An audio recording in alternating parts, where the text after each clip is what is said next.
This is an RNIB talking book. Sharpe's Siege by Bernard Cornwell. Sharpe's Siege. Chapter 1.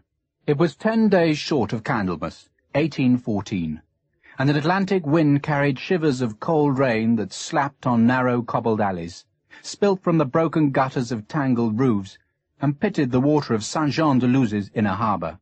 It was a winter wind, cruel as a bird's sabre, that whirled chimney smoke into the low January clouds shrouding the corner of southwestern France, where the British Army had its small lodgment. A British soldier, his horse tired and mud-stained, rode down a cobbled street in Saint-Jean-de-Luz. He ducked his head beneath a baker's wooden sign, edged his mare past a fish-cart, and dismounted at a corner where an iron bollard provided a tethering post for the horse. He patted the horse, then slung its saddlebags over his shoulder. It was evident he had ridden a long way. He walked into a narrow alley, searching for a house that he only knew by description, a house with a blue door and a line of cracked green tiles above the lintel. He shivered. At his left hip there hung a long metal-scabbarded sword, and on his right shoulder was a rifle. He stepped aside for a woman, black-dressed and squat, who carried a basket of lobsters. She, grateful that this enemy soldier had shown her a small courtesy, smiled her thanks, but afterwards, when she was safely past him, she crossed herself. The soldier's face had been bleak and scarred, darkly handsome, but still a killer's face. She blessed her patron saint that her own son would not have to face such a man in battle, but had a secure, safe job in the French customs service instead. The soldier, oblivious of the effect his face had, found the blue door beneath the green tiles. The door, even though it was a cold day, stood ajar, and without knocking, he pushed his way into the front room. There he dropped his pack, rifle and saddlebags onto a threadbare carpet, and found himself staring into the testy face of a British army surgeon. "I know you," the army surgeon, his shirt cuffs thick with dried blood, said. "Sharpe, sir, Prince of Wales, and—" "I said I knew you," the surgeon interrupted. "I took a musket ball out of you after Fuentes de Noro. Had to truffle around for it, I remember." "Indeed, sir." Sharpe could hardly forget. The surgeon had been half drunk, cursing and digging into Sharpe's flesh by the light of a guttering candle. Now the two men had met in the outer room of Lieutenant Colonel Michael Hogan's lodgings. "You can't go in there." The surgeon's clothes were drenched in prophylactic vinegar, filling the small room with its acrid scent. "Unless you want to die." "But not that I care." The surgeon wiped his bleeding cup on the tail of his shirt, then tossed it into his bag. "If you want the fever, Major, go inside." He spat on his wide-bladed, scarifying gouge, smeared the blood from it, and shrugged as Sharpe opened the inner door. Hogan's room was heated by a huge fire that hissed where its flames met the rain coming down the chimney. Hogan himself was in a bed heaped with blankets. He shivered and sweated at the same time. His face was greyish, his skin slick with sweat, his eyes red-rimmed, and he was muttering about being purged with hyssop. "His topsails are gone to the wind," the surgeon spoke from behind Sharpe. "Feverish, you see. Did you have business with him?" Sharpe stared at the sick man. "He's my particular friend." He turned to look at the surgeon. "I've been on the Neve for the last month. I knew he was ill, but—" He ran out of words. "Ah."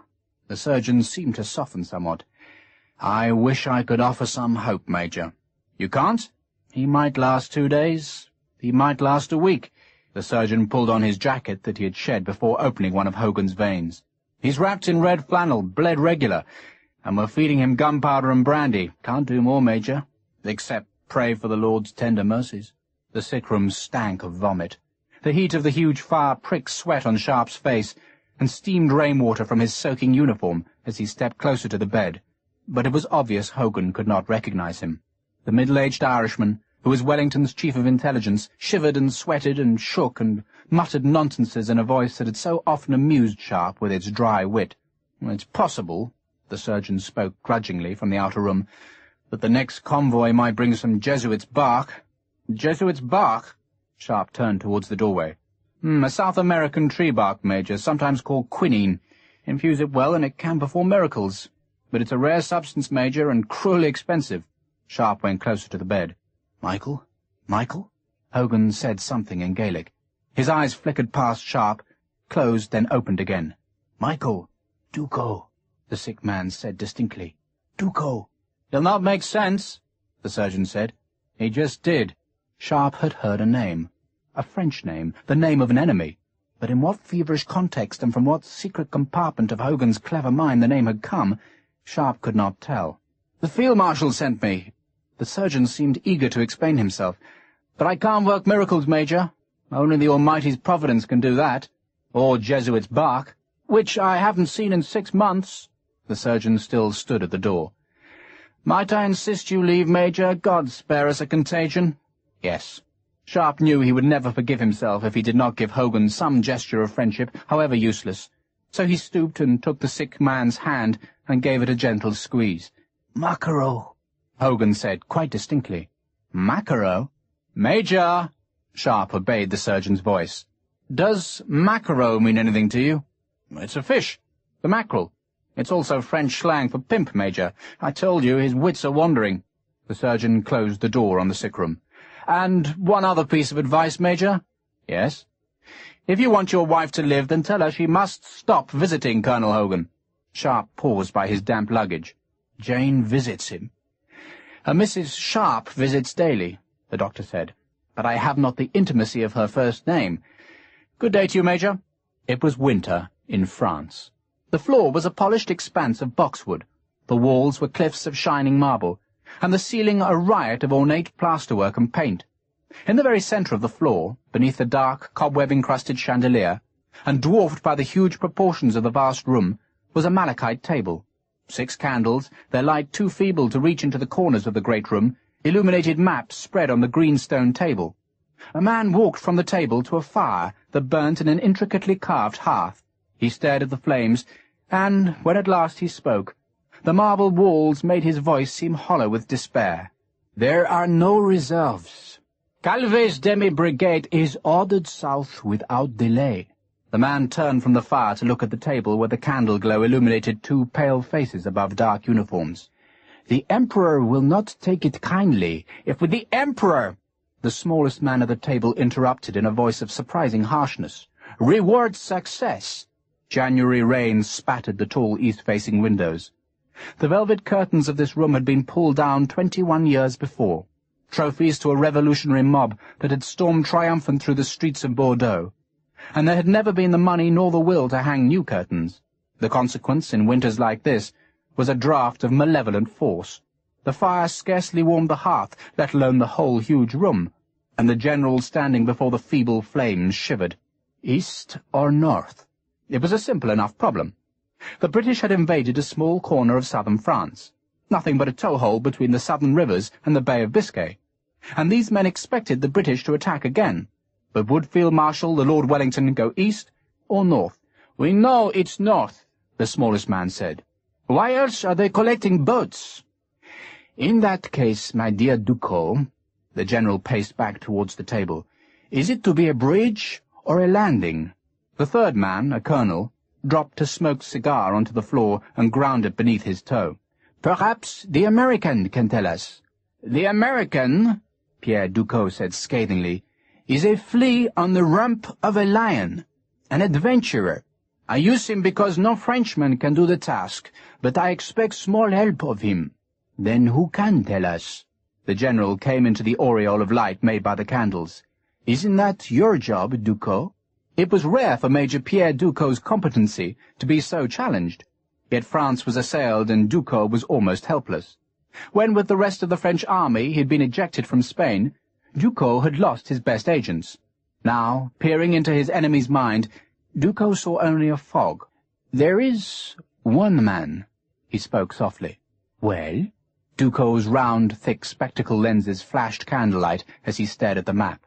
He would have to send a message through the enemy lines, and he risked losing his last agent in British uniform, but perhaps the risk was justified if it brought the French the news they so desperately needed. East, north, a bridge, or a landing? Pierre Ducos nodded. "I shall try," which was why 3 days later a French lieutenant stepped gingerly across a frosted plank bridge that spanned a tributary of the Nive. He shouted cheerfully to warn the enemy sentries that he approached. 2 British redcoats, faces swathed in rags against the bitter cold, called for their own officer. The French lieutenant, seeing he was safe, grinned at the picket. "Cold, yes?" "Bloody cold." "For you." The French lieutenant gave the redcoats a cloth-wrapped bundle that contained a loaf of bread and a length of sausage. the usual gesture on occasions such as this, then greeted his British counterpart with a happy familiarity. "I've brought the calico for Captain Salmon." The Frenchman unbuckled his pack. "But I can't find red silk in Bayonne. Can the Colonel's wife wait?" "She'll have to." The British lieutenant paid silver for the calico and added a plug of dark tobacco as a reward for the Frenchman. "Can you buy coffee?" "There's plenty. An American schooner slipped through your blockade." The Frenchman opened his cartouche. "I also have 3 letters." As usual, the letters were unsealed, as a token that they could be read. More than a few officers in the British Army had acquaintances, friends, or relatives in the enemy ranks, and the opposing pickets had always acted as an unofficial postal system between the armies. The Frenchman refused a mug of British tea and promised to bring a 4-pound sack of coffee, purchased in the market at Bayonne the next day. "That's if you're still here tomorrow." "We'll be here." And thus, in a manner that was entirely normal and quite above suspicion, Pierre Ducos's message was safely delivered. "Why ever shouldn't I visit Michael? It's eminently proper. After all, no one can expect a sick man to be ill-behaved." Sharpe entirely missed Jane's pun. "I don't want you catching the fever. Give the food to his servant." "I've visited Michael every day," Jane said, "and I'm in the most excellent health. Besides, you went to see him." "I should imagine," Sharpe said, "that my constitution is more robust than yours." "Well, it's certainly uglier," Jane said. "And I must insist," Sharpe said with ponderous dignity, "that you avoid contagion." "I have every intention of avoiding it." Jane sat quite still as her new French maid put combs into her hair. "But Michael is our friend, and I won't see him neglected." She paused, as if to let her husband counter her argument. But Sharpe was quickly learning that in the great skirmish of marriage, happiness was bought by frequent retreats. Jane smiled. "And if I can endure this weather, then I must be quite as robust as any rifleman." The sea wind, howling off Biscay, rattled the casements of her lodgings. Across the roofs Sharpe could see the thicket of masts and spars made by the shipping crammed into the inner harbour. One of those ships had brought the new uniforms that were being issued to his men. It was not before time. The veterans of the South Essex, that Sharpe now had to call the Prince of Wales's own volunteers, had not been issued with new uniforms in 3 years. Their coats were ragged, faded and patched. But now those old jackets that had fought across Spain were being discarded for new bright cloth. Some French battalion, seeing those new coats, would think of them as belonging to a fresh, unblooded unit, and would doubtless pay dear for the mistake. The orders to refit had given Sharpe this chance to be with his new wife, as it had given all the married men of the battalion a chance to be with their wives.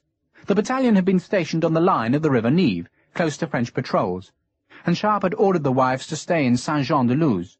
These few days were thus made precious to Sharpe, days snatched from the frost-hard river line, days to be with Jane, and days spoilt only by the illness that threatened Hogan's life. "I take him food from the club," Jane said. "The club? Where we're lunching, Richard." She turned from the mirror with the expression of a woman well pleased with her own reflection. "Your good jacket, I think."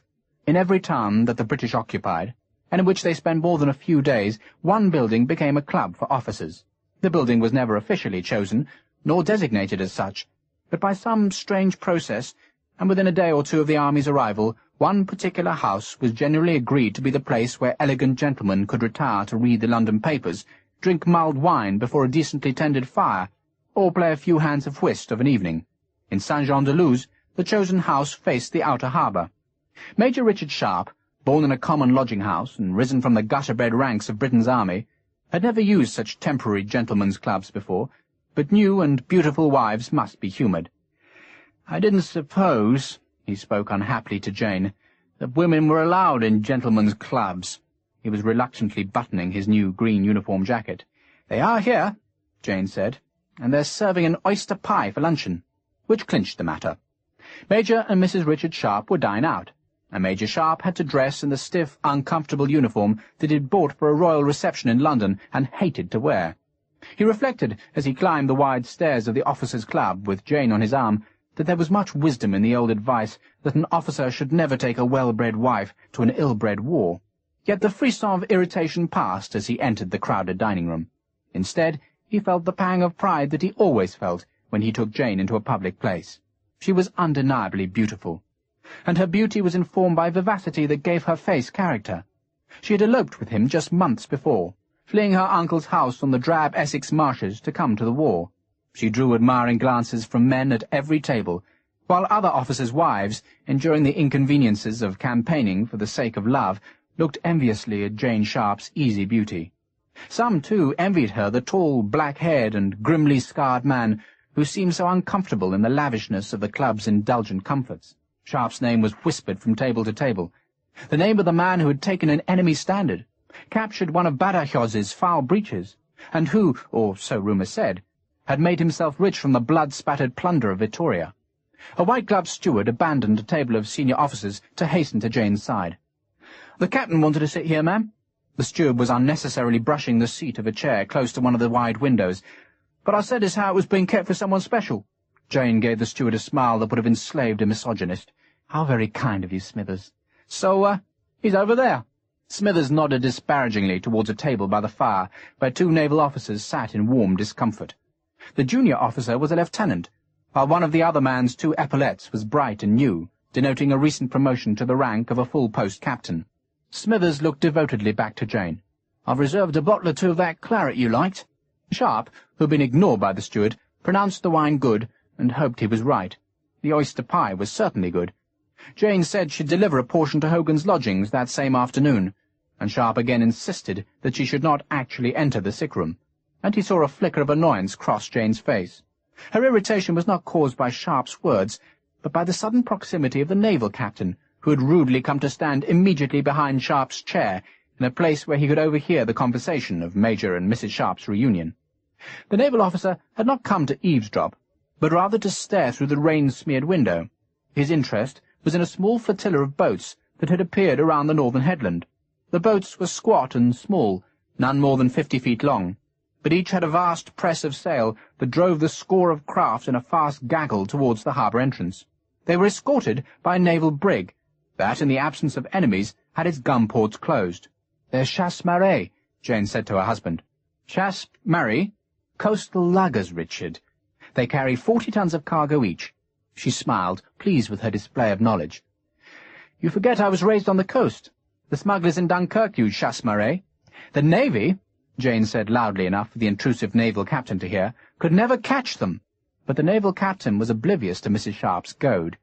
He stared at the straggling fleet of chasse-marée that, emerging from a brief rain squall, seemed to crab sideways to avoid a sandbar that was marked by a broken line of dirty foam. "Ford! Ford!" The naval lieutenant dabbed his lips with a napkin, snatched a swallow of wine, then hastened to his captain's side. "Sir?" The captain took a small spyglass from the tail-pocket of his coat. "There's a lively one there, Ford. Mark her!" Sharpe wondered why naval officers should be so interested in a French coastal craft, but Jane said the Navy had been collecting the chasse-marée for days. She'd heard that the boats, with their French crews, were being hired with English coin, but for what purpose no one could tell. The small fleet had come to within a quarter-mile of the harbour, and, to facilitate their entry into the crowded inner roads, each ship was lowering its topsail. The naval brig had hove to, sailed shivering, but one of the French coasters, larger than the rest of its fellows, was still under the full set of its 5 sails. The water broke white at its stem and slid in bubbling, greying foam down the hull that was sleeker than those of the other, smaller vessels. "He thinks it's a race, sir," the lieutenant said with happy vacuity above Sharpe's shoulder. Handy craft," the captain said grudgingly. "Too good for the army. I think we might take her onto our strength." "Aye, aye, sir." The faster, larger lugger had broken clear of the pack. Its sails were a dirty grey, the colour of the winter sky, and its low hull was painted a dull pitch-black. Its flush deck, like all the chasse-marée's decks, was an open sweep broken only by the 3 masts and the tiller by which 2 men stood. Fishing gear was heaped in ugly, lumpen disarray upon the deck's planking. The naval brig, seeing the large lugger race ahead, unleashed a string of bright flags. The captain snorted. "Oh, bloody frogs won't understand that." Sharpe, offended by the naval officer's unwanted proximity, had been seeking a cause to quarrel, and now found it in the captain's swearing in front of Jane. He stood up. "Sir," the naval captain, with a deliberate slowness, turned pale, glaucous eyes onto the army major. The captain was young, plump, and confident that he outranked Sharpe. They stared into each other's eyes, and Sharpe felt a sudden certainty that he would hate this man. There was no reason for it, no justification, merely a physical distaste for the privileged, amused face that seemed so full of disdain for the black-haired rifleman. "Well?" The naval captain's voice betrayed a gleeful anticipation of the imminent argument. Jane diffused the confrontation. My husband, Captain, is sensitive to the language of fighting men. The captain, not certain whether he was being complimented or mocked, chose to accept the words as a tribute to his gallantry. He glanced at Sharpe, looking from the rifleman's face to the new, unfaded cloth of the green jacket. The newness of the uniform evidently suggested that Sharpe, despite the scar on his face, was fresh to the war. The captain smiled superciliously. "Doubtless, Major, your delicacy will be sore tested by French bullets." Jane, delighted at the opening, smiled very sweetly. "I'm sure Major Sharpe is grateful for your opinion, sir." That brought a satisfying reaction. A shudder of astonishment and fear on the annoying, plump face of the young naval officer. He took an involuntary step backwards, then, remembering the cause of the near quarrel, bowed to Jane. "My apologies, Mrs. Sharpe, if I caused offence." "No offence. Captain—" Jane inflected the last word into a question. The captain bowed again. "Bampfylde, ma'am. Captain Horace Bampfylde. And allow me to name my lieutenant, Ford." The introductions were accepted gracefully as tokens of peace, and Sharpe, outflanked by effusive politeness, sat. "The man's got no bloody manners," he growled loudly enough to be overheard by the two naval officers. "Perhaps he didn't have your advantages in life," Jane suggested sweetly. But again the scene beyond the window distracted the naval men from the barbed comments. "Christ!" Captain Bampfylde, careless of the risk of offending a dozen ladies in the dining-room, shouted the word. The outraged anger in his voice brought an immediate hush, and fixed the attention of everyone in the room on the small impertinent drama that was unfolding on the winter-cold sea. The black-hulled lugger, instead of obeying the brig's command to lower sails and proceed tamely into the harbour of Saint-Jean-de-Luz, had changed her course. She'd been sailing south, but now reached west to cut across the counter of the brig. Even Sharpe, no sailor, could see that the Chasse-Maree's fore and aft rig made the boat into a handy, quick sailer. It was not the course change that had provoked Bampfylde's astonishment, but that the deck of the black-hulled lugger had suddenly sprouted men like dragon's teeth maturing into warriors, and that from the mizzenmast a flag had been unfurled. The flag was not the blue ensign of the navy, nor the tricolour of France, nor even the white banner of the exiled French monarchy. They were the colours of Britain's newest enemy, the stars and stripes of the United States of America. "Jonathan!"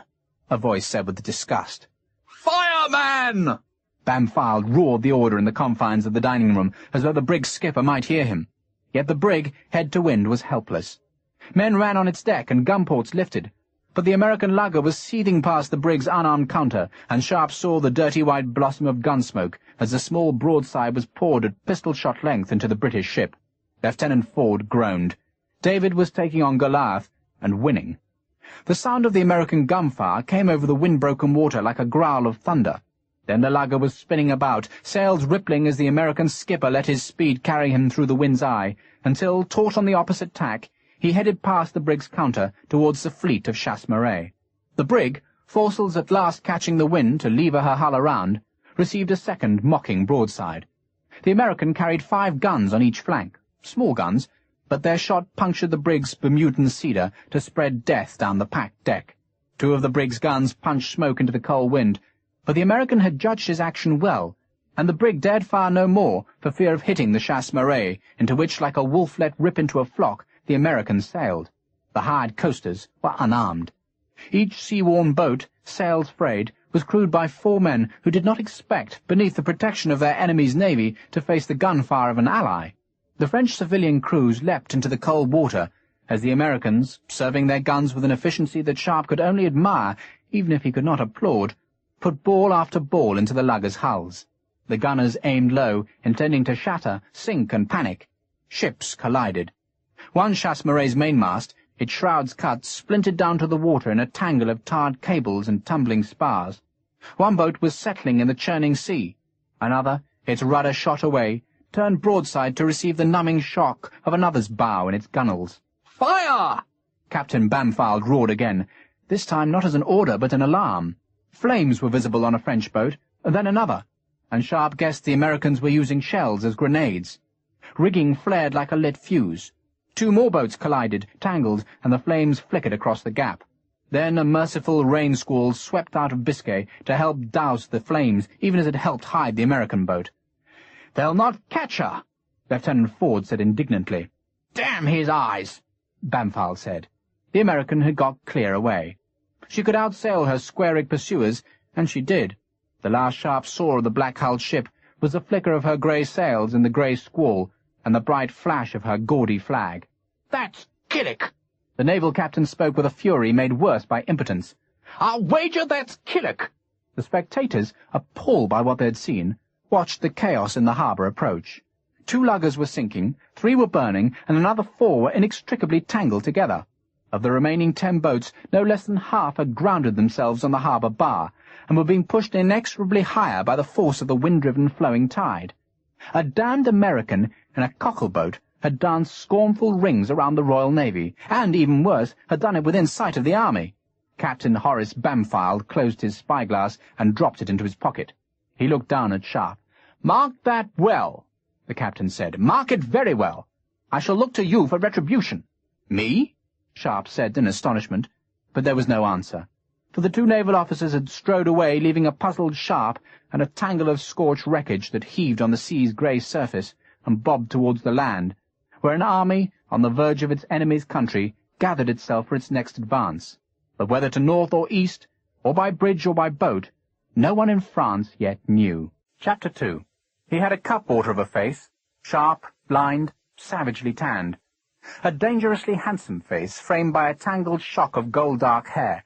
It was battered, beaten by winds and seas, and scarred by blades, and scorched by powder blasts, but still a handsome face, enough to make the girls look twice. It was just the kind of face to annoy Major Pierre Ducos, who disliked such tall, confident, and handsome men. "Anything you can tell me," Ducos said with forced politeness, "would be of the utmost use." "I can tell you," Cornelius Killick said, "that a British brig is burying its dead and that the bastards have got close to 40 chasse-maree in the harbour." "Close to?" Ducos asked. "Well, it's difficult to make an accurate count when you're firing cannon, Major." The American, careless of Ducos's sinister power, leant over the malachite table and lit a cigar from a candle's flame. "Aren't you going to thank me?" Ducos's voice was sour with undisguised irony. "The Emperor is most grateful to you, Captain Killick." "Grateful enough to fetch me some copper sheeting?" Killick's French was excellent. "That was our agreement." "I shall order some sent to you. Your ship is at Goujon, correct?" "Correct." Ducos had no intention of ordering copper sheeting sent to the Bassin d'Arcachon, but the American had to be humoured.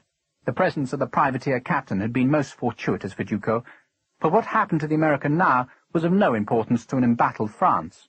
Cornelius Killick was the master of the Thuella, a New England schooner of sleek, fast lines. She had been built for one purpose alone, to evade the British blockade, and, under Killick's captaincy, the Thuella had become a thorn in the Royal Navy's self-esteem.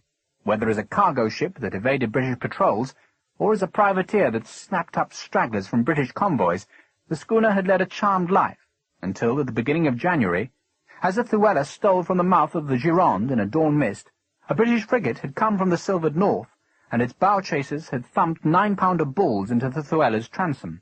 The schooner, carrying a cargo of French 12-pounder guns for the American army, turned south.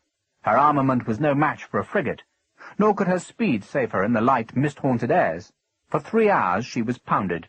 Shot after shot crashed into the stern, and Killick knew that the British gunners were firing low to spring his planks and sink his beloved ship. But the Thuella had not sunk, and the mist was stirred by cat's paws of wind, and the wind became a breeze, and even though damaged, the schooner had outrun her pursuer and taken refuge in the vast Bassin d'Arcachon. There, safe behind the guns of the Teste de Bouche fort, the Thuella was beached for repairs. The wounded Thuella needed copper, oak, and pitch. Day followed day, and the supplies were promised, but never came. The American consul in Bordeaux pleaded on Cornelius Killick's behalf, and the only answer had been the strange request from Major Pierre Ducos that the American take a chasse-maree south and investigate why the British collected such craft in Saint-Jean-de-Luz.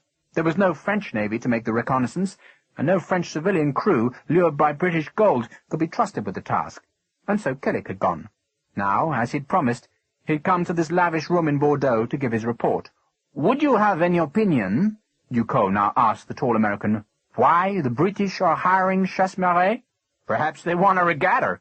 Killick laughed, saw that this Frenchman had no sense of humour at all, and sighed instead. "They plan to land on your coast, presumably. Or build a bridge? Where to, America? "They're filling the damn harbor with boats." Killick drew on his cigar. "And if they were going to make a bridge, Major, wouldn't they take down the masts? Besides, where could they build it?" Ducos unrolled a map and tapped the estuary of the Adour. "There?" Cornelius Killick hid his impatience, remembering that the French had never understood the sea, which was why the British fleets now sailed with such impunity.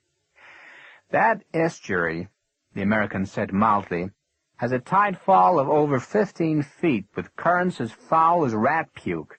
If the British build a bridge there, Major, they'll drown an army."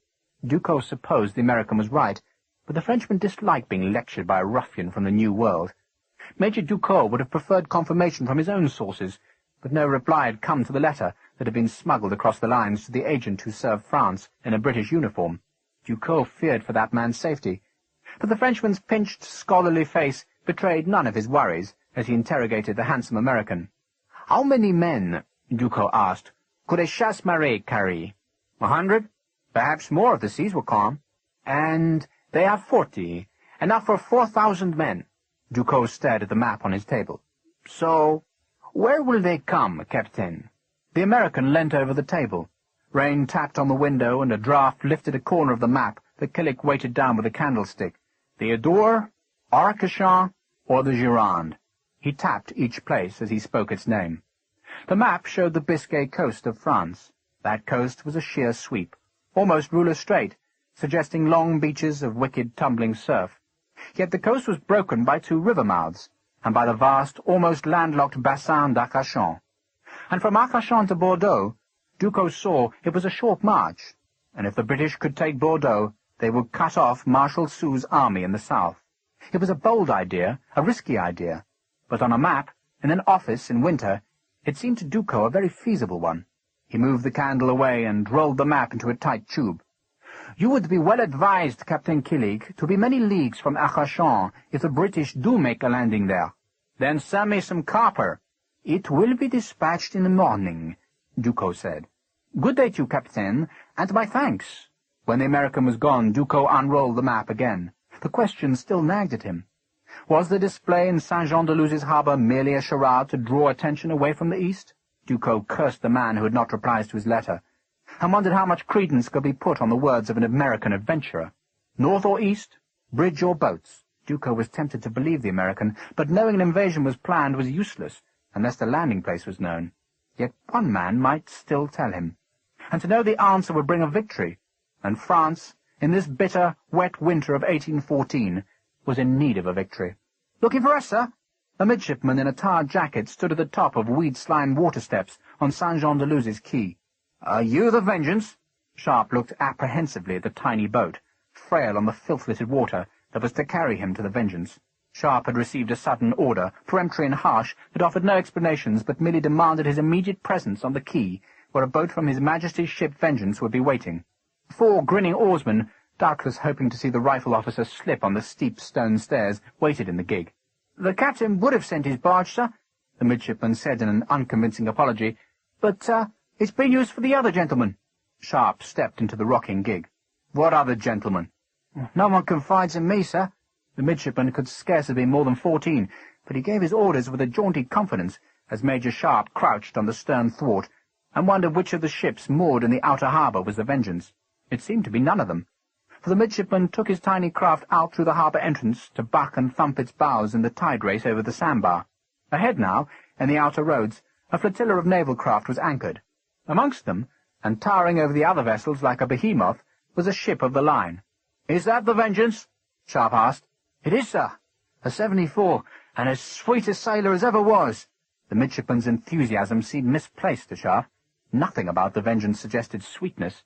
Instead, moored in the long swell of the grey ocean, she seemed like a brutal mass of timber, rope, and iron, one of the slab-sided killers of Britain's deep-water fleet.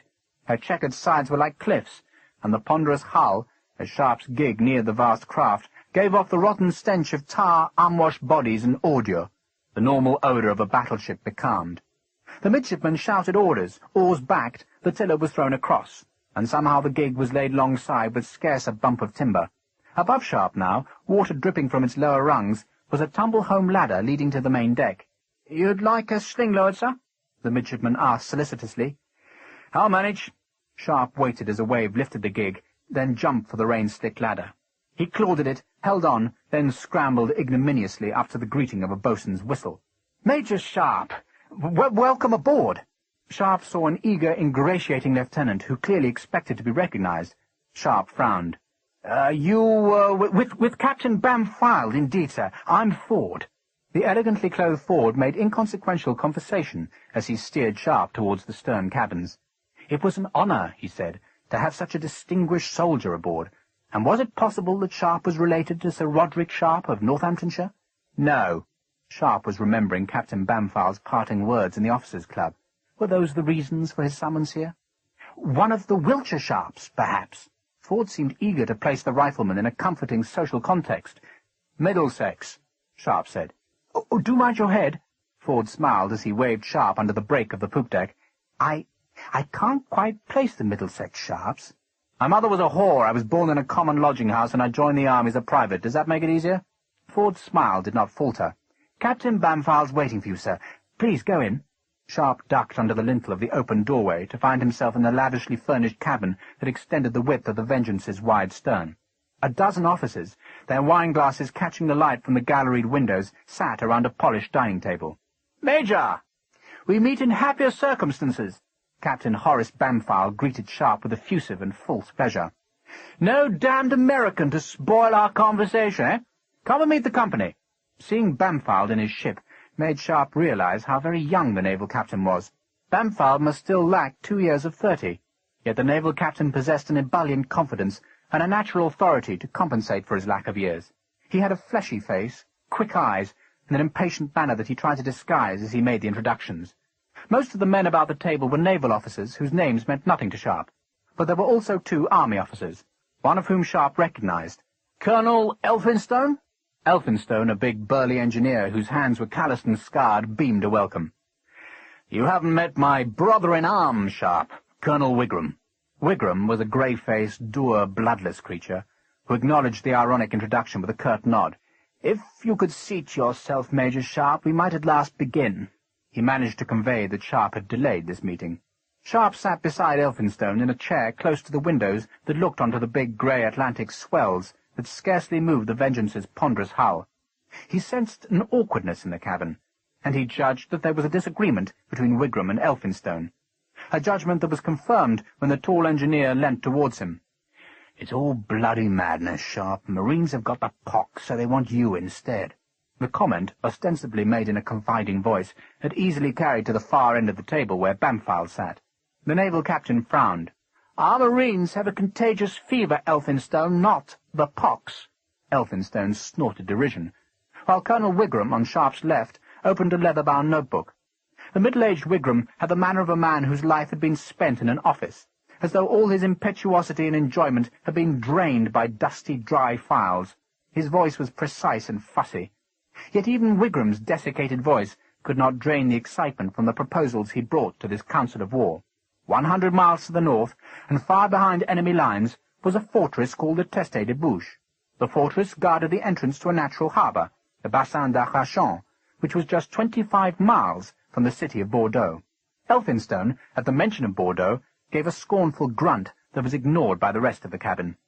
The fortress of Teste de Bouche, Wigram continued, was to be captured by a combined naval and army force. The expedition's naval commander would be Captain Bampfylde, while the senior army officer would be Major Sharpe.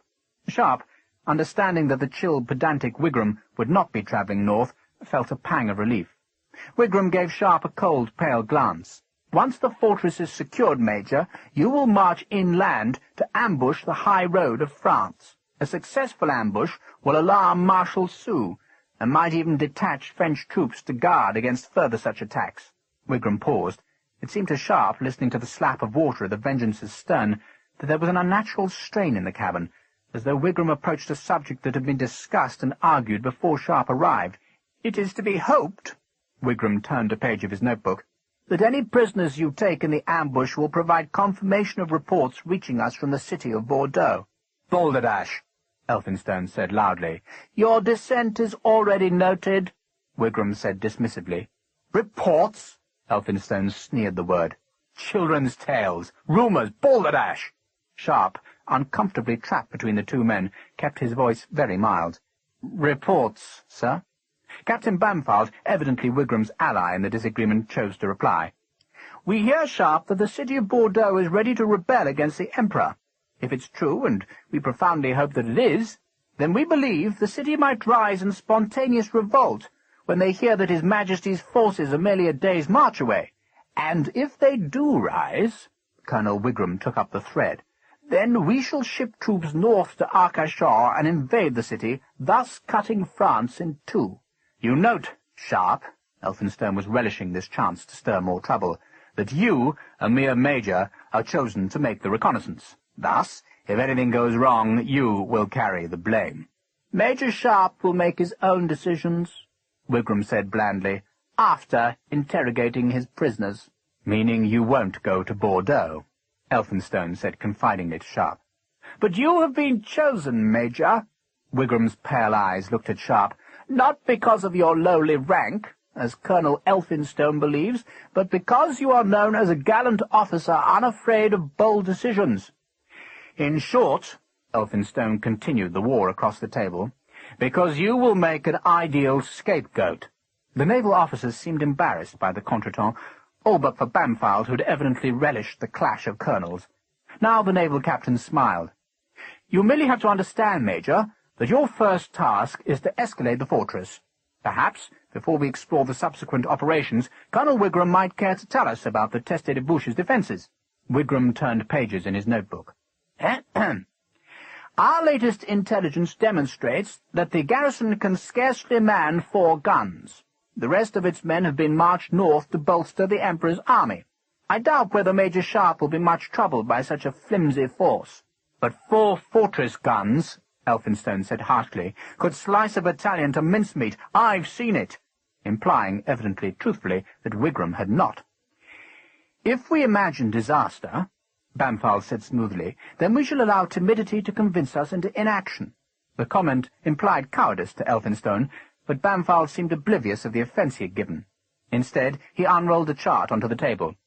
"Wait the end of that, Sharpe. Now, there seems to me just one sensible way to proceed." He outlined his plan, which was indeed the only sensible way to proceed. The naval flotilla, under Bampfylde's command, would sail northwards and land troops on the coast south of the Point d'Arcachon. That land force, commanded by Sharpe, would proceed towards the fortress, a journey of some 6 hours, and make an escalade while the defenders were distracted by the incursion of a frigate into the mouth of the Arcachon Channel. "The frigate's bound to take some punishment," Bampfylde said equably. "I'm sure Major Sharpe will overcome the gunners swiftly." The chart showed the great basin of Arcachon with its narrow entrance channel, and marked the fortress of Teste de Bouche on the eastern bank of that channel. A profile of the fort, as a landmark for mariners, was sketched on the chart, but the profile told Sharpe little about the stronghold's defences. He looked at Elphinstone. "What do we know about the fort, sir?"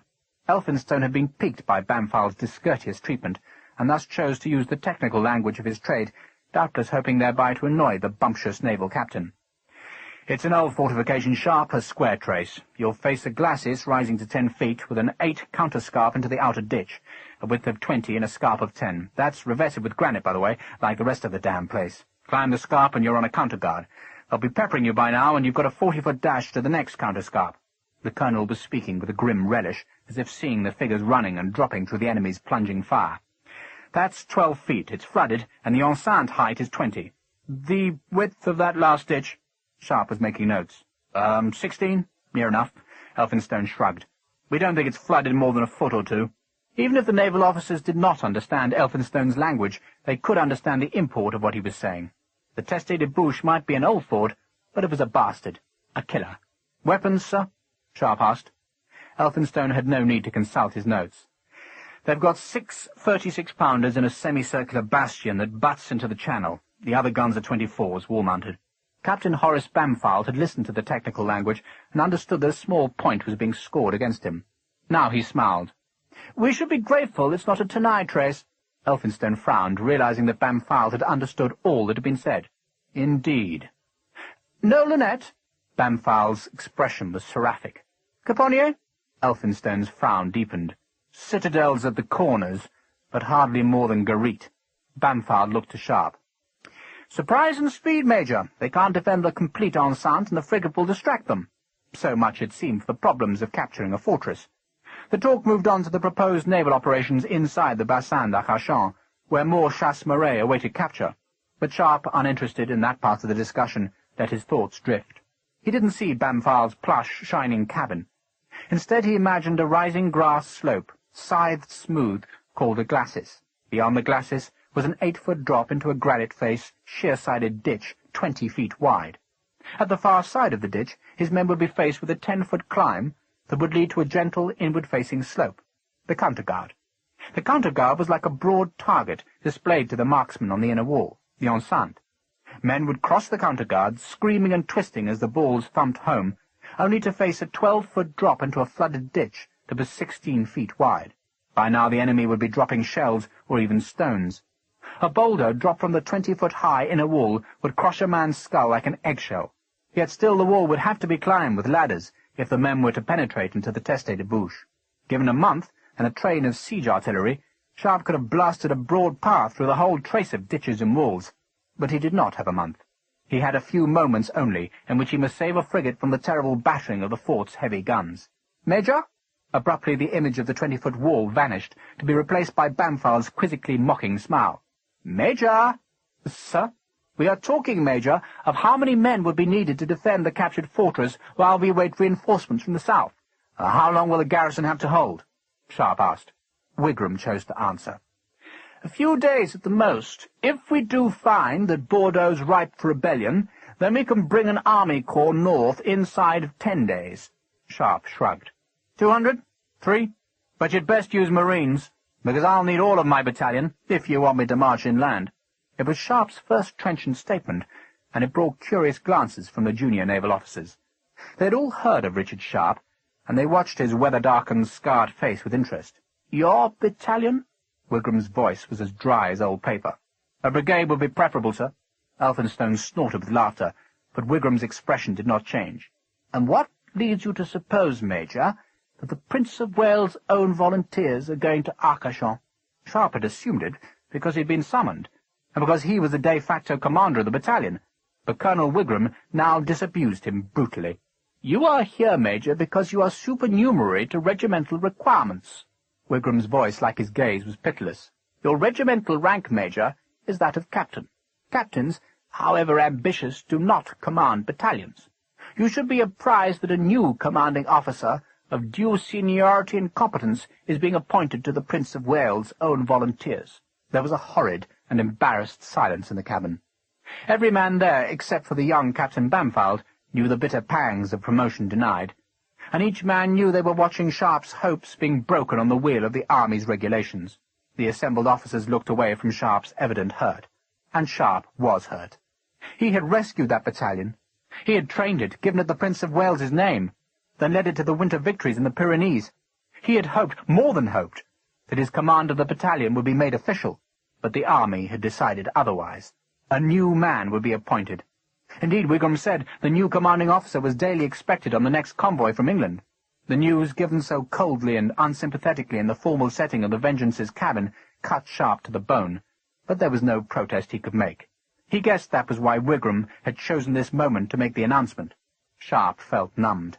"Naturally," Bampfylde leant forward, "the glory attached to the capture of Bordeaux will more than compensate for this disappointment, Major. And you will rejoin your battalion as a major when this duty is done," Wigram said, as though that was some consolation. "Though the war," Bampfylde smiled at Sharpe, "may well be over because of your efforts." Sharpe stirred himself from the bitter disappointment. "Single-handed efforts, sir? Your Marines are pox, my battalion can't come. What am I supposed to do, train cars to fight?" Bampfylde's face showed a flicker of a frown. "There will be Marines, Major. The Biscay squadron will be combed for fit men." Sharpe, his belligerence released by Wigram's news, stared at the young naval captain. "It's a good thing, is it not, that the malady is not spread to your sailors, sir? You seem to have a full ship's company as I came aboard."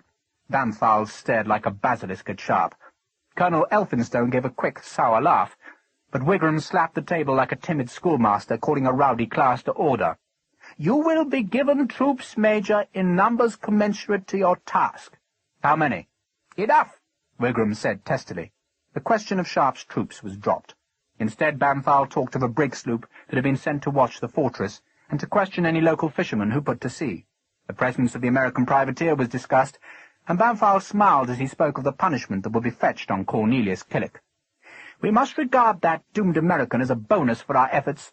Then the talk went to naval signals, far beyond Sharpe's competence to understand, and again he wondered about that fortress. Even undermanned, a fortress was a formidable thing, and no one in this wide cabin seemed interested in ensuring that he was given a proper force. At the same time, as the voices buzzed about him, he tried to assuage the deep pain of losing the command of his battalion.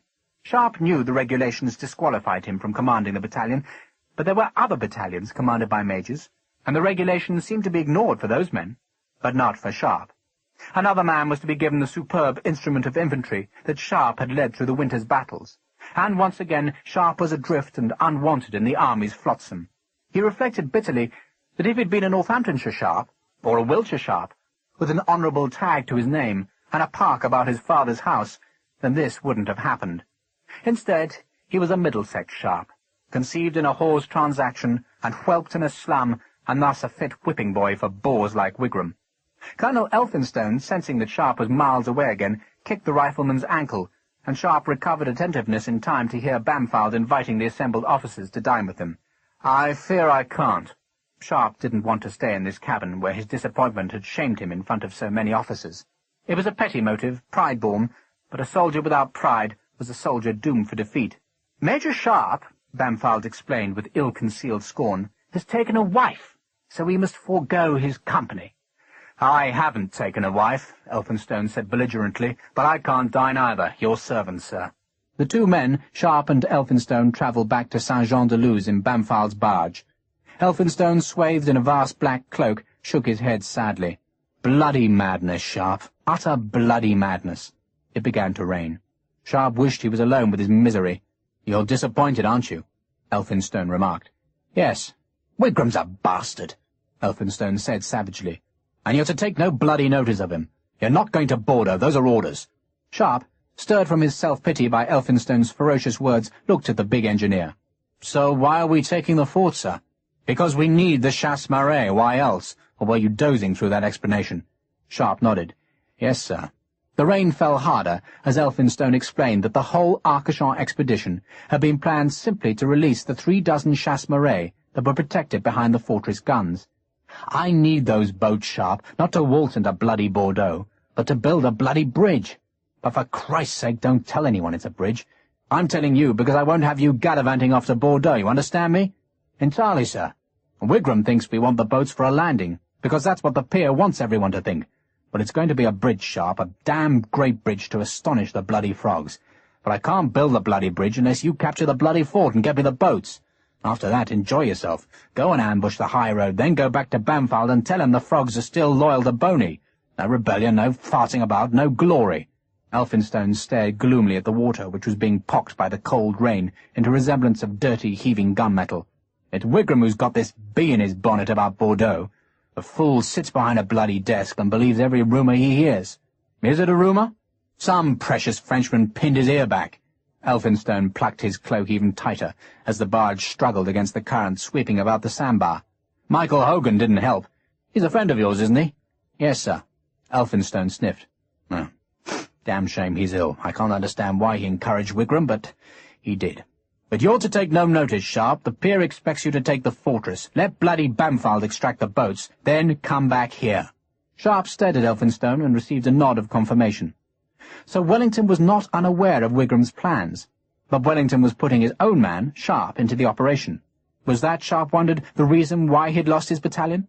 "It wouldn't matter," Elphinstone went on, "except that we need the bloody navy to carry us there, and we can't control them. Bamfald thinks he'll get an earldom out of Bordeaux. So stop the silly bugger dead. No rising, no rebellion, no hopes, no glory, and no bloody earldom." Sharpe smiled.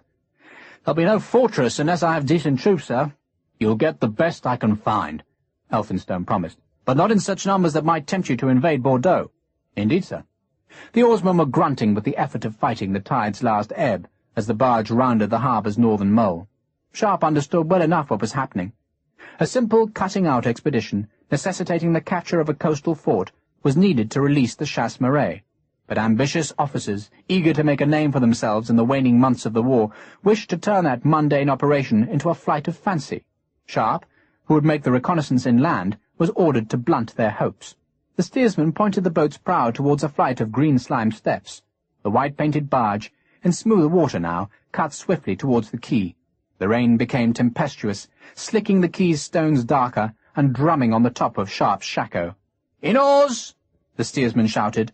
The white-bladed oars rose like wings, and the craft coasted in a smooth curve to the foot of the steps. Sharpe looked up. The harbour wall, sheer and black and wet, reared above him like a cliff. "How high is that?" he asked Elphinstone. The colonel squinted upwards. 18 feet? Then Elphinstone saw the point of Sharpe's question and shrugged. "Let's hope Wigram's right, and they've stripped the tested bouche of defenders, because if the fort's ensemble was defended, Sharpe would have no chance. None. And his men would die so that the naval officer could blame the army for failure. That was a chilling thought for a winter's dusk, in which the rain slanted from a steel-grey sky to pursue Sharpe through the alleys to where his wife sewed up a rent in his old jacket, his battle jacket, the green jacket that he'd wear to a fortress wall that waited for him in Arcachon. Chapter 3. "I suppose," Richard Sharpe said harshly, "that the army couldn't find any real soldiers." "That's about the cut of it," the rifle captain replied. "Mind you, I suppose the army couldn't find any real commanding officers either." Sharpe laughed. Colonel Elphinstone had done his best, and that best was very good indeed, for if Sharpe could not take his own men into battle, then there was no unit he would rather lead than Captain William Frederickson's men of the 60th Rifles. He took Frederickson's hand. "I'm glad, William. We're not unhappy ourselves." Frederickson was a man of villainous, even vile appearance. His left eye was gone, and the socket was covered by a mildewed patch. Most of his right ear had been torn away by a bullet, while 2 of his front teeth were clumsy fakes. All the wounds had been taken on the battlefield. Frederickson's men, with clumsy and affectionate wit, called him Sweet William. The 60th, raised to fight against the Indian tribes in America, was still known as the Royal American Rifles. Though half the company were Germans, a quarter were Spaniards, enrolled during the Long War, and the rest were British, except for a single harsh-faced man who alone justified his regiment's old name. Sharpe had fought alongside this company 2 years before, and, seeing the bitter face, the name came back to him. "That's the American. Taylor, isn't it?" "Yes." Frederickson and Sharpe stood far enough from the 2 paraded companies, so their voices could not be overheard by the men. "We might come up against some Jonathans," Sharpe said. "There's some bugger called Killick skulking in Arcachon. Would it worry Taylor if he has to fight his countrymen?" Frederickson shrugged. "Leave him to me, sir." 2 companies of the green-jacketed riflemen had been given to Sharpe. Frederickson commanded one, a Lieutenant Minver the other, and together they numbered 123 men. Not many, Sharpe thought, to assault a fortress on the French coast. He walked further along the quay with Frederickson, stopping by a fish-cart that dripped bloody scales into a puddle. "Between you and me, William, it's a mess." "I thought it might be. We leave tomorrow to capture a fortress.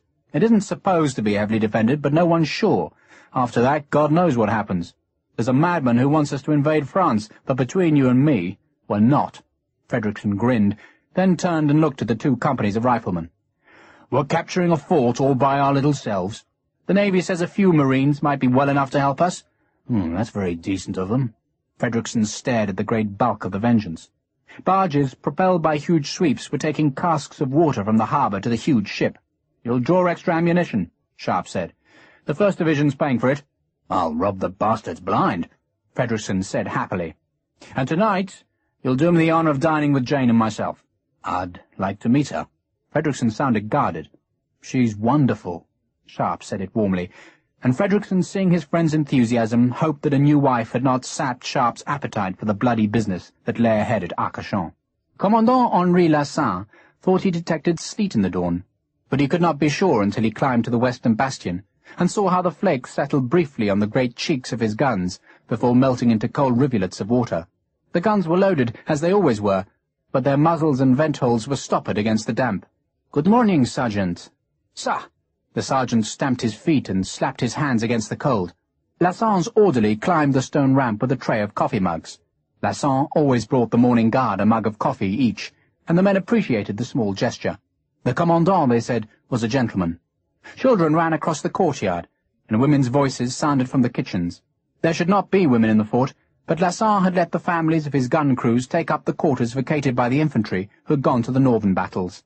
Lasson believed his men were less likely to desert if their families were inside the defences. "There she is, sir." The sergeant pointed through the sleeting rain. Lasson looked over the narrow Arcachon channel where the tide raced across the shoals.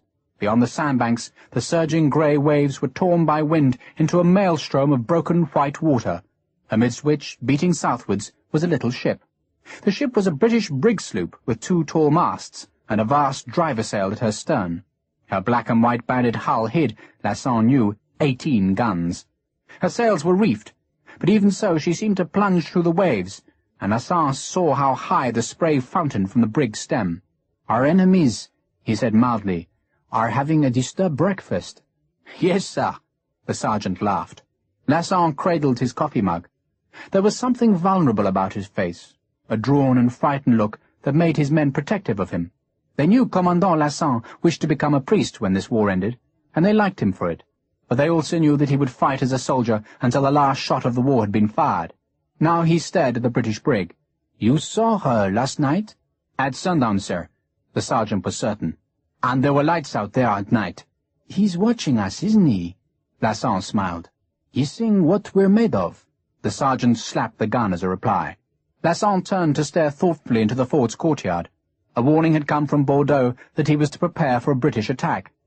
But Bordeaux had sent him no men to reinforce his shrunken garrison. Lasson could man his big guns, or he could protect the landward walls, but he couldn't do both. If the British landed troops and sent warships into the Channel, then Lasson would be trapped between the hammer and the anvil. He turned back to stare at the British brig. If Bordeaux was right, that inquisitive craft was making a reconnaissance, and Lasson must deceive the watchers. He must make them think the fort was so thinly defended that a landing by troops would be unnecessary. Lieutenant Gerard came yawning from the green-painted door of the officers' quarters. Lasson hailed him. "Lieutenant!" "Sir?" "No flag today, and no washing hung to dry on the barracks roof." Not that anyone was likely to dry washing in this weather.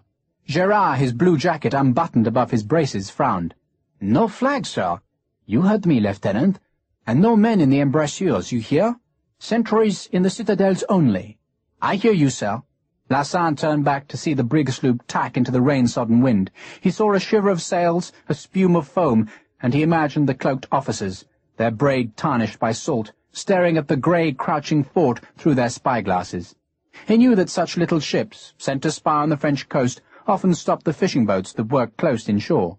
Today, then, and every day for the next week, only those fishermen whom Henri Lasson trusted would be allowed past the guns of the Teste de Bouche. They'd be encouraged to take English gold, and encouraged to drink a glass of dark rum in English cabins, and encouraged to sell lobsters to blue-coated Englishmen, and in return they would tell a plausible lie or two on behalf of Henri Lasson. Then, with a roar from those great passive guns that waited for employment, Henri Lasson would strike a blow for France.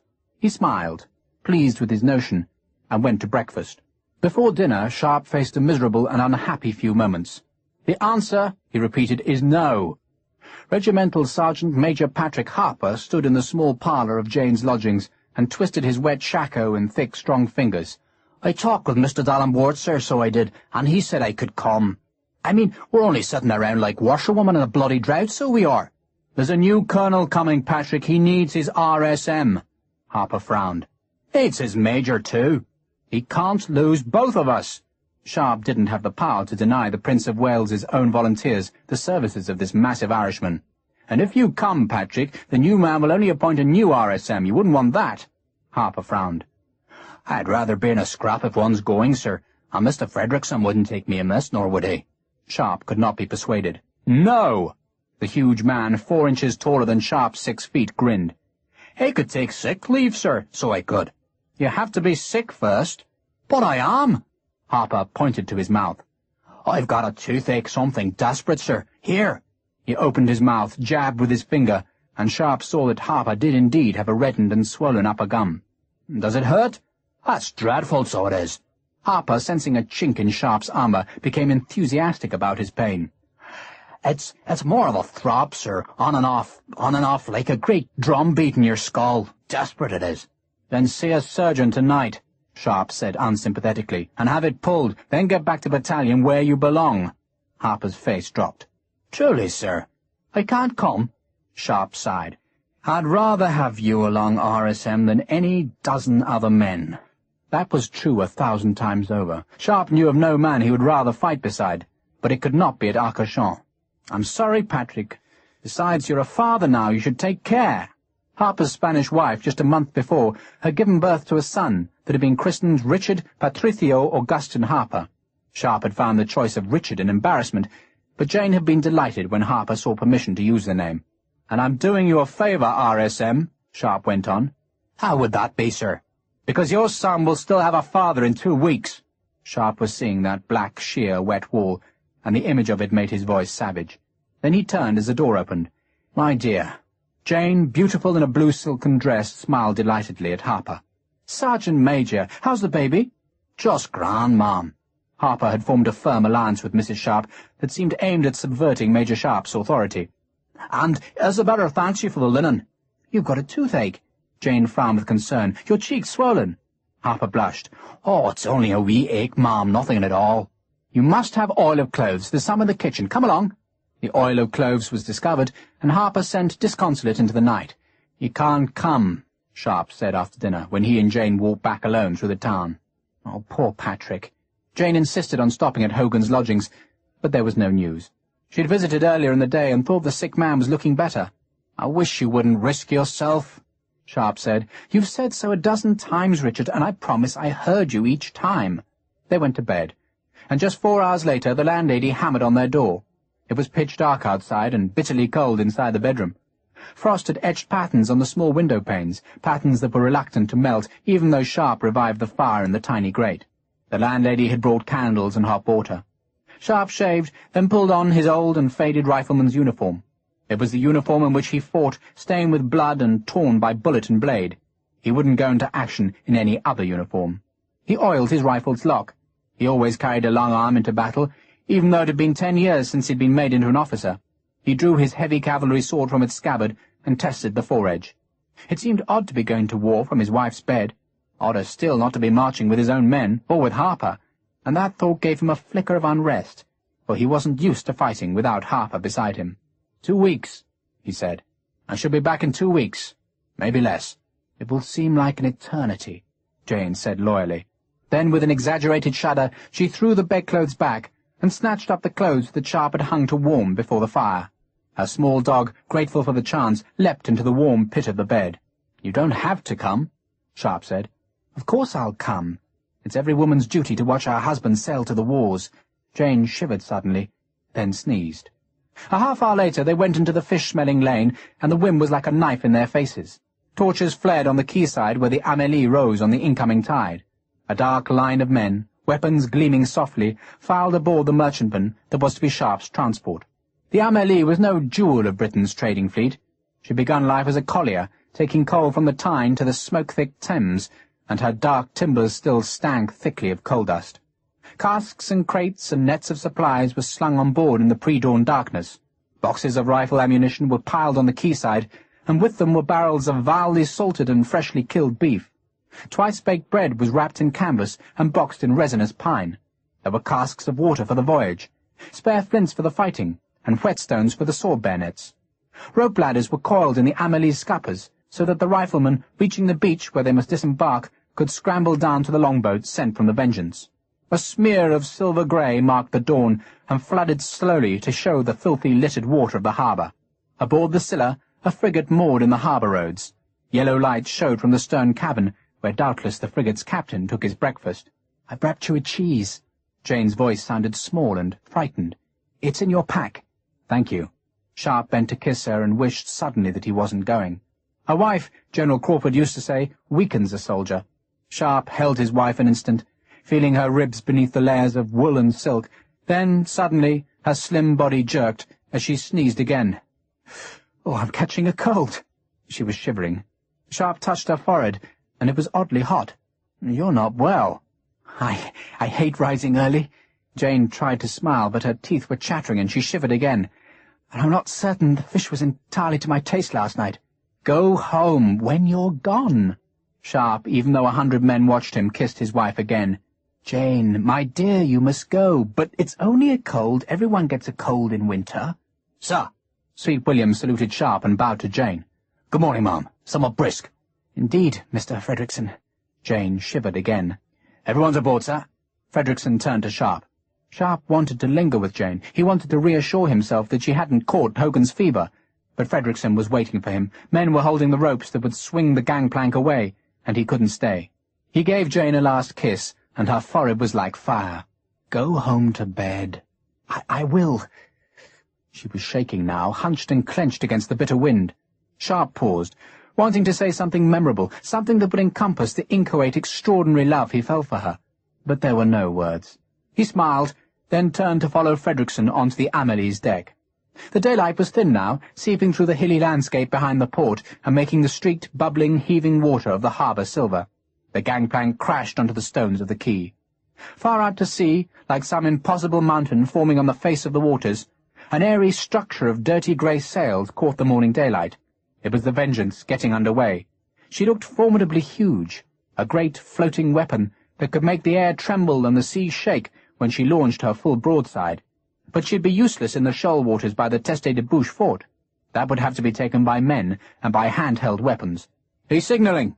Tremgar, master of the Amelie, spat over the side. "Means they'll be moving us off." "Stand by for it!" He bellowed the last words. A topsail dropped from the nearby Scylla's yards, and the movement suggesting an imminent departure made Sharpe turn to the quay. Jane, swathed in her powder-blue cloak, was still there. Sharpe could see her shivering. "Go home!" a voice shouted. "Wait! Wait!" The accent was French, and the speaker a dully dressed man, evidently a servant, who rode a small horse and led a pack-horse on a leading rein. "Amélie, wait!" Bloody hell! Tremgar had been packing a pipe with dark tobacco that he now pushed into a pocket of his filthy coat.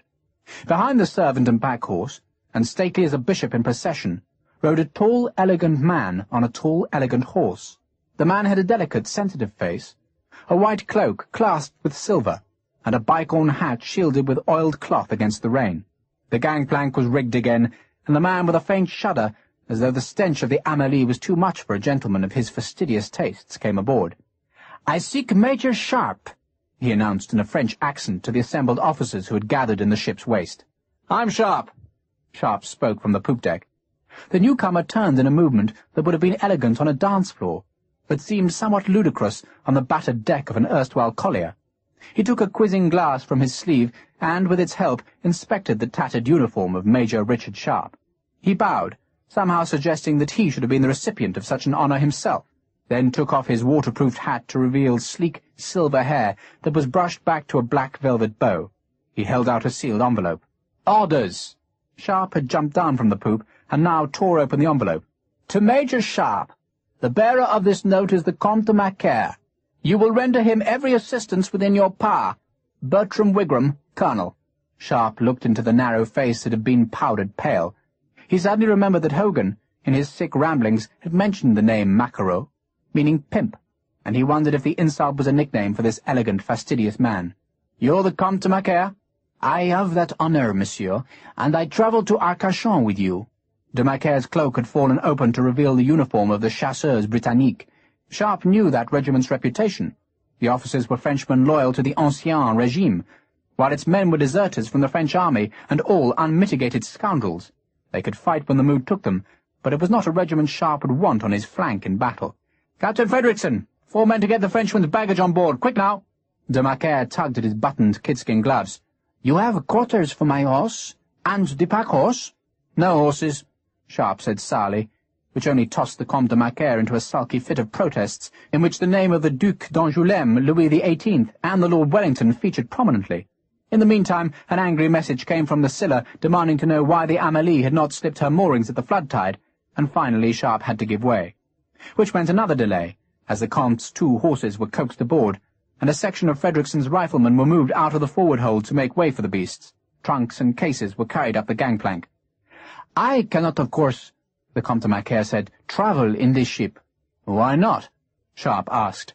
A wrinkle of the nostril was the only answer, and a further delay ensued while a message was sent to the Scylla, which demanded that His Excellency the Comte de Macaire be allowed quarters on board the frigate, or, preferably, the Vengeance.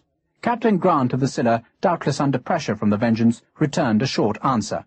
The Comte, disgusted, went below to the cabin he would now have to share with Frederickson. The light was full now, dissipated by clouds and showing the filth that floated yellow and black in the grey harbour. A dead dog bumped against the Amelie's hull as the forward cables were released. Then the aft splashed free, and from overhead came the menacing sound of great sails unleashing to the wind's power. A gull gave its lonely, harsh cry that sailors believed was the sound of a drowned soul in agony. Sharpe stared at the golden-haired girl in the cloak of silver blue, and he blamed the wind for the tears in his eyes. Jane had a handkerchief to her face, and Sharpe prayed that he had not seen the first symptoms of the fever in her. He tried to convince himself that Jane was right, and that she merely suffered from eating bad fish the night before. But God damn it, he thought, why did she have to visit Hogan? "Go home!" he shouted across the widening gap. Jane shivered but stayed. She watched the Amélie claw clumsily out beyond the bar, and Sharpe, staring back to the harbour, saw the tiny signal of her white waving handkerchief get smaller and smaller, and finally disappear as a rain-squall seethed and hissed over the broken sea. The Vengeance loomed over the other ships. The Amélie, pumps already working, took station astern, while the Scylla, fast and impatient, leapt ahead into the squalls. The brig sloops closed behind the Amélie, and the shore of France was nothing but a dark smear on a grey sea. A boy, tarred black and marking God alone knew what hazard in this empty waste, slipped astern, and thus the expedition to Arcachon, amidst chaos and uncertainty, was under way. Chapter 4. All day Commandant Henri Lasson watched the ships pass. He watched from within one of the fort's covered citadels, and with the help of a brass-barreled telescope that had belonged to his grandfather. No flag flew from the fort. One of the local fishermen, trusted by Lasson, had taken his small boat to the Lacanau shoals, where the British brig had taken the smack's wind and invited the captain aboard.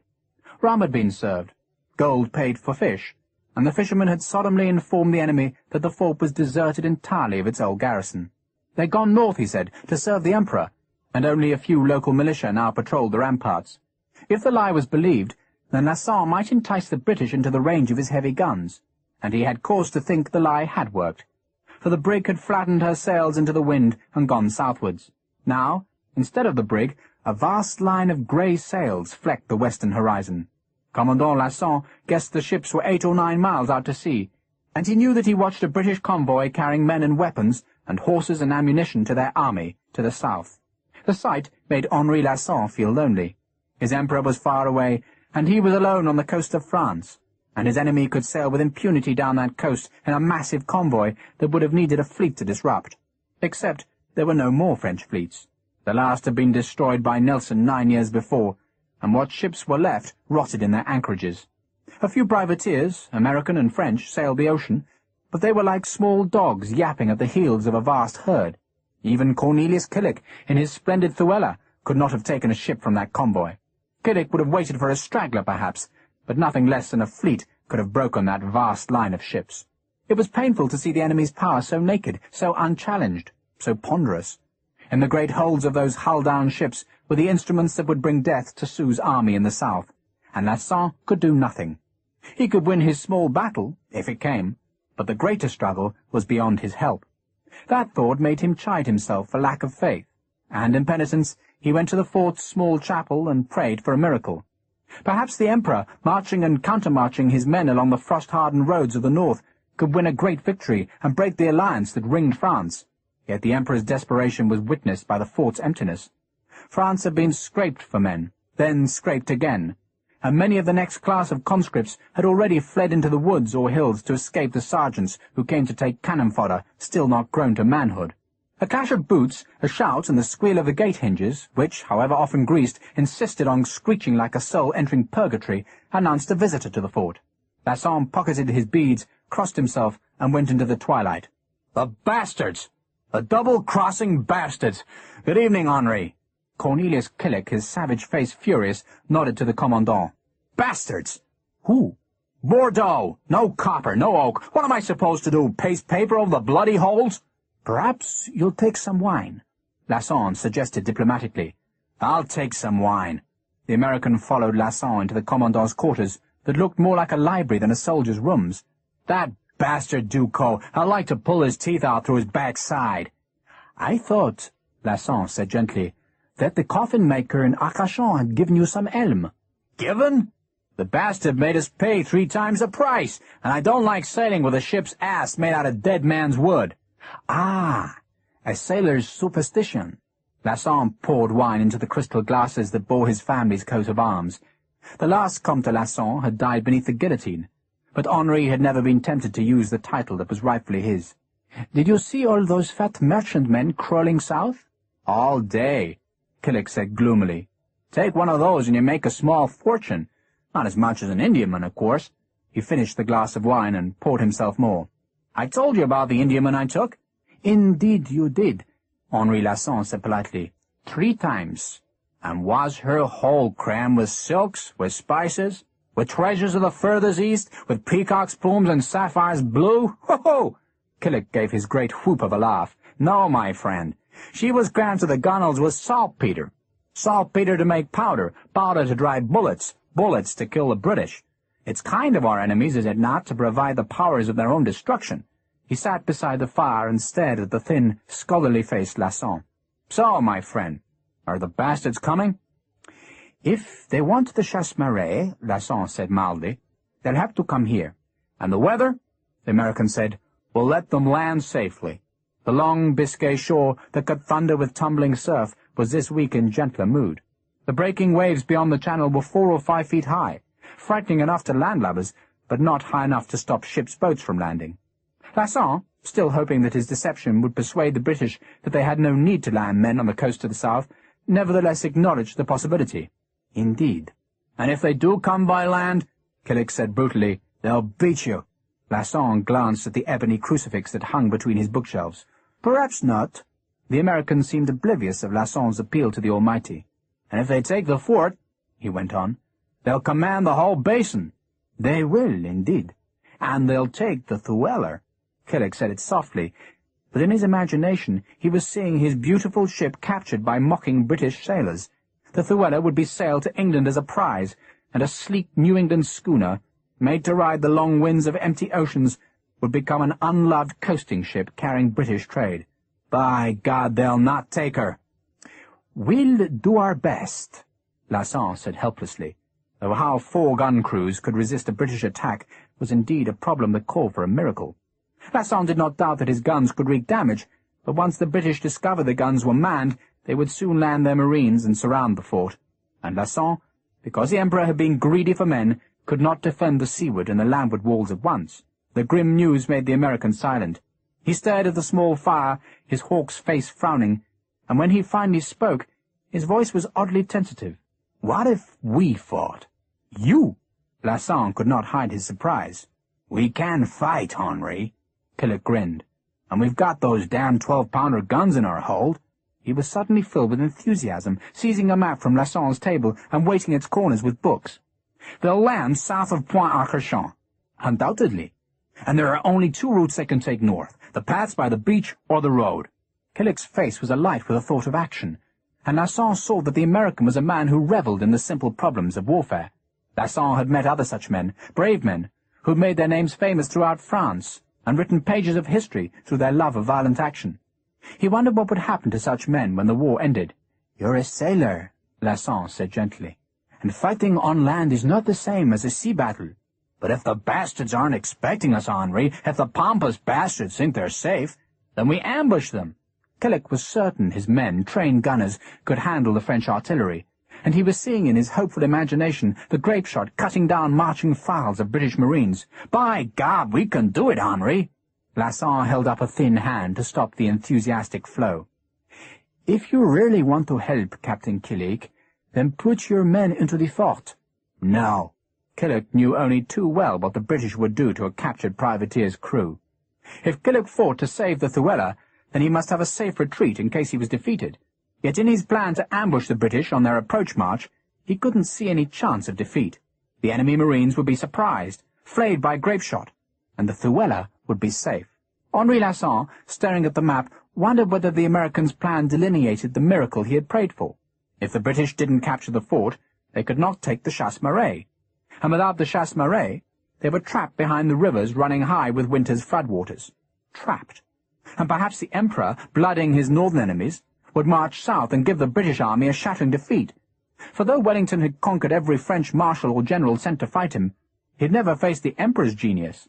Lasson wondered if this big, handsome American had found the small answer that would hold up the British just long enough to let the Emperor come south and teach the Goddams a lesson in warfare. Then a pang of realism forced Lasson's mind to contemplate failure. "What will you do, mon ami, if the British win?" Killick shrugged. "Dismast the Dweller and make her look like a wreck. Then pray that the British ignore her. And you, Commandant? What will you do?" Lasson smiled sadly. "Burn the chasse-marée, of course." By so doing, he would condemn the 200 men of the crews and their families to penury. The mayor and curé had begged him to preserve the boats, which, even in French defeat, would give life and bread to the communities of the Biscay coast. But in defeat, Henri Lasson would do his duty. "Let's hope it doesn't come to that," he said. "It won't." Killick brandished his cigar to leave an airy trace of smoke, like that made by the burning fuse of an arcing mortar shell. "It's a brilliant idea, Henri, so let the buggers come, eh?" They drank to victory in a winter's dusk, while far to the south, where they crossed the path of a great convoy tacking the ocean, Richard Sharpe and his small force came north to do battle. It snowed in the night. Sharpe stood by the stinking tar-coated ratlines on the Amelie's poop deck and watched the flakes whirl round the riding light. The galley fire was still lit forward, and it cast a great sheet of flickering red on the foresail. The galley's smoke was taken northwards towards the lights of the Vengeance. The Amelie was making good time. The helmsman said so. Even Captain Tremgar, grunting out of his bunk at 2 in the morning, agreed. "Never known the old sow to sail so well, sir. Can you not sleep now?" "No." "I'll be having a drop of rum with you." "No, thank you." Sharpe knew that the merchant captain was offering a kindness, but he didn't want his wits fuddled by drink as well as sleeplessness. He stood alone by the rail. Sometimes, as the ship leant to a gust of wind, a lantern would cast a shimmering ray onto a slick, hurrying sea. The snow whirled into nothingness. An hour after Tremgar's brief conversation, Sharpe saw a tiny spark of light, very red, far to the east. "Another ship?" he asked the helmsman. "Lord love you, no, sir." The snow-bright wind whirled the helmsman's voice in snatches to Sharpe.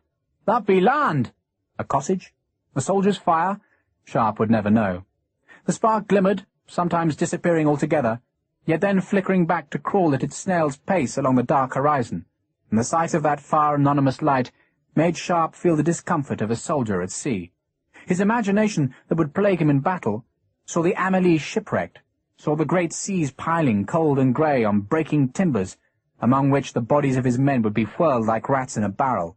That one small red spark was all that was safe, all that was secure, and he knew he'd rather be 100 miles behind the enemy lines and on firm ground than be on a ship in a treacherous sea. "You cannot sleep." "Nor I." Sharpe turned. The ghostly figure of the Comte de Macaire, hair as white as the great cloak that was clasped with silver at his throat, came towards him.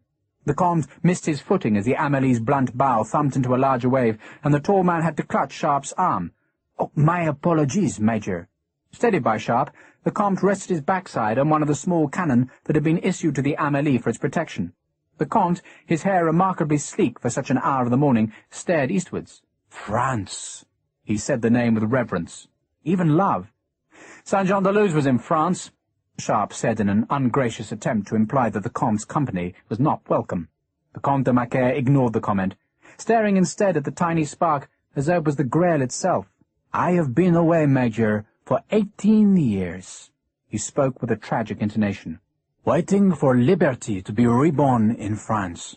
The ship dipped again, and Sharpe glimpsed a whirl of grey water that was gone as swiftly as it had been illuminated. The snow melted on his face. Everyone spoke of liberty, he thought. The monarchists and the anti-monarchists, the republicans and the anti-republicans, the Bonapartists and the Bourbons, all carried the word around as if it was a genie trapped in a bottle, and they were the sole possessors of the world's corkscrew. Yet if Sharpe was to go down to the hold now, and wake up the soldiers who slept so fitfully and uncomfortably in the stinking tweendecks of the Amelie, and if he was to ask each man what he wanted in life, then he knew, besides being thought mad by the men, that he wouldn't hear the word liberty used. They wanted a woman as a companion. They wanted cheap drink. They wanted a fire in winter and fat crops in summer. And they wanted a patch of land or a wine shop of their own. Most would not get what they desired, but nor would Sharpe. He had a sudden, startlingly clear vision of Jane lying sick, sweating in the cold shivers of the killing fever. The image, so extraordinarily real in the freezing night, made him shiver himself. He tried to shake the vision away, then told himself that Jane suffered from nothing more than an upset stomach and a winter's cold. But the superstition of a soldier suddenly gripped Sharpe's imagination, and he knew with an utter certainty that he sailed away from a dying wife. He wanted to howl his misery into the snow-dark night, but there was no help there, no help anywhere. She was dying. That knowledge might have been vouchsafed by a dreamlike image, but Sharpe believed it. "Damn your bloody liberty!" Sharpe spoke savagely. "Major?" The Comte, hearing Sharpe's voice but no distinct words, edged down the ship's rail. Jane would be dead, and Sharpe would return to the coldly heaped soil of her grave. He wanted to weep for the loss. "Did you speak, monsieur?" The Comte persisted. Sharpe turned to the Comte then. The rifleman had been distracted by his thoughts, but now he concentrated on the tall, pale aristocrat. "Why are you here?" "Here, monsieur?" De Macaire was defensive. "For the same reason you are here, to bring liberty to France." Sharpe's instincts were alert now. He was sensing that a new player had entered the game, a player who would confuse the issues of this expedition. "Why?" he persisted. De Macaire shrugged. "My family is from Bordeaux, Major, and a letter was smuggled to me in which they claim the citizens are prepared to rebel. I am ordered to discover the truth of the letter." God damn it, but his instincts were right. Sharpe was supposed to discover the mood of the French, but Wigram, knowing that Sharpe would return a gloomy answer, had sent this aristocrat at the very last moment. Doubtless de Macaire would give Wigram the answer he wanted, the answer that would lead to madness. Sharpe laughed sourly. "You think two companions of riflemen can provoke Bordeaux into rebellion?" "No, monsieur." The Comte de Macaire paused as a wave lurched the ship sideways. "I think two companies of riflemen, with the help of some marines, can hold the fort at Arcachon until more men are carried north by chasse-marée. Isn't that why the boats are being collected, to make an invasion? And where better to invade than at Arcachon?" Sharpe did not reply. Elphinstone had ordered him to scotch Wigram's desk-born ambitions, but now this foppish Frenchman would make that task difficult. It would be simpler, Sharpe thought, to tip the man overboard now. "But if the city of Bordeaux is ready for rebellion," de Macaire was happily oblivious of Sharpe's thoughts, "then we can topple the regime now, Major. We can raise insurrection in the streets. We can humble the tyrant. We can end the war." Again Sharpe made no reply, and the Comte stared at the tiny glimmer of light in the cold darkness. "Of course," the Comte continued, "if I do succeed in raising the city against the ogre, I shall expect your troops to come to my aid immediately." Startled, Sharpe twisted to look at the pale profile of the Comte de Macaire. "I have no such orders." The Comte also turned, showing Sharpe a pair of the palest, coldest eyes imaginable. "You have orders, Major, to offer me every assistance in your power. I carry a commission from your Prince Regent, and a commission from my King. When ordered, Major, you will obey." Sharpe was saved from a reply by the harsh clang of the ship's bell. He wondered irritably why sailors did not just ring the hour like other folk, but insisted on sounding gnomic messages of indeterminate meaning upon their bells. Feet padded on the deck as the watch was changed. The binnacle lantern flared bright as the lid was lifted. "Your first duty, Major," the Count ignored the dark figures who came up the poop-deck ladders, "is to safely put my horses ashore."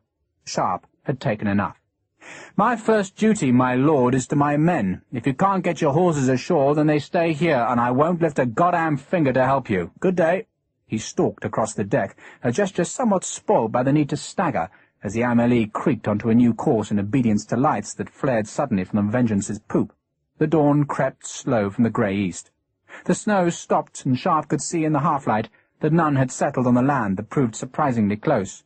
A brig was close inshore, and signal flags hung bright from her mizzen-yard. "She wasn't with us yesterday." Sweet William, looking disgustingly well-rested, nodded towards the signalling brig. He had brought Sharpe a mug of tea. "She must have been poking around the fortress. Sleep sound?" "No sleep." Sharpe cradled the mug and sipped the hot, sour liquid. The shore looked barren. Sand dunes were grey behind the flicker of surf, and beyond the dunes were the dark shapes of stunted pines. No houses were visible. Far inland there were the low, humped shapes of hills, and to the north there was a promontory of low-shadowed ground that jutted into the bleak waters. Captain Tremgar pointed to the headland. "Point Arcachon." He turned away from the two rifle officers and bellowed orders through a speaking trumpet. Sharpe heard the thumping rumble as the anchor cables snaked and whipped out of the hawse holes. Sails that a moment before had been filled with wind flapped like monstrous bat-wings as the topmen furled the stiff canvas onto the yards. The Vengeance, looming vast in the morning light, was already anchored, and already launching her first boats. "Christ on his cross!" Sweet William vented a sudden anger. He was staring at the boats that huddled beside the Vengeance. Sharpe took his spyglass from the sleeve pocket on his overalls and extended the ivory barrels. The glass had been a gift from the Emperor of the French to his brother, the King of Spain, but the gift had been lost among the loot of Vittoria and was now carried by an English rifleman. "Jesus Christ!" Sharpe echoed Frederickson's blasphemy. The Vengeance had launched 3 longboats, and each was filling with red-jacketed marines. "There must be 100 of them!" He watched the men gingerly descend the tumble home to step into the rocking boats. The sea, miraculously, was gentle this morning, heaving with the long swells of the ocean, but not broken into whitecaps. Sharpe raised the glass, cursing because the small movements of the Amélie made training the telescope difficult, and he saw yet more red-coated marines waiting on the Vengeance's main deck. "That bastard didn't need us at all. Well, not to take the fort, perhaps." Sweet William lit a cheroot.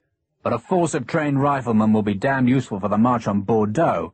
Damn his bloody soul!" Sharpe understood now. Wigram had sent de Macaire to force a decision, and Bampfylde had secreted the marines to implement the decision. Come hell or high water, Wigram and Bampfylde wanted to take Bordeaux, and Sharpe was caught in the middle. He watched the packed longboats pull towards the breaking surf, and he felt a bitter anger at Bampfylde, who had lied about a malady so that he could have trained skirmishers for his madcap scheme. Even the sun, showing through the clouds for the first time in weeks, could not alleviate Sharpe's anger. "It's my belief," Frederickson said, "that he wanted you personally." "Me? He probably had an exalted view of your ability," Frederickson said dryly. "If the celebrated Major Sharpe fails, then no reasonable man could expect Captain Bampfylde to succeed. On the other hand, of course, who better than yourself to guarantee success?" "Bugger Bampfylde," Sharpe said. The longboats landed their red-coated troops, then were launched back through the surf. The oarsmen, tugging against wind and tide, jerked like small marionettes to pull the heavy boats free of the shore's suction. They didn't come to the Amélie. Instead they went to the Vengeance, where still more marines waited for disembarkation. The morning ticked on. A breakfast of gravy-dipped bread was passed around the riflemen who waited on the Amélie's deck. Those marines already ashore formed up in ranks, and, to Sharpe's astonishment, a half-company was marched off the beach towards the shelter of the dark pines. Sharpe himself was supposed to command the land operations, yet he was being utterly ignored. "Captain Tremgar?" "Sir?" "Your boat can put me ashore?" Tremgar, a middle-aged man wrapped in a filthy tarpaulin jacket, knocked the dottle from his pipe on the brass binnacle cover that was covered with tiny dents from just such treatment. "I ain't got orders to do it, Major." "I'm giving you orders." Tremgar turned. One of the longboats was pulling away from the Vengeance and carrying, instead of marines, a group of blue-cloaked naval officers. Tremgar shrugged. "Don't see why not, Major." It took 20 minutes to lower the Amélie's small tender into the water, and another 5 before Sharpe was sitting uncomfortably on the stern thwart. The Comte de Macaire, seeing a chance to escape from the stinking collier, had insisted on sharing the boat. He had exchanged his British uniform for a suit of brown cloth. From the Amélie's deck the sea had appeared benign, but here in the tiny boat it swelled and threatened and ran cold darts of fear up Sharpe's back. The oars spattered him with water. The waves heaved towards the gunwales, and at any moment Sharpe expected the small rowboat to turn turtle. The Comte, wrapped in his cloak, looked seasick. Sharpe twisted. The Amélie's tar and salt-stained hull reared above him. Her cook jettisoned a bucket of slops over the side, and gulls, screaming like banshees, swooped from the air between the yards to fight over the scraps. The Comte, offended by Sharpe's cavalier treatment in the small hours, said not a word. Slowly, oar-tug by oar-tug, the 4 boatmen dragged the small craft away from the Amélie, and the grumble of the surf, like the roar of a far-off, relentless battle, grew louder. Sharpe instinctively touched his weapons. His rifle was muzzle-stopped against seawater splashes, while the lock was wrapped in an old rag for protection. His sword was clumsy in the confines of the tiny boat. A surge heaved the boat up and ran it forward towards the breaking surf that betrayed itself to Sharpe as a spume of spray being whipped from a curling wave by the wind's flick. Then the boat dropped into a valley of sliding, glassy grey water that was flecked with floating seaweed. This was the point of danger. This was the moment when the small boats must go from the sea's cradle into the broken forces where the waves battered at the shore. Years ago, on a beach like this in Portugal, Sharpe had watched the longboats broach in the combers and spill their men like puppets into the killing sea. The bodies, he remembered, had come ashore white and swollen, uniforms split by the swelling flesh, and dogs had worried at the corpses for days. "Pull!" the boatswain shouted. "Pull, you bastards!" The oarsmen pulled, and like a wagon loaded with cannon shot, the boat fought the upward slope of the wave. The oars bent under the strain. Then the vast power of the sea caught the boat's transom, and it was running suddenly free of all constraint, and the boatswain was shouting at the men to ship oars, and was leaning his full weight on the tiller behind Sharpe. The boatswain's shout seemed like a prolonged bellow that melded with the roar of the surf. The world was white and grey, streaked bottle green at its heart, where the wave broke to carry the tiny boat surging forward. Sharpe's right hand was a cold and bloodless white where it gripped the gunwale. Then the boat's bow was dipping, falling, and the water was smashing around Sharpe's ears in scraps of freezing white. And still the shout echoed in his ears, and he felt the panic of a man caught in a danger that is uncontrollable. The bow caught, the boat twisted and shuddered, and suddenly she was running amidst bubbling sea streaks beneath which the sand made a hissing noise as tons of beach were drawn backwards by the sucking water. "Now!" the boatswain shouted. "Now, you heathens!" And the bowmen were overboard, up to their knees in churning water, and dragging the small boat towards the safety of the shelving beach. Major, that was easy," the boatswain said calmly. Sharpe, trying not to show the terror he had felt, stepped forward over the thwarts. The two remaining oarsmen, grinning at him, helped his unsteady progress. Another wave, breaking and running up the beach, lifted the boat and shifted it sideways, so that Sharpe fell heavily onto a huge black man who laughed at the soldier's predicament. Sharpe stood again, balanced himself at the prow, then leapt into the receding wave. No firm ground, no lush soil of the most peaceful village green in England had ever felt so good to him. He splashed to dry sand, breathing a silent thanks for safety, as at last his boots crunched the small ridge of seaweed shells and timber scraps that marked the height of the winter tides. "Major!" a voice hailed him. Lieutenant Ford, Bampfylde's aide, walked through the clinging sand. "Welcome ashore. You're precipitate, are you not, sir?" "Precipitate?" Sharpe, taking the rag off his rifle lock, had to shout over the noise of wind and surf. "You had not been ordered ashore, sir." Ford spoke respectfully, but Sharpe was certain the young lieutenant had been sent by Bampfylde to deliver this reproof. The captain himself, resplendent in blue, white, and gold, directed affairs 50 yards down the strand. "Let me remind you, Lieutenant," Sharpe said, "the proceedings ashore are under my command." The Comte de Macaire, looking grey beneath the powder he had put onto his face, brushed at his cloak, then stumped through the sand towards Bampfylde. Ford glanced at the Comte, then back to Sharpe. "You can see, sir," the lieutenant could not hide his embarrassment, "that our marines have had a miraculous recovery." "Indeed." There must have been hundreds of marines on the beach, and Sharpe had seen at least another 50 march inland. "The captain feels—" Ford had carefully placed himself in a position that made it impossible for Sharpe to walk towards Bampfylde, "that we can safely look after the matter ourselves." He smiled, as though he had brought splendid news. Sharpe stared at the young, nervous lieutenant. "The matter?" "Oh, the capture of the Teste de Bouche." Ford still smiled as if he could infect Sharpe with his good tidings. Sharpe stared at Ford. "You're standing in my path, Lieutenant." "Oh, my apologies, sir."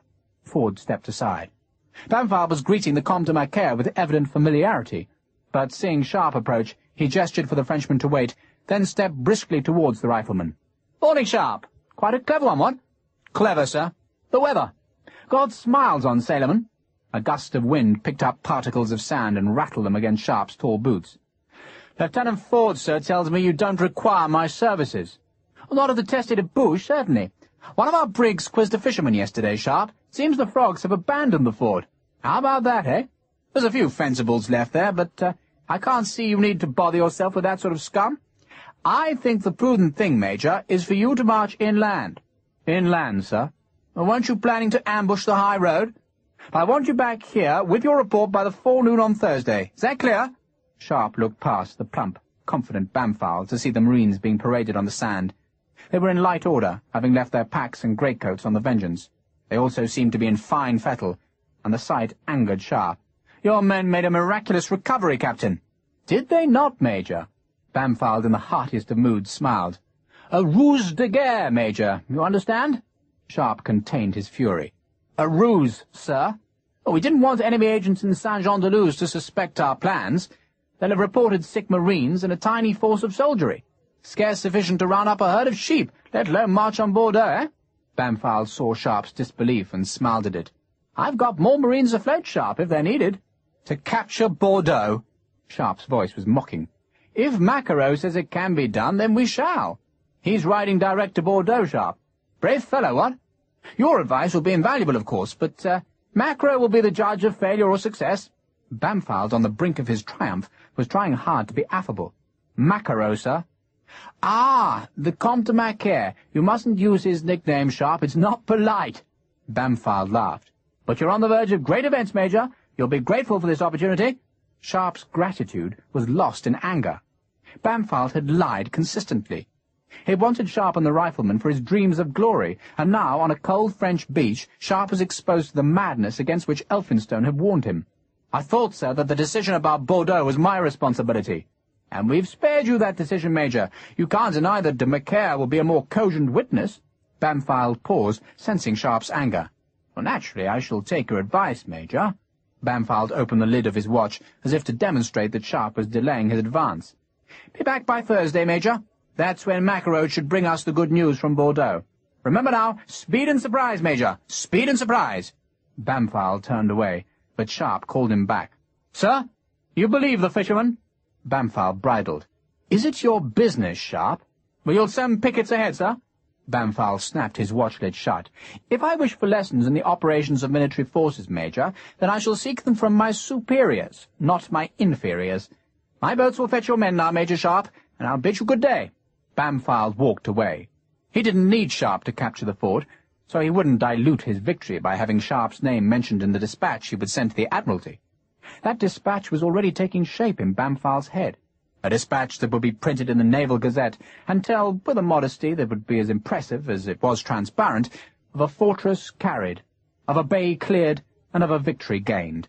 But that small victory would be but a whisper compared to the trumpeted glory when Bordeaux fell. Thus Bampfylde walked through the cloying, crunching sand, and his head was filled with dreams of triumph, and the sweeter dreams of victory's rewards that were fame and wealth beyond measure. Chapter 5. Cornelius Killick spat coffee grounds into the fire that had been lit beneath the pine trees. The wind was chill, but at least it wasn't raining, though Killick suspected the lull in the foul weather wouldn't last. Some of his men slept, some clenched muskets, others played cribbage or dice. They were nervous, but they took comfort from their captain's blithe confidence. Killick's confidence was a pretense. He was as nervous as any of his men, and regretting his impulsive offer to defend the fort's landward approaches. It was not that the American was afraid of a fight, but it was one thing to fight at sea, where he knew the meaning of every catspaw on the water, and where he could use his skill at the Thuela's helm to run confusion about his enemies, and quite another to contemplate a fight on dry land. It was, as his Irish lieutenant would say, a horse of a different colour, and Cornelius Killick was not sure he liked the colour. He hated the fact that the land was such a clogging, cloying platform for a fight. A ship moved guns much faster than wheels, and there was nowhere to hide at sea. There, in the clean wind, a fight was open and undisguised, while here any bush could hide an enemy. Killick was keenly aware that he'd never trained as a soldier, nor even experienced a battle on land, yet he'd made the offer to Commandant Lasson, and so in this chill wind he was preparing to offer battle if the British Marines came. Yet if Cornelius Killick had doubts to plague his confidence, he also had compensating encouragements. With him were the 6 12-pounder guns that had been swung out of the Thuela's hold and mounted on their carriages. Their solidity gave Killick an odd comfort. The guns, so beautifully designed and yet so functional in their appearance, offered an implicit promise of victory. The enemy would come with muskets and be faced with these weapons that Napoleon called his beautiful daughters. They were Gribeauval 12-pounders, brute killers of the battlefield, massive. To serve those guns, Killick had 60 men, all of them trained in the use of cannon. The American knew well what fate the British might give to a captured privateer's crew, so Killick had not ordered his men to give battle, but had instead invited their help. Such was their faith in him, and such their liking for him, that only 24 men had declined this chance. Thus Killick would be served this day by volunteers, fighters all. How, Killick asked himself, could impressed troops led by arrogant, dandified officers defeat such men as these? A wind stirred the pines and drifted the fire's smoke towards the village. No one was visible on the far ramparts of the fort, nor did any flag show. "Maybe the bastards won't come today." Lieutenant Docherty poured himself some of the muddy coffee. "Maybe not." Killick leant to the fire and lit a cigar. He felt a sudden pang that he should be forced to this unnatural fight, or else lose his ship. He couldn't face losing the Thuela. "But if they do come, Liam, we'll shock the bastards out of their skins." That was Killick's third advantage, that he had the surprise of ambush on his side. An hour later the first message arrived from Point-à-Cachan. Killick had posted 4 scouts, each one mounted on a lumbering cart-horse, and the news came clumping northwards that Marines had landed safely and were already advancing along the tangle of sandy tracks that edged the beach. "Did they see you?" Killick asked the gun captain who brought the message. "No." The man was scornful of the Marines' watchfulness. Killick stood and clapped his hands. "We're moving, lads! We're moving!" The Thuela's crew had waited with the guns at a point midway between the beach paths and the inland road. Now Killick knew which route the British were taking, and so the guns had to be manhandled westwards to bar that route. Other messages came as the guns were shifted. 150 Marines had landed. They had neither artillery nor horses, and all marched north. Other men had followed the Marines ashore, but they had stayed on the beach. The scouts, all 4 of them, came back to the ambush site. Henri Lasson had chosen the place, and chosen well. The guns were sited at the edge of a pine wood that topped a shallow ridge that jutted into a spreading, flat expanse of sand that edged the dunes of the beach. 2 cottages had stood in the sandy space, but both had burned down in the last few years, and their charred remains were all that broke up the area across which the Marines must march. The gun emplacement also offered Killick's men protection. The 12-pounders were shadowed by the pines, so that the grape shot would blast, obscene and sudden, out of the darkness into the light. And even if the Marines were to counterattack and brave the maelstrom of fire that would be slashing diagonally towards the sea, they must climb a crumbling bank of sand that was 6 feet high, and steep enough to demand the help of hands if it was to be negotiated. 20 men went back for the gun limbers, while the rest of Killick's men prepared the big guns for battle. The barrels had to be shifted on the carriages from their travelling position into the fighting stance. Then trunnions must be clamped with iron cap squares, as powder and grape shot were rammed into cold muzzles. The grape shot was adapted from the stocks taken from the Thuela's magazine, and each canvas-wrapped bundle of balls would be propelled by 4 pounds and 4 ounces of French powder that came in a surge bag shaped to the cannon's breech. Vent prickers slid into touch holes to break the powder bags. Then tin tubes filled with finely milled powder were rammed down to carry the fire to the charge. Killick stooped at the breech of one gun. He squinted through the tangent sights, set for point-blank range, then gave the brass handle of the elevating screw a quarter turn. Satisfied, he went to each of the other guns, and stared down the sights to imagine the tangling death he would cause to flicker above the clearing's sand. The gun's mute promise of terrible power gave Killick a welcome surge of confidence. "The Commandant thanks you, Cornelius." Lieutenant Liam Docherty had warned Commandant Lasson that the British had landed. "He wishes you joy of the meeting." Killick gave his swooping, bellowing laugh, as if in anticipation of victory.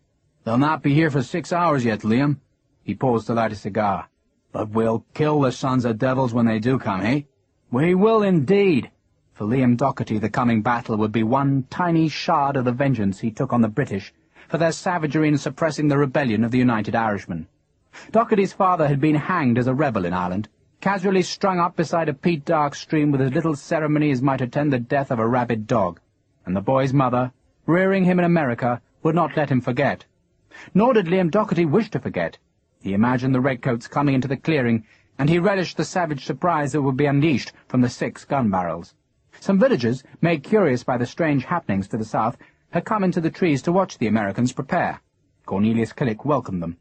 In the night he had been besieged by fears, by imaginings of disaster, but now, when the shape of the enemy's approach was plain, and the skilful placing of his ambush apparent, he felt sure of success, and was glad that this victory would be witnessed by spectators. "I wonder what they'd say in Marblehead if they could see us now," he said happily to Docherty. Liam Docherty thought that few people in Marblehead would be astonished by this new adventure of Killick's. Cornelius Killick had always had the reputation of being a reckless rogue.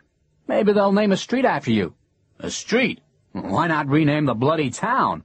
Only one thing remained to be done, and that was done with a due solemnity. Cornelius Killick unfurled the great ensign that he had fetched from the Thuela. Its 1,000 stripes had been sewn together by a committee of Marblehead ladies, then blessed by a Presbyterian minister who had prayed that the flag would see much slaughter of the Republic's enemies. This day, Killick promised himself, it would. The flag, drooping in the windless space beneath the trees, would be carried forward at the first gunshot, and it would stand proud as the gunners worked and as the enemy fell. Cornelius Killick and the men of the Thuela were ready. The beach was strangely deserted when the Marines were gone. The wind was cold as Sharpe's men tumbled uncertainly through the surf to drag their packs, greatcoats, and weapons to the dunes. "One more boat, sir," Fredrickson said unnecessarily. Sharpe grunted. The clouds had hidden the sun again, and he could see little inland through his telescope. On one far hill, a track seemed to wind uncertainly upwards, but there was no visible village or church that might correspond to the scanty map that Fredrickson spread on the sand. "The captain said we were 3 miles south of Point Arcachon here." Sharpe knew the map by heart, and didn't bother to glance down. "There are no roads eastwards. Our quickest route is up to Arcachon, then use the Bordeaux road. Follow the webfoots on the beach." "Christ, no." Sharpe didn't care if he never saw Bampfylde again. "We'll take the inland road." He turned. The Comte de Macaire was standing disconsolate by the tide line, watching as his 2 horses, each given a long lead rope, were unceremoniously dumped overboard. The horses would have to swim now, tethered to the Amelie's boat, and the Count feared for their loss. Fredrickson still stared at the map. "How are you going to stop Bampfylde invading France?" "By refusing to believe that pricked-up bastard." Sharpe nodded towards the Frenchman. "I should have heaved him overboard last night." "I could have an accident with a rifle," Fredrickson offered helpfully. It was a cheerful thought for a cold morning, but Sharpe shook his head before turning to watch a working party of riflemen wresting supplies through the surf. "We can jettison the bloody ladders," Sharpe said sourly. He wondered how Bampfylde proposed crossing the ditches and walls of the Teste de Bouche without scaling ladders, then dismissed the problem as irrelevant now. Sharpe's job now was to go inland, ambush a military convoy on the great road that led southwards, and try to discover the mood of Bordeaux from the captives he would take. "We'll split the supplies between the men. What we can't carry, we leave." "Yes, sir." Fredrickson folded the map and pushed it into his pouch. "You'll leave the order of march to me?" But Sharpe didn't reply. He was staring at a group of seated riflemen who sheltered from the icy wind in a fold of the sand dunes. "You!" he bellowed. "Come here!" The riflemen's faces, bland with the innocence that always greeted an officer's anger, turned to stare at Sharpe. But one man stood, shook sand from his green jacket, and started towards the 2 officers. "Did you know?" Sharpe turned furiously on Fredrickson. "No." Fredrickson lied. Sharpe looked towards the man he'd summoned. "You stupid bloody fool." "Sir." "Jesus Christ, I make you a bloody RSM, and what do? You throw it away!" Patrick Harper's cheek was even more swollen from the toothache, and, as though it explained all, he touched the swelling. "That was this, sir." The reply took the wind from Sharpe's anger. He stared at the huge Irishman, who gave him a lopsided grin in return. "Your tooth?" Sharpe asked menacingly.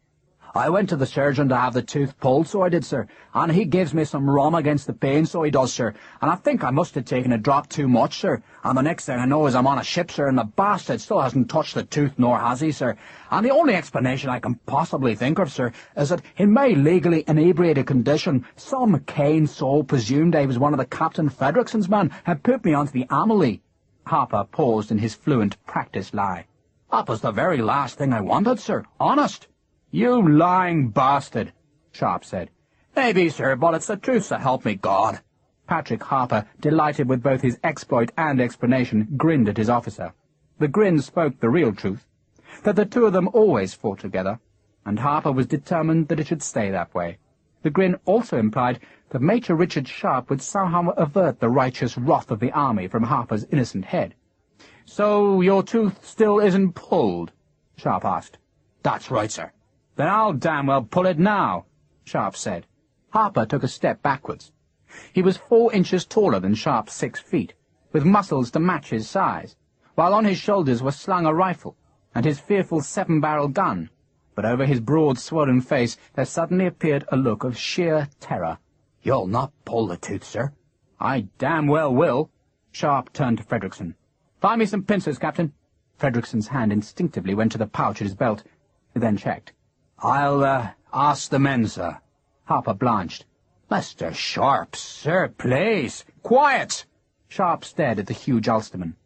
In truth, he was relieved that Harper was here, but the army was the army, and the relief could not be betrayed. "You're a damn fool, RSM. What about your son?" "He's a bit too young to fight yet, sir." Harper grinned, and Sharpe had to look away so that he didn't return the grin. "No pincers, sir." Fredrickson sounded disappointed, though Sharpe suspected Sweet William had made no kind of real search for the implement. "You'll want us under way, sir?" "Inland." "Sergeant Harper?" "Sir?"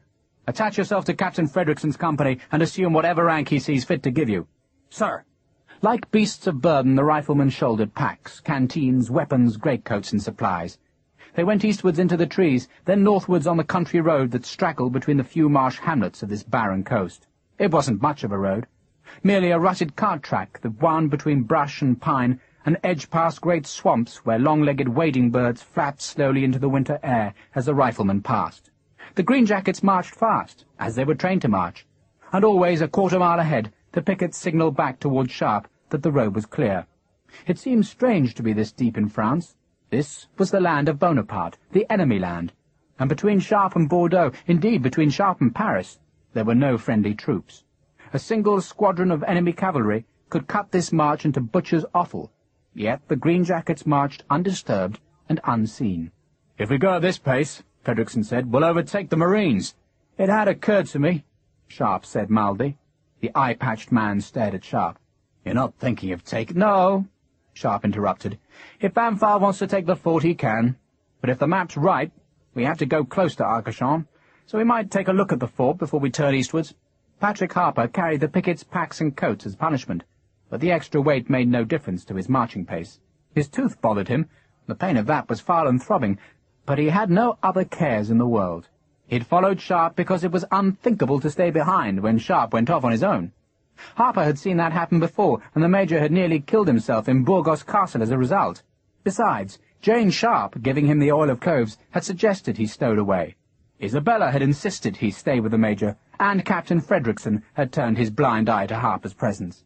Harper felt he was in his proper place, with Sharpe, and with a column of riflemen marching to battle. Their green jackets and dark trousers melded with the cloud-darkened pines. The 60th had been raised for just such terrain, the American wilderness, and Sharpe, turning sometimes to watch the men, could see how well chosen the uniform was. At 100 paces, an unmoving man could be invisible. For a moment, Sharpe felt the sudden pride of a rifleman. The rifles, he believed as an article of his soldier's faith, were simply indisputably the finest troops in all the world. They fought like demons, and were made more deadly because they were trained, unlike other infantry, to fight independently. These men in danger would not look to an officer or sergeant for instruction, but would know, thanks to their training, just what to do. They were mostly squat and ugly men, toothless and pinched-faced, villainous and foul-mouthed, but on a battlefield they were kings, and victory was their common coin. They could fight, and they could march. God, but they could march! In '09, trying to reach the carnage of Talavera, the Light Division had marched 42 hilly miles in 26 hours, and had arrived in good order, weapons primed and ready to fight. These men marched thus now. They did it unthinkingly, not knowing that the pace they unconsciously assumed was the fastest marching pace of all the world's armies. They were riflemen, the finest of the best, and they were going north to war. While to their west, on the less happy trails that edged the tumbled dunes, the Marines faltered. It wasn't their fault. For months now, on a diet of worm-infested biscuit, rotting meat, foul water, and rum, they had been immured in the forecastles of the great ships that weathered the Biscay storms. They weren't hardened to marching, and the sand they crossed gave treacherous footing and chafed their boots on softened skin. Their muskets, all of the heavy sea service pattern, seemed to grow heavier by the mile. Their chest straps, whitened and taut, constricted labouring lungs. It was a cold day, but sweat stung their eyes, while the muscles at the back of their legs burnt like fire. Some of the men were burdened by ropes and grapnel hooks that they would use to scale the fort's wall, instead of the long ladders that Bampfylde had deemed unnecessary for the Marines. "We shall call a halt." Captain Bampfylde didn't do it for the men's benefit, but his own. If they laboured, he suffered. His hand-made boots had rubbed his right heel raw and raised blisters on his toes. The leather band of his bicorn hat was like a ring of steel, and his white breeches were cutting into his crutch like a sawhorse. The captain was regretting his intrepidity. He'd been eager to lead these men into battle, and that could not be done from the deck of the Vengeance any more than it could be done from the quarter-deck of the Scylla. That frigate, under Captain Grant, would nose into the Arcachon Channel to draw the fire of what few defenders might infest the fort's bastions. Once those defenders were occupied with the frigate, and while their gaze was fastened seawards, the Marines would assault the empty landward ramparts. It was that assault which would capture the imagination of the British public when it was printed in the Naval Gazette. Not the old story of a ship bombarding a battery. Captain of Marines Palmer saluted Bampfylde. "We're behind time, sir." "God damn it, Palmer, if I require your contribution, then I shall ask for it." "Sir, Palmer was unmoved by Bampfylde's anger. Neil Palmer was 10 years older than Bampfylde, and too experienced to be worried by the petulance of yet another ambitious young captain, who resented the fame gained by Nelson's band of brothers. "I'll put pickets out, sir." "Do it!" Bampfylde subsided against the trunk of a tree.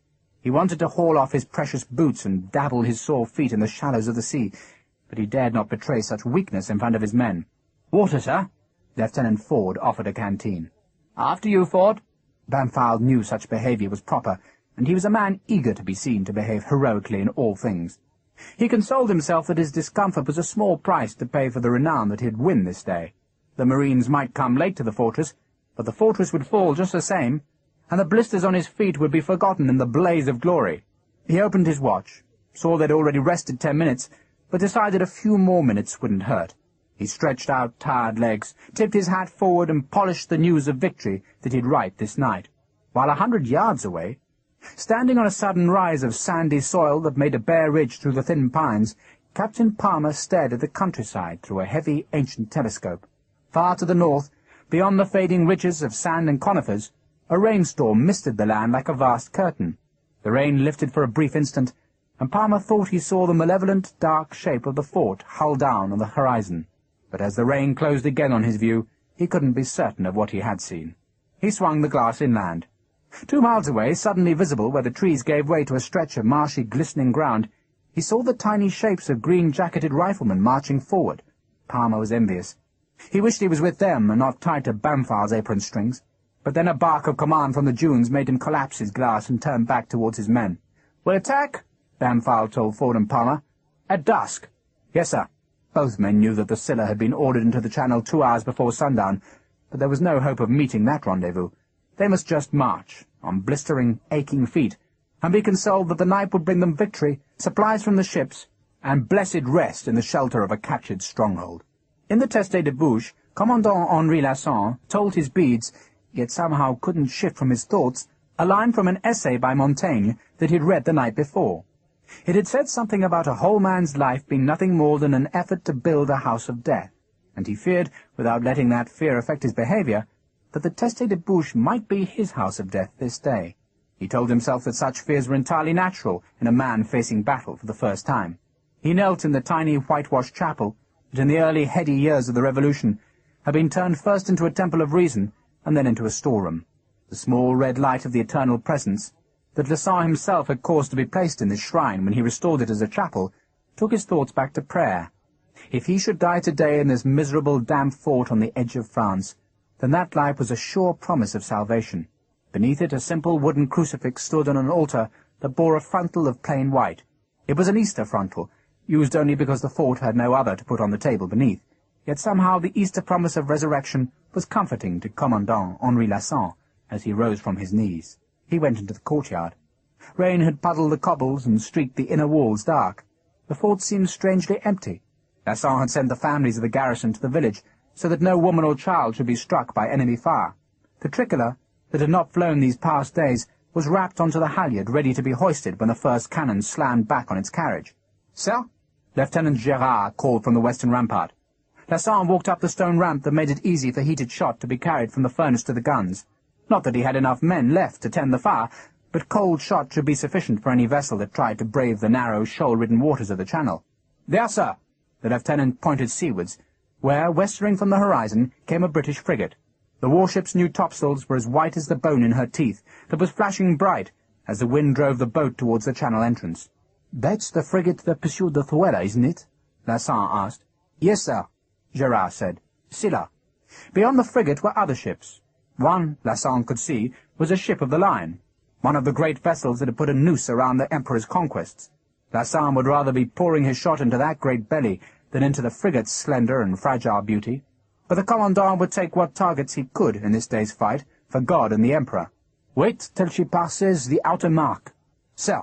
The Scylla moved closer, the gillwork of her figurehead gleaming, and Lasson knew the frigate had come to make him look one way, while the Marines came from his rear. But he had an American warrior hidden in the woods, and Lasson must put his trust in that unexpected ally. He knew that no Marine could pass Killick without shots being fired, and even if the Americans were pushed back, then the noise of their battle would give Lasson a chance to man the ramparts by the fortress gate. For the moment, That rampart was only garrisoned by 3 sick men. If the Scyllas' attack was timed properly, Lasson thought, then the Marines must be close. Lasson looked south, but could see nothing untoward beyond the village. Then he turned back seawards, in time to watch the frigate's flying jib shiver as it turned towards the channel. At the same time, the Scyllas' great battle ensign unfurled from an upper yard. Lasson's men crouched by their guns.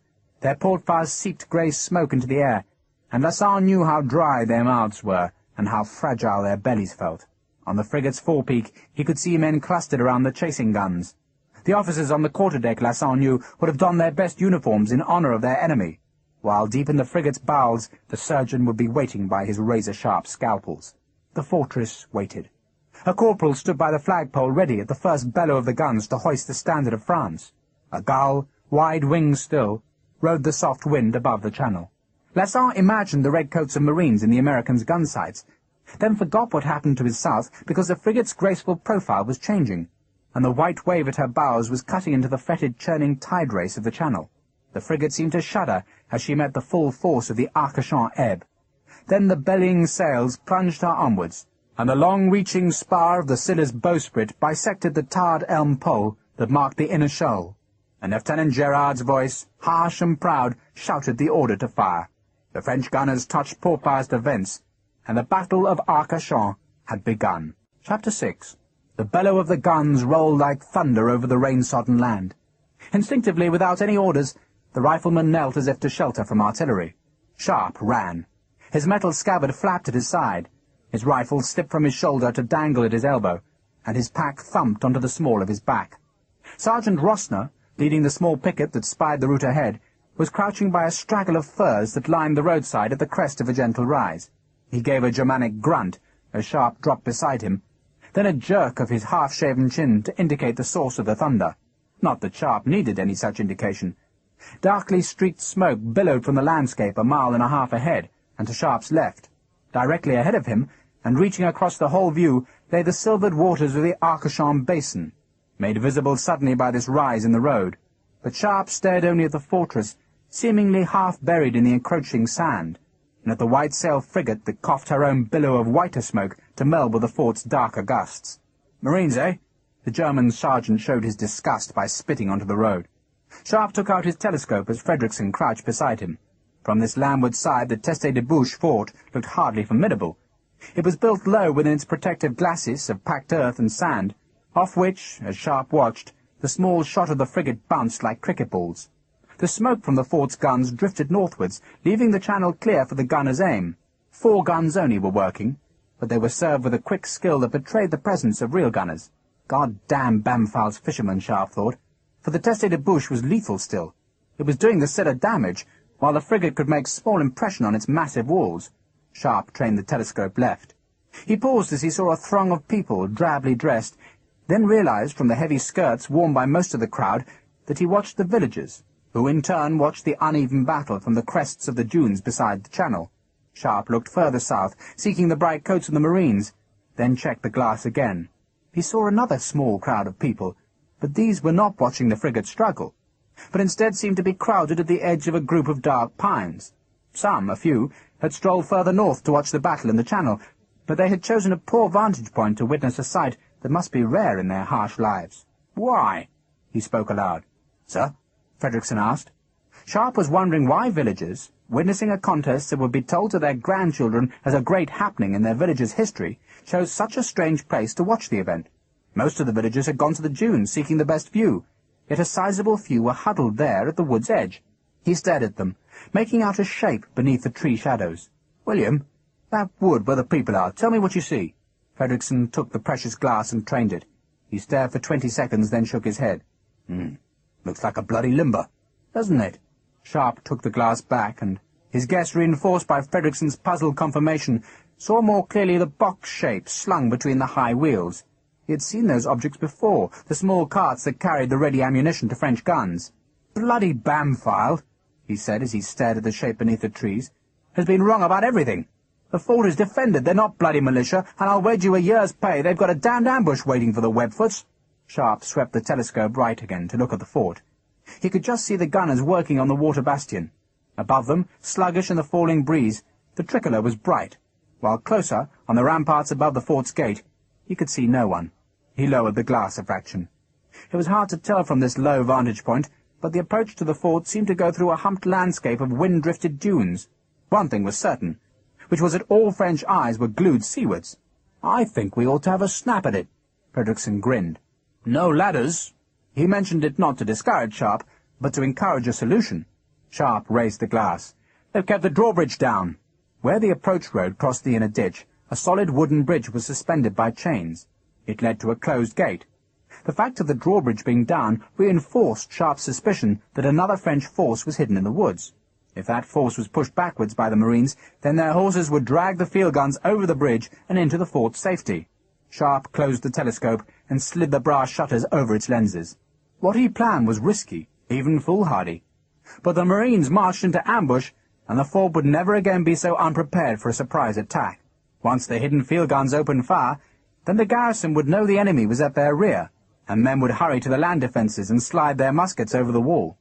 The road ahead dropped to a stone mill that stood beside a small stream. Beyond that were pale, poor meadows, where broken bars served a handful of thin cattle. Beyond that again were the masts of the coastal shipping, huddled where another village, betrayed by smoke from its chimneys, lay at the basin's edge. The riflemen must cross the stream, slip through the scant cover of the meadows, then work their way into the sandy waste about the fort. Sharpe smiled. "To be truthful, I don't know how we get over the bloody wall." "Knock on the front door?" Frederickson suggested. Sharpe pushed his telescope into the tin box that protected it from harm, then into his pocket. "Send 2 good men south to warn Bamfylde. Then we go down the slope in small groups. Open order. Rendezvous at the first cattle shed." He had a growing suspicion that this was a task best left to a small group, a very small group. Sharpe turned. "Sergeant Harper?" The huge Irishman, grinning with anticipation, loped up the road. "Sir?" "You wanted to be killed, so come with me." "Yes, sir."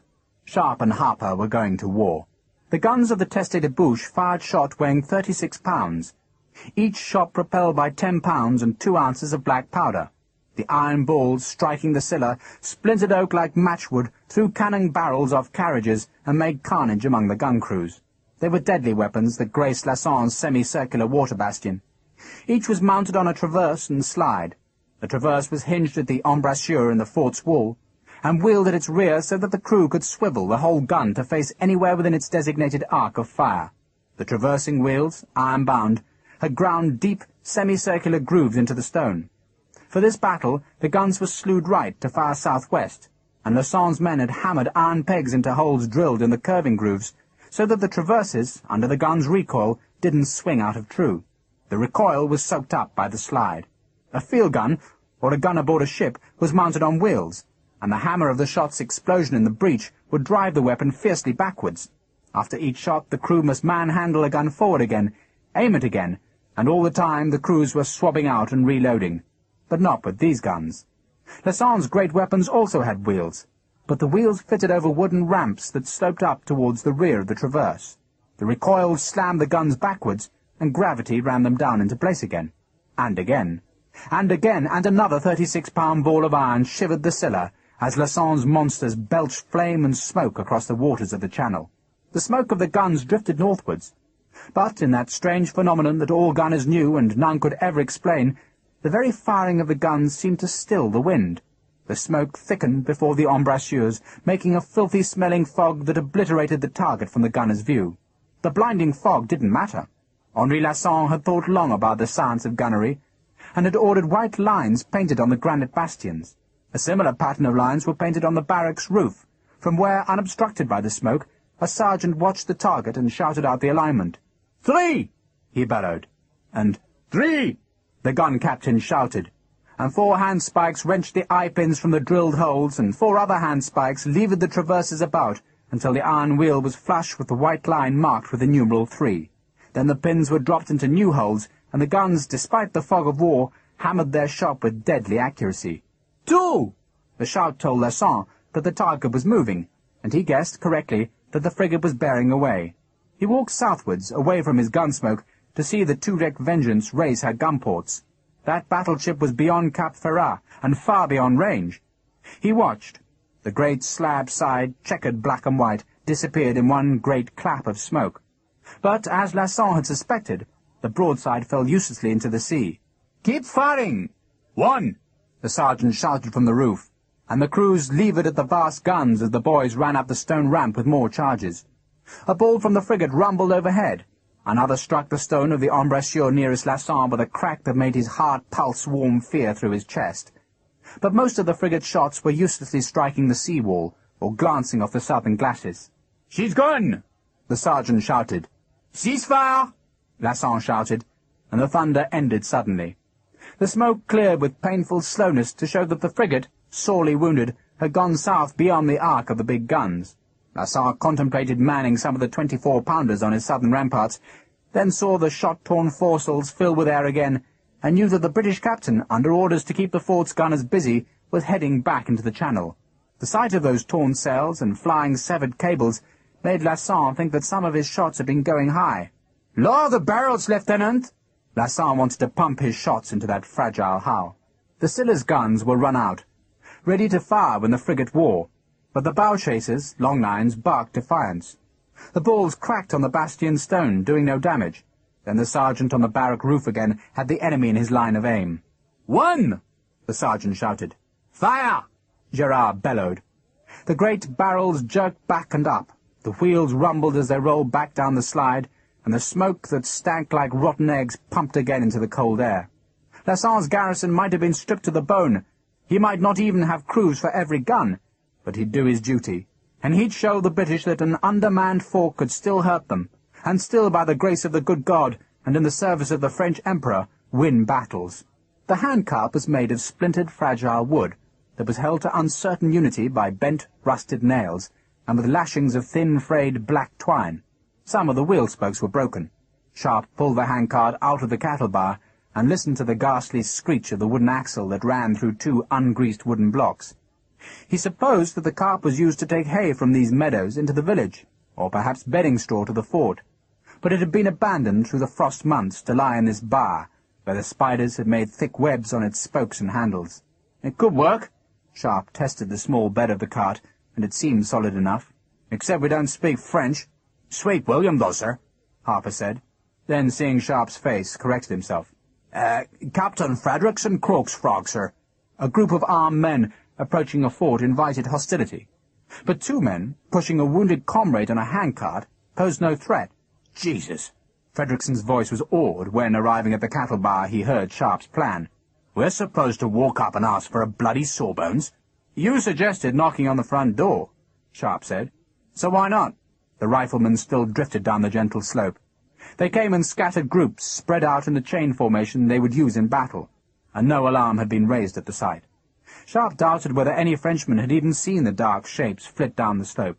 Once on the lower ground, over the tiny stream and hidden by the ditches that were edged by straggling blackthorn hedges, the riflemen were invisible. The fort still thundered its huge noise. "What we need," Sharpe said, "is blood." He was reckoning that the fort would not refuse entry to a mortally wounded man. But mortal wounds were usually foul with blood, and in search of it, both officers looked instinctively to Patrick Harper, who stared back with a slow and horrified understanding. "No! Holy Mother, no!" "It has to come out, Patrick," Sharpe spoke in a voice of sweet reason. "You're not a surgeon, sir, besides." Harper's swollen face suddenly looked cheerful. "There's no pincers, remember?" Sweet William unbuckled his pouch. "The barber surgeons of London, my dear sergeant, will pay 6 shillings and 6 pence for a 10-ounce bag of sound teeth taken from corpses. You'd be surprised how many fashionable London ladies wear false teeth taken from dead frogs." Frederickson flourished a vile-looking pair of pincers. "They're also useful for a spot of looting." "God save Ireland!" Harper stared at the pincers. Captain Frederickson smiled. "You'll be doing it for England, Sergeant Harper, for your beloved king." "Christ, no, sir." "Strip to the waist," Sharpe ordered. "Strip!" Harper had backed into the corner of the filthy bar. "We need to have your chest soaked in blood," Sharpe said, as though this was the most normal procedure in the world. "As soon as the tooth's pulled, Patrick, let the blood drip onto your skin. It won't take long." "Oh, Christ and his heaven!" Harper crossed himself. "It doesn't hurt, man." Frederickson took out his 2 false teeth and grinned at Harper. "See? That was done with a sword, sir, not bloody pincers." "We could do it with a sword." Sharpe said it helpfully. "Oh, Mary, Mother of God, Christ!" Harper, seeing nothing but evil intent on his officers' faces, knew that he must mutiny or suffer. "You'd be giving me a wee drink first. Brandy?" Fredrickson held out his canteen. Harper seized the canteen, uncorked it, and tipped it to his mouth. "Not too much," Fredrickson said. "That's not your bloody tooth, with respect, sir." Fredrickson looked at Sharpe. "Do you wish to play the surgeon, sir?" "I've never actually drawn a tooth." Sharpe, in front of the curious riflemen who had gathered to watch Harper's discomfiture, kept his voice very formal. Fredrickson shrugged. "We should have a screw claw, of course, but the pincers work well enough on corpses. Mind you, there is a knack to it." "A knack? You don't pull." Fredrickson demonstrated his words with graphic movements of the rusted pincers. "You push the tooth towards the jawbone, twist one way, the other, then slide it out. It's really not hard." "Jesus!" The big Irish sergeant had gone pale as rifle cartridge paper. "I think," Sharpe said it with some misgivings, "that as Sergeant Harper and I have been together so long, I ought to do the deed. Push, twist, and pull." "Precisely, sir." It took 5 minutes to persuade and prepare Harper. The Irishman showed no fear in battle. He had gone grim-faced into the carnage of a dozen battlefields and come out victorious. But now, faced with the little business of having a tooth pulled, he sat terrified and shaking. He clung to Fredrickson's brandy as if it alone could console him in this dreadful ordeal. "Show me the tooth," Sharpe spoke solicitously. Harper eventually opened his mouth and pointed to an upper tooth that was surrounded by inflamed gum. "There!" Sharpe used the handle of the pincers and, as gently as he could, tapped the tooth. "That one." "Jesus Christ!" Harper bellowed and jerked away. "Bloody kill me, you will!" "Language, Sergeant!" Fredrickson was trying not to laugh, while the other riflemen were grinning with keen enjoyment. Sharpe reversed the pincers. The jaws, somewhat battered and rusted, were sawtooth for better purchase. It was a handy instrument, for burglary, and doubtless ideal for the procurement of false teeth from mangled corpses, but whether it was truly suitable for a surgical operation, Sharpe could not yet say. "It can't be worse than having a baby," he said to Harper. "And Isabella didn't make this fuss." "Women don't mind pain," the Irishman said. "I do." "Don't grip the fang too hard," Fredrickson observed helpfully, "or you might smash it, sir. It's the devil of a job to fetch out the remnants of a broken tooth. I saw it happen to Jock Calloway before Salamanca, and it quite spoiled Jock's battle. You remember Jock, sir?" "The 61st?" Sharpe asked. "Died of the fever next winter, poor fellow." Fredrickson stooped to see what was happening. The word fever shot through Sharpe's head like a death knell. But this was no time for such thoughts. "Open your mouth, Sergeant." "You'll be gentle." Harpe's voice was sullen and mutinous. "I will be as gentle as a new-born lamb. Now open your bloody gob!" The huge mouth with its yellowed teeth opened. The Irishman's eyes were wary, and a faint groan, half a moan, escaped as Sharpe brought the pincers up. Slowly, very slowly, doing his utmost not to jar the offending tooth, Sharpe closed the vicious jaws on that part of the tooth not hidden by the swollen gum tissue. "That's not too bad, is it?" he asked soothingly. He gripped the handles tight, but not too tight, and felt a faint tremor run through the huge man. "Ready?" He pushed upwards. He could smell Harper's breath and feel the rank fear from the man. He sympathized with it. Sharpe had once had a tooth pulled in India, and he remembered the pain as vividly as any wound taken in battle. He pushed harder. The tooth didn't move, though Harper quivered as he loyally tried to push against Sharpe's pressure. "Harder," Fredrickson muttered. Sharpe pushed harder. The metal jaws slipped up into the swollen gums, and the pincers were wrenched away as Harper bellowed and flailed to one side. "Jesus on his bloody saints Christ!" The sergeant had his hands to his mouth and was trickling blood. "God in heaven!" He was keening with the sudden agony. "It slipped," Sharpe said in apologetic explanation. "Bloody near killed me!" Harper swallowed more brandy, then spat a potent mixture of blood and alcohol onto the ground. "Jesus!" "Perhaps I should try," Fredrickson offered. Lieutenant Mimver, like his men, grinned. "God damn all officers! All!" Harper was in a blaze of anger now. "Bloody murdering bastards!" He picked up the pincers, opened his mouth, and probed with a finger. He flinched. Sharpe drew back. The rifleman, no longer laughing, watched as the huge, bare-chested man put the pincers over his own tooth. The big hand closed, and Harper's blue eyes seemed to grow wider. He pushed, and Sharpe heard a distinct crack, like gristle snapping, Then the pincers were being twisted right and left. Harper was moaning, and again there were the tiny sounds of tissue parting or bone grating. Sharpe held his breath. No one moved. A French child of 10 could have taken these prize troops captive at this moment, as the bare-chested Harper, shaking with the pain and cold, began to pull. The Irishman's hand trembled. A bead of blood pulsed at his lower lip. Another, then in a great groan and a gush of pus and blood the huge tooth tore free. Scraps of flesh were attached to its branching roots, but blood, bright red blood, was pouring onto Harper's chest in great rivulets that steamed in the cold air. "Get him onto the wagon," Sharpe ordered. "Christ and as heaven!" The pain had brought tears to Harper's eyes. He stood coughing blood, a fearful sight. He was weeping now, not out of weakness, but in anger and pain. He was blood-smothered, steaming with warm blood, coughing blood, his face and chest soaked in blood. "You shouldn't go," Fredrickson said to Sharpe, meaning that it was foolish for the two senior officers to risk themselves at the same time. Sharpe ignored the well-meant advice. "Lieutenant Minver, as soon as we have the gate open, you charge. Swords fitted?" "Sir." The lieutenant, a thin, dark man, smiled nervously. Harper lay on the cart, shivering. "Take your men to the edge of the sand," Sharpe said as he took off his pack, his officer's sash, snake-buckle belt, his rifleman's jacket, and his shako. Fredrickson was doing the same. "Sergeant Rossner, you bring this equipment." "Sir." Harper's 7-barrel gun, loaded and primed, was put beside the Irishman's blood-stained right hand. His rifle was on the left side of the cart, where Sharpe's sword, drawn from the scabbard, lay easily to hand. Sharpe wanted to give the impression of 3 men bringing the victim of an accident from the ambush party.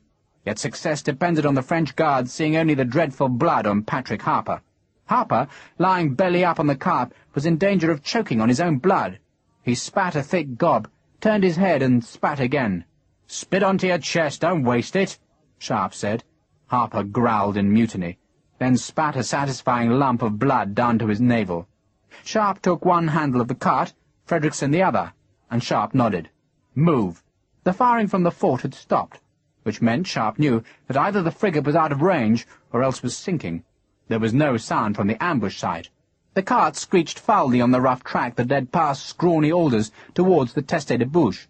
Far away, over the houses and beyond the dunes, Sharpe saw a shiver of white, which he knew must be the frigate's topsails, then heard a bellow of thunder, and saw a blossom of smoke which told him Grant had opened fire again.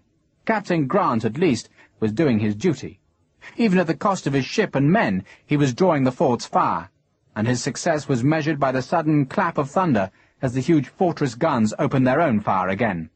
The cart axle screeched fit to wake the dead, bounced on the uneven road, and Harper groaned. His right hand, streaked with bloody rivulets, groped for his 7-barrel gun, and Sharpe, seeing the movement, knew the huge Irishman was recovering. "Well done, Sergeant." "I didn't mean to be rude to you, sir." Harper choked on blood as he said the words. "Yes, you did," Fredrickson cheerfully answered for Sharpe. "So would any man. Now shut up. You're supposed to be dying."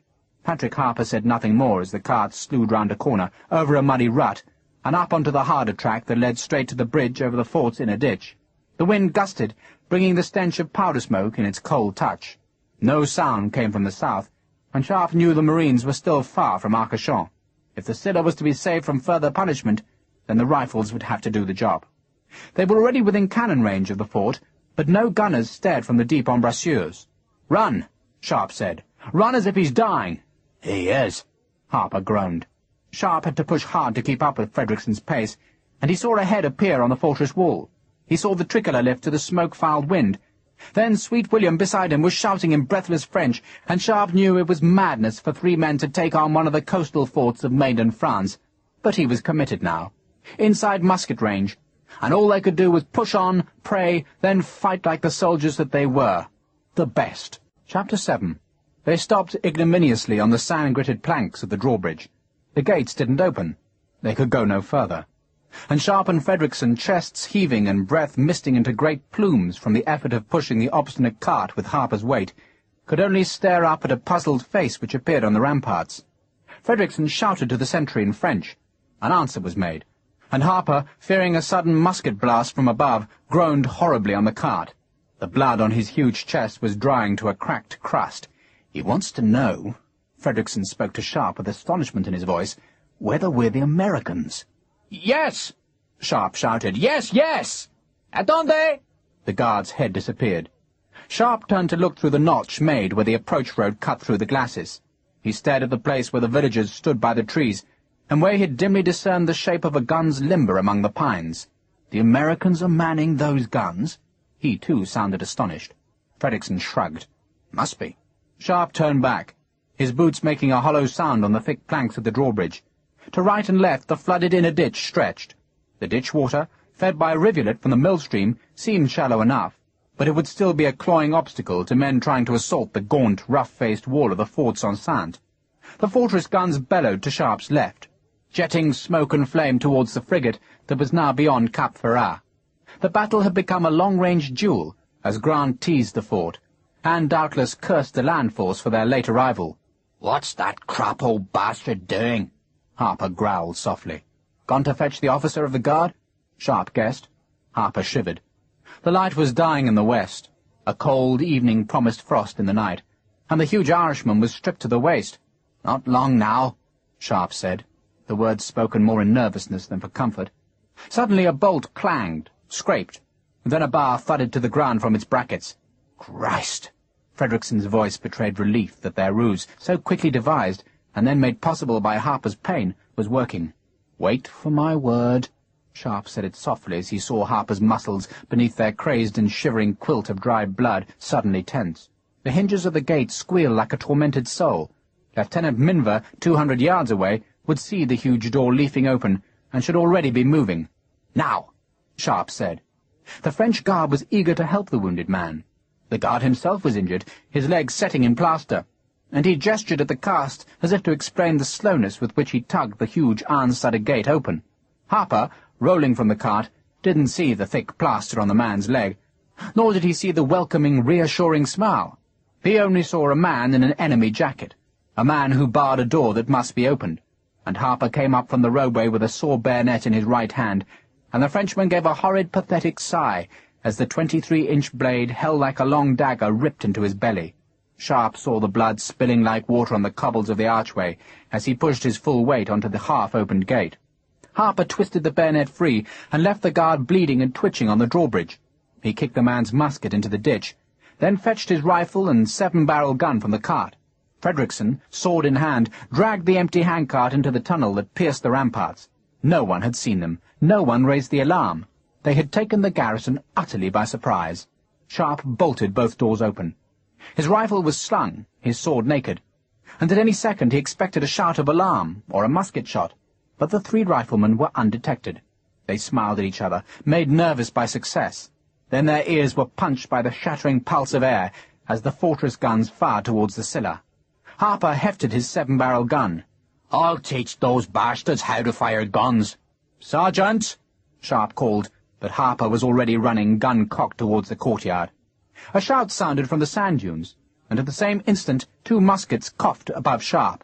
He realized there must be other guards on the gate's roof, men who could see Minver's assault approaching, and Sharpe looked for a route that would take him to the ramparts. A low, arched doorway lay to his right, and he ducked through it. He found himself in a guard-room. A wooden musket rack, varnished and polished, held 8 muskets upright. A table was littered with playing cards before a black-leaded, pot-bellied stove that silted smoke from an ill-fitting chimney-pipe. Stairs climbed through an arch on the far side of the room, and, exchanging his sword for the rifle, Sharpe took the steps at a rush. He could hear above him the rattle of ramrods in barrels. The stairs turned a right angle. The sky was grey overhead.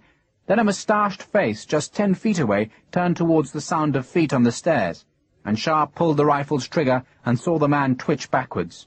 More blood. A movement to his left as he cleared the stairs made Sharpe twist round. A second man was desperately pulling a ramrod free of his musket's long barrel. Then, seeing that he couldn't free his weapon of the encumbrance, the Frenchman just raised the gun to his shoulder. Sharpe fell and rolled to his right. The musket banged and flamed, and the ramrod, which could have impaled Sharpe like a skewer, cartwheeled across the inner courtyard to clang against the stone ramp. "No! No!" The man was backing away now, as Sharpe, unscathed, rose from the stones with his sword in his right hand. "No!" The guard dropped his musket, raised his hands, and Sharpe accepted the man's surrender by the simple expedient of tipping him over the ramparts into the flooded ditch 20 feet below. Minver's riflemen, pouches, scabbards, canteens, and horns flapping as they ran, were on the road now. the fastest men already close to the glacis. Sharpe turned towards the sound of the fortress guns. He could see an empty wall on which vast, cold guns stood mute. At the wall's end was a small stone citadel, little more than a covered shelter for sentries, and beyond that was a semicircular bastion that jutted into the waters of the Arcachon Channel, and from which the heavy guns fired. The French artillerymen, stunned, deafened, and half-blinded by their own firing, had still not seen the small slaughter at the gate. They swabbed and charged their vast weapons, intent only on the frigate that dared to defy them. Then a voice screamed defiance at them. Some turned. The others, losing the rhythm of their tasks, twisted to see what had interrupted the work. Patrick Harper had shouted at them in a voice that would have silenced hell itself, a voice that had called battalions to order across the vast spaces of windy parade grounds. And the gunners stared with astonishment into the courtyard below, where a blood-bolted giant seemed to hold a small cannon in his hands. "Bastards!" Harper screamed the word, then pulled the 7-barrel gun's trigger. The half-inch balls flayed up and out, fanning to strike the left-hand gun crew. 2 men fell. Then Harper dropped the massive gun and unslung his rifle. "Patrick!" Sharpe had seen a Frenchman on the barrack roof who knelt, carbine in hand, to aim downwards. "Cover!" Harper rolled right, looked up, and ran.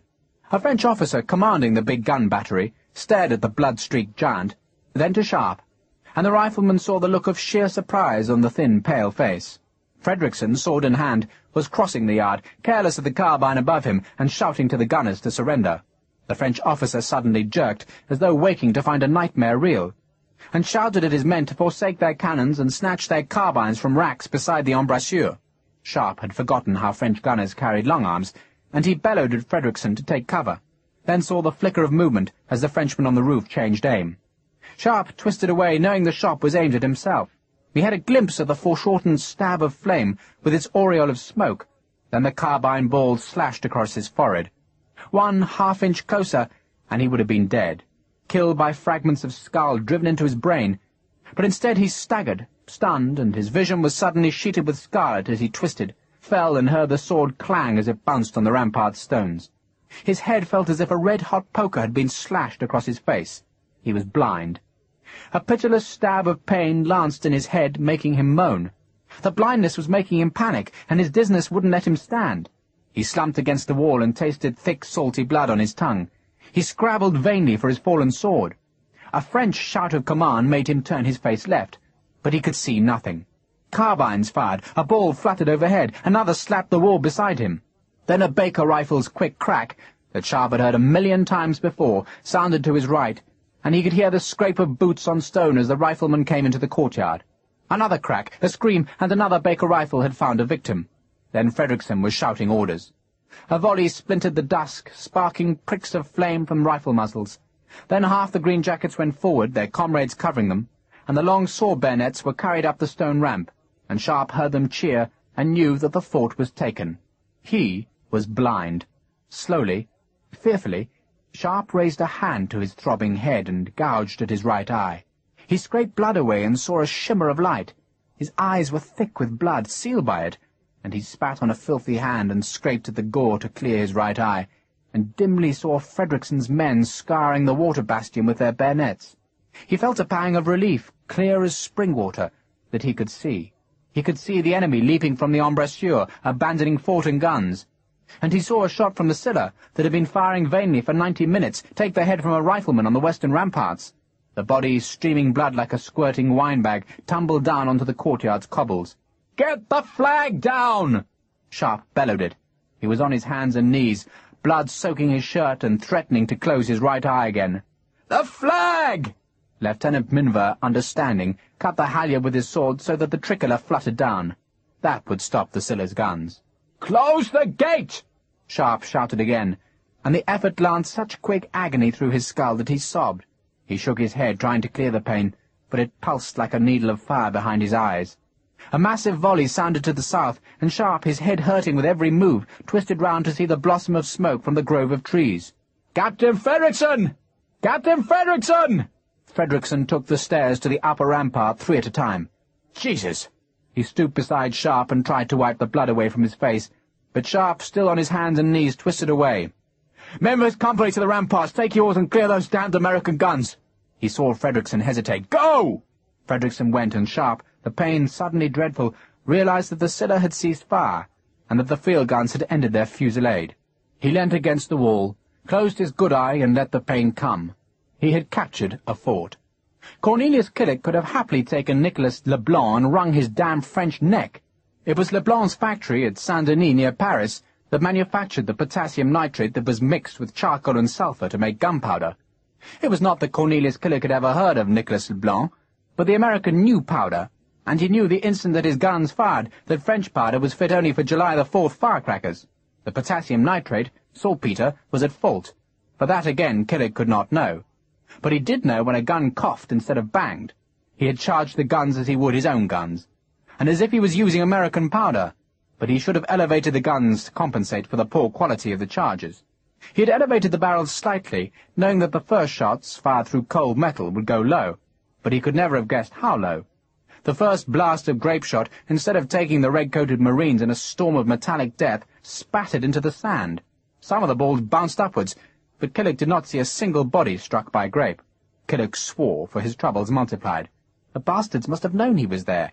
He had seen the first red jackets 10 minutes before, and waited for them to march unsuspecting into the clearing, but instead they'd lined the trees at the far side, and Killick, tired of the delay, had fired his opening volley at that tree line, and he'd wasted it. He swore again. His men were sponging out, ramming, and levering the guns back into their positions. A British musket fired, and Killick heard the ball flicker through the pines above. Then more flames stabbed from the shrubs at the clearing's far side, and the musket balls thudded into the sandy bank, or thumped on trees, or rained pine needles down onto the gunners. Killick ran left. If the Marines were to attack him, they would come this way, flitting through the trees, and the dusk would make their scarlet coats hard to see. He shouted at the left-hand gun to slew round and cover the approach, then stared into the gathering darkness. He could see nothing. Cornelius Killick was nervous. His men were nervous. This was not warfare as he knew it. Killick's war was out where the wind gave the advantage to the better man, and where the dead went to the cleansing sea. It was not in this damn veil of shadows where the enemy could skulk and hide and creep and murder. A twig cracked. He twisted, but it was only Marie from the village who stared with huge, worried eyes at him. "Go back!" Killick barked. "The fort," Marie said. "What about it?" Killick was searching the southern shadows, watching for the flicker that might betray an enemy movement. "The flag's gone," Marie said. "Shot away," Killick said, then ignored the girl's news because British muskets sparked, and the far tree line was puffed with clouds of powder smoke. "Go back, Marie, back!" Some of the Thuela's crew fired back, using the French muskets that were sold so widely in America. If only the bastards would show themselves, Killick thought. Then his 6 guns could tear the guts out of them. "Liam! Liam!" he shouted. "Sir? You see anything?" Killick ran through dead pine needles towards his main battery. "Only their bloody smoke. Bastards won't show themselves." A soldier, Killick thought, would know what to do at this point. Perhaps he should throw men into the trees, cutlasses and muskets ready. But what good would that do? They would simply become meat for the Marines' muskets. Perhaps, he thought, another volley would stir the bastards up. "Liam, aim high and fire." "Sir." The brass elevating screws were turned, and the port fires touched vent tubes, and the fire slipped down to the coarse powder that hammered more grape shot to slice into the undergrowth across the clearing. A bird squawked and flapped heavily away from the shredded trees, but that was the only visible result of the volley. Smoke drifted over the clearing. Good sense told Cornelius Killick that this was the moment to run like hell. He had lost his greatest weapon, surprise, and he risked losing much more. But he was not a man to admit failure. Instead, he imagined victory. Perhaps he thought the bastards had gone. No muskets fired across the clearing now, no redcoats moved, nothing showed. Perhaps, astonished and shredded by the volleys of grape, the yellow-bellied bastards had turned and run. Killick licked dry lips, testing the surprising thought, and decided it must be the truth. "We've beaten the bastards, lads!" "Not these bastards, you haven't." Killick turned with the speed of a snake, then froze. Standing behind him was a one-eyed man whose face would have terrified an imp of Satan. Captain William Frederickson, in grim jest, always removed his eye-patch and false teeth before a fight, and the lack of those cosmetics, added to the horror that was his eye-socket, gave him the face of a man come from a stinking and rotting grave. The rifle officer's voice, Killick noticed in stunned astonishment, was oddly polite, while behind him, and moving with fast confidence, green-jacketed men whose guns were tipped with long brass-handled bayonets slipped between the trees. Killick put a hand to his pistol's hilt, and the one-eyed man shook his head. "It would distress me to kill you. I have a certain sympathy for your republic." Killick gave his opinion of Frederickson's sympathy in one short and efficacious word. "It's the fortune of war," Frederickson said. "Sergeant Rossner, I want prisoners, not dead-uns." "Sir." The rifleman, taking the Americans from the rear, and coming so unexpectedly with weapons ready, gave the Llewellyn's crew no chance to fight. Doherty drew his sword, but Taylor's bayonet touched the Irishman's throat, and the feral eyes of the rifleman told the lieutenant just what would happen if he raised the blade. Doherty let it fall. Some of Llewellyn's crew, unable to retreat into the clearing that was covered by the Marines' muskets, dropped their weapons and ran to shelter with the startled villagers. "Who the hell are you?" Killick asked. "Captain Frederickson, Royal American Rifles. You're supposed to offer me your sword." Killick succinctly gave his view of that suggestion, and Frederickson smiled. "I can always take it from you. Do you command here?" "What if I do?" Killick's truculence only made Frederickson more patient. "If you want to fight, my lads, then I assure you they'll welcome the chance. They've been fighting for 6 years, and about the only consolation our army offers to them is the plunder from dead enemies." "Shit," said Killick. There was no fight to be had, for the riflemen were already herding his gun crews back. One of the green-jacketed bastards, the one who had taken Liam Doherty prisoner, was folding the stars and stripes into a bundle. Some of his men, Killick saw, were edging away with the villagers, but they'd abandoned their weapons so as not to be taken for combatants. Cornelius Killick felt the impotence of a sailor doomed to fight out of water. He could have wept in anger and impotence, and for the shame of seeing his flag taken. Instead, clinging to a shred of dignity, he plucked his sword from his scabbard and offered it hilt first to Frederickson. "If you'd fought me at sea," Killick began. "I would be your prisoner," Frederickson politely finished the sentence. "And if you give me your word that you'll not attempt to escape, then you may keep your sword." Killick dutifully slid the blade back into its scabbard. "You have my word."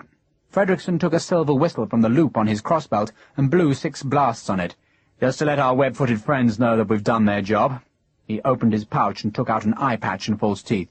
"You'll forgive my vanity?" Frederickson asked as he tied the eye patch in place. "Shall we go back now?" "Back?"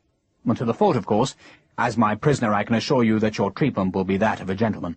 Killick stared at the rifleman, whose face, even with patch and teeth restored, was hardly reassuring. Cornelius Killick expected a British officer to be a supercilious poltroon, all airs and graces and high-spoken delicacies, and he was somewhat shaken to be faced with a man who looked as hard-bitten as this rifleman. "You give me your word we'll be treated properly?" Frederickson frowned as though the question were indelicate. "You have my word as an officer." He smiled suddenly. "I can't speak for the food tonight, but doubtless there'll be wine in abundance. This is, after all, the Médoc, and the harvest was good this year, or so I believe. Sergeant!" He gave a shrug of apology to Killick for thus turning away. "Leave the guns to the Webfoots. Back to the fort." "Sir." Cornelius Killick, who had hoped to be as successful on land as he was at sea, had met a rifleman, and all he could do was light a cigar and console himself that, for a sailor, there was no disgrace in being bested ashore. But it irked all the same. God, how it irked! And the Arcachon basin, in which the Llewellyn was stranded, had fallen. Henri Lasson, seeing his men cornered in their bastion, and recognizing the import of the feared green-jackets and their long glittering bayonets, had known there was no future in fighting. "Over! Over!"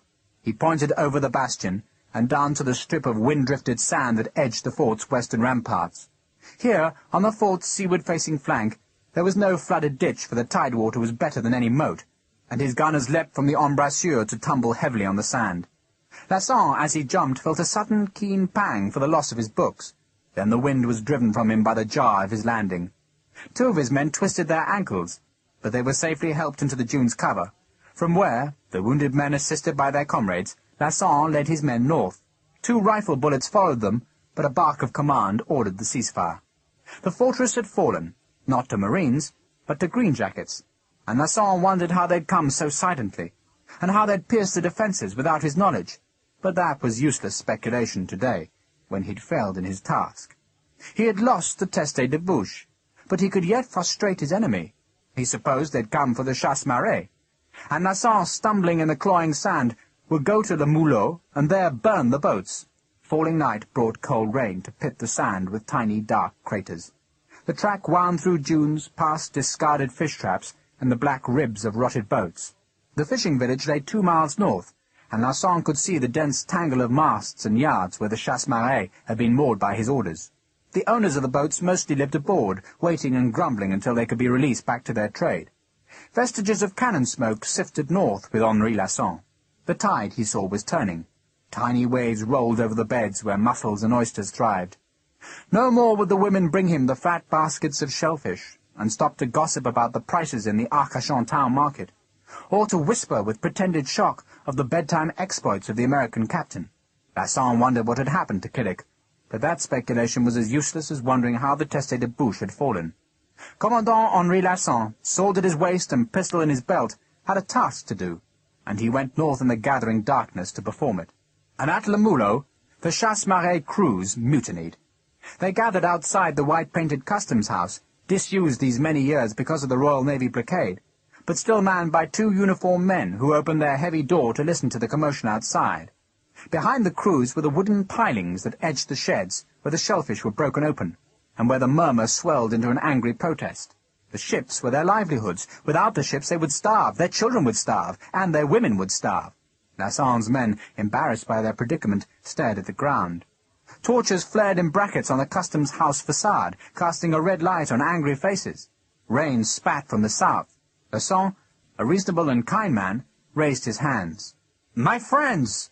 He explained why the boats were needed. How the English would use the craft to make a bridge, or to land their army north of the Adour. "What of your children, then? What of your wives, eh? Tell me that!" There was silence, except for the running of the tide and the hiss as rain hit the torches. The faces were suspicious. Lasson knew that the French forces were disliked by the French peasantry, for the Emperor had decreed the French troops could take what rations they wanted and not pay for them. Lasson himself had refused to obey that decree, but the disobedience had been funded from his own pocket. Some of these men knew that Lasson had always been a decent officer, but still he threatened them with hunger. "The English," a voice shouted from the anonymity of the crowd, "are offering 20 francs a day, 20! The murmur started again, grew, and Lasson knew he would have to use force to keep these men from interfering with his duty. He had tried reason, but reason was a feeble weapon against the cupidity of peasants. So now he must be savage in his duty. "Lieutenant Gerard, sir, you will fire the boats. Start at the southern moorings." A jeer went up, and Lasson instinctively reached for his pistol, but his sergeant touched his arm. "Sir," the sergeant's voice was sad. A creak sounded, then another. There was the squeak of an oar in its thole. Then there were splashes, and Lasson could see in the darkness the white marks of blades touching water.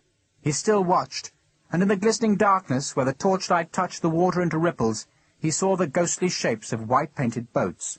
On the flowing tide the British had rowed up channel, and Lasson, listening to the ridicule of his countrymen, saw the blue-jacketed sailors, cutlasses in their hands, swarming from their longboats onto the Chasse-Marée. The French crews, welcoming English gold, applauded. Lasson turned away. "We go east, Lieutenant." "Sir." Henri Lasson, with his little band of gunners, stumbled away from the village. He would follow the Arcachon's southern shore, then head inland to Bordeaux to report to his superiors that he had failed, that Arcachon was lost, and that the British had taken their boats. And thus the Battle of Arcachon, that had begun with such high hopes for its defenders, ended in a rain-cold night of bleak defeat. Chapter 8. 5 French dead and 1 dead rifleman were laid in the fort's chapel, not out of reverence, but simply because it was the most convenient place for the corpses to lie until there was time to bury them. Lieutenant Minver stripped the white frontal from the altar and ordered 2 of his men to tear it into strips for bandages. Then, being a well-trained young man, who had been told constantly by his parents never to leave a light burning in an empty room, he pinched out the flame of the eternal presence before going back to the courtyard. The Teste de Bouche was in chaos. Riflemen manned the ramparts, while marines and sailors seethed in the courtyard. The 6 field guns, with their limbers, had been dragged into the fort, where they were the objects of much curiosity to the seamen. The Scylla, her flanks riven by the heavy shot, was moored beneath the silent guns. The marines' packs and supplies were being ferried from a brig anchored below the Scylla, then slung over the fort's wall by a system of ropes and pulleys. The marines had marched in light order, but had still reached the fort 2 hours after Sharpe's riflemen. "I must thank you, Major Sharpe." Captain Bampfylde limped on blistered feet into the room where Sharpe was being bandaged by a naval surgeon.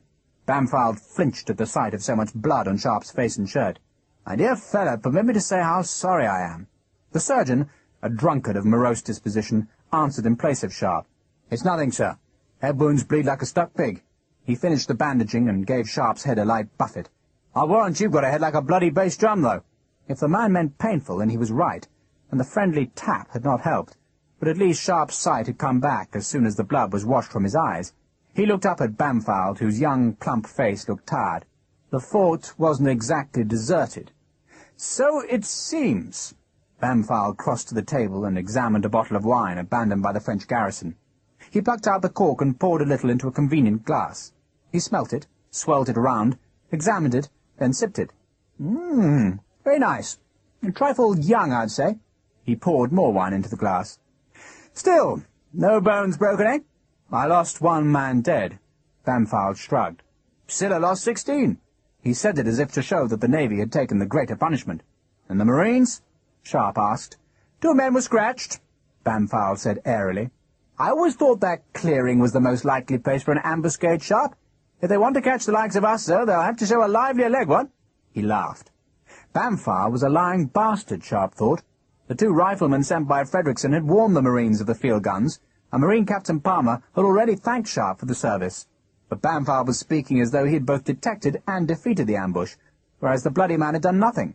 Bampfylde finished the wine. "Some of the Americans escaped." He made the question sound like an accusation. "So I believe." Sharpe didn't care.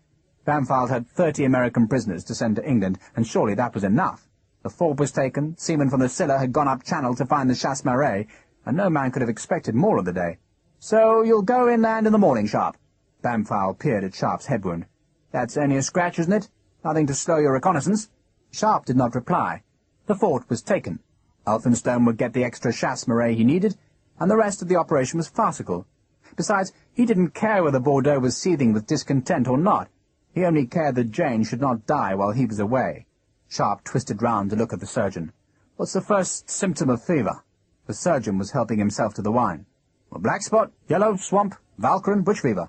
"Any fever," Sharpe growled. The surgeon shrugged. Heated skin, uncontrolled shivering, the looseness of the bowels. I can't say you have any pyretic symptoms yourself, Major."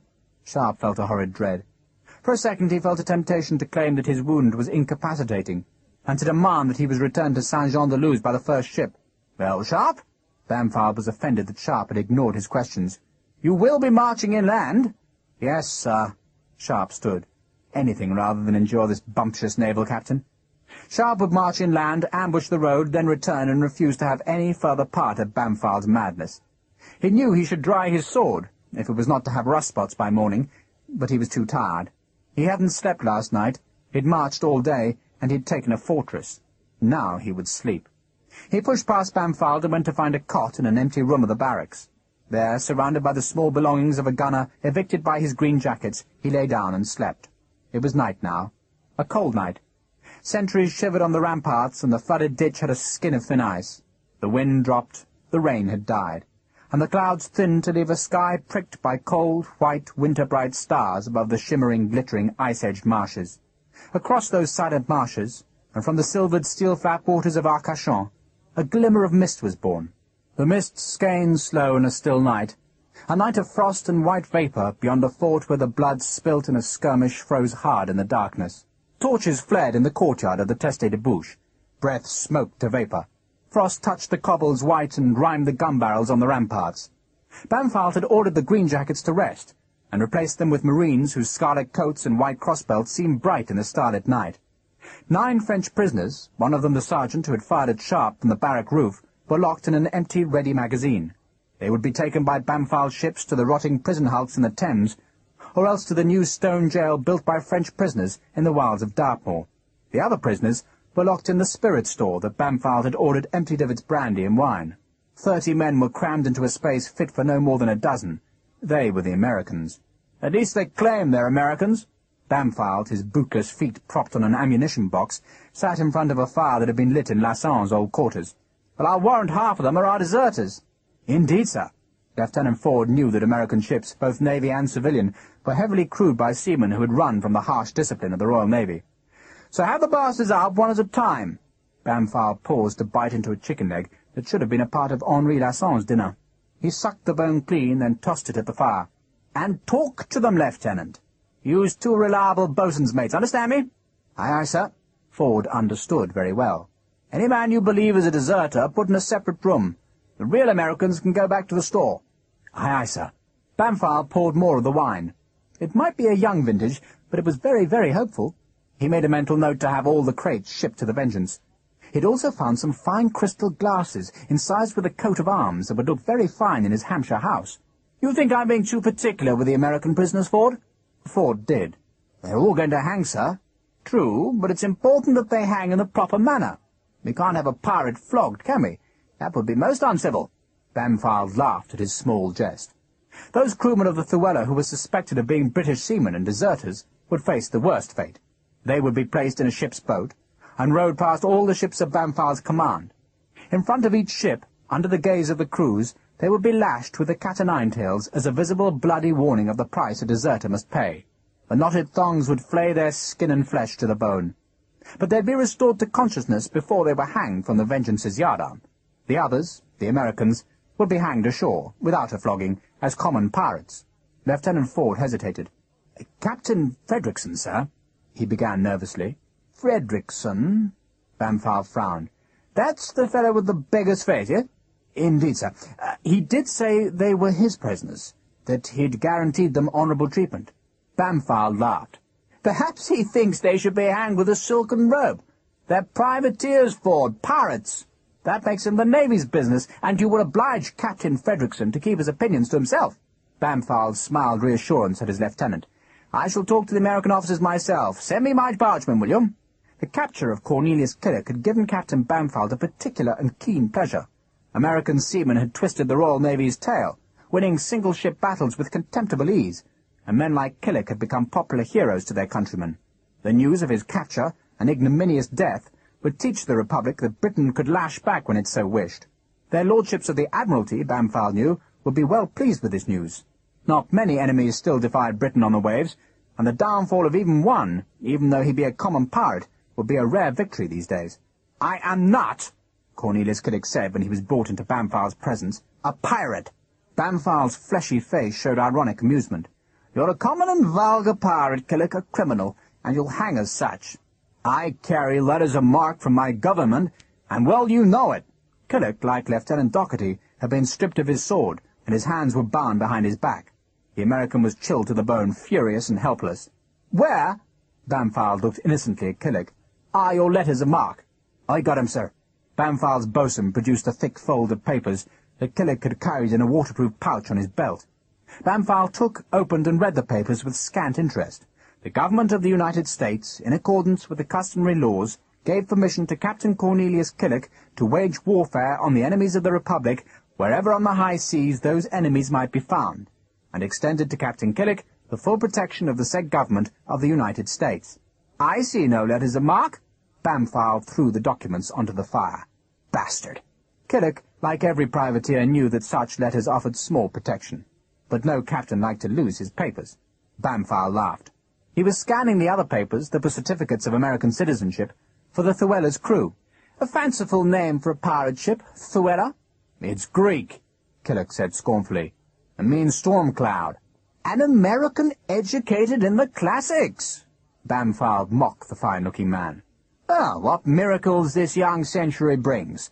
Bampfylde's boatswain, the man who governed the captain's private barge, elbowed Lieutenant Doherty in the ribs. "This one's no Jonathan, sir, he's a bloody Mick." "An Irishman," Bampfylde smiled. "Rebelling against your lawful king, are you?" "I am an American citizen," Doherty said. "Not any longer." Bampfylde threw all the certificates onto the fire, where they flared bright, then shriveled. "I smell the whiff of the Irish bogs on you." Bampfylde looked back to Killick. "So, where's the Llewellyn?" "I told you." Bampfylde was not sure he believed Killick's story, that the Llewellyn was stranded, stripped, and useless. But tomorrow the brigs could search the Bassin d'Arcachon and make certain. Bampfylde also hoped that the rest of the privateer crew could be hunted down and brought to his justice. "How many of your crew are British subjects?" he asked Killick. "None." Killick's face glared defiance. Fully 1/3 of his men had once served in the Royal Navy, and Killick well knew what ghastly fate awaited them if they were discovered. "Not one." Bampfylde took a cigar from his case, cut it, then held a twisted paper spill made of a page torn from Lasson's copy of Montaigne's essays in the fire. "You're all going to hang, Killick, all of you. I could claim that you're all deserters, even you." He lit his cigar, then dropped the flaming spill. "You fancy a thrashing, Killick? Or would you prefer to tell me the truth?" Killick, whose cigars had been stolen from him by a marine, watched enviously as the British captain drew on the glowing tobacco. "Piss on you, mister." Bampfylde shrugged, then nodded to the boatswain. There were 7 bargemen, all favourites of their captain, and all strengthened by their time at the oars. They were also veterans of countless brawls in dockside taverns, and of the fights they'd won when part of a press gang, and 2 bowmen, however strong, were no match for them. Bampfylde watched impassively. To him, these 2 Americans were pirates, pure and simple, who wore no recognized uniform, and their fate did not disturb him any more than he might worry about the rats in the Vengeance's bilge. He let his men hit them. He watched the blood smear from split lips and noses, and not until both men were on the floor with bloodied faces and bruised ribs did he raise a hand to stop the violence. "How many of your men, Killick, are deserters?" Before Killick could make any reply, the door opened. Standing there, and with taut fury on his face, was Captain William Frederickson. "Sir!" Bampfylde twisted in his chair and frowned at the interruption. He was not concerned that the rifleman should witness his beating, but it offended Bampfylde that the man had not had the simple courtesy to knock first. "It's Frederickson, isn't it? Well, can't it wait, man?" It was evident that Frederickson was struggling to control his temper. He swallowed, drew himself to attention, and forced civility into his face. "I gave Captain Killick my word as a gentleman that he would be treated with respect and honour. I demand that my word is kept." Bampfylde was truly astonished at the protest. "They're pirates, Captain." "I gave my word." Frederickson stood his ground stubbornly. "Then I, as your superior, have rescinded it." Bampfylde's voice was suddenly infused with anger at this soldier's impertinence. "They're pirates, and in the morning they will hang from a gallows. That is my decision, Captain Frederickson, mine. And if you say one more word on it, just one, then by God I will have you put under arrest like them. Now get out!" Frederickson stared at Bampfylde. For a second he was tempted to dare Bampfylde to make good his threat. Then without a word he turned and stalked from the room. Bampfylde smiled. "Shut the door, boatswain. Now, where were we, gentlemen?"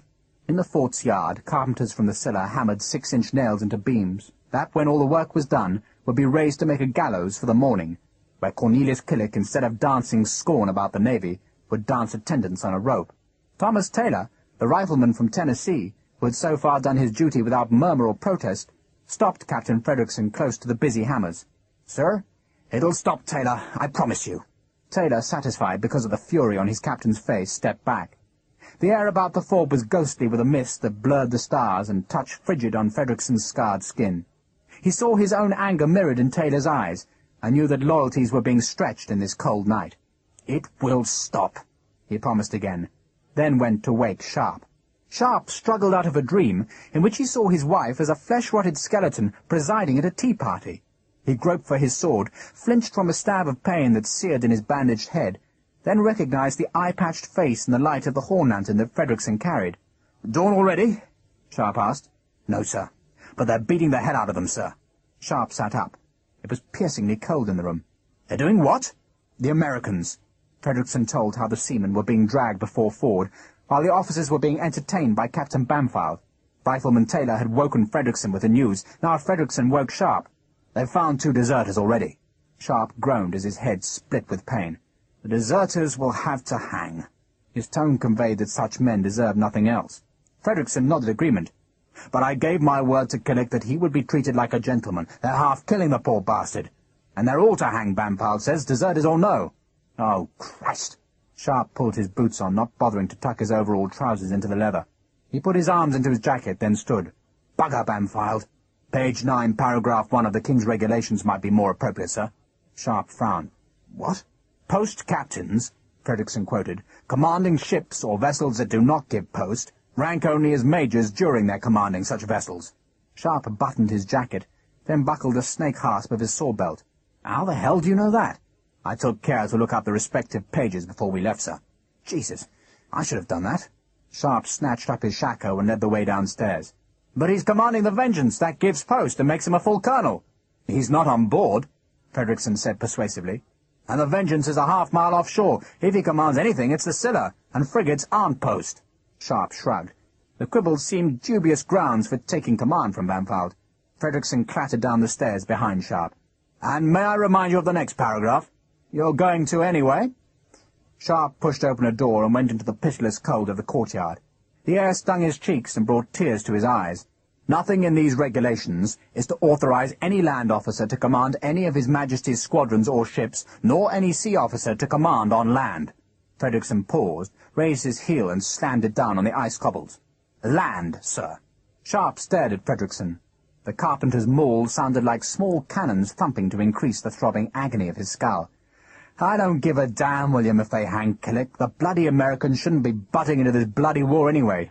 And I don't give a tuppenny damn if we hang every mother's son of them. But you gave your word?" "I did, sir." "So I give a damn that your word's kept." Sharpe didn't bother to knock on Bampfylde's door. Instead, he kicked it in, and the crack of the swinging wood slamming against the wall made Captain Bampfylde jump in alarm. This time there were 2 rifle officers, both scarred, both with faces harder than rifle butts, and both displaying an anger that was chilling in the fire-heated room. Sharpe ignored Bampfylde. He crossed the room and stooped to the fallen men who had been further punched and kicked since Frederickson had left. Sharpe straightened and looked at the boatswain. "Untie them." "Major Sharpe," Bampfylde began, but Sharpe turned on him. "You will oblige me, Captain Bampfylde, by not interfering with my exercise of command on land." Bampfylde understood instantly. He knew a quotation from the regulations, and he knew a lost battle. But a battle was not a campaign. These men are the Navy's prisoners. These men were captured by the army on land, where they were fighting as auxiliaries to the Imperial French army. Sharpe was making it up as he went along. "They are my prisoners, my responsibility, and I order them untied." This last was to the captain's barge crew, who, startled by the sudden shout, stooped to the bound men. Captain Bampfylde wanted these Americans, but he wanted to preserve his dignity more.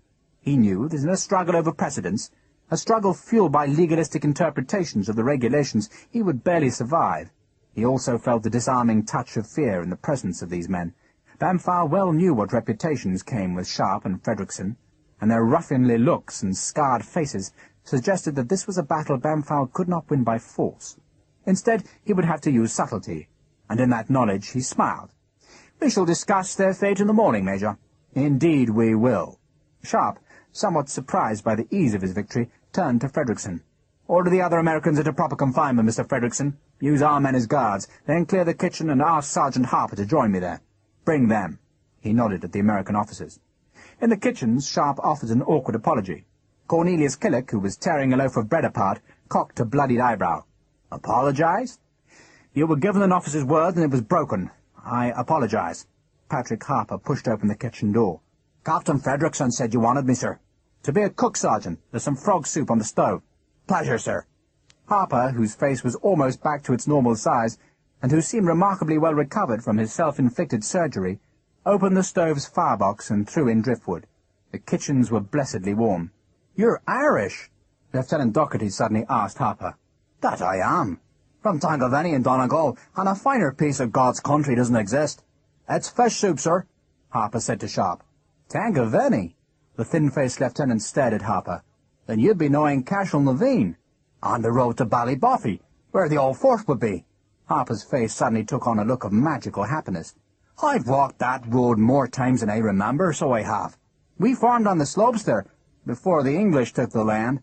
Docherty gave Sharpe a sour, challenging look, but the English officer was leaning against the wall, apparently oblivious. "Docherty," Docherty said to Harper. "Harper, there was a Docherty," Harper said, "who had a smithy in Mean Crumlin." "My uncle!" "God save Ireland!" Harper stared in wonder at the lieutenant. "And you from America? Do you hear that, sir? He has an uncle that used to tinker my ma's pans." "I heard." Sharpe spoke sourly. He was thinking that he had stuck his neck out, and to small avail. He had saved these men for 12 hours, no more, and there were times, he thought, when a soldier should know when not to fight. Then he remembered how Ducos, the Frenchman, had treated him in Burgos, and how a French officer had risked his career to save Sharpe. And Sharpe knew he couldn't have lived with his conscience if he had simply allowed Bampfylde to continue his savagery. These men might well be pirates. They probably did deserve the rope, but Frederickson had pledged his word. Sharpe walked to the table. "How are your wounds?" "I lost a tooth." Killick grinned to show the bloody gap. "That's a fashion these days," Harper said equably from the range. Sharpe pulled a bottle of wine towards him and knocked the neck off against the table. "Are you pirates?" "Privateer." Killick said it proudly. "And legally licensed." Frederickson, shivering from the cold in the yard, came through the door. "I've put the rest of the Jonathans in the guardroom. Rossner's watching them." He looked towards the seated Americans. "I'm sorry, Mr. Killick." "Captain Killick," Killick said without rancor, "and thank you for what you did, both of you." He held out a tin mug for wine. "When they dangle us at a rope's end, I'll say that not every Britisher is a bastard." Sharpe poured wine into Killick's cup. "I saw you," he said, "at Saint-Jean-de-Luz." Killick gave a great hoarse whoop of a laugh that reminded Sharpe of Wellington's strange merriment. "That was a splendid day," Killick said. "We had them wetting their breeches right enough." Sharpe nodded, remembering Bampfylde's fury in the dining room as the naval captain had watched the American. "You did." Killick felt in his pocket, realized he had no cigars, and shrugged. "Nothing in peace will offer such joy, will it?" Sharpe made no reply, and the American looked at his lieutenant. "Perhaps we ought to become real pirates in peacetime, Liam." "If we live that long." Doherty stared sourly at the rifleman. "For an Irishman," Killick said to Sharpe, "he has an unnatural sense of reality. Are you going to hang us, Major?" "I'm feeding you." Sharpe avoided the question. "But in the morning," Killick said, "the sailormen will want us, won't they?" Sharpe said nothing. Patrick Harper by the stove watched Sharpe and took a chance. "In the morning," he said softly.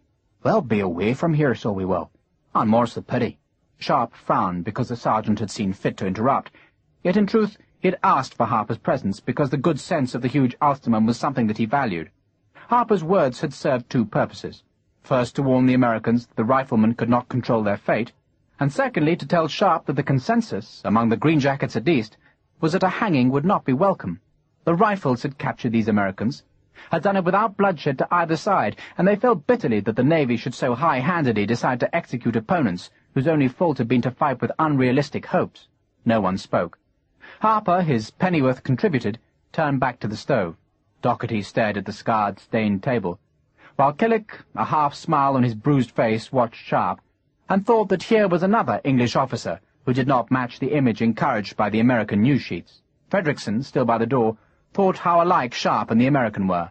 The American was younger, but both had the same hard, good-looking face, and both had the same savage recklessness in their eyes. It would be interesting, Frederickson decided, to see whether such similar men liked or hated each other. Sharpe seemed embarrassed by the encounter, as if he was uncertain what to do with this exotic and unfamiliar enemy. He turned to Harper instead. "Isn't that soup ready?" "Not unless you want it cold, sir." "A full belly," Killick said, "to make us hang heavier." No one responded. Sharpe was thinking that in the morning, once the riflemen were gone, Bampfylde would string these Americans up like sides of beef. 10 minutes ago that thought had not upset Sharpe. Men were hanged in droves every day, and a hanging was prime entertainment in any town with a respectable-sized population. Pirates had always been hanged, and besides, these Americans were the enemy. There were good reasons, therefore, to let the Llewellyn's crew hang. Yet to reason thus, in cold blood, was one thing, and it was quite another to look across a tabletop and apply that chilling reason to men whose only fault had been to pick a fight with riflemen. There were French soldiers grown old in war who would have hesitated to take on greenjackets, so should a seaman hang because of optimism? Besides, and though Sharpe knew this was not a reasonable objection, he found it hard to think of men who spoke his own language as enemies. Sharpe fought Frenchmen. Yet the law was the law, and in the morning Sharpe's orders would take him far from this fort and far from Cornelius Killick, who would, abandoned to Bampfylde's mercies, hang. That, Sharpe decided, was certain, and so, unable to offer any reassurance, he poured wine instead. He wished Harper would hurry with the damned soup. Cornelius Killick, understanding all of Sharpe's doubts from the troubled look on the rifleman's bandaged face, spoke a single word. "Listen." Sharpe looked into Killick's eyes, but the American said nothing more. "Well?" Sharpe frowned. Killick smiled. "You hear nothing. No wind, Major. There's not a breath of wind out there. Nothing but frost and mist. So? So, we have a saying back home, Major." The American was staring only at Sharpe. "That if you hang a sailorman in still airs, his soul can't go to hell, so it lingers on earth to take another life as revenge." The American pointed at Sharpe. "Maybe your life, Major." Killick could have said nothing more helpful to his cause. His words made Sharpe think of Jane, shivering in the cold sweat of her fever, and he thought with sudden self-pity that if she couldn't be saved, then he would rather catch the fever and die with her than be in this cold, ice-slicked fort where the mist writhed silent about the stones. Killick, watching the hard face that was slashed by a casual scar, saw a shudder go through the rifleman. He sensed that Doherty was about to speak, and rather than have their situation jeopardized by Irish hostility, he kicked his lieutenant to silence. Killick, who had spoken lightly enough before, knew that his words had struck a seam of feeling, and he pressed his advantage with a gentle voice. "There's no peace for a man who hangs a sailorman in a calm." Their eyes met. Sharpe wondered whether the American's words were true. Sharpe told himself it was nonsense, a superstition as baseless as any soldier's talisman. Yet the thought was irresistibly lodged. Sharpe had been cursed years before, his name buried on a stone, and his first wife had died within hours of that curse. He frowned. "The deserters must hang. That's the law." No one spoke. Harper waited for the soup to seethe, and Frederickson leant against the door. Doherty licked bloodied lips. Then Killick smiled. "All my men are citizens of the United States, Major. What they were before is not your business, nor my president's business, nor the business of the bloody law. They all have citizens' papers." Killick ignored the fact that the certificates had been burnt by Bampfylde. "You give those scraps of paper to anyone who volunteers, anyone," Sharpe said mockingly. "If a donkey could pull a trigger, you'd make it into a citizen of the United States. And what do you give to your volunteers?" Killick retorted with an equal scorn. "Everyone knows a murderer is forgiven his crime if he'll join your army. You expect us to be more delicate than your own service?" There was no reply, and Killick smiled. "And I tell you now that none of my men deserted the Royal Navy. Some may have fouled anchor tattoos, some may have English voices, and some may have scarred backs, but I tell you now that they are all, every last jack of them, free-born citizens of the Republic." Sharpe looked into the hard, bright eyes. "You tell me, or do you swear to me?" "I'll swear on every damn Bible in Massachusetts if you demand it." Which meant that Killick lied, but that he lied to protect his men. And Sharpe knew that he himself would tell just such a lie for his own men. "Thomas Taylor is American," Frederickson observed mildly to Sharpe. "Would you approve of him being hanged if the tables were turned?" And if he let them go, Sharpe thought, then the Navy would complain to the Admiralty, and the Admiralty would huff and puff to the Horse Guards, and the Horse Guards would write a letter to Wellington, and all hell would break loose about Major Richard Sharpe's head. Men like Wigram, the boors who worshipped proper procedure, would demand explanations and decree punishments. And if he didn't let the Americans go, Sharpe thought, then a girl might die, and he would go back to Saint-Jean-de-Luz to be shown the fresh, damp earth of her grave. Somehow he believed, with the fervour of a man who would cling to any hope, that he could buy Jane's life by not hanging a sailorman in still airs. He had lost one wife by a curse. He couldn't risk it again. He was silent. The soup boiled, and Harper shifted it from the flames. Killick, as if he didn't care what the outcome of this meeting was, smiled. "A flat calm, Major, and the ice will mask our dead faces just because we fought like men for our own country. If I were to let you go—" Sharpe spoke so quietly that even in this night's uncanny silence Killick and Doherty had to lean forward to hear his voice. "Would you give me your word, as American citizens, that neither of you, nor any man in your crew, here or absent, will take up arms against Britain for the rest of this war's duration?" Sharpe had expected instant acceptance, even gratitude, but the tall American was wary. "Well, suppose I'm attacked?" "Then you run." Sharpe waited for a reply that did not come, then to his astonishment found himself pleading with the man not to choose a hanging. "I can't stop Bampfylde hanging you, Killick. I don't have the power. I can't escort you into captivity. We're 100 miles behind enemy lines. So the Navy has to take you away from here. And the Navy will string you up, all of you. But give me your word, and I'll release you." Killick suddenly let out a great breath, the first sign of the tension he'd felt. "You have my word." Sharpe looked at the Irishman. "And you?" Doherty stared in puzzlement at Sharpe. "You'll let all of us go? All the crew?" "I said so." "And how do we know—" Harper spoke in sudden Gaelic. His words were brief, harshly spoken, and a mystery to every man in the room except to himself and Doherty. The American lieutenant listened to the huge Irishman, then looked back to Sharpe with a sudden, unnatural humility. "You have my word." Cornelius Killick held up a hand. "But if I'm attacked, Major, and can't run, then by Christ I'll fight." "But you won't seek a fight." "I will not," Killick said. Sharpe, his head splitting with pain from the bullet strike, leant back. Harper brought the cauldron to the table and splashed soup into 5 bowls. Frederickson came and sat down. Harper sat beside him, and only Sharpe didn't eat. He looked at Killick instead, and his voice was suddenly very weary. "Your boat's wrecked?" "Yes." Killick told the lie glibly. "Then I suggest you go to Paris. The American minister there can arrange passage home." "Indeed?" Killick smiled. He spooned soup into his mouth. "So what now, Major?" "You finish your soup, collect your men, and go. I'll make sure there's no trouble at the gates. You forfeit your weapons, of course, except for officers' swords. Killick stared at Sharpe as though he couldn't believe what he was hearing. "We just go?" "You just go," Sharpe said. He pushed his chair back and walked to the door. He went into the yard, stared upwards, and sure enough the Union flag that the sailors had raised to the flagpole's peak was hanging utterly limp in the still, misting air. It was a flat calm, an utter stillness. No airs in which to hang a sailorman. And so Richard Sharpe would let an enemy go, and he would say he did it for honour, or because the war was so close to ending that there was no need for more death, or because it was just his pleasure to do it.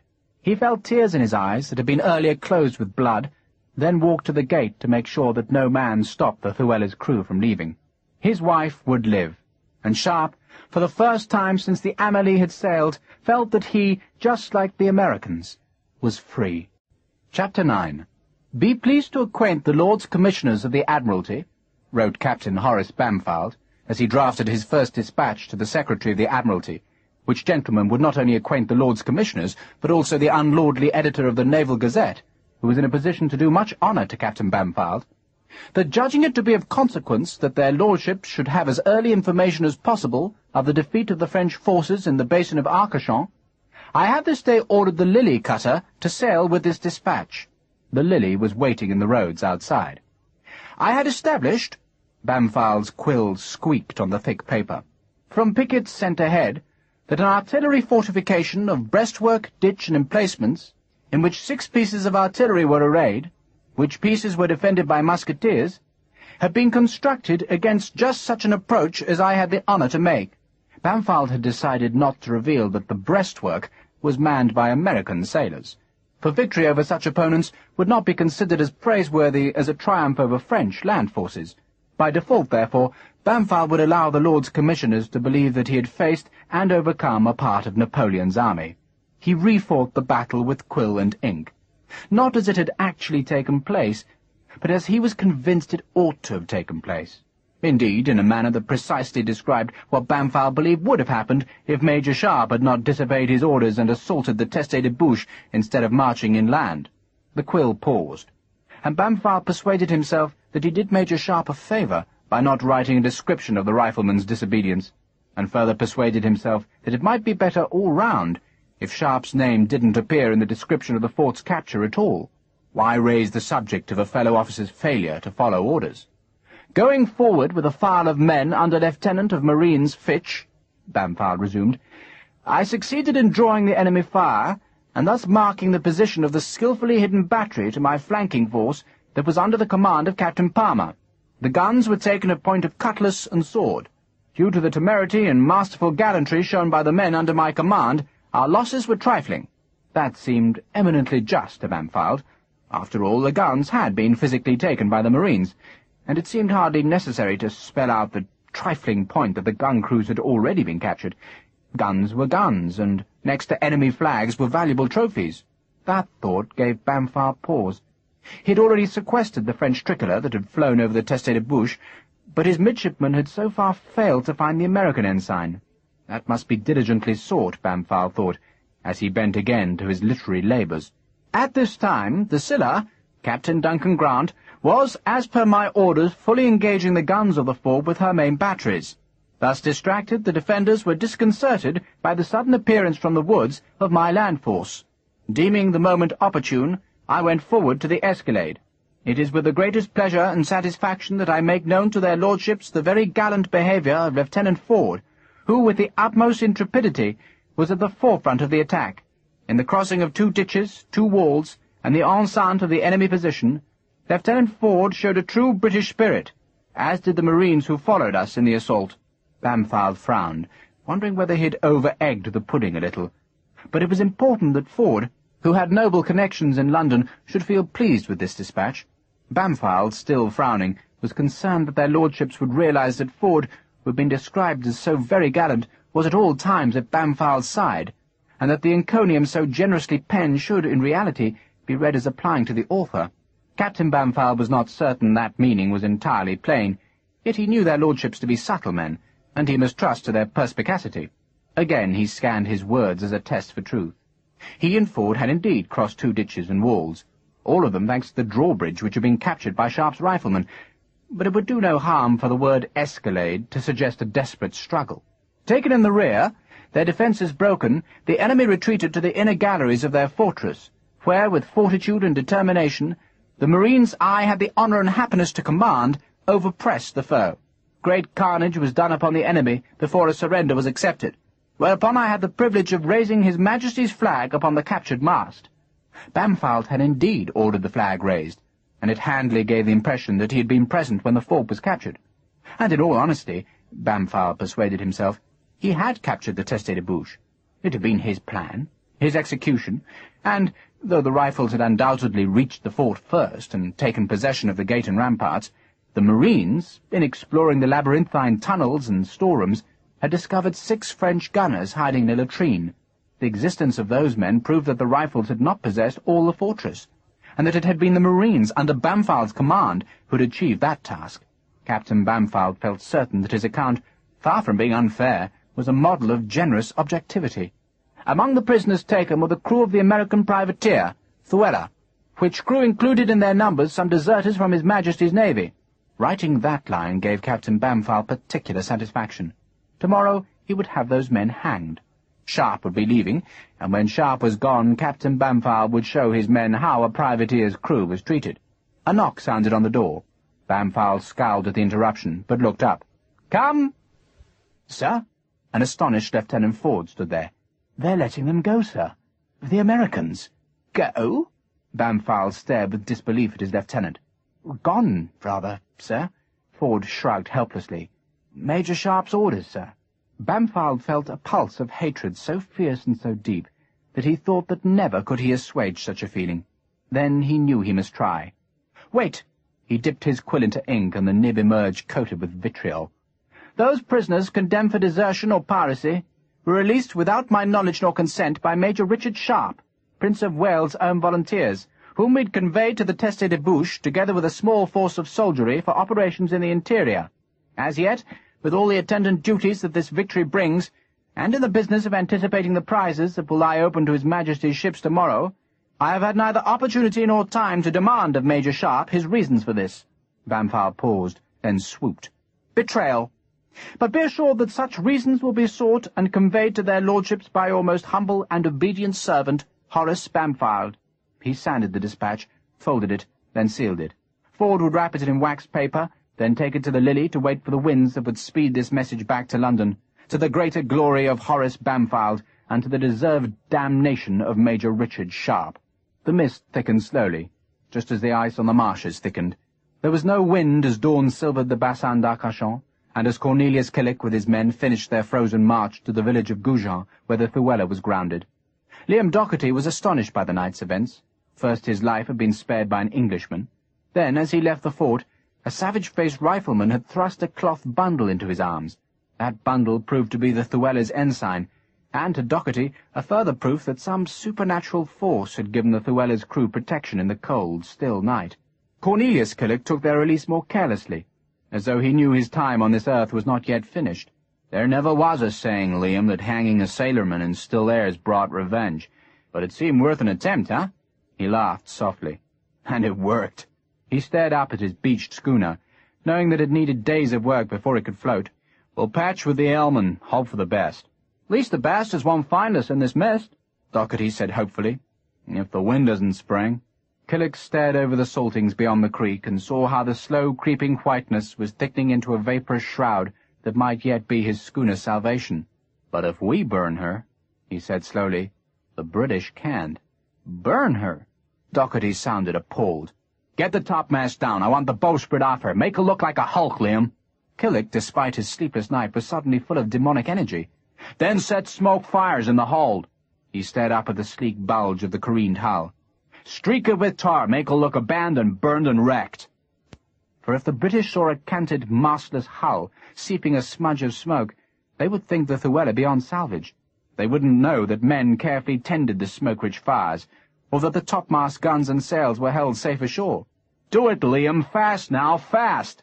Killick grinned at his men, filling them with hope, then stalked back to the small tavern where Commandant Henri Lasson, wet and disconsolate, huddled before a smoking fire. "You'll not stay with us, Henri?" Lasson was wondering what fate had attended upon his small and valuable library. No doubt it would be burned.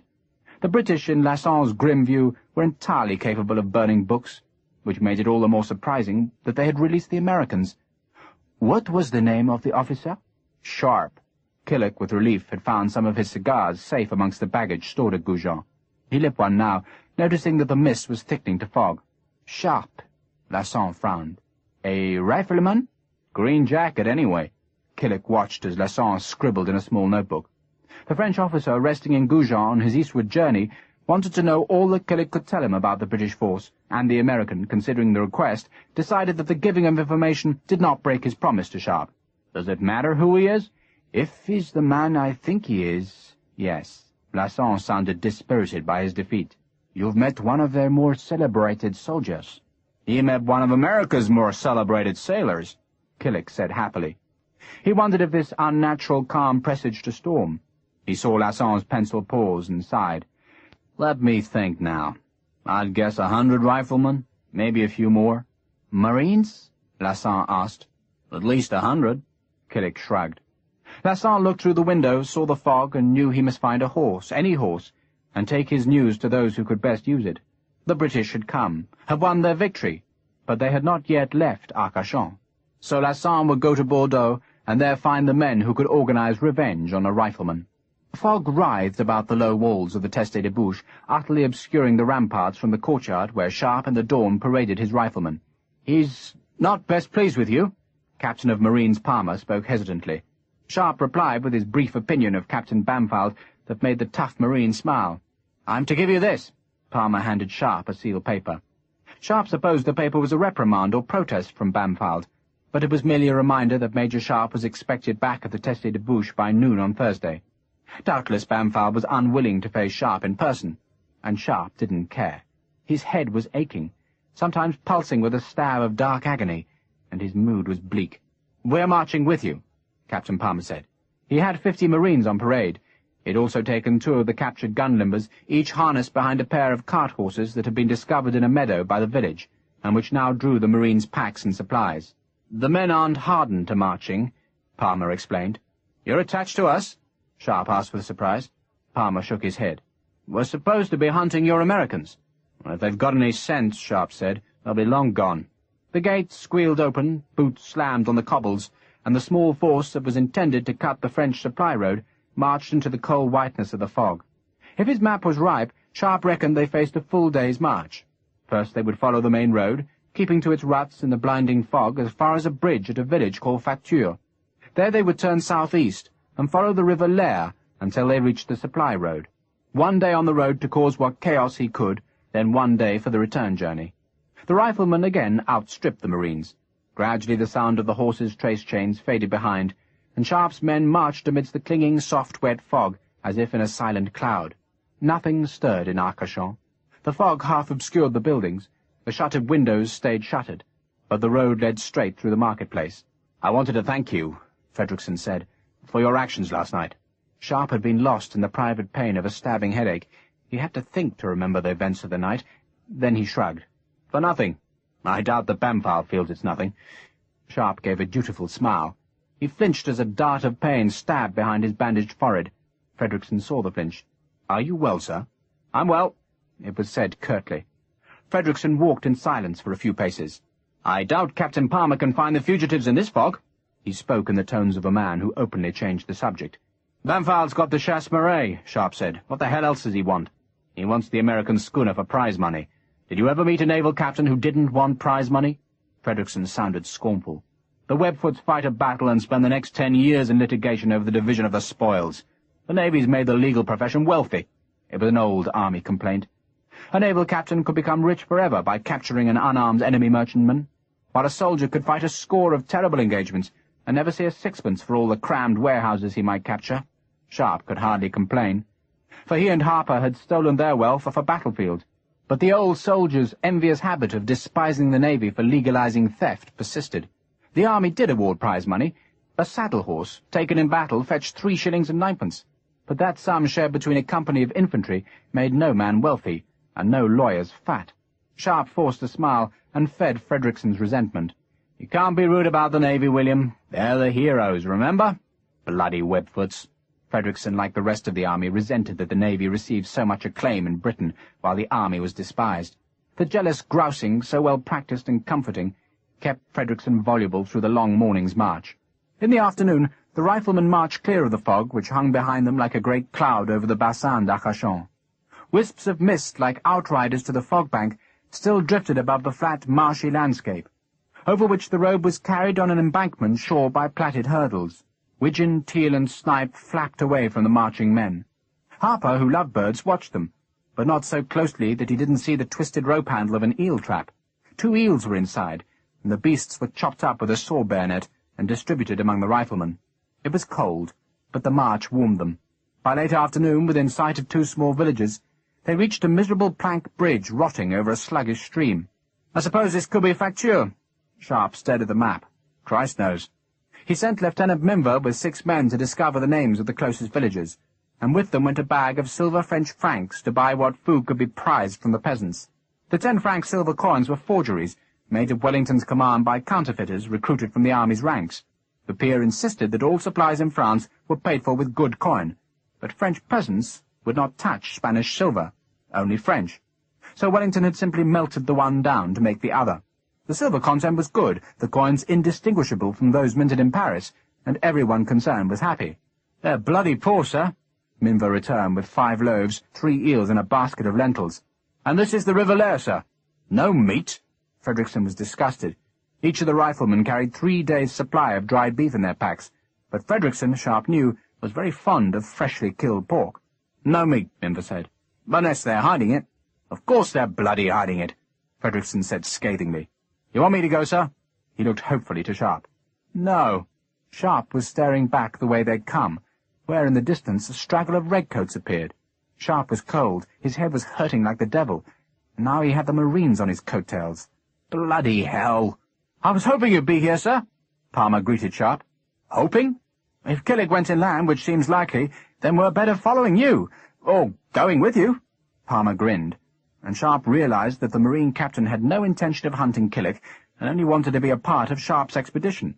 Setting an ambush on a high road of France was, to Captain Palmer, a taste of real soldiering, while following some half-armed fugitives in a scramble over a cold marsh was just a waste of time. Palmer's lieutenant, a thin, vacant youth called Fitch, hovered close to his seniors to overhear Sharpe's decision. "I presume, Captain," Sharpe said carefully, "that you were given a free hand in your search for Captain Killick?" "Indeed, sir. I was told not to come back till I'd found the scoundrel. Well, not till Thursday, anyway." "Then I can't stop you accompanying me, can I?" 50 muskets would be damned useful, so long as the Marines could keep pace with the riflemen. "We march that way." Sharpe pointed southeast into the damp water meadows that edged the lair. Palmer nodded. "Yes, sir." They marched. And if it hadn't been for his piercing, spiking headache, Sharpe would have been a happy man. For 3 days he was free to cause chaos, to carry the war, which the French had carried throughout Europe, deep into the heart of France itself. He would dutifully question his prisoners, but Sharpe already knew that if he wouldn't recommend an advance on Bordeaux, and if de Macaire returned with such a recommendation, Sharpe, as senior land officer, would forbid the madness. He felt relieved of care. He was free. He was a soldier released from the leash to fight his own war, to which end, and reinforced with 50 footsore Marines, he marched southeast to set an ambush. "I expected an answer to my letter," Ducos said. "I hardly expected you to come yourself." The Comte de Macaire was chilled to the marrow. He had ridden across freezing marshland, and through low, vine-covered hills where the wind had been as bitter as a blade of ice, and all to be thus ungraciously received in a capacious room lit by 6 candles on a malachite table. "My news is too important to be entrusted to a letter." "So?" "A landing." De Macaire crouched by the fire, holding his thin hands to its small flames. "At Arcachon. The fort's probably taken already, and more men can be shipped north within a week." He twisted to stare at Ducos's thin face. "Then they'll march on Bordeaux." "Now? In this weather?" Ducos gestured towards the uncurtained windows, where the wind beat a sharp tattoo of freezing rain on the black glass. Only that morning Ducos had found 3 sparrows frozen to death on the balcony of his quarters. "No one could land in this weather." "They have already landed," de Macaire said. "I was with them, and once they hold the Bassin d'Arcachon, they'll have sheltered waters to land a bigger force." The Comte thrust impotently at the glowing coals, trying to rouse fierce flames, then described how he was supposed to return to Bamford with an encouragement for the British plans. "If I say the city will rebel, then they'll ship their troops north." "How many?" "The 1st Division." Ducos trimmed the wick of a smoking candle. "How do you know all this?" "Through a man called Wigram, a colonel, on the staff of the British 1st Division." Ducos's knowledge of the enemy was encyclopedic, and he loved to display it. "A painstaking man." "Indeed." De Macaire shivered violently. "And a man who will offer indiscretions in return for an aristocrat's company, even a French aristocrat." De Macaire laughed softly, then twisted to face the table. "Hogan's sick." "How sick?" Ducos's interest was quickened by the news.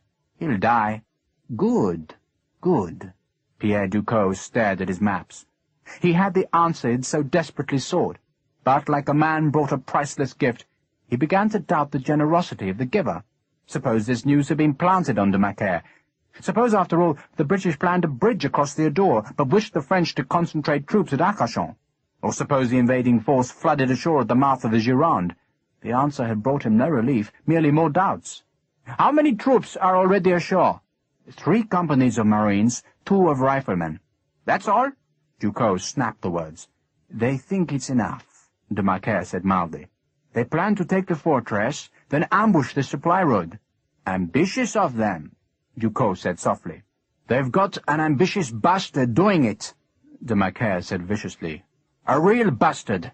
It would be a pleasure to bury him." "Who?" Ducos asked in polite interest. His attention was on the map where his finger traced the thin line of the River Lare. If such an ambush was planned, then that would be the closest stretch of road to the British landing.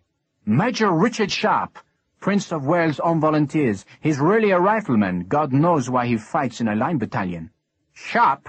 Something in Ducos's voice made Macaire turn. "Sharpe?" A spasm showed on Ducos's face, a twist of hatred that went almost as soon as it appeared, but was nevertheless a rare revelation of the real man behind the careful mask. Richard Sharpe. The man who had mocked Ducos, who had once broken Ducos's spectacles, and who had destroyed all Ducos's careful plans in Spain. Sharpe. A brute, a mindless barbarian whose sword had wrecked so many careful, elegant schemes. Sharpe, whom Ducos had once had at his mercy in Burgos Castle, except that the rifleman had filled the small room with blood from which Ducos had fled in horror. Sharpe. "You know him?" de Macaire asked tentatively. "Know him?" Did Ducos know Sharpe? If Pierre Ducos had been a superstitious man, which he prided himself on not being, he would have believed that Sharpe was his personal devil. How else did the rifleman crop up so often to ruin his meticulous plans? For Ducos was a man who laid careful, almost mathematical plans. He was a soldier whose rank bore no relation to his responsibility. A secretive man who drew together the strands of politics and soldiering, police work and spying, all to the Emperor's glory. Now, in Bordeaux, Ducos was responsible for defending France's southern flank by forecasting the enemy's plans, and, for once, the mention of Sharpe's name brought him relief. If Sharpe had been sent to Arcachon, then doubtless de Macaire's news was correct. Wellington wouldn't waste Sharpe on a diversion. Ducos's enemy had been delivered into his hands. Sharpe was doomed. The exultation in that thought made Ducos pace to the window. A few lights flickered in the city that the Major so despised. The merchants of Bordeaux were suffering from the British blockade. Their warehouses and quays were empty, and doubtless they would welcome a British victory if it swelled their bellies again and filled their strong-boxes. "You've done well, Comte." De Macaire acknowledged the praise with a shrug. Ducos turned. "You leave tomorrow. Find Sharpe, I'll tell you where, and order him to Bordeaux." "If he obeys." De Macaire sounded dubious. Ducos laughed. A strange, sudden yelp of a sound. "We'll entice him. We'll entice him. Then go to Arcachon and give the very opposite message. You understand?" De Macaire, huddled by the fire, smiled slowly. By telling Bamford that there'd been no rebellion in Bordeaux, he'd spiked the British hopes for a landing, while at the same time he could maroon Sharpe in France. De Macaire nodded. "I understand." Ducos repeated his odd laugh. General Calvet's demi-brigade was billeted in Bordeaux on their journey south to Soult's army. 1 half-battalion had already left with the cumbersome supplies, but Calvet must have at least 2,000 men remaining who could destroy Sharpe at Arcachon. Ducos would ruin the British hopes for a march on Bordeaux, and he would also hunt his own enemy, his own most hated enemy, to death on the marshes of France. Revenge, the Spanish said, was a dish best eaten cold. And this revenge, and this winter, would be as cold and thorough as any man, even the implacable Pierre Ducos, could wish. Chapter 10. There was small sleep to be had that night for either riflemen or marines. The dawn was cold, bitter cold. Wraiths of mist drifted above the meadows, frosted crisply white. Sharpe woke with a stinging headache behind his bandaged forehead. He sat with his back against a pollard of willow and felt a louse in his armpit that must have come from the Amélie, but he was too tired and too cold to hunt for it. Jesus, Jesus, Jesus! Frederickson, teeth chattering with the cold, crouched by Sharpe. Nothing passed yesterday. Dim in the mist, 100 yards upstream, a handsome stone bridge with carved urns marking the limits of its balustrades arched over the lair. Next to the bridge, and on the western bank down which Sharpe and his small force had marched last night, there stood a stone-built house from which a trickle of chimney smoke tantalized the senses with its promise of a warm fire. "It's a toll house," Frederickson said, "and the bugger wouldn't give us coffee." No doubt, Sharpe reflected, the toll-keepers of France were as disobliging as their English counterparts. There was something about that job to bring out the surliness in a man. If we had enough powder, we could break that damn bridge. We don't, Frederickson said unhelpfully. Sharpe struggled to his feet. Frederickson had taken the last watch, and his pickets were set double strength about the margins of the water meadow where the small force had bivouacked. It had been a miserable bivouac. Some of the marines had sheltered beneath the scanty cover of the limbers, but most of Sharpe's men had simply rolled themselves in greatcoats, pillowed their heads on packs, and shivered through the slow, small hours. A cow on the further bank bellowed softly, and watched the two men who walked beside the river. A cow at pasture in February suggested a softer climate than England, but it was still damned cold. A swan, beautiful and ghostly, appeared beneath the bridge, followed a moment later by its mate, and the two birds, disdaining the unnatural movement in the fields, glided gently downstream. "Luncheon," Frederickson said. "I never liked their taste," Sharpe said. "Like stringy water-weeds." He flinched as a sudden stab of pain lanced in his head. He wondered if the naval surgeon had been wrong, and if his wound was more serious than the mere bloody scrape of a carbine ball. He seemed to remember that Johnny Pearson of the Buffs had taken such a wound at Busaco, sworn it was nothing, then dropped dead a week later. A rickety wooden fence, untended and draped with frost-whitened thorn, barred the steep embankment that carried this high road of France southwards. Sharpe climbed to the carriageway that was formed of a white flinty stone which had been rammed hard to smoothness, but which was nevertheless rutted and puddled with ice. No weeds grew on the surface, which bespoke constant use. To the south, where the road disappeared in the mist, he could see the shapes of houses, a church, and tall bare poplars. The river curved here, and doubtless that small town was where the old road crossed the river, while this bridge, newer and wider, had been built in the meadows outside the town, so that the hurrying armies would not have to negotiate narrow medieval streets on their urgent journeys to Spain. Down this carriageway, for the last 6 years, the guns and men and ammunition and horses and blades and saddles, and all the countless trivia of war had been dragged to feed the French armies. And up this same road, Sharpe thought, those same armies would trudge in defeat. "What's in the town?" Frederickson knew Sharpe's question meant what enemy forces might be in the town. "The tollkeeper says nothing." Sharpe turned to look north. "And up there?" "A stand of beeches a quarter-mile up and an excuse for a farm." "It'll do." Sharpe grunted. He trusted Frederickson absolutely, and if Frederickson said that the beeches and farm were the best site for an ambuscade, then Sharpe knew it would be pointless to look elsewhere. A violent screech, a flapping of wings, and a sudden curse betrayed that the swans had been purloined for food. Captain Palmer, scratching his crutch and yawning, climbed the fence. "Morning, sir." "Morning, Palmer," Sharpe said. "Cold enough for you?" Palmer did not reply. The three officers walked towards the toll house that was marked by a white barred gate across the road. A black and white painted board, just like those on the toll houses of England, announced the crossing charges. There was a ford to the right of the bridge, but the ford had been half blocked with boulders, so that no carriage or wagon could escape payment of the toll. The toll-keeper, peg-legged and bald, stood truculently by his gate. He spoke to Frederickson, who in turn spoke to Sharpe. "If we haven't got the laissez-passer, then we have to pay 6 sous. "Laissez-passer?" Sharpe asked. "I rather gave them to think we're German troops fighting for Bonaparte," Frederickson said. "The laissez-passer allows us to escape all tolls." "Tell them to go to hell." Frederickson conveyed Captain Sharpe's compliments to the toll-keeper, who answered by spitting at Sharpe's feet. "Trois hommes!" the man said, holding up 3 fingers in case these heathen German troops didn't understand him. "Sissou! Bugger him!" Sharpe raised the black-painted metal latch that held the gate shut, and from above him a click sounded, and he looked up to see the toll-keeper's wife leaning from an upper window. She was a woman of squat, startling ugliness, her hair bound with a muslin scarf, and, more to the immediate point, armed with a vast brass-barreled blunderbuss that covered the 3 officers. "Sissou," said the toll-keeper stoically. Life held few surprises for toll-keepers, and strange troops were nothing new to him. Captain Palmer, who held Major Richard Sharpe's reputation in some awe, was now astonished to see the rifleman grudgingly take out a 10-franc silver piece. A delay ensued while the toll-keeper went indoors, unlocked his iron-bound chest, found the right change, then gave Sharpe a written receipt, which, Frederickson explained, would enable reimbursement to be made at the district headquarters in Bordeaux. "I can't have that bugger charging for all of us," Sharpe said.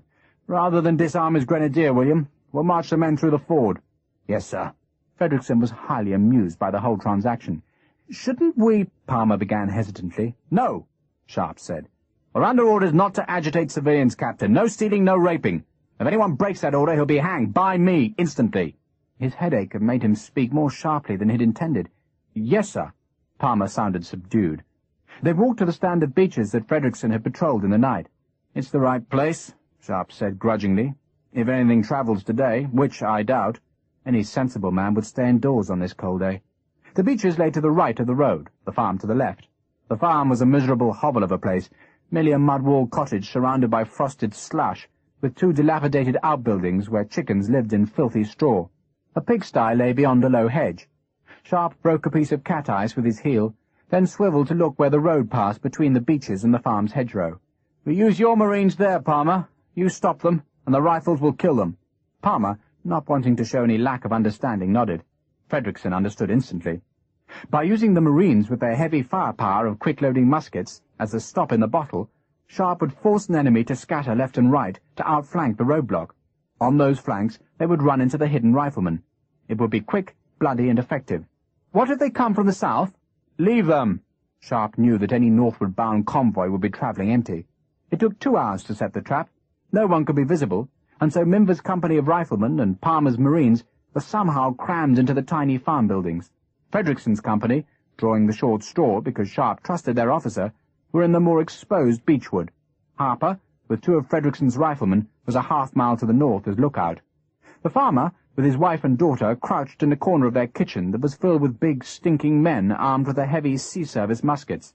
The daughter was waif-like, and beneath her stringy, dirty hair, pretty in a winsome and frightened way.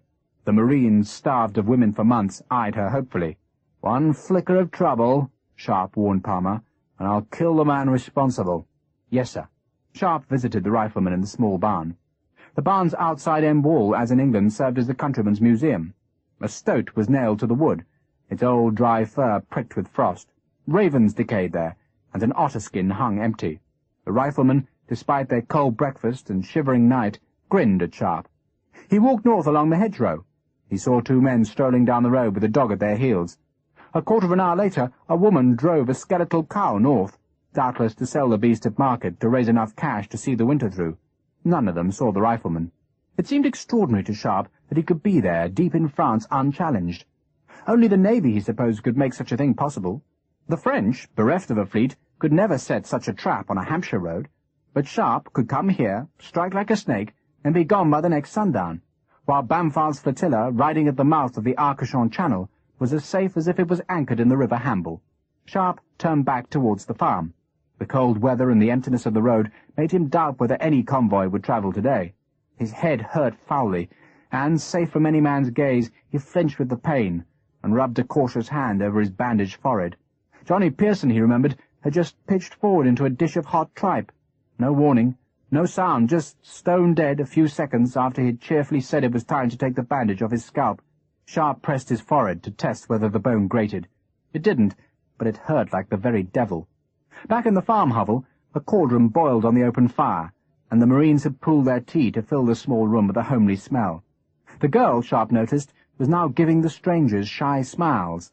She had cat-like green eyes, and she laughed when the men tried to talk to her. "Take some tea to the barn," Sharpe ordered. "'Twas our leaves," a voice said from the back of the room. Sharpe turned, but no one pressed the objection, and the tea was taken out to the rifleman. The frost melted outside. The mist cleared somewhat, showing the poplars to the north where Harper lay hidden in a ditch. A grey heron, enemy of trout fishermen, sailed with slow, flapping wings towards the north.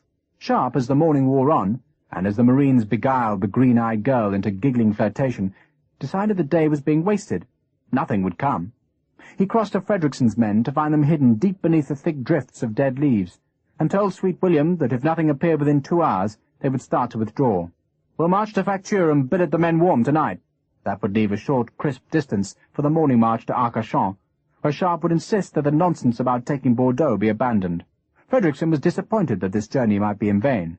"You wouldn't wait till dusk?" "No." Sharpe shivered inside his greatcoat. He was sure nothing would come now, though he partly suspected that he'd rather hope nothing would come, so that he could begin the homeward journey. Besides, his head was splitting fit to burst. He told himself he needed a doctor, but he dared not reveal the extent of his pain to Frederickson. Sharpe forced a rueful smile. "Nothing's going to come, William. I feel it in my bones." "You have a reliable skeleton." "It's never wrong," Sharpe said. The enemy came at midday. Harper and his 2 men brought news of it. 20 cavalry, walking rather than riding their horses, led 6 canvas-covered wagons, 2 coaches, and 5 companies of infantry. Sharpe, trying to ignore the searing stabs in his head, considered Harper's report. The enemy was coming in strength, but Sharpe decided that surprise would nullify that advantage. He nodded to Palmer. "Go." He ran to the barn and ordered Minver's riflemen to their hidden positions. "If I blow withdraw," he said, "you know where to go." "Over the bridge." Minver drew his sword and licked his lips. "And cover the retreat." Sharpe doubled back, Harper with him, to where the Marines crouched behind the hedge. "You see the milestone?" Sharpe said to Palmer. Palmer nodded. 50 yards up the road was a milestone that had been first defaced of its number of miles, then re-inscribed with the strange kilometres that had recently been introduced in France.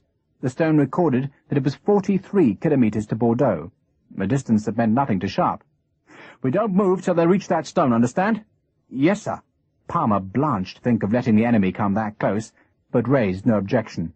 Normally, all Sharpe's presentiments, any gloom, would have vanished at the first sight of the enemy, but the pain in his skull was a terrible distraction. He wanted to lie down in a dark place. He wanted the oblivion of sleep, and he tried to will the pain away, but it was there, tormenting him, and he forced his attention past the stabbing ache to watch the cavalry appear from the last wisps of mist. Through his glass, he could see that the cavalry horses were winter-thin. The British army in their tiny corner of France had not even brought the cavalry over the Pyrenees, knowing that until the spring grass had fattened the horses, the cavalry would be a burden rather than an advantage. But the French had always been more careless of their horses. "If a horse gets close to you," Sharpe told the Marines, who he thought might not have experienced cavalry before, "hit it in the bloody mouth." The Marines, shivering in the lee of the hedge, grinned nervously. Behind the cavalry, squealing as such wagons always squealed, the heavy transport wagons lumbered on the roadway. Each was hauled by 8 oxen. Behind the wagons were the infantry, and behind the infantry the 2 carriages that had their windows and curtains tight closed against the cold. Sharpe pushed his telescope back into his pocket. In the beechwood, he knew, Frederickson's killers would be sliding loaded rifles forward. This was like shooting fish in a barrel. For the enemy, deep in their homeland, would be marching with unloaded muskets and absent minds. They'd be thinking of sweethearts left behind, of the next night's billet, and of the enemy waiting at the far, far end of the long road. A French cavalry officer, brass helmet shielded with canvas, and with a black cloak covering his gaudy uniform, suddenly swung up into his saddle. He spurred ahead of the convoy, doubtless drawn to the town beyond the river, where wine shops would be open and fires burning in brick hearths. "Damn!" Sharpe said it under his breath. The man could not help but see the ambush, and he'd spring it 50 yards too soon. But nothing went as planned in war, and the disadvantage must be taken, then ignored. "Deal with the bugger, Patrick. Wait till he sees us." "Yes, sir." Harper thumbed back the cock of his rifle. Sharpe looked at Palmer. "On my order, we advance, 2 files." "Yes, sir." "No shouting, no cheering." French and Spanish troops cheered as they advanced, but the silence of a British attack was an eerie and unsettling thing. The Marine's white face crouched low. One crossed himself, while another, his eyes shut, seemed to be praying silently. The French officer kicked his horse into a trot. The man had a cigar which dribbled smoke, and his broad, open face looked cheerfully at the sodden, misty countryside. He glanced at the farm, bent to pluck his cloak loose of his stirrup leather, where it had wrapped itself as he mounted, then saw the red coats and white crossbelts where the Marines were concealed in the hedge shadow that was still white with frost. He was so astonished that he kept coming, mouth opening to shout an inquiry, and when he was still some 15 yards short of the hedgerow, Harper shot him. The rifle bullet struck a cuirass hidden by the cloak. The ball, squarely hitting the steel, punctured the armour and deflected upwards, through the Frenchman's throat and into his brain. Blood, bright as dawn, fountained from the man's open mouth. "In line!" Sharpe bellowed. "Advance!" The horse, terrified, reared. The Frenchman, still incongruously holding his cigar, toppled backwards in the saddle.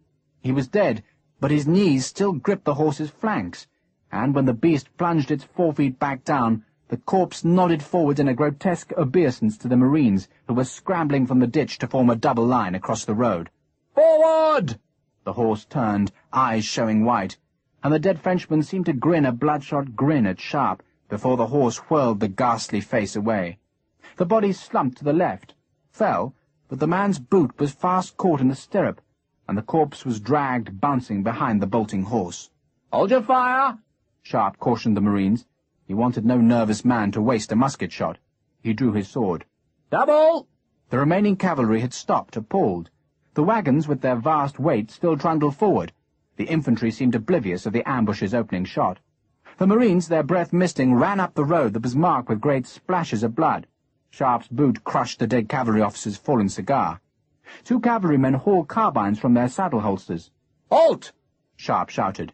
He stood to one side of the road. "Front rank, kneel!"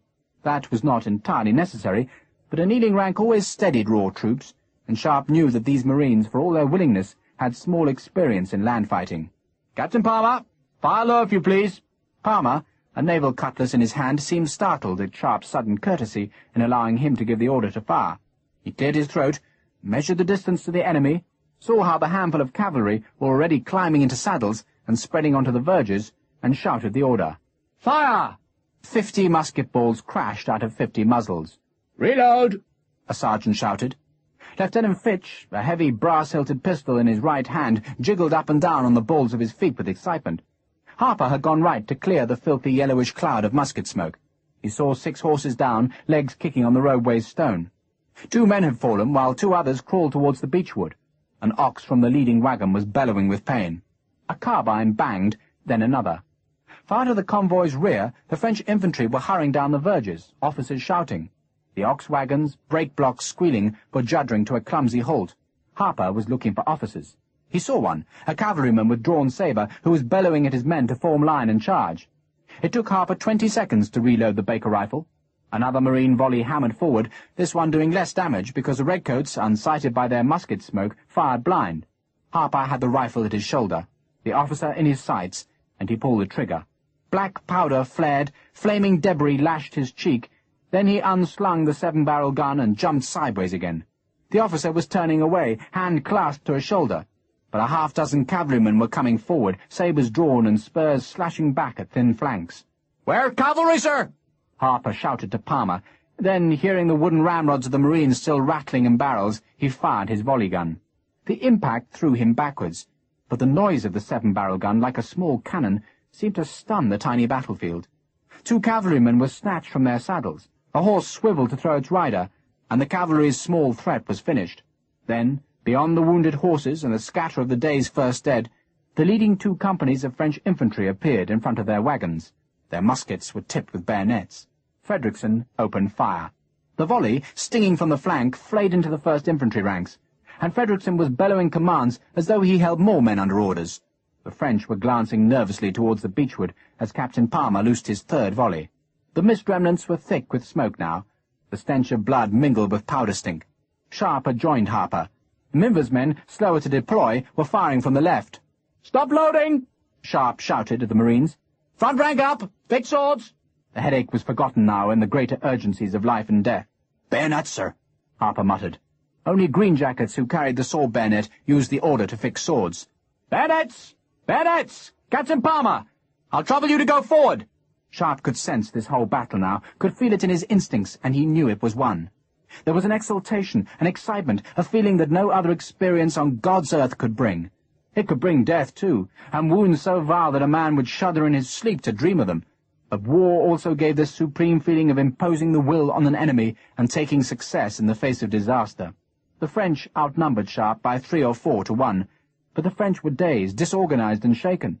Sharpe's men were keyed to the fight, ready for it, and if he struck now, if he behaved as though he'd already won, then this half-stunned enemy would break. Sharpe looked at the Marines. "Advance! At the double! Advance!" The cavalry was gone, destroyed by the 7-barrel gun, and by Frederickson's sharpshooters. Dead and wounded horses lay in the fields, dropped by rifle fire, and their surviving riders had fled to the safety of the wagons that offered some small shelter from the bullets. In front of the wagons, a rabble of infantry was being shaken into line, and Sharpe's Marines, coming from the smoke, with muskets tipped with bayonets, charged them. If the enemy held, Sharpe knew, then the Marines would be slaughtered. If the enemy held, then each Marine would be faced with 3 or 4 bayonets. It would only take one enemy officer, one of those blue-coated men on horseback, to survey Sharpe's feeble charge, and the Marines were done for. "Charge!" Sharpe shouted it as though the volume of his voice alone would breed extra men to face down the enemy line, that, uneven though it was, bristled with blades. "Fire!" Frederickson, good Frederickson, had understood all. He had formed his company into ranks, taken them from the tree's cover, and now at 60 yards range poured a controlled volley of rifle fire into the infantry's flank. That volley, with Sharpe's stumbling charge, broke the French. Just as scared Frenchmen began to see the paucity of the attacking force, so another enemy appeared, and another voice was shouting "Charge!" And then the sight of the bayonets, as it so often did, engendered panic. The French infantry, mostly young conscripts who had no stomach for a fight, broke and fled. An officer beat at them with the flat of his sabre, but the French were running backwards. The officer turned, drew a pistol, but a rifle bullet buried itself in his belly, and he folded forward, eyes gaping, and one of Frederickson's riflemen grasped the bridle as the officer fell sideways to the cold earth. "Form of the first wagon's rear!" Sharpe yelled it to Palmer as they ran forward. The Marines' line was now broken by the necessity for men to step around the dead and dying on the ground. Harper, who couldn't bear to see an animal suffer, picked up a fallen French pistol and shot a wounded, screaming horse between the eyes. A carbine, fired by a dismounted cavalryman, threw down a Marine. Minver's men shot the cavalryman, 6 bullets striking at once and flinging him down like a puppet that lay suddenly still and bloodied on the pale grass. There were fugitives under the first wagon. One still had a musket, and Sharpe, thinking it loaded, struck with his sword to knock it clear. The boy, terrified, screamed, but Sharpe had gone on, jumping blue-jacketed dead. Ahead, in a foul panic, a mass of infantry tumbled in pell-mell retreat. An officer emerging from a coach shouted at them, and some, braver than the rest, slowed, turned, and formed a new line. "Captain Frederickson!" "I see them, sir." Sharpe ran behind the rear of a wagon. On this left side of the road, where Minver's men stayed in hiding, a full company of French infantry was formed in 3 ranks. 60th! Sharpe had to shout twice to Minver, as Frederickson's volley drowned his first shout. "Flank attack! Flank attack!" Palmer's Marines were panting. Some had reddened bayonets, and others stabbed at Frenchmen cowering beneath the heavy wagon. But Palmer and his sergeants pushed them into line and shouted at them to load muskets.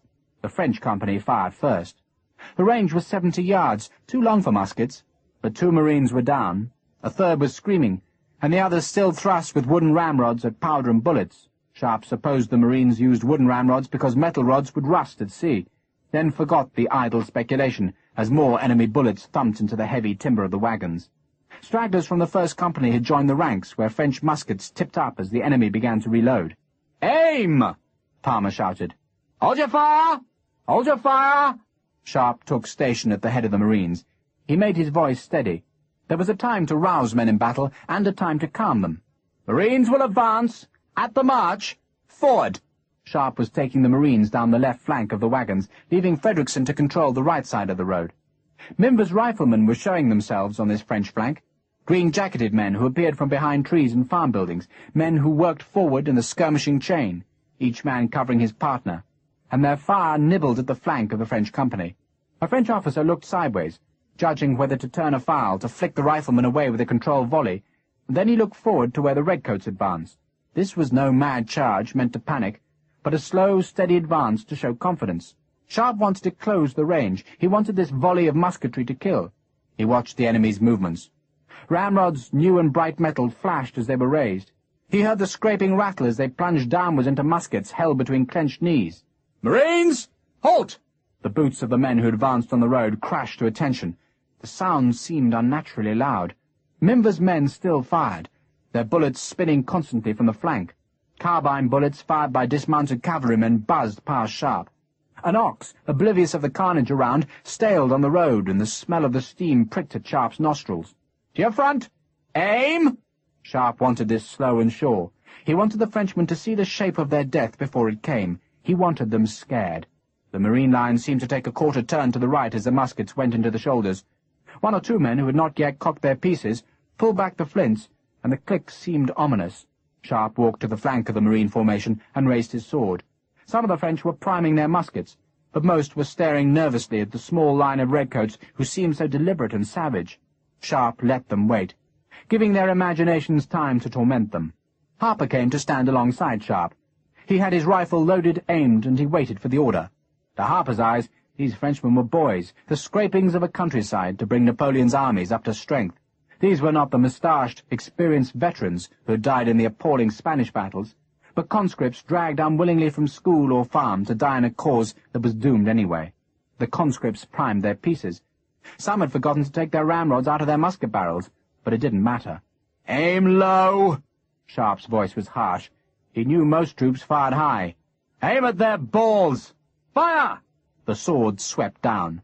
The volleys smashed out, the sound of the muskets deafening as the heavy weapons leapt back into bruised shoulders. The smoke, stinking of rotten eggs, made its fog. "Lie down!" Sharpe shouted. He saw astonished faces, and his voice rose in anger. "Lie down! Lie down!" The Marines, puzzled, dropped flat. Sharpe knelt to one side of the rolling poisonous cloud of musket smoke. The French company had shaken as the volleys struck home. Just like a man punched in the belly, the whole company seemed to fold.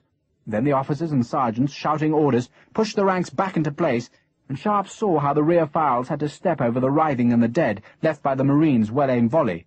The French commander ignored the riflemen on his flank. They could be dealt with after the redcoats. "Tirez!" For a new company, unblooded, it was a good response. 60 or 70 muskets fired at the gunsmoke, but the Marines were flat, and the conscripts fired high. "Go for them! Go!" Sharpe was triumphant now. This one company had been the last danger, but he had drawn their sting by laying his men flat. "On your feet! On your feet! Go! Cheer, you bastards!" This was the moment for noise, the moment for terror. The Marines, who a second before had been the target for a controlled, tight volley, scrambled unscathed to their feet and charged. They yelled as if they were boarding an enemy ship. Lieutenant Fitch fired his pistol wildly, then tried to drag his heavy sword from its scabbard. The conscripts, staring through their own musket smoke, saw the unharmed enemy coming with long bayonets, and, like the first two companies at the convoy's head, broke. Some were slow, and those the Marines caught and pinned to the ground with bayonets. A mounted officer, scarlet-faced and furious, charged at the redcoats, but Sharpe lunged with his sword, caught the horse's hind quarters, and the beast turned, teeth snapping, as the officer hacked down with his infantry sword. The blades met, clashed, and the shock ran up Sharpe's arm. The horse reared, lashed with its hooves, as it was trained to do, but Sharpe back-swung the sword into the beast's mouth, as he was trained to do. The animal twisted. The officer kicked his feet out of the stirrups, and as the horse fell to one side, nimbly threw himself clear. The horse collapsed off balance, lips bleeding, then scrambled to its feet as if nothing was amiss. "Surrender," Sharpe said to the officer. The reply, whatever it meant, did not signify surrender. The Frenchman's sword blade flickered out in an expert lunge. The man's horse was now cropping the grass, and the Frenchman reached with his spare hand for its bridle. Sharpe lunged, knew that the man would counterattack, so immediately stepped back. The blade duly came for him, skewered thin air, and Sharpe's heavy blade cracked down onto the sword hilt, driving the weapon down.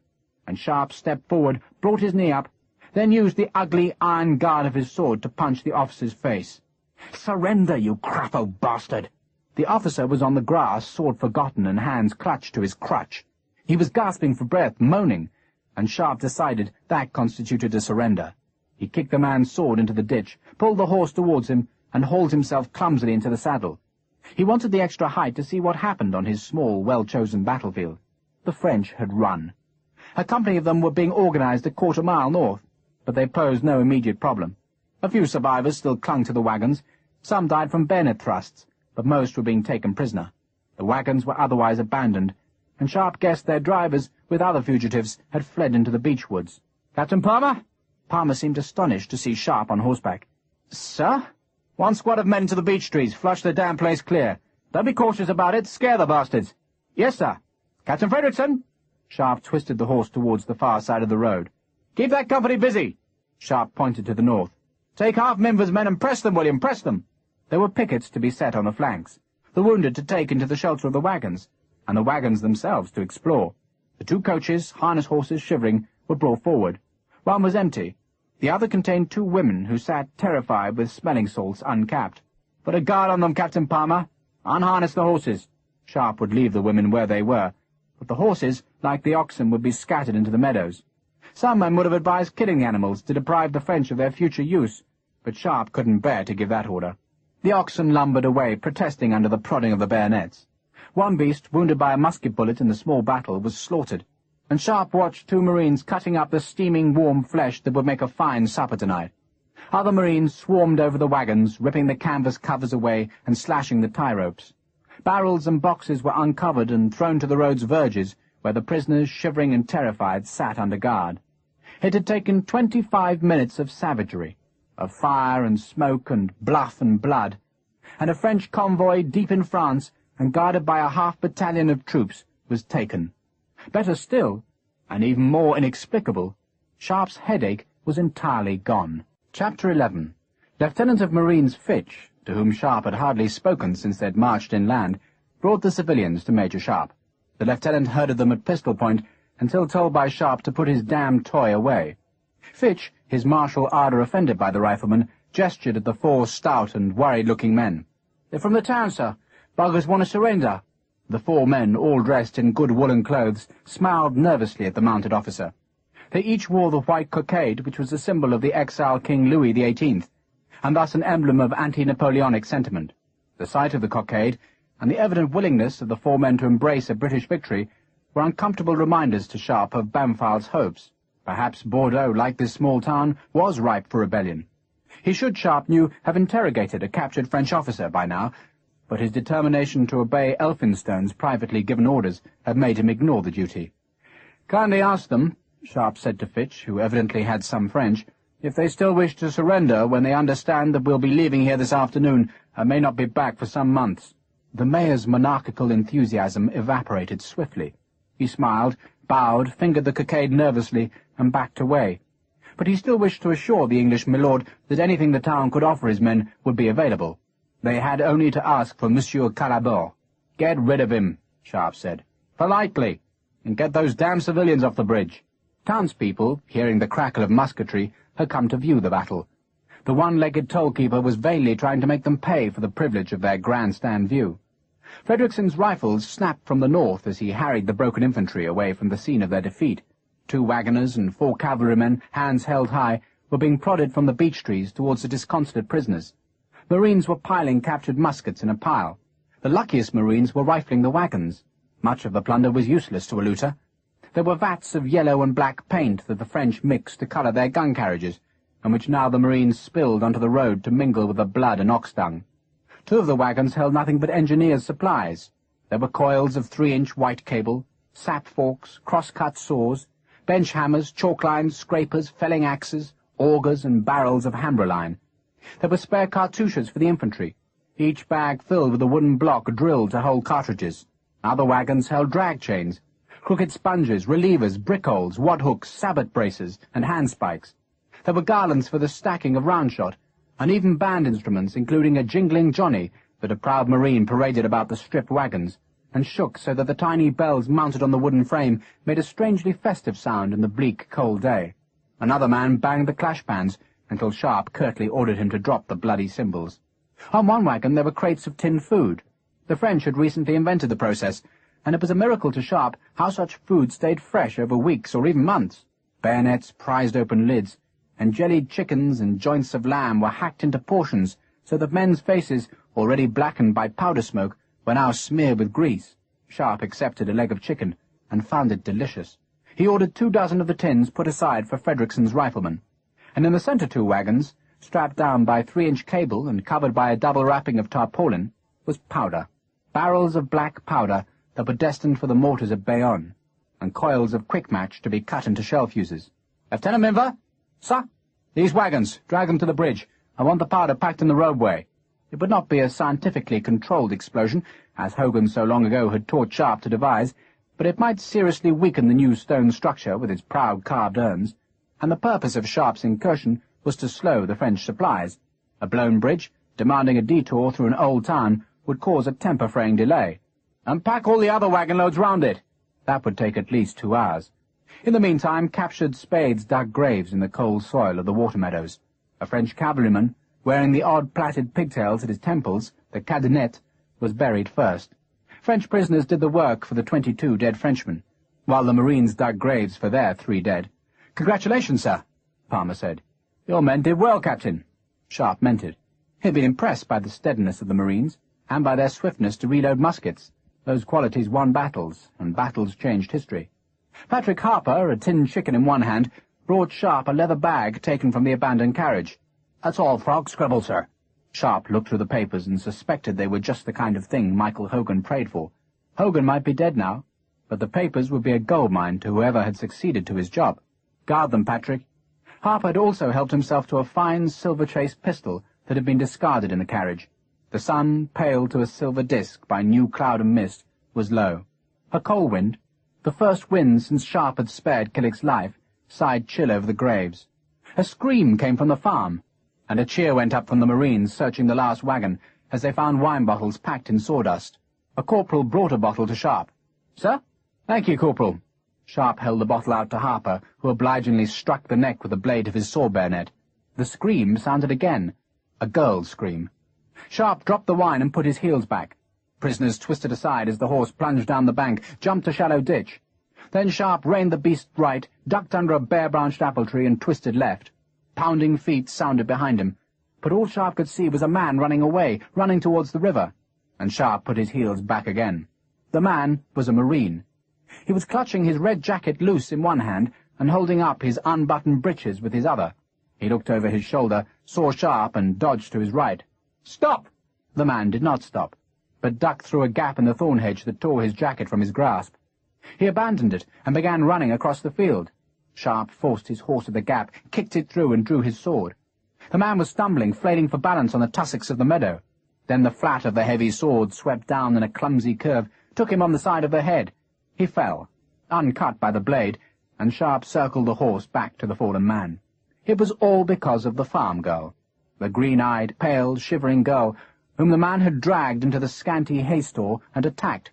She was now sitting trembling with the scraps of her torn clothing drawn around her thin body. She asked for it," the Marine, taken back to the dung-stinking farmyard, said.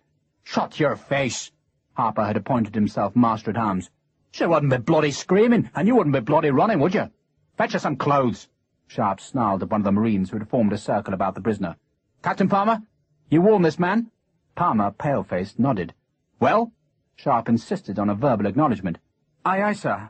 Palmer swallowed. "But the girl wasn't raped, sir." "You mean she screamed too loudly? But you know what the orders are, don't you?" This question was addressed to all the Marines, who stared with undisguised hostility at the rifle officer, who threatened to hang one of their own comrades. There was silence as Sharpe rammed his sword home. "Now, back to your duties, all of you!" He jumped off the horse. Captain Palmer, a Marine sergeant, Harper, and Sharpe stayed with the prisoner. The story came slowly at first, then quickly. It had been attempted rape.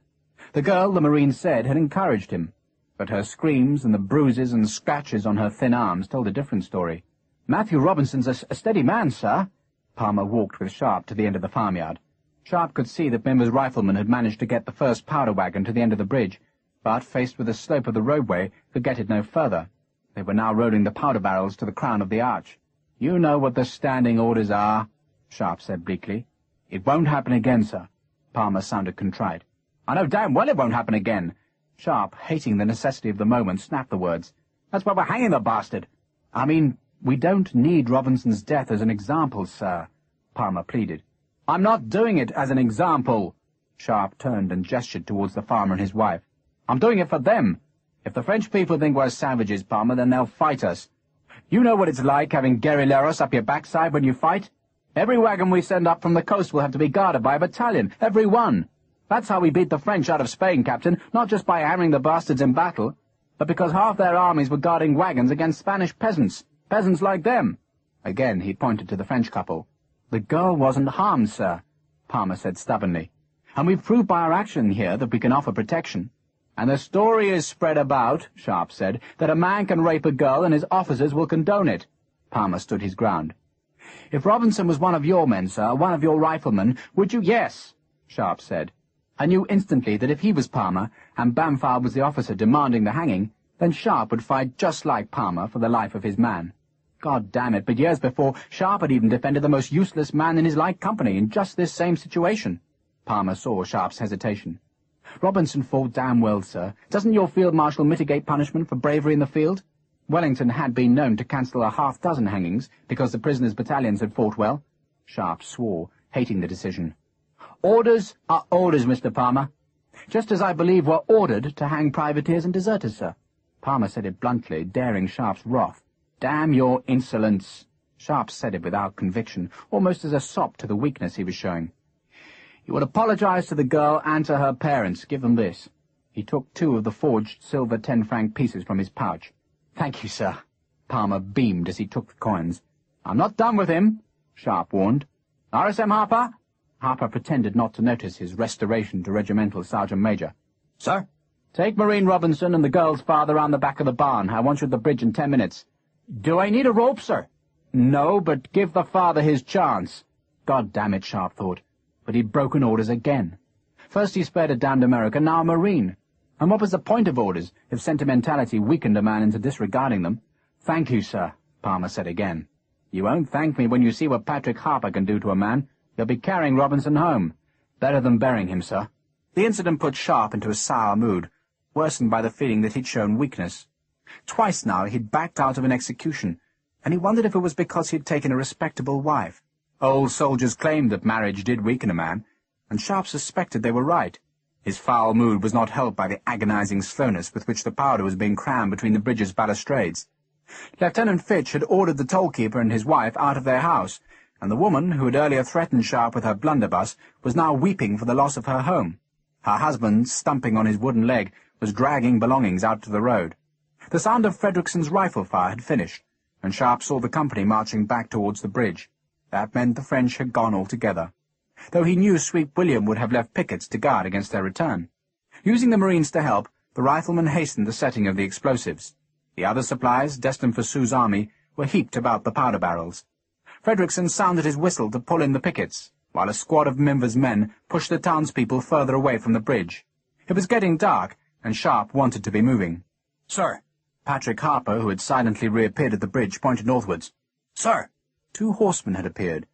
They had not come by the road, but instead, perhaps forewarned by the retreating infantry, had made a wide detour through the fields. Now, with white handkerchiefs skewered to their sword-tips as makeshift flags of truce, they galloped their horses towards the bridge. They were good horses, corn-fed, and with strong hindquarters. Both took the soft, plunging ground like thoroughbreds, and were scarcely blowing as they were curbed beside Sharpe, who waved down the cautious rifles of Frederickson's newly arrived company. The Comte de Macaire, dressed in his chasseur Britannique uniform beneath his pale cloak, nodded cautiously at Sharpe. The other rider was a slim, middle-aged man in civilian clothes. He had a face of such startling and pleasant honesty that Sharpe's weariness and self-disgust seemed to vanish like frost beneath the rising sun. The man was so calm and self-composed that Sharpe instinctively smiled in response to his greeting, which consisted of mild astonishment at the evidence of carnage on the road, and a frank expression of admiration for Sharpe's success. The man was French, but spoke good English, and his loyalty was proclaimed by the white cockades that he wore, not only on his brown cloak, but also on his bicorn hat. "I am Jules Favier, assistant to the Mayor of Bordeaux," he spoke as he climbed from the saddle, "and I am at your service, Major." The Comte de Macaire stayed on horseback. His thin face, reddened by the cold, seemed nervous. "Bordeaux has risen, Major." Sharpe stared up at the Comte. Risen? This was the news Sharpe most feared, the spur into what Elphinstone had described as madness. "Risen for the King," Favier said happily. "The Bonapartists have been ejected." Favier, contentment suffusing his honest, cold-chapped face, smiled. "The rising ended when the garrison came over to our side. The white flag of Bourbon flies. The defences are manned by subjects of His Most Christian Majesty, King Louis XVIII, whom God bless." "Indeed," Sharpe said. The news explained why the Comte de Macaire could wear an enemy's uniform deep in France, but the news meant much, much more. If it was true that the third city of France had rebelled against Bonaparte, and persuaded its garrison troops to forsake their imperial allegiance, then Sharpe was hearing of the end of this war. Wigram and Bampfylde would be proved right. Sharpe knew he should feel an elation, a great soaring of spirit that all the sacrifices had been worthwhile, and that 21 years of relentless savagery had been brought to peace by Napoleon's fall. But he could raise nothing more than a grim smile to meet Favier's enthusiasm. "We have come," de Macaire said, "for your help." He spoke lamely, almost as if what he said gave him embarrassment. Favier took a paper from his saddlebag. "If you will accept this, monsieur, on behalf of the Provisional and Royalist Government of Bordeaux." He handed the paper to Sharpe, then gave a small bow. The paper was entirely in French and was decorated with an elaborate seal. Sharpe saw that his name had been spelt wrong, without its final E. "What is it?" "You have no French?" Favier sounded politely surprised. "Monsieur, it is a commission that appoints you a Major General in the forces of His Most Catholic Majesty, King Louis XVIII of France, whom God bless." "God bless him," Sharpe said automatically. "A Major General?" "Indeed." De Macaire spoke from his saddle. It had been Ducos's idea that a soldier as ambitious as Sharpe could not resist such a lure. Sharpe was wondering what Wellington would make of the appointment, and imagined that aristocrat's grim amusement that a one-time private should be offered such a rank. He began, but Favier interrupted him. "Our citizens have taken Bordeaux, monsieur, but their confidence needs the presence of an ally, especially an ally as famous and redoubtable as yourself." Favier softened his flattery with an honest smile. "And once it is known that the Allied troops are in the city, then the whole countryside will rise with us." Favier spoke with an enthusiasm and confidence that was entirely lacking in the Comte. Sharpe thought of the local mayor who had already tried to surrender. Doubtless France was filled with men and women eager to disavow their Napoleonic past and declare for the winning side, but Sharpe was equally sure that Napoleon's fanatical supporters were not so ready for surrender. The nearest Allied forces to Bordeaux, besides Sharpe, were 100 miles away, and there was Marshal Soult with a French army screening their advance. "I don't," Sharpe said, "have orders from my general that would allow me to help you." He held the commission out to Favier. "You have orders," de Macaire said coldly, "to give me every assistance." Favier seemed upset by de Macaire's hostile tone. He smiled at Sharpe.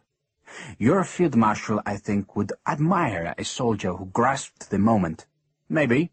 "And you have a reputation, monsieur, as a man not afraid of great risks." Sharpe said nothing. He had been secretly charged by Elphinstone with scotching Bampfylde's high hopes. One part of Sharpe, that part which had so often dared impossible things, drew him towards Bordeaux. But the soldier within him could imagine his men besieged in that city, and surrounded by a population that, with a brigade of Soult's veterans pressing close, might well decide that their change of allegiance had been premature. "I cannot, sir." He held out the commission again. "I'm sorry." A look of disappointment, suggesting personal hurt, crossed Favier's face. "I understand, Major, that your expedition is commanded by Captain Bampfylde of His Britannic Majesty's Navy."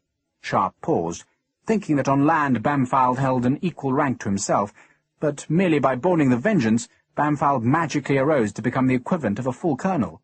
And so, in that knowledge, Sharpe reluctantly nodded. "He does command, yes." Favier shrugged. "Would it offend you, Major, if the Comte and I sought to countermand your refusal by seeking Captain Bampfylde's approval?" "I can't stop you," Sharpe said ungraciously. "But I must tell you that I'm starting the return march within an hour. I expect to be at Arcachon this time tomorrow." The Comte de Macaire, as though eager to be on his way, had turned his horse away from Sharpe. Favier, leaving the forged commission in Sharpe's hand, collected his horse's reins and pulled himself into the saddle. "I hope to meet you in the morning, Major, with orders that will reverse your march. God save King Louis!" "God save him!" Sharpe watched as the two Frenchmen put their horses to the ford. As they threaded the boulders, Favier twisted in his saddle to give a parting wave, then put his heels back. "What did they want?" Frederickson, unashamedly curious, asked Sharpe. "To make me into a Major General," Sharpe said. He tore the commission into shreds of paper and tossed them into the River Lare. "They said Bordeaux's risen and declared itself a fat Louis." Sharpe watched the horsemen disappear in the dusk. The two men evidently knew a cross-country route to Arcachon, for they disdained the river bank up which Sharpe had marched the night before. "They wanted us to go there." So bloody Bampfylde's right. Frederickson uttered the suspicions that Sharpe feared to face. But Sharpe was wondering why the Comte de Macaire had left most of the talking to the mayor's assistant. Aristocrats didn't usually defer to bureaucrats. And why, if there were French troops on this road, even defeated French troops, had Macaire been so confident as to wear his Chasseur Britannique uniform? "I think they were lying," Sharpe said, "and I'm not going near Bordeaux." Sweet William shrugged. "Perhaps the war's over, sir." "Maybe." A cold wind suddenly gusted over the scattered remnants of the French convoy. Tiny flames had been lit in the carriage lamps of the coach in which the two Frenchwomen were safely sheltered. "But we'll still blow the goddamn bridge," Sharpe said, "because no one's told us not to." It was almost dark when the small force of riflemen and marines was at last assembled in the river meadow. They were weighed down with plunder, with joints of the dead oxen, with captured wine illicitly stuffed into packs, and with enemy weaponry that all soldiers delighted to keep, but inevitably threw away as soon as the marching became heavy and tedious. Most of the surviving French horses had been rounded up, bridled, and were being used to carry packs or wounded men, among whom was Marine Matthew Robinson, whose face looked as if it had received the full recoil of a 12-pounder field gun. The French prisoners, their braces and belts and bootlaces cut, had been released on the river's far bank. Sharpe looked around for the last time. The captured quick-fuse snaked from the explosives, past the toll-house, down the bank, through the rickety fence, and reached the centre of the meadow. The townsfolk were far back, the prisoners a half-mile up the road, and only the stupid oxen were close to the gunpowder. Sharpe nodded to Mimber. "Light it." Flint struck on steel, half-charred linen kindling was blown to life, and the flame was lowered to the fuse. "Wait! Wait!" A dozen marines were shouting suddenly. Mimber looked to Sharpe, who nodded, and the flame was blown out. Men were staring northeast across the river, and in the twilight Sharpe saw a small, slim figure, clothed in white, running frantically towards the bridge. It was the girl, green-eyed and slender, who had been scratched and punched when Robinson tried to rape her. Desperately, her skirts catching the sudden wind like moth-wings, she scrambled over the bridge's parapet, past the powder, then jumped down into the meadow. She ran on, past Sharpe, past Frederickson's company, who would form the rearguard, running to the man with the battered face who had forced her into the bar and torn at her clothes. "Jesus Christ!" Sharpe said. The girl was holding one of Robinson's hands, staring up at him, speaking in fast French, but the expression on her face was one of adoration. Captain Palmer, as astonished as Sharpe, laughed. "Strange things, women." He watched the girl pulling herself up to share Robinson's saddle. "An unmarried girl, sir, wants nothing but a husband. And once she's got one," Sharpe said sourly, "she wants everything. It would have been better for both of them if I'd hanged the bastard." He looked at Mimber. "Light it, Lieutenant." Flint struck steel again. The flame flickered to illuminate the fuse laying in the grass, then the powder caught, sparked, and fizzed its swift way towards the bridge. "March!" Sharpe turned to his heavily laden force and pointed the way home. "March!" "It's a hulk, sir." Lieutenant Tom Martin of the Brigstoop Cavalier twisted his bicorn hat in both his hands.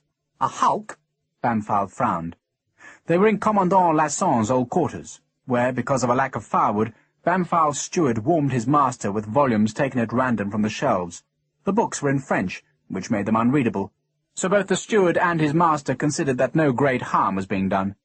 Martin dropped his hat and showed Captain Bampfylde where on the chart the Thuella had been found. The schooner was ashore at the end of the tidal creek that led to the village of Goujon. "She's dismasted, sir, aground and derelict." "You fired at her?" "Aye, sir."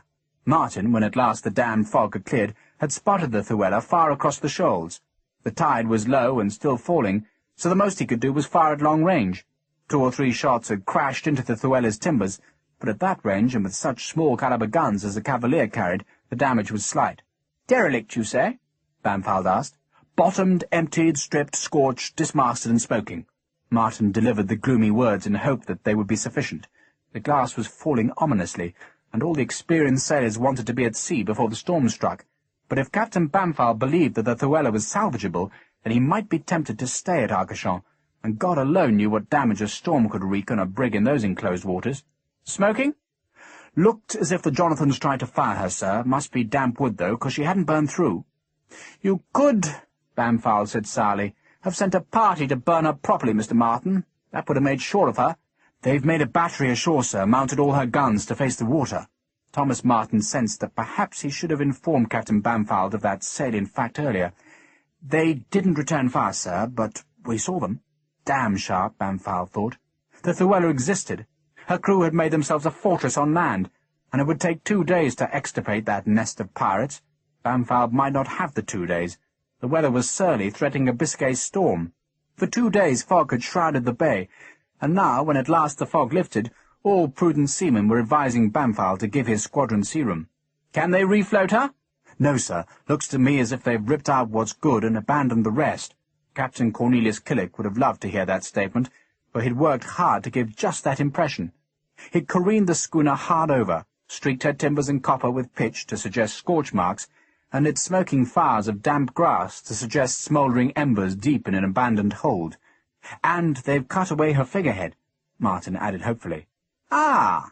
That nugget of information pleased Bampfylde. No sailor would take away a figurehead if a ship still had life in her. "It sounds as if she's done for. Doubtless the storm will finish her off." "Indeed, sir." Martin, dismissed, shuffled from the room. The storm, not the Llewellyn, was Bampfylde's chief worry. The still air was being stirred now by a strangely warm wind, and every look at the weather-glass confirmed that the mercury shrank inside its 4-foot tube. The continued existence of the American privateer, even if grounded and abandoned, was a nuisance. But it was palliated by Bampfylde's success in having found 2 splendid French brigs that were both now his prizes and already on their way to England. The Chasse-Marais had gone south. The fort was garrisoned by Marines, and, apart from the Americans, Captain Bampfylde could count his job well done. All that was needed now was for de Macaire to confirm that Bordeaux was ready to surrender. But the Comte de Macaire had not returned, and Bampfylde dared not sail until the news from Bordeaux was received. If de Macaire did not return till Thursday, then the storm would be on the flotilla, and it would take seamanship of genius to claw off this shoal coast. But at least, if he must wait till Thursday, Bampfylde could send the remaining Marines by longboat to attack the Americans across the Goujon shoals. That thought made Bampfylde frown. Palmer should have searched the village of Goujon. So where was the damned captain of Marines? Captured? Lost in the fog? Damn the bloody man. Damn and damn again. Bampfylde stared at the chart. If the 2 brigs covered Killick's land battery with gunfire, then the Marines could go in with powder barrels, pitchblende, and Chinese lights to torch the Llewellyn down to charred ribs, if the weather held. If. He climbed to the ramparts of the Teste de Bouche, where warm rain came ominous and heavy to aggravate his fear.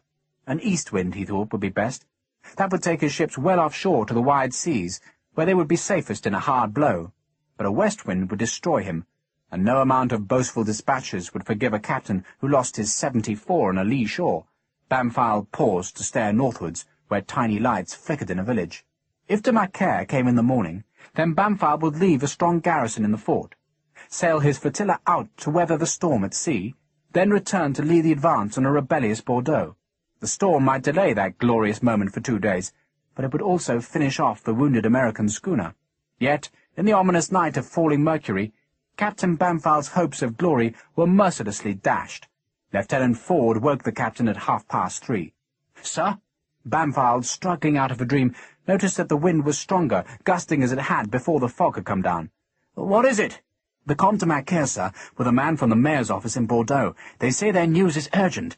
Urgent or not, Bampfylde insisted on dressing properly, and it was a half-hour before, in the finery of a naval captain, he greeted the 2 Frenchmen. Both Favier and de Macaire showed the tiredness of men who had ridden good horses half to death, who were weary in every bone and soaked to the skin. Their news sent a shiver through Captain Bampfylde. "Major Sharpe is taken." De Macaire spoke first. "Taken?" Bampfylde could only repeat the word. "The Bonapartists," Favier picked up the tale, "knew of your coming here, Captain. A brigade was deployed. It was delayed, but it will be here by tomorrow midday." "A brigade?" Bampfylde, who had gone to sleep congratulating himself on the coming success of this expedition, stared at the kindly-faced Favier. "A French brigade?" Favier wondered what other kind this plump young man expected. "Naturally, monsieur. They have defeated Major Sharpe, the Marines who are with him, and now come to capture your good self." Bampfylde was overwhelmed. "Marines?" He seemed only capable of snatching single words from the disastrous flood of news. "Marines, Captain," Favier said sympathetically. So that was where Palmer had got to. Swanning off with the rifles. Bampfylde made a note to tear out Captain Palmer's guts and wrap them round his neck, except that Palmer was a prisoner now, or dead. "Coming here? A brigade?" Favier nodded. "We warn you at some risk to ourselves, Captain. Bordeaux was in ferment, you understand, and our mayor would support the return of King Louis. But, alas," Favier shrugged, "the tyrant's heel is again upon our necks, and we must, as ever, submit." Bampfylde, as his daydreams of glory collapsed, stared at the Comte de Macaire. "But you said Bordeaux had no fighting troops." "They do now," de Macaire said grimly. "And Sharpe's captured?" Bampfylde snatched at another scrap in the fuddling flood. "All dead. There was appalling slaughter." Favier frowned. "General Calavet's men are veterans of Russia, Captain, and such fiends are pitiless. They think nothing of drinking their enemy's blood. I could tell you stories." Favier shrugged, as though the stories were too awful for a naval captain's ears. "And they're coming here." "Indeed." De Macaire wondered how many times it must be said before this fool believed them. "By midday tomorrow." He repeated the lie. He doubted whether Calvet's troops could reach Arcachon in the next 48 hours, but Ducos wanted Sharpe's escape route cut, and the urgency of fear might hasten Bampfylde's evacuation. Bampfylde stared aghast at the two Frenchmen. His hopes, fed by Colonel Wigram, of leading a successful landing that would lance into Bordeaux were evaporating. But for the moment Bampfylde had other, more pressing worries. He twisted round to tap the glass, and the column of mercury sank perceptibly. "You'll come with us, of course?" Jules Favier, a colonel in the French army, and one of Ducos's most trusted men, felt a sudden leap of exultation. It had worked. "I cannot, monsieur. I have a family in Bordeaux. Should I leave, then I fear for their fate." "Of course." Bampfylde imagined warriors hardened by the Russian carnage slashing into the fortress. "I have no business here." De Macaire desperately wanted to stay in France, but Ducos had insisted he return to the British army to leak news of whatever scheme replaced the landing at Arcachon. "So I will sail with you, Captain." Bampfylde tapped the glass again, as if to confirm the bad news. There would be a storm, a ship-killing storm, but this welter of news had severed his last need to stay at Arcachon. He looked at the Comte. "We leave on the morning tide." Favier's tiredness was suddenly washed away. Ducos's daring scheme had been more successful than Favier had dared hope, and, thanks to a growling wind and a falling glass, and thanks to some well-told lies, a rifleman would be marooned in France, and the trap-jaws would clash home on Sharpe. Chapter 12. Jules Favier slept. It no longer mattered whether Sharpe was turned back towards Bordeaux or continued on to the coast. Either way, the rifleman was stranded, and the British plan to end the war by a killing stroke into the belly of France was defeated. A wind rose as Favier slept. It shrieked over the ramparts, dying sometimes to a low moan, then gusting again to a fearsome frenzy. The waters of the Channel, normally too enclosed to be stirred by anything other than a fretting tide, were whipped to whitecaps in the dawn's first light. The flotilla's smaller craft snubbed at their anchors, while, out beyond the Cape, the Vengeance's great bellying bows shuddered through the waters in towering wind-lashed sprays of white. Boat after boat rode into the Channel. Supplies were taken from the fort, stripping it of food and wine. 2 marines were sent to corral a cow, which they did with difficulty, and the poor beast was prodded back to the fort, where it was shot, messily butchered, and the bloody cuts of its carcass were crammed into barrels for seamen's meat. The flagpole was cut down, and the marines and sailors were ordered to use the garrison's deep well as a latrine, so that the brackish water would be fouled. 2 seamen, hulking men with muscles hardened by years of service, took axes to the fort's main gates and reduced them to splintered balks that were then fired. The drawbridge was hauled up close to the burning gates, so that it too would be reduced to ashes. The Vengeance's sailing master, one eye on the glass and the other on the low scurrying clouds that sometimes spat heavy rain onto the burning timbers of the gate, counselled speed. But Bampfylde was determined to do this task properly. The Comte de Macaire's news meant that no landing could be made at Arcachon. Therefore the fort would be abandoned, but not before it had been made untenable for the French. The Teste de Bouche would be slighted. Men were ordered to the ramparts, where they hammered iron spikes into the touch-holes of the huge 36-pounder guns. The spikes were sawn through and filed flat, so that no pincers could gain sufficient purchase to draw them free. Teams of seamen, using tackles, blocks, and ropes from the Cavalier, eased the vast gun-barrels from their slides and tipped them in tumbling crashes into the Channel. The 24-pounders, like the 6 field guns that should have been delivered to Baltimore, were likewise spiked, turned off their carriages, and jettisoned into the flooded ditch. The 12-pounder carriages were rammed into the burning gate. Then Chinese lights, Signalling confections of nitre, sulphur, antimony, and orpiment were tossed among the carriages to encourage the blaze. Those marines who had remained at the Teste de Bouche were the first men to leave the slighted fortress. They were rowed to the brig, and on their way tipped muskets from the fort's armoury into the corroding seawater. The Comte de Macaire, after an emotional farewell to the newly woken Favier, went to the Scylla.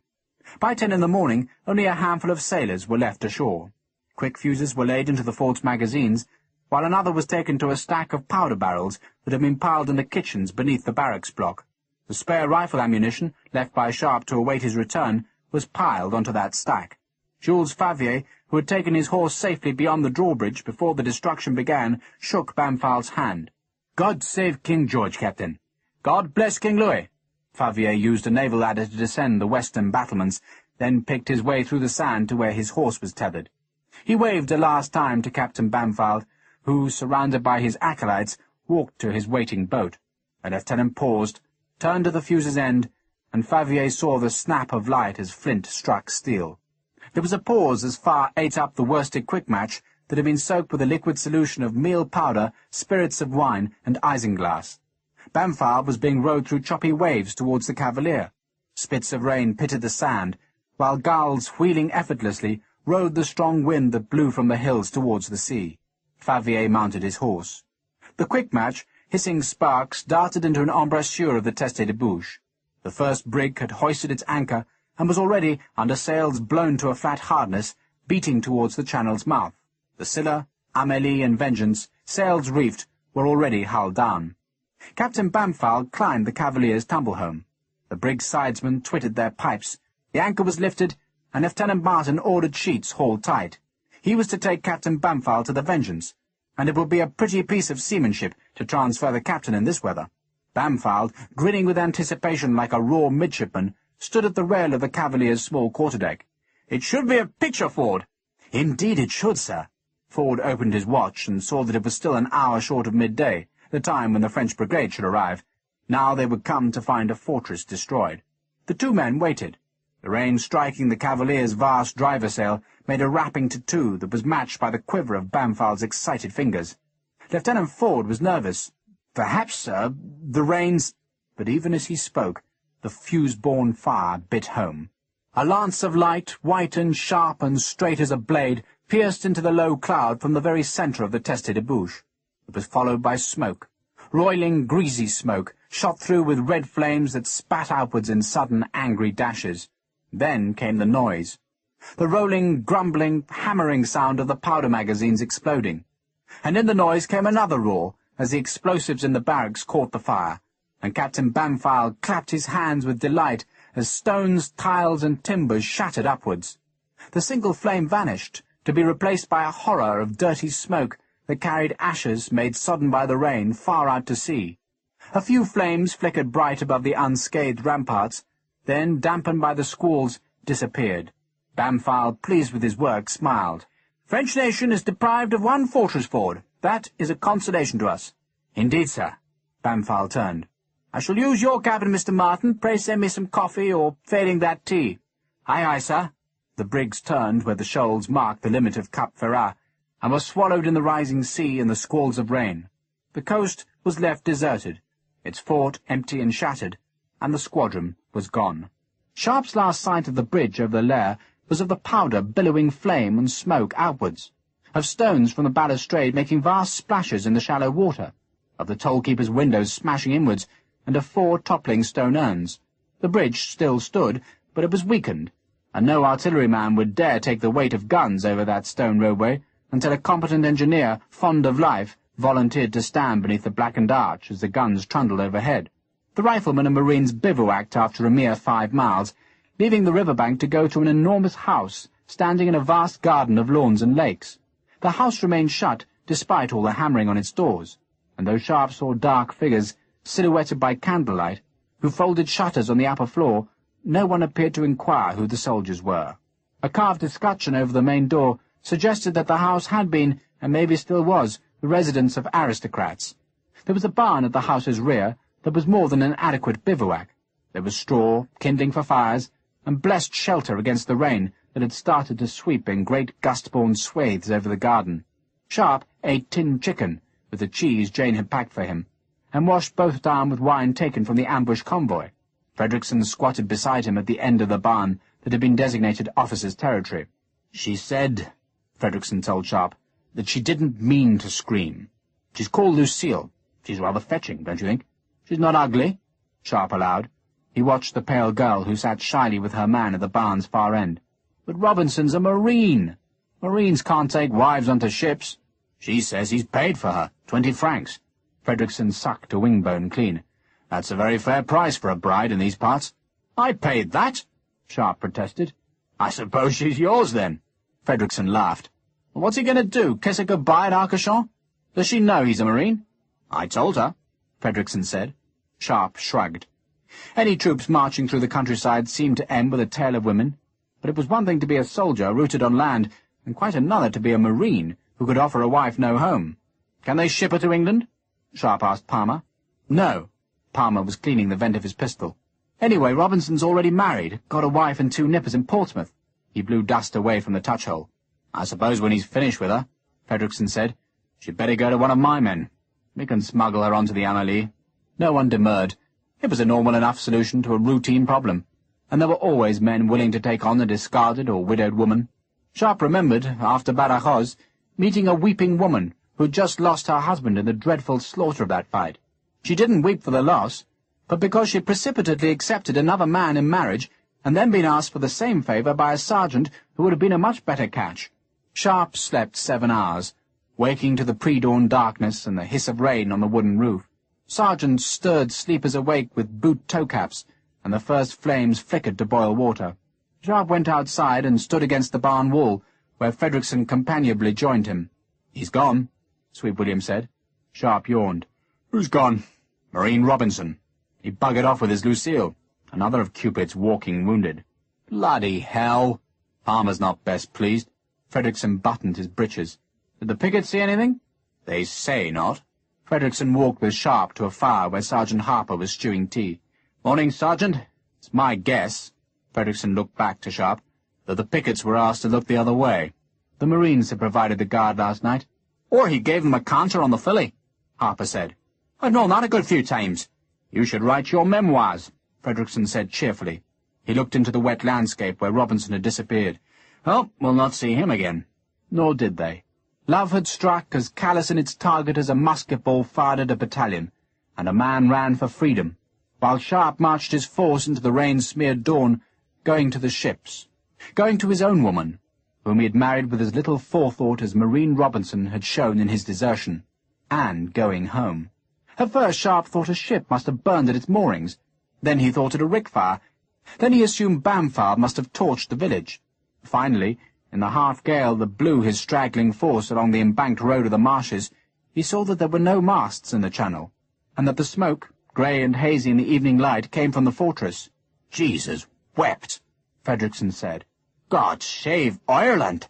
Patrick Harper stared at the gaping hole that had been the entrance to the fort. "Were they captured? Frogs would still be here." Sharpe turned to stare at the village, at the trees to the south, but nothing moved in the landscape. A few villagers stood watching them, but nothing more. "They've gone." Palmer spoke with horror in his voice. It was a nightmare. It took minutes to establish that there truly were no ships, not one, that not a single mast reared above a sand dune, that no brig lay up channel, and no frigate beat the stormy waters off the Cape. They had been abandoned. The gate of the fort was a smoking wreckage tangled with the charred remains of gun carriages. The drawbridge was dangling chains scorched by fire, and grey-edged blackened beams that had fallen into a ditch to lay across the 12-pounder gun barrels that were half sunk in muddy water. 2 of the Marines splashed over the ditch, and one heaved the other up to the stone platform, to which the drawbridge had been hinged. The 2 men disappeared into the fort, and came back with the beams that had been intended to be the gallows from which the Americans would hang. The timbers were long enough to bridge the ditch, and by that precarious means, and with the horses abandoned to a meadow, Sharpe and his men went into the Teste de Bouche. Its granite walls still stood, and the offices were untouched, but precious little else remained. There were no guns. There was no powder. The arched doorways to the magazines were blasted black. The barracks were a heap of damp ashes. Fredrickson, suspicious that the brass-banded well bucket had been left in place, smelt the water. "Fouled," Sharpe went to the highest rampart and stared with his telescope to see. The ocean was an empty, heaving grey mass, whipped to white flecks by the wind. Empty. The broken, charred, damp trail of a burned quick-match showed where the fuse had been laid. He swore uselessly. "We never saw those frogs again," Harper said. "Macaro."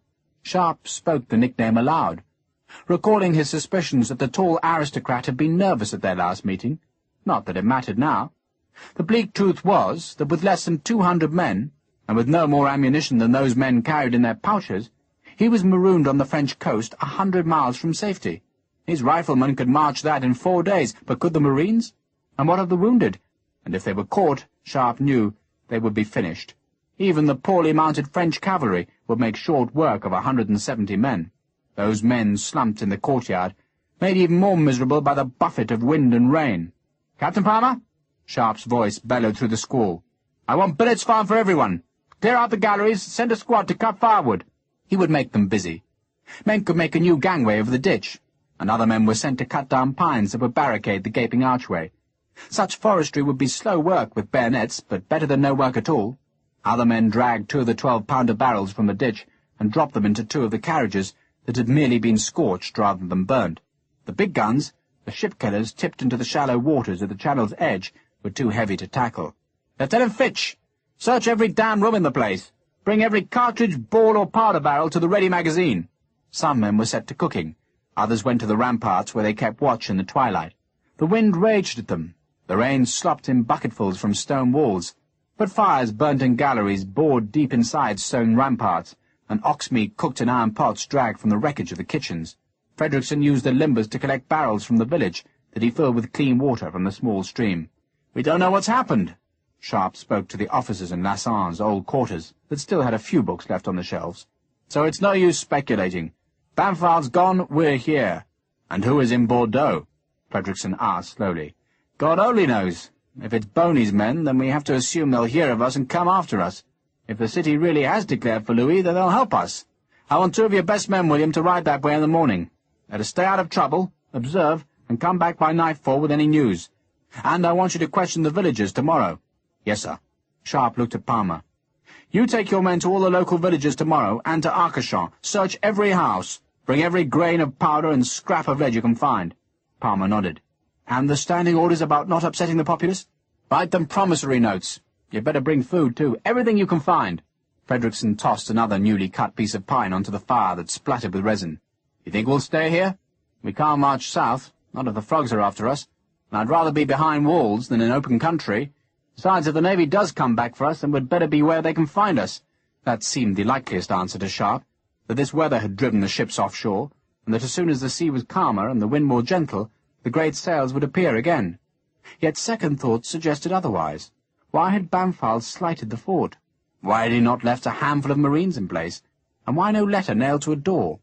Those questions indicated to Sharpe that Captain Horace Bampfald had run. He had abandoned his jejune plans for invading France and scuttled away. The more Sharpe thought about it, the less likely it seemed that the sails of Bampfald's flotilla would reappear. "And if we do stay here, gentlemen, then we may have to fight for it." Fitch and Mimver looked somewhat pale, while Frederickson gave a slow smile, then a chuckle, and finally made the sign of the cross on his faded green jacket. "As Patrick Harper would say, God save Ireland." "Shouldn't we have a flag, sir?" Mimver asked. "A flag? In case a naval ship happens past, sir? Something they can recognize?" "See to it. Cut a new flagpole tomorrow." There was silence for a few seconds. The fire flared bright, then faded again. Lieutenant Fitch smiled nervously. "Perhaps the peace has come. Perhaps the moon will sprout wings and deliver us some artillery," Sharpe said. "But until someone in British uniform tells me to stop fighting, I'm going to hold this place, and you're going to help me do it." "Yes, sir." "So get to work." Outside there was a full gale blowing, shrieking over the water and driving rain in stinging blasts. Sharpe and Frederickson ran to the shelter of one of the small citadels, where they settled back to watch the flicker of movements that betrayed sentries. Both officers had work to do, for they had instinctively come to this place to say what could not be said in open council. "Would you say," Sharpe asked quietly, "that we've got 950 feet of ramparts here?" Frederickson sucked his cheroot into a bright glow. "I'd say a few feet more. 1,000? That's over 5 feet of wall to every man." Sharpe had been working it out and hating the arithmetic. If they come, William, and they attack everywhere at once, they'll crucify us. The Crappos never attack everywhere at once. Frederickson spoke scornfully. Crappos against the Goddams. That was the soldier slang for French against British.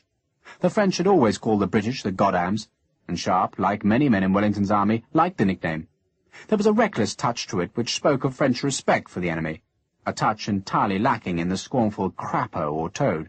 He took Frederickson's cheroot and sucked smoke deep into his lungs. "Remember the Gateway of God?"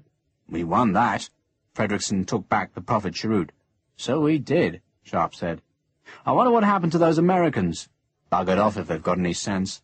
Lucky bastards have probably got a whore apiece in Paris. If we could find a boat tomorrow," Sharpe said speculatively. Frederickson gave the suggestion short shrift. "In this weather? Can you sail a boat? Even if it was flat calm, we'd be up to our asses in water and confusion within minutes. The Marines might be able to sail." "Webfoot soldiers don't sail," Frederickson said. "Besides, any boat big enough for us would have been scooped up by Bamfald. He's a naval officer, remember. He has a patriotic duty to become rich." Sharpe shrugged in the darkness. "We'll just have to hold this place, won't we? Beat the bastards ragged, and then rip the guts out of Bamfylde."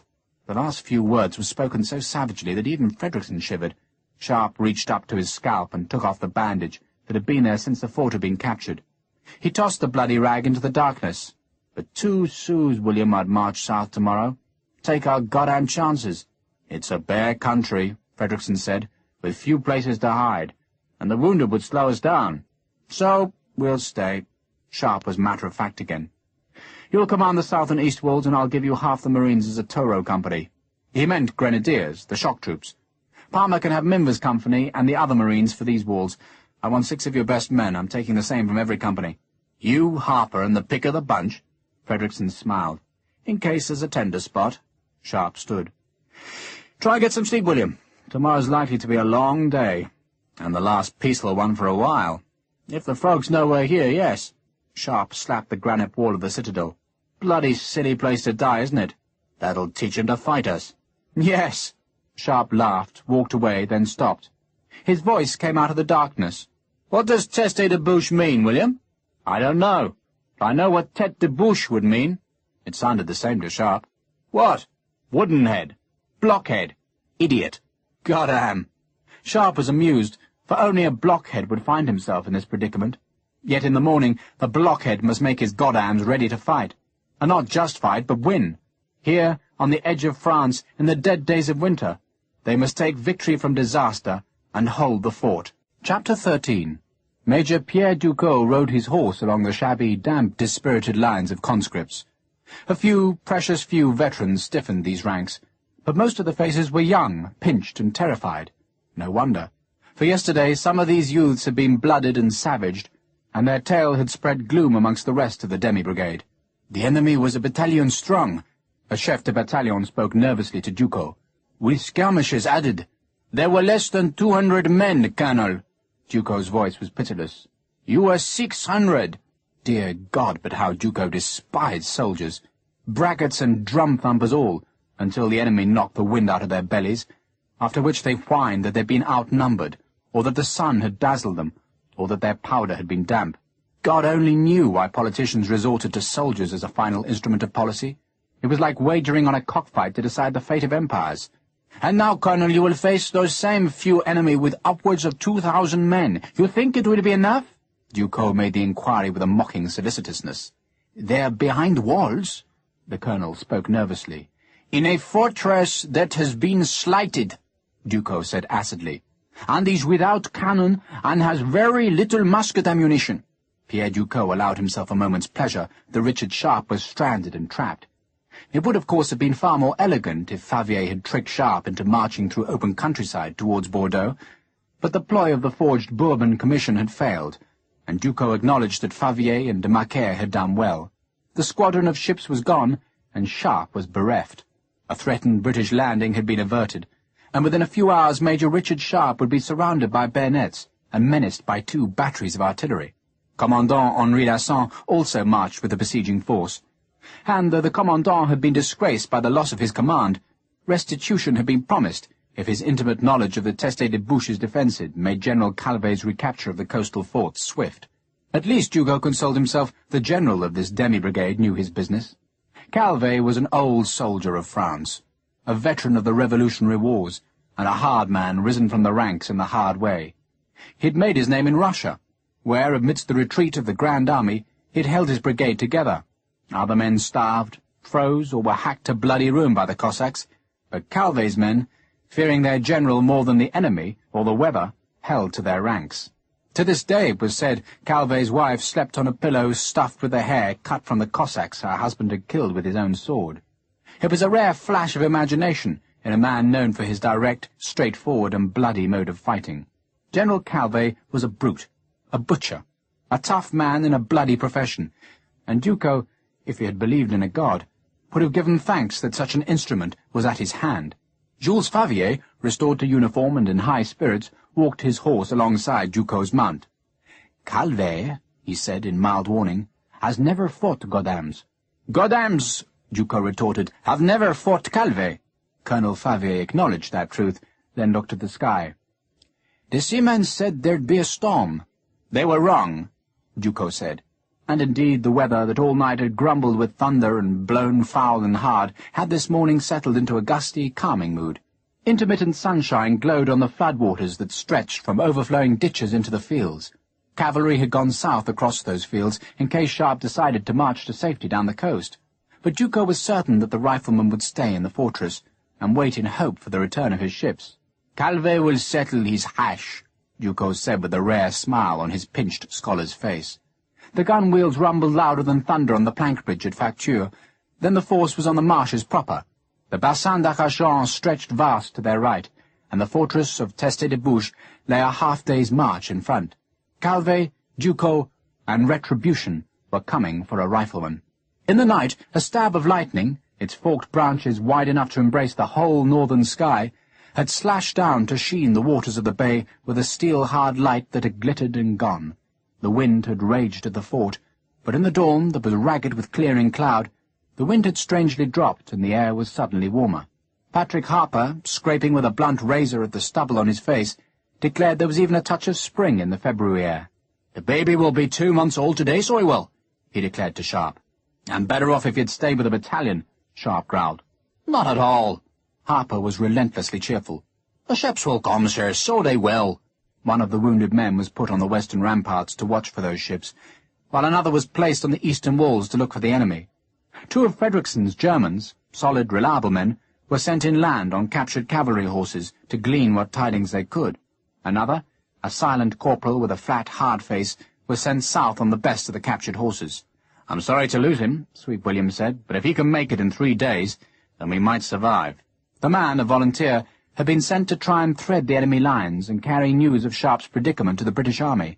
Sharpe doubted if the man would ever be seen again, but the possibility that ships could be sent north on a rescue mission was not to be discarded. The calm, warmer weather raised the men's spirits.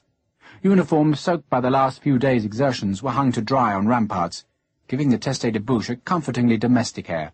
Palmer's Marines, stripped to the waist, took axes and billhooks from the villagers, and went to the woods where tree after tree was felled and dragged back to the fort for fuel and barricades. Small boats were broken up and their timbers brought within the walls. Every container that could hold water, from rain barrels to cooking pots, was carried to an empty, scorched magazine and stored in safety. It was no time to be careful of French opinion. Houses were searched for food, powder, and weapons. Smoked hams and bacon were brought to the fort, cattle were slaughtered, and winter stores of wheat, pathetically hidden, were dragged in heavy sacks up the sandy road. To one of the merlons, a jutting stone stub between 2 embrasures, a stripped pine trunk was lashed tight. It had been the tallest tree in the woodlands, and now, at its tapering tip, it carried a crude flag. The flag was not the Union flag, for Minva's men could not find sufficient blue cloth to make such a thing. Instead, it was the flag of England, the Red Cross of St. George made from the sleeves of Marines' uniforms and sewn onto a white field that had previously served as a tablecloth in the house of the customs inspector at Le Moulot, a red cross on white, the flag of the man who had slain the dragon, and though few of Sharpe's men would hold allegiance to England, coming as they did from Germany or Ireland or Scotland or Wales or Spain, the flag was oddly comforting. It streamed in the wind gusts as a signal to an empty sea. The defences were Sharpe's concern. There were 4 ramparts, and at the corners of the fort were higher citadels. little more than guerite for the shelter of sentries, but the citadels effectively blocked swift movement from one rampart to the next. A soldier wishing to go from the north wall to the east must thread the two doorways of the northeast citadel, and to make a swifter passage, Sharpe had walkways of rough pine lashed together, then bridged diagonally across the corners. The courtyard was not square, but made into an irregular shape by the buildings that were sheltered beneath the ramparts. The burned barracks filled the square of the northeastern corner, while the garrison offices and the officers' quarters filled the southwestern. The gap between them was crudely but thickly barricaded with an abatis of untrimmed pine trees. If the enemy penetrated the courtyard, then they would be faced by the thick hedge of bristly pine. Sharpe's greatest worry was ammunition. Lieutenant Fitch, set to count the cartridges left to the Marines, gloomily reported that each man had scarce 30 shots left. The rifleman, who always carried more into battle, had over 60, but the grim total was less than 9,000 cartridges in the fort. A battalion could fire as much in the first 5 minutes of a battle, and Frederickson, scratching calculations on a bastion with a spare rifle flint, grunted, "I reckon we've got enough for an 18-minute battle. After that we'll be throwing blacking balls at them. We've got the powder in the horns." Sharpe was speaking of the fine powder that every rifleman carried in a horn. The powder was kept for the special shots, where marksmanship might be spoiled by the coarser powder of cartridges, but Sharpe knew that even if spare bullets could be found, the extra powder would not be sufficient for more than 600 or 700 rounds. So more men were sent out to search for powder. The villagers had duck guns, therefore there must be powder in the countryside, and Sharpe gave the men permission to pull walls down to find hidden supplies. He'd be lucky, he thought, to even double his ammunition supply, so other means of killing Frenchmen must be devised. Lieutenant Fitch had a dozen men sharpening pine stakes that had first been hammered into the bed of the wet ditch. The stakes, whittled to points with knives and bayonets, were hidden beneath the water in those places Sharpe judged the most dangerously exposed to French assaults. Above the stakes, heaped on the ramparts, were piles of masonry that had been loosened by Bamford's explosions. A building stone dropped from the fire step would kill a man as effectively as any bullet, yet the piled masonry seemed a pathetic weapon to prepare against whatever might come from the east. "Perhaps they won't come," Patrick Harper said. "There aren't supposed to be many troops in this area," Sharpe said hopefully. "I suppose they was ghosts we were fighting 2 days ago," Harper asked innocently. "And perhaps we won't need this bastard." He slapped the breech of one of the 2 12-pounder guns rescued from the ditch. Harper had taken it upon himself to make the guns battle-worthy. Presently there was not enough powder to fire even one cannon, but Harper prayed enough propellant would be scraped up from the local village. Like many an infantryman, he was fascinated by cannon, and wanted desperately to make at least one of these guns capable of firing a shot. With a gentleness that was surprising in such a huge man, and with a tenacity Sharpe had seen before in the Irishman, Harper was using a narrow-bladed awl to dig the iron spike, scrap by bright scrap, out of the vent-hole. "Can it be cleared?" Sharpe asked. Harper's pause seemed to suggest that the job might be expedited if officers didn't insist on asking him damn-fool questions. Then he shrugged. "I'll clear the bastard if it takes all day and night, sir." By the afternoon Sharpe fervently hoped that the cannons could be made to work, for Lieutenant Mimber had struck gold. Or rather, in the strong room at the back of the customs house at Le Moulot, he had found 8 barrels of black powder. "It's filthy stuff, sir," Mimber said dubiously. Sharpe fingered some of the powder in his right hand. It was old. It smelled damp, and it was the worst kind of black powder, that made from the dusty leavings of finer powder and adulterated with ground pit coal. But it was still gunpowder. He put a pinch into the pan of his rifle, snapped the flint onto the frizzen, and the powder fizzed dirtily. "Mix it with the other captured powder, and well done." A laboratory was made in the chapel, where 3 men tore pages from Lasson's remaining books and twisted the paper into crude cartridges that were filled with the coarse powder. They lacked bullets as yet, but Frederickson had a squad of men ripping the lead from the church at Arcachon, and Sergeant Rossner was stoking a fire in the furnace that had once heated the French shot, and Lieutenant Fitch was the possessor of a pistol that came complete with a mould for bullet-making, which, though slightly smaller in calibre than the muskets or rifles, would still make a usable missile. Some undamaged bullets were raked out of the burned barracks, where Sharpe supposed his spare ammunition had been exploded by Bamford.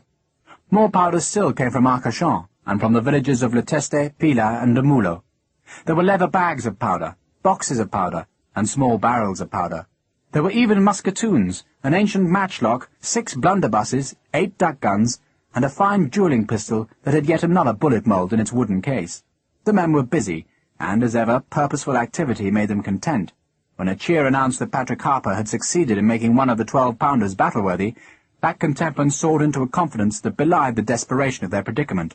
Harper started on the second 12-pounder gun. "Unless you'd like me to work on one of the big buggers," he asked Sharpe hopefully. Sharpe declined the offer. He didn't have enough men to raise one of the vast 36-pounders from the channel, nor could he spare the powder needed to fire one of the huge guns. Even these smaller field guns, if they could both be fired, would not be used more than once or twice. They were weapons for emergency only. "Sir!" The wounded man watching inland waved to Sharpe. "Visitor, sir." Sharpe ran to the gate, walked across the precarious plank bridge, and saw a tall, long-haired man walking towards the glacis. It was Cornelius Killick, and the sight of the American astonished Sharpe. He had thought Killick would have long gone inland, yet here was the privateer captain looking for all the world as though he merely took an afternoon stroll. Sharpe met the American beyond the glacis. "I thought you'd gone to Paris, Mr. Killick." Killick ignored Sharpe's greeting, staring instead at the work being done to barricade the fort's blackened archway. "You look as if you're expecting trouble, Major." "Maybe." "Stranded, are you? A modern Robinson Crusoe?" "Maybe." Killick laughed at Sharpe's evasive answers, then allowed himself to be drawn away from the fort. "I'm doing a bit of repair work myself." "You are?" "I'm putting an Elmwood ass on an oak-built ship." The American grinned. "The Thuella wasn't quite as knocked up as I thought. You want passage, Major Sharpe?" "To America." The thought amused Sharpe. "We make fine whiskey, Major," Killick said persuasively, "and fine women." "If you say so, but I'll refuse just the same." The two men walked to the sand dunes by the channel, where the American opened a leather bag and offered Sharpe an oyster. "Ever eaten a raw oyster, Major?" "No." "Perhaps you'd better not. You might accuse me of breaking my promise not to fight Englishmen." Killick laughed, broke a shell open with a clasp knife, and tipped the oyster into his mouth. "So you're in trouble." "I can't deny it." Killick sat, and after a moment's hesitation, Sharpe sat beside him. He suspected the American had come here for some purpose, though Killick was at pains to make the visit seem casual. The purpose could be simply to spy on Sharpe's preparations, but Killick had made no real effort to enter the fort, and seemed content to have Sharpe's attention. The American tossed empty shells onto the sand. "Some of my men, Major, being less civilized than myself, ain't happy with me. All because of my oath, you understand. If we can fight, then we can make money." "Is that why you fight?" Killick shrugged. "It's a business, Major.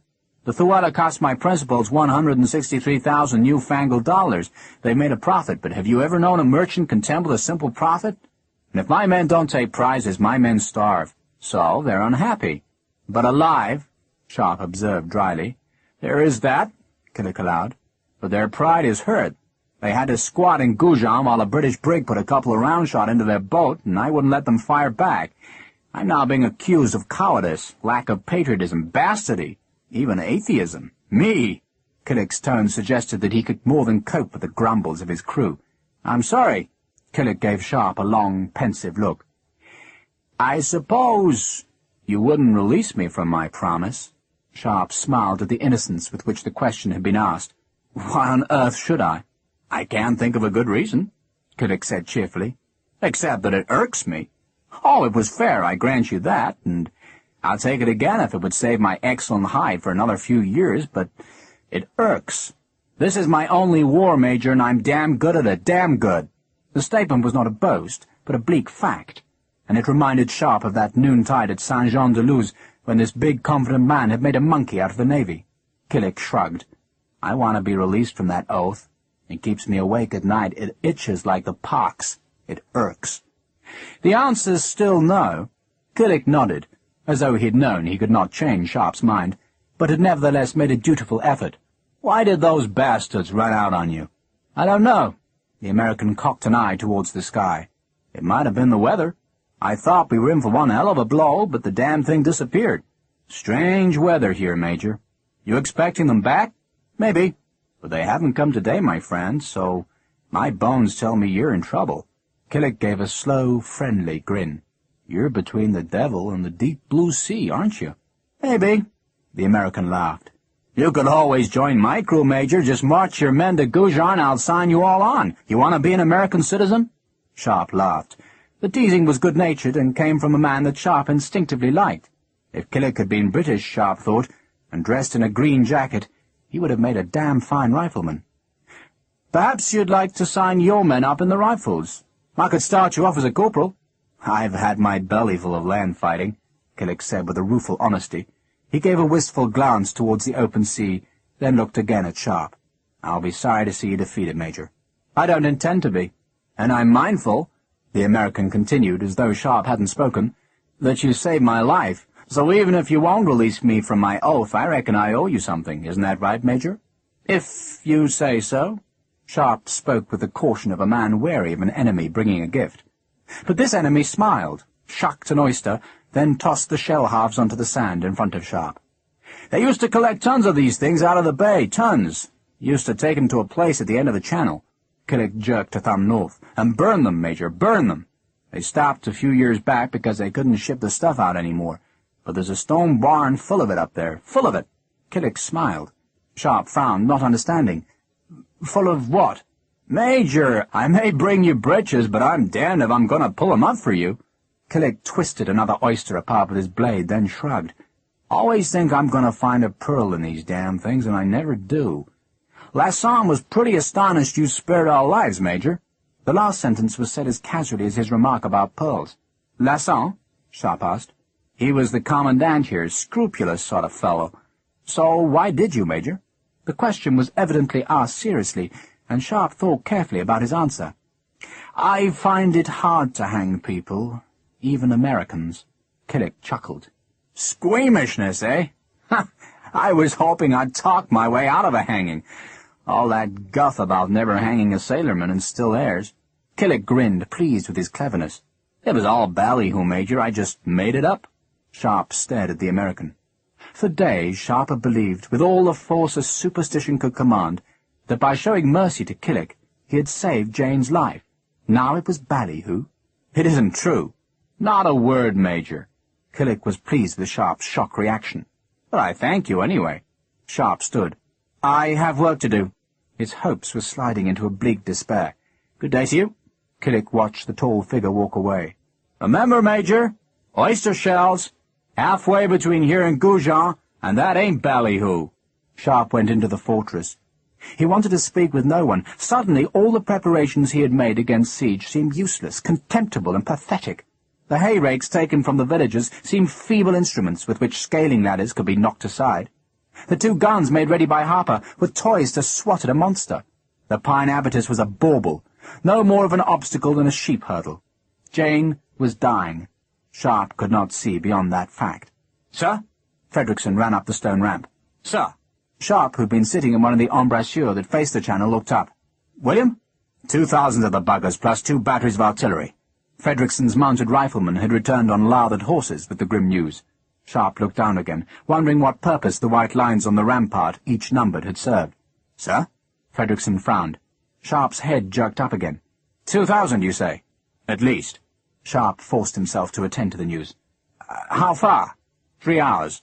They'll arrive in darkness." Sharpe spoke softly. Somehow he didn't care if it was 2 or 20,000. "Sir?" Fredrickson was puzzled by Sharpe's mood. "Tell me," Sharpe suddenly stood, "what happens when you burn oyster shells?" "Oyster shells?" Fredrickson frowned at the strange question.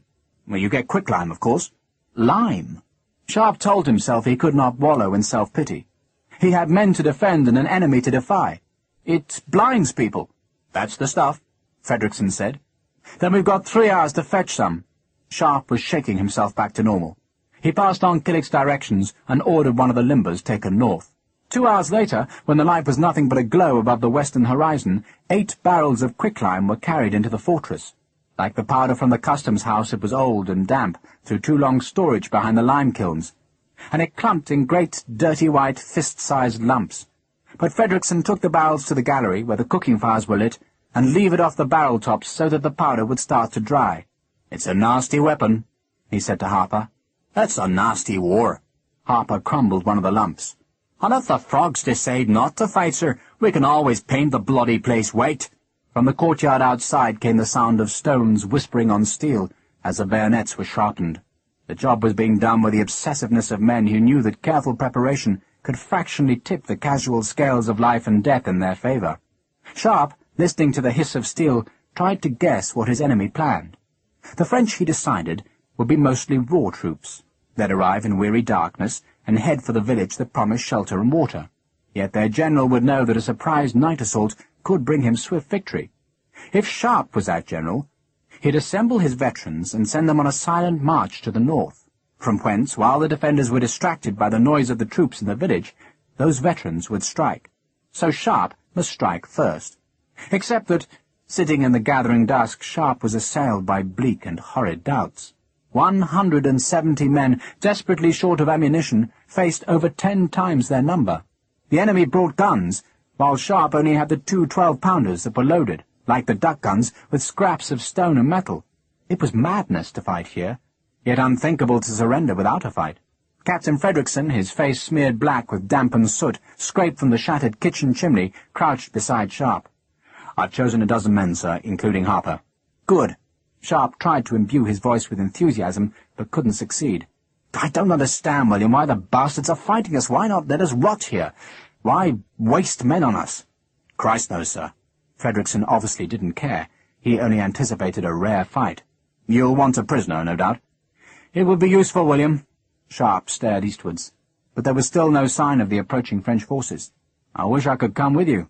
"You can't, sir." No, this was one of the sacrifices of command, that Sharpe must delegate. In years past he'd have liked nothing better than to have led a raiding party against the enemy, but now he must stay in the fortress where the nervous garrison could see and take confidence from his calm demeanour. He walked with Frederickson to the northwest corner of the fort, where, with the aid of a fishing net hung from an embrasure, the riflemen climbed down to the night-shadowed sand. The shining metal of their weapons and uniforms had, like their faces, been blacked. They carried no packs, no canteens, only ammunition, bayonets, and firearms. They were Sharpe's best, and if he lost them tonight, he would lose this battle. When they disappeared into the darkness, Sharpe turned and walked, feeling suddenly lonely, to the eastern ramparts. He waited there, staring inland, until at last the sounds came from the darkness. "Sir?" A marine sentry spoke nervously. "I hear it, lad." Sharpe heard the chink of trace chains, the thump of wheels, the noise of artillery drawn behind horses. He heard, too, the soft thunder made by boots. The French had come. For a long time he couldn't see the enemy. There was no moon, and the land was dark. He heard the noises. He heard the voices raised in sudden orders. Then a flash of lantern light showed. Another, and slowly, dimly, Sharpe made out the darker mass that seemed to mill into the village to the south. The enemy had come, and the second battle of Arcachon was about to begin. Chapter 14. General Calvé sat in a miserable hovel in a miserable village on the miserable edge of an increasingly miserable France. "You say this Sharpe is good?" "Lucky," Ducos said scornfully. "The Emperor," Calvé said, "will tell you a soldier needs luck more than brains. He came up from the ranks?" "Like yourself, General," Ducos replied. "Then he must be good." Calvé rubbed his hands in gleeful anticipation.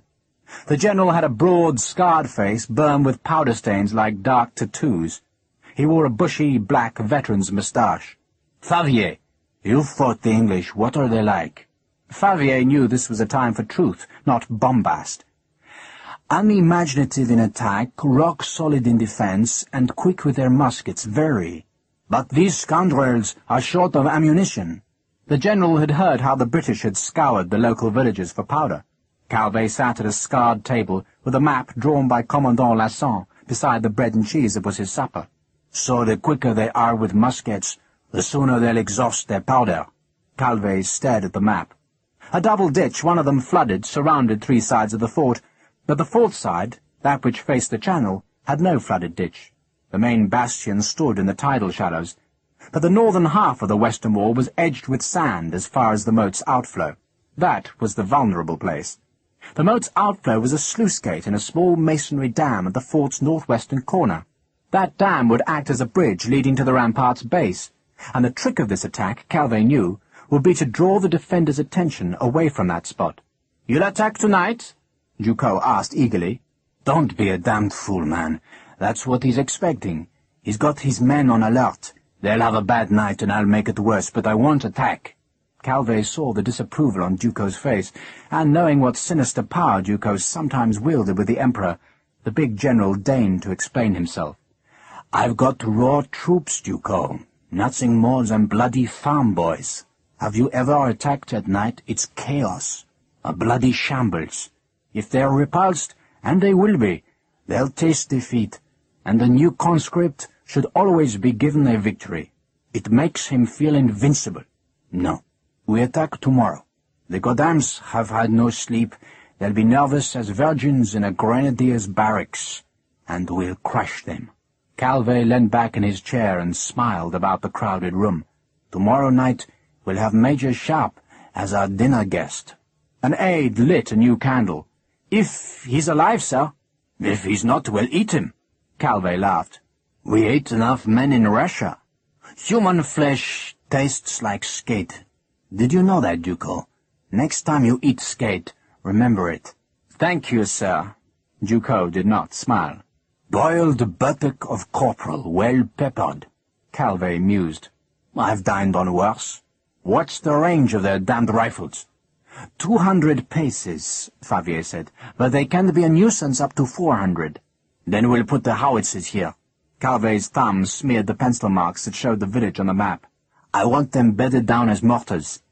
Of course, sir, the artillery colonel said. And the other guns here. The thumb stabbed down again, leaving a scrap of cheese by the watermill. Make embrasures in the wall, but don't open fire tonight. Tonight I want muskets up on the glacis. Lots of them. Keep the bastards worried. I want noise, bang, shouts. He was looking at one of his battalion colonels. Pick a different spot every few minutes. Don't make it regular. You know how to do it. Yes, sir.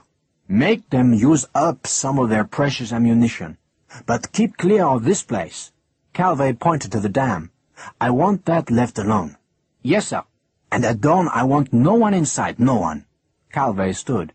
He was a huge man with a paunch like a ready barrel of howitzer powder. He stretched his arms, yawned, and turned to the straw mattress that was laid by the fire. Now I'm sleeping, so get out, wake me at 5. Yes, sir.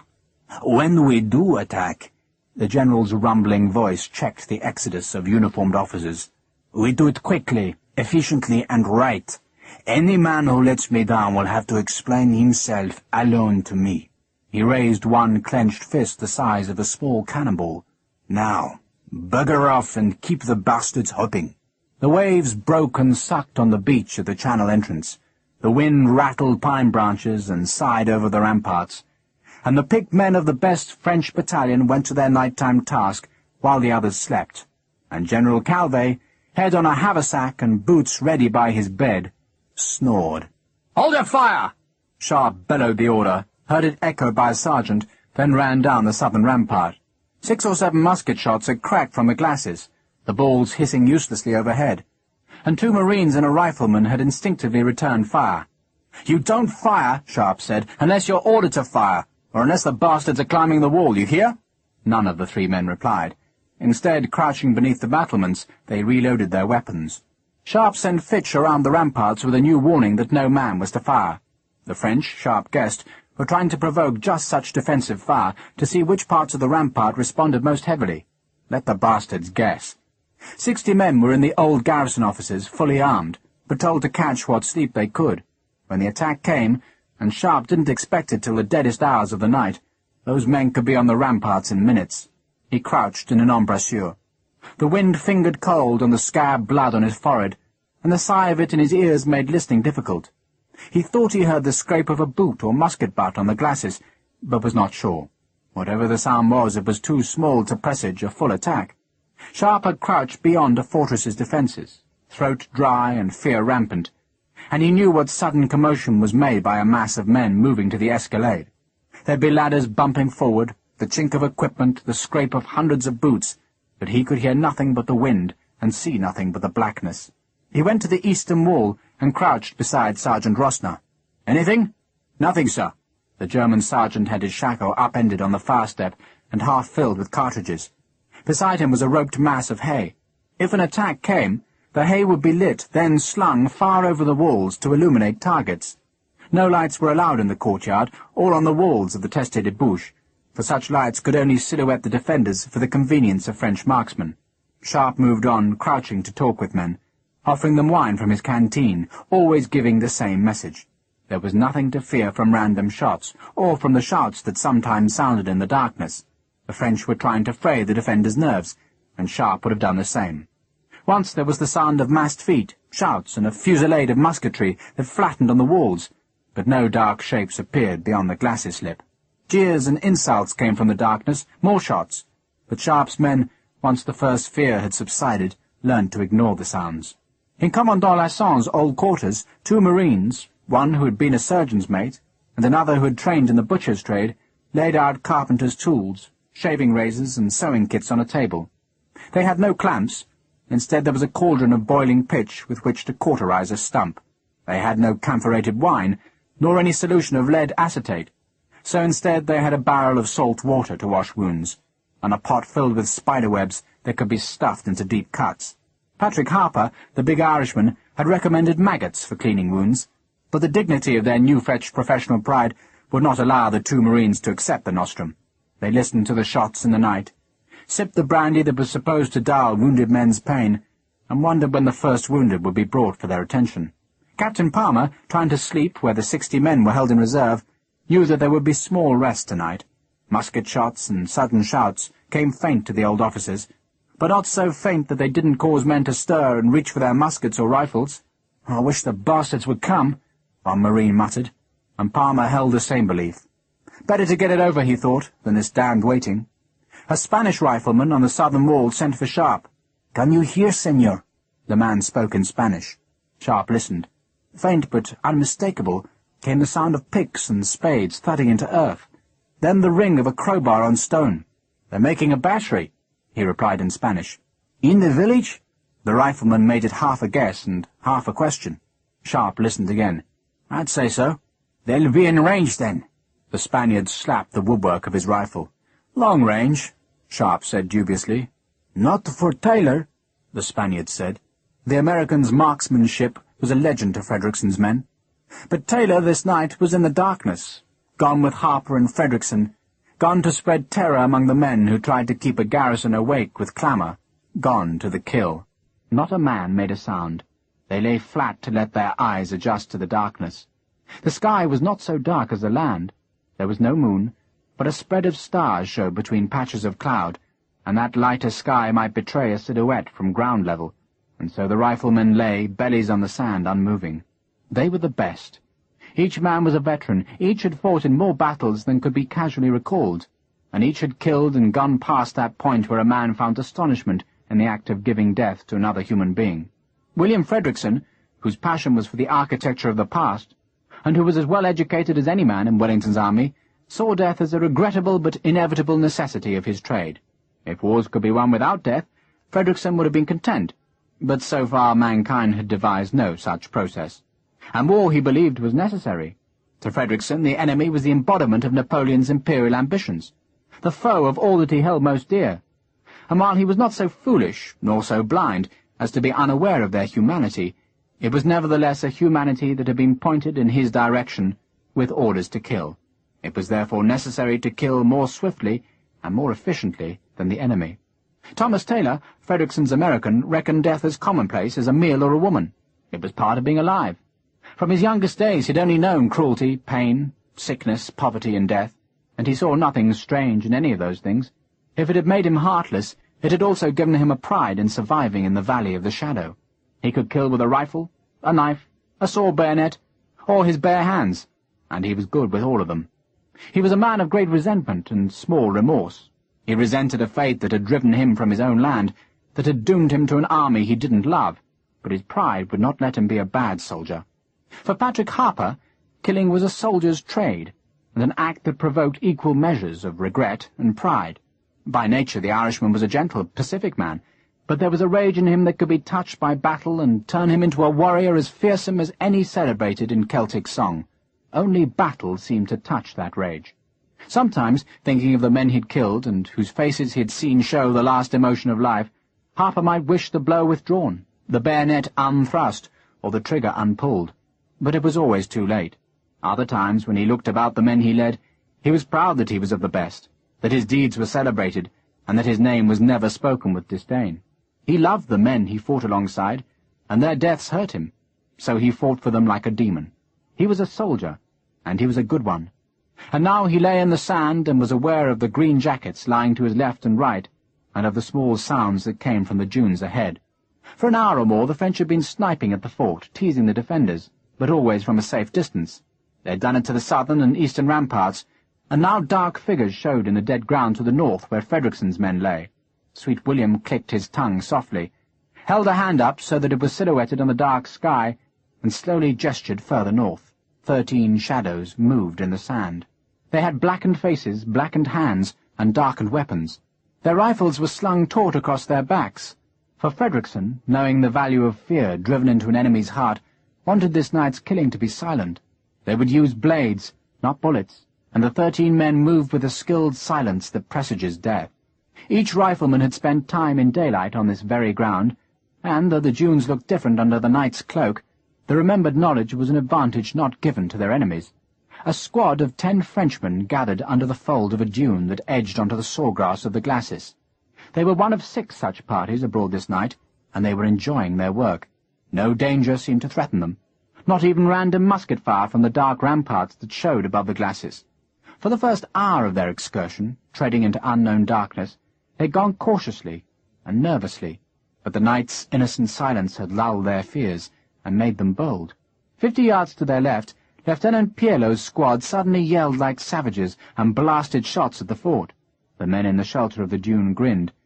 Their own officer whispered that they could rest a moment, and one sergeant made a cave about his head with his greatcoat, and under its hooding darkness struck a flint on steel, blew tinder to life, and lit his short pipe.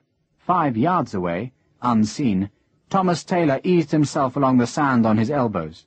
In his right hand, blackened with a ball of boot-blacking, was a 23-inch sword bayonet that had been honed and sharpened to a razor's fineness. The French officer, a captain of skirmishers, clambered to the top of the dune, careless of the small noises made by the cascading sand.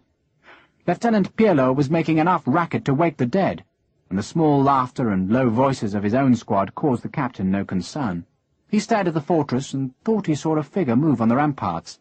At night the eyes played tricks, and he stared at the place where he thought he had seen movement, and decided he was wrong. He hoped the British would surrender swiftly. The captain, who had a fiancée in Reims and a mistress in Bordeaux, did not relish dying for the Emperor in a useless escalade on this shabby fortress. Perilous' men fired a volley, and the noise slammed over the dunes in 2 waves, the first from the muskets and the second the echo from the fortress wall. The squad shouted insults, rattled their ramrods in hot barrels, and the captain knew there was no point in his own men startling the enemy until Perilous' men quit their entertainment.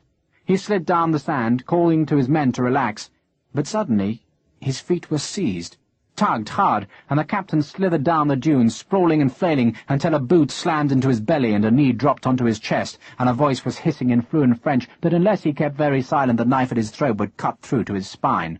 The captain kept very silent. He could see nothing, but he could hear grunts and scuffles.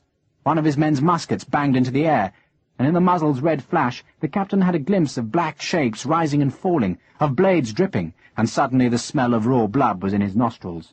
Flesh sucked on steel. A blade grated on bone as it was withdrawn. Men breathed heavily. Then there was a respite from the sound of butchery. 1. Frederickson, kneeling on the captain, whispered the word into the sudden silence. 2. Harper hissed. 3. Said a German from Mainz who kept account of the Frenchmen he killed in battle. 4. Thomas Taylor. 5. A youth who was reputed to have stabbed his mother in Bedford, then fled to the army before the law could catch him. 6. A Spaniard recruited in Salamanca to swell ranks depleted by war. The numbers went to 13. All Frederickson's men were present. None was wounded. And of the enemy, only the French captain was alive.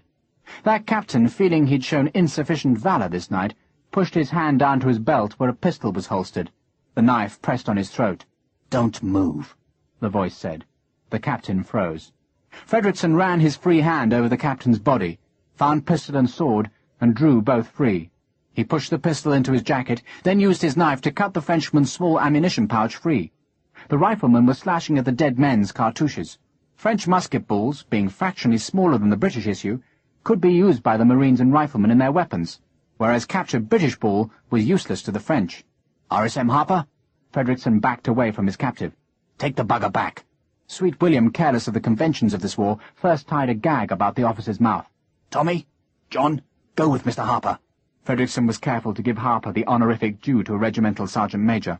It took 20 minutes before the French officer was hauled by a loop of rope to the battlements on the western face. followed by 9 precious cartouches of ready ammunition, and it was another 10 minutes before Harper and his escort were back with Frederickson. They made themselves known with the harsh call of a nightjar, were answered in kind, then went on to the east, where more Frenchmen waited in the darkness. "He says, sir," Lieutenant Fitch was acting as interpreter, "that there won't be an attack tonight." "He does he?" Sharpe kept his eyes on the captured French officer, who shook in the corner of the room. Sharpe did not blame the man. The French captain had been brought to the makeshift surgery to answer questions, and the man doubtless believed the ranks of pincers, saws, probes, and razors were to be used on him. Each slow, burping bubble of the simmering pitch made Captain Meillerain shudder. "Ask him who's in command," Sharpe ordered. He half listened to the ensuing conversation as he probed through Meillerain's belongings. There was a fine watch with a chased silver lid that told Sharpe it was 3:15 in the morning. There was a bundle of letters tied in a green ribbon, all written from Reims and signed Jeannette. There was a miniature painting enclosed in a leather wallet, and presumably of the same Jeannette, who simpered artfully at the beholder. There was a handkerchief, a clasp knife, 3 walnuts, an unwashed fork and spoon, a flask of brandy, a pencil stub, and a small leather-clad diary that contained sketches of the countryside and a clumsy, heavy-jowled, pencil-drawn portrait of a girl called Marie. In the same page was a slip of pasteboard, on which was glued some dried flowers and signed, evidently with love, by the same Marie. "Calvet," Fitch said. "A general. Never heard of him. Ask him if Bordeaux has risen for the king." The question elicited an indignant, long answer that translated simply as, "No." Sharpe was not surprised by the answer, but he probed further. "Ask him if there was any trouble in the city recently." Captain Meillerain, prompted by a particularly rich burst of bubbling from the cauldron of pitch, said there'd been some bread riots at Christmas, but no political trouble, except the usual grumbling of merchants made poor by the blockade. And no, the garrison had not rebelled, and no, he didn't think the population was ready to rebel against the Emperor. He seemed to think about the last answer, shrugged, then repeated it. Sharpe listened to the translation, and began to understand the treachery of the Comte de Macaire. Hogan, in his feverish babbling, had used the man's name, together with the name of Pierre Ducos, and now Sharpe suspected he was a victim of the clever Frenchman's scheming. Or was he?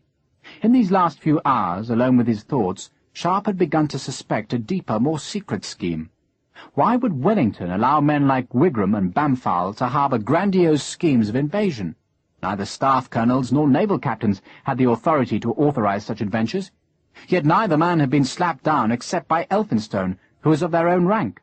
Wellington, or the admiral of the Biscay squadron, could have ordered the 2 men to stop their scheming. Yet they'd been allowed to indulge their dreams of madness. And why had the Comte de Macaire been sent to Bordeaux? Surely the answer was that Wellington wanted the French to believe in an Arcachon landing. General Calvet's presence at Arcachon meant that he couldn't oppose a bridge across the Adour. So the victim was not Sharpe, but the French. Yet de Macaire's treachery had still abandoned Sharpe to this fate in a slighted fortress. Captain Meillerain, fearful because of the boiling pitch, suddenly spoke. "He asks," Fitch translated, "whether he can be exchanged." "For whom?" Sharpe asked. "They haven't taken any of us prisoner. Give him his belongings back, then lock him in the liquor store." Sharpe returned to the ramparts, and there stood down half of his men, and sent them to get some precious sleep. The captured Captain Meillerain had convinced Sharpe that the enemy he faced, though overwhelming in numbers, was half-trained and incapable of a night-time escalade. The Frenchman had also convinced Sharpe that he was not caught in a trap, but was an unwitting part of a greater trap. But that was no consolation, for in the morning the French guns would begin their fire, and the time of trial would begin. Frederickson first led his squad eastwards, then south through the tangle of small meadows. He was drawn by a rhythmic clanging sound that came from the direction of the watermill. He paused in the black-shadowed shelter of the byre where Harper had drawn his own tooth. There was the beat of owl-wings overhead, then silence again, except for the ring of picks or crowbars on the watermill stones. Frederickson waved his men into hiding, then stared at the mill. There was the faintest glow of light limning the doors and windows, suggesting that men worked inside the big stone building by the light of shielded lanterns. "They're putting guns in there," Harper offered his opinion in a hoarse whisper. "Probably. Artillery placed in the mill would be protected by stone walls from rifle fire, and would be able to rake the southern and eastern flanks of the beleaguered fortress." Frederickson turned towards the village where the bulk of the enemy forces had gone. More half-shielded light showed among the small buildings, but he could see no movement between the village and the mill. He wondered how many pickets guarded the big stone building that straddled the stream. "Hernandez?" The Spanish rifleman from Salamanca appeared beside Frederickson. He moved with an uncanny silence, a stealth learnt when he was a guerrillero, and a stealth much prized by Captain Fredrickson. The Spaniard listened to his captain's quick orders, showed a white grin against blackened skin, and went southwards. Hernandez, Fredrickson believed, could have picked the devil's own pockets and got clean away. The other riflemen waited for 20 minutes. A French squad fired from the glacis, shouted insults at the ramparts, but no defender fired back. A dog barked in the village, then yelped as it was kicked into silence. Fredrickson smelt Hernandez before he saw him, or rather he smelt blood, then heard 2 thumps as a Spaniard seemed to materialize out of the shadows. "There are 4 men on the track from the mill to the village," Hernandez whispered, "and there were 2 guarding the bridge." "What?" "Si, senor." Hernandez gestured to the ground and thus explained the curious double thump that had presaged his return. Fredrickson's voice was gentle with reproof. "You didn't cut their heads off, did you, Marcos?" "Si, senor. Now they cannot give the alarm." "That's certainly true." Fredrickson was glad that the darkness cloaked the horrors at his feet. He led his squad south, following the path reconnoitred by Hernandez, a path that led to the small bridge beside the mill. Once at the bridge, they were close enough to see the shapes of men working inside the building. One group of men, using crowbars, sledgehammers, and picks, were making loopholes in the thick outer wall of the mill, while others cleared the mill's machinery to leave a space for the guns. "There were 20 French bastards inside," Hernandez whispered. "Guns?" "I didn't see them." One of the lantern shields was lifted as a man stooped to light a cigar. Fredrickson thought he saw the shape of a French field gun in the recesses of the mill, but it was hard to tell exactly what lay in the deep shadows. But Fredrickson knew that at least 20 men worked inside, and another 4 Frenchmen were close to the mill. Sweet William had 13 men, but his were riflemen. The odds therefore seemed stacked against the French, in which case there was small point in waiting, so Fredrickson, sword drawn, led his men to the attack. General Calvé was not unduly annoyed, he was even amused. "So he's good. That makes him a worthy foe. I'll take another egg." Another rifle crack and another scream betrayed that some fool had shown himself on the northern edge of the village. 400 paces. Calvé looked at Favier. "They have some marksmen," Favier said apologetically. "I've never understood." Calvé broke off a piece of bread with which to mop up his egg yolk. "Why the Emperor won't use rifles? I like them." "Slow to load," Favier ventured. "Tell that to the poor bugger who's on his way to the surgeons." Calvé grunted scant thanks as his servant tipped another runny egg from the pan onto the plate. "Where's the bacon?" "The British took it all to the fort." "So they're eating bacon for breakfast and I'm not," Calvé growled, then looked at Duco, who sat in the corner with a pen and notebook.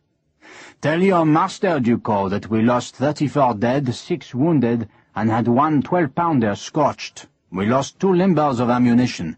That's not a big loss. I remember a night we got in among the Ivans at Vilna.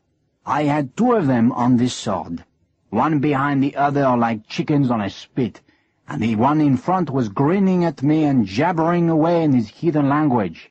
Remember that?" He twisted to look at his aide. "How many guns did we take?" "4, sir." "I thought it was 6. 6 it was," the aide said hastily. 6 guns, the general said happily.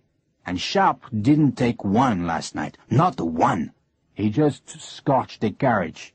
The mill had burned, but the stone walls were still intact, and the guns were being emplaced behind the finished, scorched embrasure. Calvé acknowledged that the British troops had done well in the night. They had scarred the mill of its work party, exploded the limbers, but they could have done much better. Sharpe, in Calvé's book, had made a mistake. He'd only sent out a small force, and though that force had committed butchery, they'd done not nearly so much damage as a major sortie from the fortress might have achieved. Calvé chuckled. "He thought we were going to pounce, so he kept most of his men at home." The general spooned half the fried egg into his mouth, then went on talking despite the mouthful. "So, we'll just have to surprise this half-clever bugger, won't we?"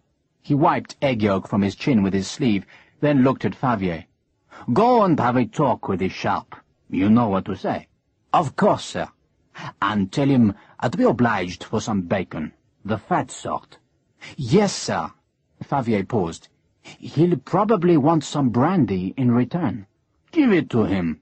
I'll get it back by the end of the day, but I do feel like some fat bacon for lunch." "Right, gentlemen." Calvé slapped the table to show that the pleasantries were over, and that the siege proper could begin. Chapter 15. The moment Colonel Favier removed his hat, Sharpe recognized the man who had spoken to him at the bridge over the Lair. Favier smiled. "My general sends his congratulations. Give him my commiserations." The French corporal, holding the white flag of truce, stood miserably beside Favier's horse, while Favier stared along the ramparts. There was no one but Sharpe to be seen. Favier smiled. "My general informs you that you have acquitted yourself nobly, and that you may march out with all the honors of war." Favier shouted far louder than was necessary for just Sharpe to hear. He wanted the hidden garrison to listen to this offer. "You will be imprisoned, of course, but treated as honorable and brave opponents." "I'll give you my answer," Sharpe said, "at midday." Favier, who knew all the rules of this game, smiled. "If your answer is not forthcoming in 10 minutes, Major, we shall presume that it is a rejection of our most generous terms. In the meantime, may we remove our dead from the north ground? You can send 6 men unarmed and 1 light cart. You should know that Captain Meillerain is our prisoner." "Thank you." Favier calmed his horse that had suddenly skidded sideways on the road that led through the glacis. "And you should know, Major, that your ships believe you to be defeated and captured. They will not return for you." He waited for a response, but Sharpe said nothing. Favier smiled. "You and your officers are invited to take lunch with General Calvet." "I shall give you that answer with the other," Sharpe said. "And General Calvet begs a favor of you. He would be appreciative of some fat bacon. He offers this in return." Favier held up a black, squat bottle. "Brandy," Sharpe smiled. "Tell the General that we have all the food and drink we need. When you come for your answer, I'll give you the bacon." "It's a pity for brave men to die," Favier was shouting again. "For nothing?" 8 minutes later, Sharpe gave Favier the answer that the Frenchman expected, a rejection of the offered terms, and also tossed down a muslin-wrapped leg of bacon that the flag-carrier had to pick up from the broad ledge of the counter-guard. Favier waved a friendly farewell, then turned his horse away. To the north, a small wagon was still picking up the dead left in the dunes by Frederickson's men. Sharpe wanted the French conscripts to see those corpses, and to fear the night. The French could rule the day, but his riflemen could make the environs of the Teste de Bouche into a nightmare. Yet within minutes of Favier's departure, Sharpe had some evidence that the Frenchman had planted some fear into his own men. Lieutenant Fitch, albeit sheepishly, wanted to know whether there was any hope in a fight. "Who rules the waves, Lieutenant?" Sharpe asked. "Britannia?" Sharpe pointed to the sea. "So that's our territory. Any moment, Lieutenant, a ship could appear. When it does, we're safe. How would you feel if we surrendered and a naval squadron appeared an hour later?" The very fact that the question had been asked was cause for worry. Sharpe didn't fear for the morale of his riflemen, but the Marines hadn't been fighting the French so consistently, and bereft of their ships, they felt the flickers of fear that could gnaw into a man's confidence. "We've sent a message south. The Navy patrols this coast. We only have to hold on." "Yes, sir." Yet in truth Sharpe might have shared the tremor of despair that the lieutenant's question had shown. There were no ships in sight. Even though the waters beyond Cap Ferrat had settled to a gentle, sun-glittering chop, he waited on the ramparts, wondering what surprises the French general planned, and found himself contemplating the very thing Favier had encouraged: surrender. Sharpe told himself that he was trapped, outnumbered, and with limited supplies of food, water, and ammunition. When one of those things gave out, he was doomed. Yet to be made a prisoner was to be taken far away from this part of France, to be marched north to the grim fortress town of Verdun, and he would be even further from Jane. He had told his men they fought in hope of rescue, but he had lied. Sharpe's troubled thoughts were interrupted by Frederickson climbing the ramp. "I thought you were sleeping," Sharpe said. "I slept for 3 hours." Frederickson stared out to sea. These western ramparts were the safest, the only wall not covered by the French forces, and the 2 officers could lean in a gun embrasure and stare at the waves. "There's something I should have told you," Sharpe said uncertainly. "You have an unnatural passion for my beauty." Frederickson blew steam from a mug of tea. "I understand it." Sharpe smiled a dutiful appreciation. "Jane." "Ah." Frederickson, abandoning jest, turned and leant his rump on the stone. "Well?" "She has the fever." Frederickson's one eye considered Sharpe. "She was well the night before. The symptoms appeared next morning." Frederickson sighed. "I wish I could express my sorrow properly, sir." "It's not that." Sharpe was embarrassed into incoherence. I just think I'm fighting here because I can't bear to leave her. If she dies and I'm not there, you understand? If I surrender," he waved feebly towards the north, "I'll be taken away from her." "I understand." Fredrickson took a cheroot from his pocket. He only had 6 left and had rationed himself to 1 a day. He lit it and drew the smoke into his lungs. He watched Sharpe, knowing what Sharpe wanted to hear, but unable and unwilling to express it. He was saved an immediate reply by the presence of 3 riflemen carrying a barrel of lime to one of the citadels. Fredrickson didn't know Jane. He'd met her just once, and he'd discovered a girl of startling prettiness, but that didn't make her special. Many girls, to one degree or another, were pretty. Marine Robinson's green-eyed drab, for whom Robinson risked a deserter's death, would be as pretty as any society girl if she was washed, dressed properly, and taught the monkey antics of the salon. Fredrickson had noted that Jane had a sweet-natured smile and a pleasant, vivacious personality, but such things were the stock in trade of the young woman seeking matrimony. Any father from the middling sort in Britain, and hopeful of marrying his daughter into the better classes, made sure his child was tricked out with such allurements. And as for intelligence, which Jane seemed to have, in Fredrickson's view, the largest part of female humanity so blessed inevitably wasted the gift on cheap novels, gossip, or evangelical religion. So to suffer for such a girl, as Sharpe was evidently suffering, did not touch a nerve in Fredrickson's soul. He allowed that Jane Sharpe might one day prove to be above the common ruck, might even prove to have a distinction and character that would outlast the fading of her beauty. And doubtless Sharpe saw those possibilities within her, but Fredrickson, not knowing her, did not. To agonize over a wife was therefore beyond Sweet William's comprehension. Indeed, for a soldier to take a wife was beyond his comprehension. Hawes could scratch that itch, and so Fredrickson found he could say nothing that would be of comfort to his friend. Instead, abandoning sympathy, he posed a question. "If you died this morning, God forbid, then I'd take over." "Yes." Sharpe knew that Fredrickson's commission was senior to Palmer's. "Then I," Fredrickson said sternly, "would fight the bastards." "Why?" "Why?" Fredrickson stared at Sharpe with amazement. "Because they're crapo. Because they're slimy frogs. Because as long as they're fighting us, they can't go south and give the peer a headache. Because the English have a God-given duty to rid the world of the French. Because it's what I'm paid to do. Because I've got nothing better to do. Because Napoleon Bonaparte is a foul little worm who grovels in his own excrement. Because no one's ordered me to surrender just because the odds are unhealthy. Because I don't want to live under French rule, and the more of those bastards I kill, the more the rest of them will slowly comprehend that fact. Do you need more?" He watched Sharpe. "If you weren't married, would you surrender?" "No. So being married has weakened you." "It does, you know, saps a man." He grinned to show that he didn't want to be taken seriously, even if he had spoken with real conviction. "I'm sorry about Jane, I truly am, but her fight isn't here and you are." "Yes." Sharpe felt ashamed of himself. He wanted to tell Fredrickson about the superstition that had kept him going through the ambush, and how Killick, unwittingly, had taken that strength away from him. But he could say nothing. "I'm sorry." "You need a good fight," Fredrickson said cheerfully. "Nothing like a good fight to raise the spirits. And 2 weeks from now my friend will open a bottle and be embarrassed this conversation ever took place." "Yes." Sharpe had expected some sympathy, and had found none. "They came for a parley." "So I heard.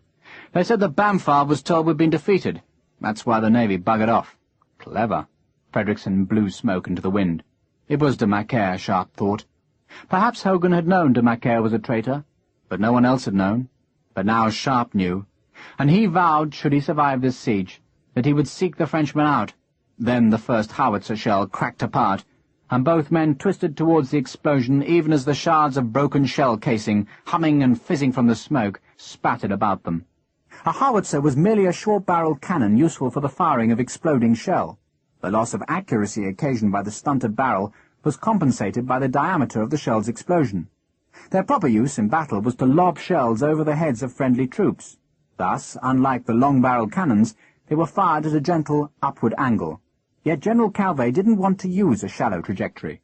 Instead, he wanted his 4 howitzers to fire as mortars, firing almost vertically, so their shells would plummet straight down into the killing confines of the fortress walls. So each 880-pound barrel had to be wrestled from its carriage and laid in a specially made cradle of timbers laid in the gun pits.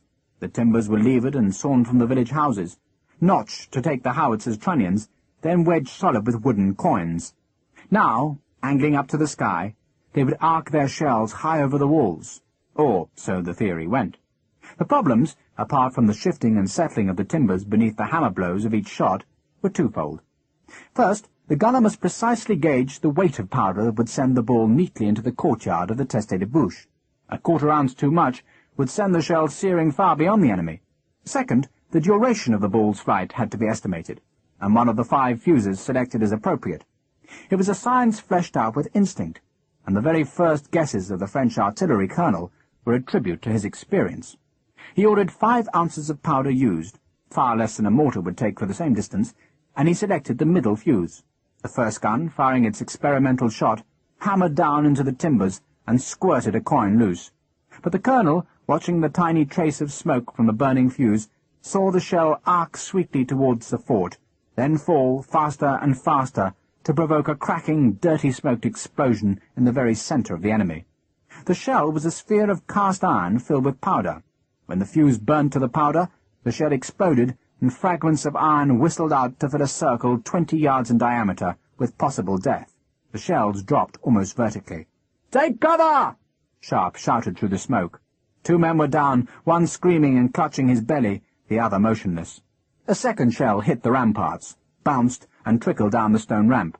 Sharpe waited for the explosion. A third tore through the rafters of the garrison's offices and exploded on the upper floor. Lieutenant Fitch, shooting out of the door like a rabbit pursued by a ferret, shouted for water. The 4th shell buried itself in the ashes and blackened timber of the burned barracks, and vented those relics up and out as it coughed its dark explosion. "We've got 1 dead, sir!" A rifleman pointed to the second shell, which had come to rest on the ramp. No smoke came from the reed which held the fuses, but Sharpe had seen such things explode quite inexplicably. "Stay clear of it!" There was a pause in which Sharpe knew the enemy was realigning the guns and ladling black powder into the swab barrels. Sharpe was furious with himself. For some reason he hadn't anticipated mortar fire, and the shock of it stunned him. "I suppose," Fredrickson said, "we're going to have to endure it for a while." "I imagine so."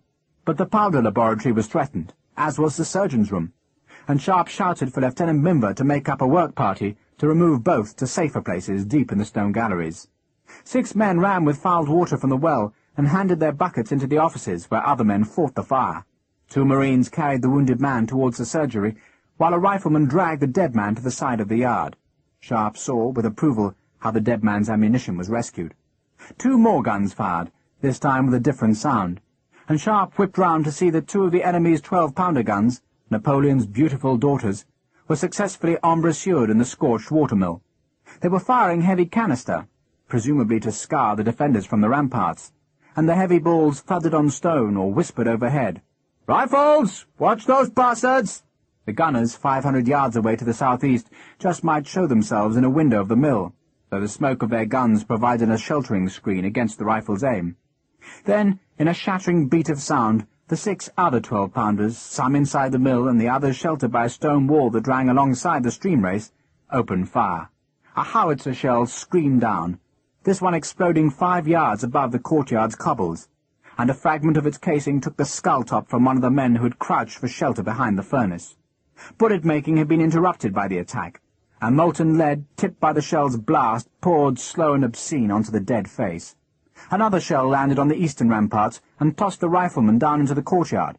The next shell overshot, cracking apart in the dry northern ditch, while the last of this second volley, its fuse damp, bounced, span, smoked, and Patrick Harper, magnificently casual as he emerged from a powder gallery, checked the spin with his boot, licked forefinger and thumb, then bent down and plucked the burning fuse free. "Good morning, sir." "Good morning, RSM. Thank you for last night." Harper cocked an ear to the morning's sounds. "Doesn't seem to have discouraged the bastard, sir." Sharpe left just a dozen men in the shelter of the citadels, mostly riflemen, and the rest were put deep in the safe galleries of the fort. The officers would have to burn. Sharpe stayed on the ramparts, as did Captain Palmer, but Fredrickson was ordered unwillingly into shelter. The heavy canister balls rattled and scraped on the stones, bounced spinning from the glacis, and tore at the makeshift flag. Once a French gunner showed himself beside the mill. 4 rifles spat, but the man with a derisive gesture leapt to safety. The shells had to be endured. They came with a horrid frequency, no longer spaced in batches of 4, because each French gun, finding its rhythm, fired at its own pace. Sometimes 2 or 3 would land together. Sometimes there would be a pause as long as 30 seconds when no shell landed. But the morning seemed to Sharpe to be an unending thunder. Again and again the explosions cracked and shook and rumbled, and the foul-smelling smoke soured the air, and flames started again in the destroyed barracks to match the flames that shot up above the ramparts from the burning offices. 6 men, led by Mimber, had helped move the makeshift surgery into a ready magazine, while another 6, led by Harper, rescued the laboratory with its precious load of half-made cartridges. A young Marine, crouching beside Sharpe in the dubious safety of the southeast citadel, flinched each time a shell exploded. "Bastards!" he said. "Bastards!" Fragments of shell casings scrabbled on stone. One fragment came through the citadel door and dropped, still smoking, at Sharpe's feet. "Bastards!"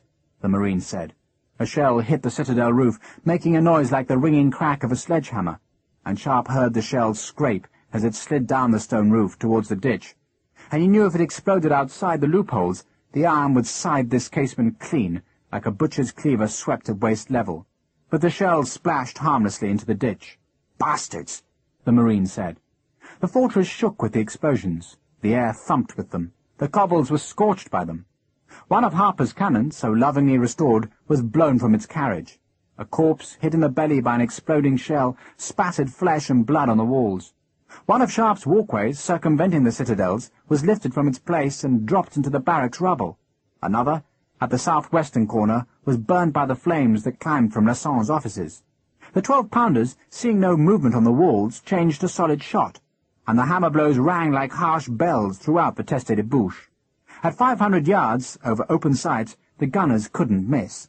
Their iron shot skimmed the glacis to crack into the ramparts, and the stones laid with poor mortar began to shift. "Bastards!" The Marine's knuckles, gripping the stock of his heavy musket, were white. "What's your name?" Sharpe asked. The Marine, who looked about 16 years old, blinked. "Moore, sir." "Where are you from?" "Exminster, sir." "Where's that?" Sharpe was peering through the loophole, watching for an attack. But when the boy didn't reply, he turned to him. "Well?" "You're Exeter, sir, in Devon." "Farmers?" "Father's Republican, sir, the Stowy Arms." 2 shells exploded, filling the air with smoke, thunder, and the hot breath of flame. A Marine Moore, for once, did not swear. "One day," Sharpe said, "you and I will drink some pots of ale at your Stowy Arms in Exminster, and no one will believe the tales we tell." The boy grinned. "Yes, sir." "Is it a good alehouse?" "The best, sir." "And the ale?" "Rare stuff, sir. Better than the muck you get here." "French beer," Major Richard Sharpe said authoritatively, "is pissed by virgins." He saw the boy grin as he was supposed to, and slapped his shoulder. "You, Marine Moore, look through that hole. You see anything move, sing out. Understand?" "Yes, sir." "I'm relying on you." Sharpe, hiding his own terror that was quite as keen as Moore's, stepped out of the citadel's shelter. He straightened his jacket and sword, then walked down the southern rampart. He saw the destruction in the courtyard, heard a round-shot shiver a merlin not 6 paces away, but walked on calmly. Men sheltering in the archways opening from the courtyard, or crouching in the rampart citadels, should see him now. He must look calm in the face of this terror. He must let them know that the shells and shot, however loud, were not the end of the earth. He remembered how he, as a younger soldier, had watched his officers and sergeants, and how he believed that if they could take the murderous sounds, then so could he. He stood at the midpoint of the rampart and stared south. He felt all the old symptoms of fear. His heart thumped in his rib-cage. His belly seemed to be sinking. His throat was dry. He felt a muscle trembling in his thigh that he could not still, and sweat, though it was a cold day, pricked at his skin. He told himself he shouldn't move from the spot until he'd counted to 20, then decided that a brave man would count to 60. He did this so his men would see him, not because he thought it safe. A round-shot glanced off the cordon of the parapet, and Sharpe knew the 12-pounders, barrels heated, were firing higher. The mortars, he noticed, were both less frequent and less accurate, and he guessed the wooden beds had shifted in the sandy soil. He reached 50 in his count, decided he was deliberately hurrying the numbers, so made himself start again from 40. "Sir! Mr. Sharpe!" It was Moore. The boy was pointing southeast, inland, and Sharpe, staring at that direction, saw the mass of men who'd been drawn up behind the village, and who now, drums beating and colours held high, emerged into plain view. The mortars, Sharpe realized with surprise, had stopped firing. He looked towards the field guns, and those weapons, all 8 of them, were silent. Their gun smoke drifted over the meadows. He noticed that there was a touch of spring in the air, and something beautiful in the way the sun glittered on the water. Sharpe turned. "Captain Frederickson? To your places, all of you!" He blew his whistle, watched as men debouched at a run from the stone tunnels, then turned back to see what his enemy might do. The assault was coming. General Calvé, a flitch of fat bacon in one hand and a watch in the other, grinned. "You think they'll have manned the ramparts by now, Favier?" "I'm sure, sir." "Give the signal, then. I'll go back to lunch." Favier nodded to the trumpeter, who made the call, and the infantry immediately sat down. The gunners, who had been hammering coins into the shaken howitzer beds, leapt back as the port fires were lit, and as the barrels thudded down again. "Lie down!" Sharpe was furious. He'd fallen for a trick like a raw officer fresh out of school, and he'd brought his men into the open, just as the French had wanted him to do. And now the shells were wobbling at the top of their arc, spiralling smoke, then were plunging towards the fort. "Lie down!" The field guns fired, the shells exploded, and a nightmare of fire and banging and skull-splitting shrieks and flame and whistling fragments began again. A solid shot, striking an embrasure, drove stone scraps into a man's eyes. A shell, landing on the western wall between two Marines, took the belly of one and left the other unscathed but screaming. "They did that neatly," Fredrickson said. "And I fell for it," Sharpe said with bitter self-disgust. Fredrickson peered through an embrasure. The French infantry lay by the millstream as though on a holiday. "They'll attack the gate when they do come." "I imagine so." "Confident bastards, letting us know." Both officers ducked as a round shot shivered dust and dry mortar from the stones above them. The great masonry block had been shifted a full inch by the blow. Sharpe stared at the far rampart. "Lieutenant Minver!" "Sir?" "Get some bread and cold meat sent round." Minver, somewhat aghast at being ordered to brave the courtyard where most of the shells exploded, nodded. Sharpe would leave his men exposed, for he had no way of telling just when the attack of massed infantry would start forward. They'd come from the southeast, and the howitzers could keep firing until the French were actually at the ramparts. The field guns, firing very close to the line of advance, would have to cease fire long before the attack struck home. Sharpe wanted them to come. He wanted to hear the old trousers, the drummer's pas de charge. He wanted to hear the screams of attacking men, the banging of muskets, for that would be preferable to this helpless waiting. He suddenly wanted to echo young Moore and swear uselessly at the gunners who sweated and fired, and swabbed and fired again. Harper, waiting on the western wall with Sharpe's picked squad, went to the screaming Marine and slapped him into silence. "And shovel that mess over the side, lad." He gestured at the spilled guts of the dead man. "You don't want flies there, do you?" "Flies in winter? Don't be cheeky, lad, do it!" One of the Marines with Harper seemed untroubled by the shelling. He drew a stone along the foredge of a cutlass, doing it again and again in search of the perfect cutting blade. Another, leaning against the abandoned timber slide of one of Lasson's guns, read a small book with evident fascination. From time to time he looked up, saw that his services were not yet required, and went back to the book. Captain Palmer, staring north and east from his allotted station, thought he saw movement in the dunes, but when he examined the place with his spyglass, he saw only sand and grass. For a half-hour more the bombardment continued. Screaming shells blasted apart in black ruin.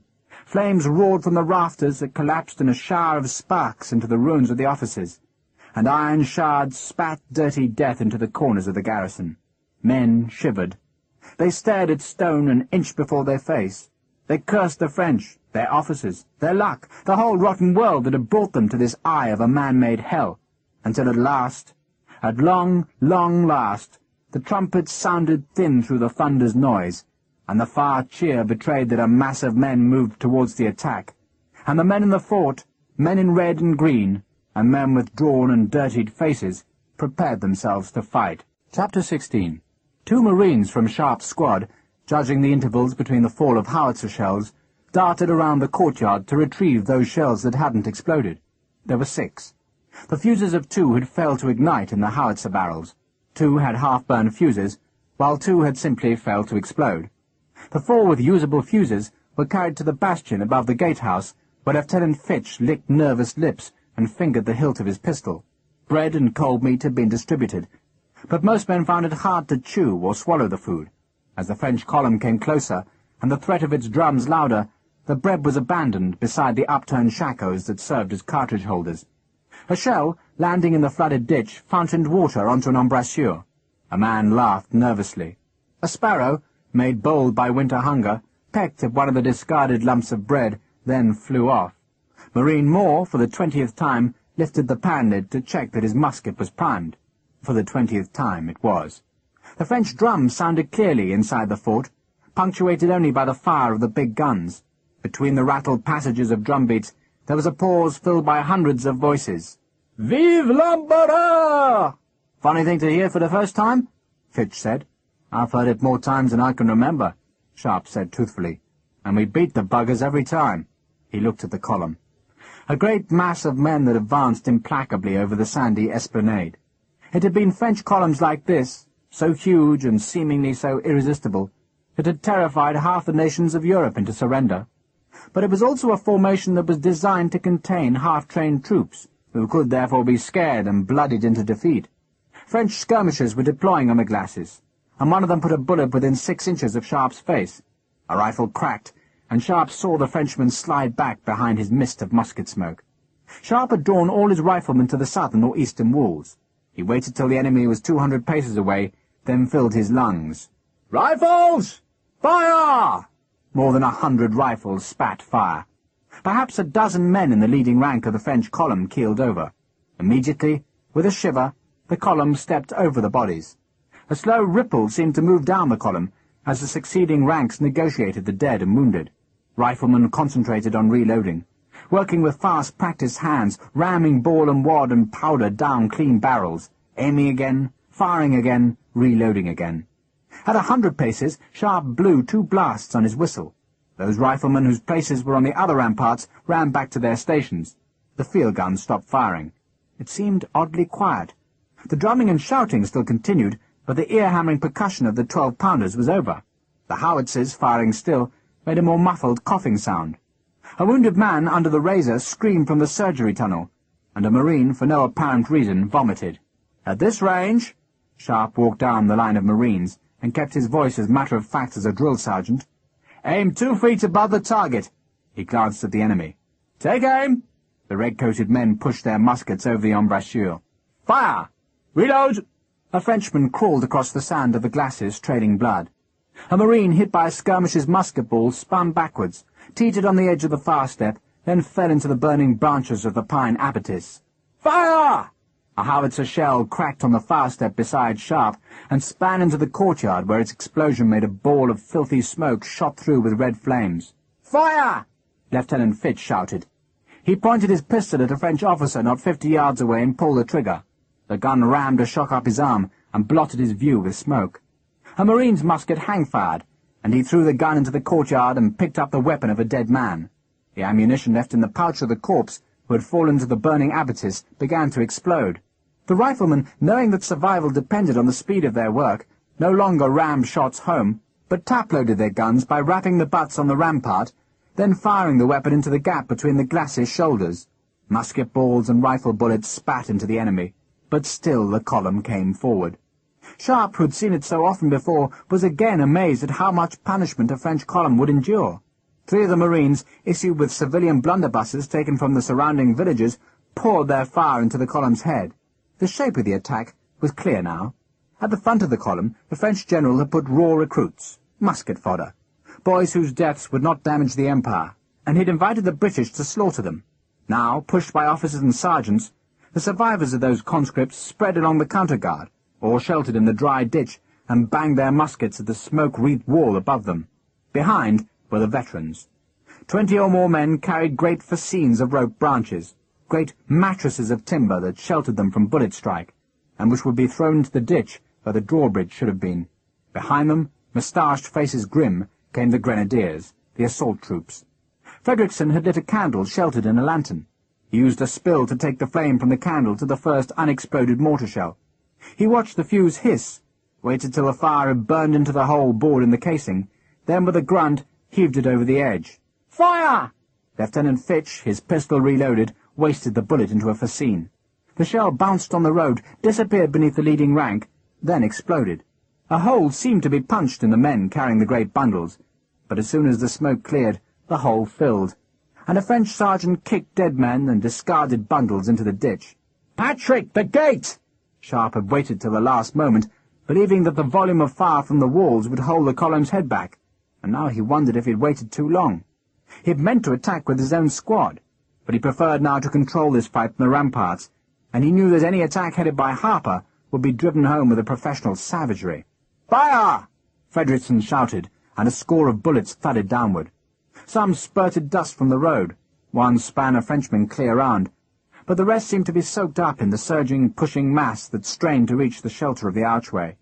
That arch was blocked by pine trees, but the barricade had been knocked about by round shot, and the leading attackers, throwing their fascines down and jumping onto their uncertain footing, could see footholds among the branches. One man toppled from the makeshift bridge and fell onto the hidden spikes. His screams were cut off as water flowed into his mouth. Another mortar shell was thrown to explode on the roadway. The air was hissing with bullets, endless with the noise of muskets firing and the rattle of ramrods. "Now!" Sharpe shouted at Sergeant Rossner. The sergeant, hiding beneath the ramparts at the southeastern corner of the fort, had a wooden baker's peel, which he dug into a barrel of lime. He scooped shovel-load after shovel-load of the white powder over the edge. "Fire!" Fredrickson shouted. Lieutenant Fitch, aiming his pistol, was shot in the chest and thumped back, astonishment on his face and blood on his crossbelt. He couldn't say what he wanted to say. Instead he began to gasp for breath, each exhalation a terrible, pitiful moan. "Leave him!" Sharpe bellowed at a Marine. This was no time to rescue wounded men. This was a time to fight, or else they'd all be wounded. "The whole barrel, Sergeant!" Rossner stooped, lifted the barrel and tipped it over the rampart. 2 bullets struck it, but the powder spumed and fell, was caught by the wind, and Sharpe saw it, like musket smoke, drifting onto the assault troops, some of whom, safely over the moat, were dragging with their hands at the branches in the archway. "Fire!" Harper bellowed the order to his squad, and pulled the trigger of his 7-barrel gun. Bullets tore through pine and threw men backwards. "Spike the bastards!" Harper dropped the gun and unslung his rifle. He rammed its bayonet forward between 2 branches and twisted the blade in a Frenchman's arm. Attackers were coughing, screaming, and clutching at their eyes as the lime drifted amongst the grenadiers. "Fire!" Sharpe yelled, and a score of muskets hammered down into the crowd below. The conscripts on the counterguard fired at the fort, but most fired high. Some balls struck. A Marine corporal hit in the shoulder went on loading his musket despite the pain. "You've got them beat!" Fredrickson hurled a 3rd shell that exploded among half-blinded men. "Now kill the bastards! Kill them!" Men loaded as fast as cut, grazed hands would work. Bullet after bullet spat down into the French mass that was still pushed forward by the rear ranks. Sharpe fired his own rifle down into the chaos. "Cheer, you buggers! Let them know they've lost! Cheer!" Lieutenant Fitch, blood filling his mouth, tried to cheer, and died instead. "Fire!" Fredrickson shouted over the cheer. The area about the gate was flames and smoke and bullets heavy with death. Men screaming, men blinded, men bleeding, men crawling. "Fire!" Men stumbled, the pain in their eyes like fire, to fall from the makeshift causeway onto the spikes. Blood drifted on the muddy waters. "Fire!" Harper's men, the lodgment beneath the archway cleared, knelt with reloaded weapons and poured bullets at point-blank range into defeated men. "Fire, you bastards, fire!" Harper was keening with the joy of battle, lost in it, revelling in it, spitting hatred at men he'd never met, men he would drink with on a summer's day, if life had been different, but men who now folded over his bullets and shed bright blood onto a blood-soaked road. "Fire!" The last shell was thrown far to explode, where the roadway narrowed between the glacier's shoulders, and the men at the column's rear, at last sensing that the front ranks had recoiled in screaming agony, faltered. "Fire!" Rifles spat at conscripts on the counterguard. Farm boys who 5 weeks before had never seen an army musket now choked their blood onto sand. "Cheer! Cheer!" Men whose mouths were dry with gritty powder raised a cheer. "Keep firing! Drive them back!" Men's faces were black with powder. Their nails bled where they'd dragged at cartridges, levered stiff frisons and torn on flints. Their teeth, showing skull-white in the powder-dark faces, grinned as if in rictus. Breath came short. The whole world now was a few smoky yards, stinking of fire, in which a man rammed and loaded, fired and killed, rammed and loaded, and other men screamed, and some men crawled bleeding along the ramparts, and another man slipped and spilled brains and swore because his musket fell into the courtyard. The French inched back. The bullets cracked at them, thudded into flesh, and still the bullets came. No troops fired muskets faster, and no troops had been given such a target. "Fire!" Sharpe, his rifle reloaded, pulled the trigger. The smoke of his men's weapons obscured individuals, but he knew where the enemy was, and his bullet twitched the smoke as it flashed through. Harper, no more enemy visible, shouted for his men to hold their fire. He hauled a pine tree aside, crouched, then beckoned to Taylor. "Ammunition!" They went to the edge of the ditch, found the men they'd killed, and cut their cartridge bags away. They tossed the bags through the archway, then went back and re-blocked the arch. There'd been no time to run the one remaining cannon into a firing position, and Harper, regretting the lost chance, went to check that the quick fuse still led through the cleared vent hole to the charge. It was safe, and, reassured, he began the laborious process of recharging the 7-barreled gun. A French officer, galloping his horse across the esplanade to see why the attack had faltered, was seen by 2 riflemen from the southwestern bastion. They both fired. Man and horse shuddered, blood spat to sand, then the wounded horse, screaming and tossing, dragged its dead master in a great circle towards the column's rear. "Fire!"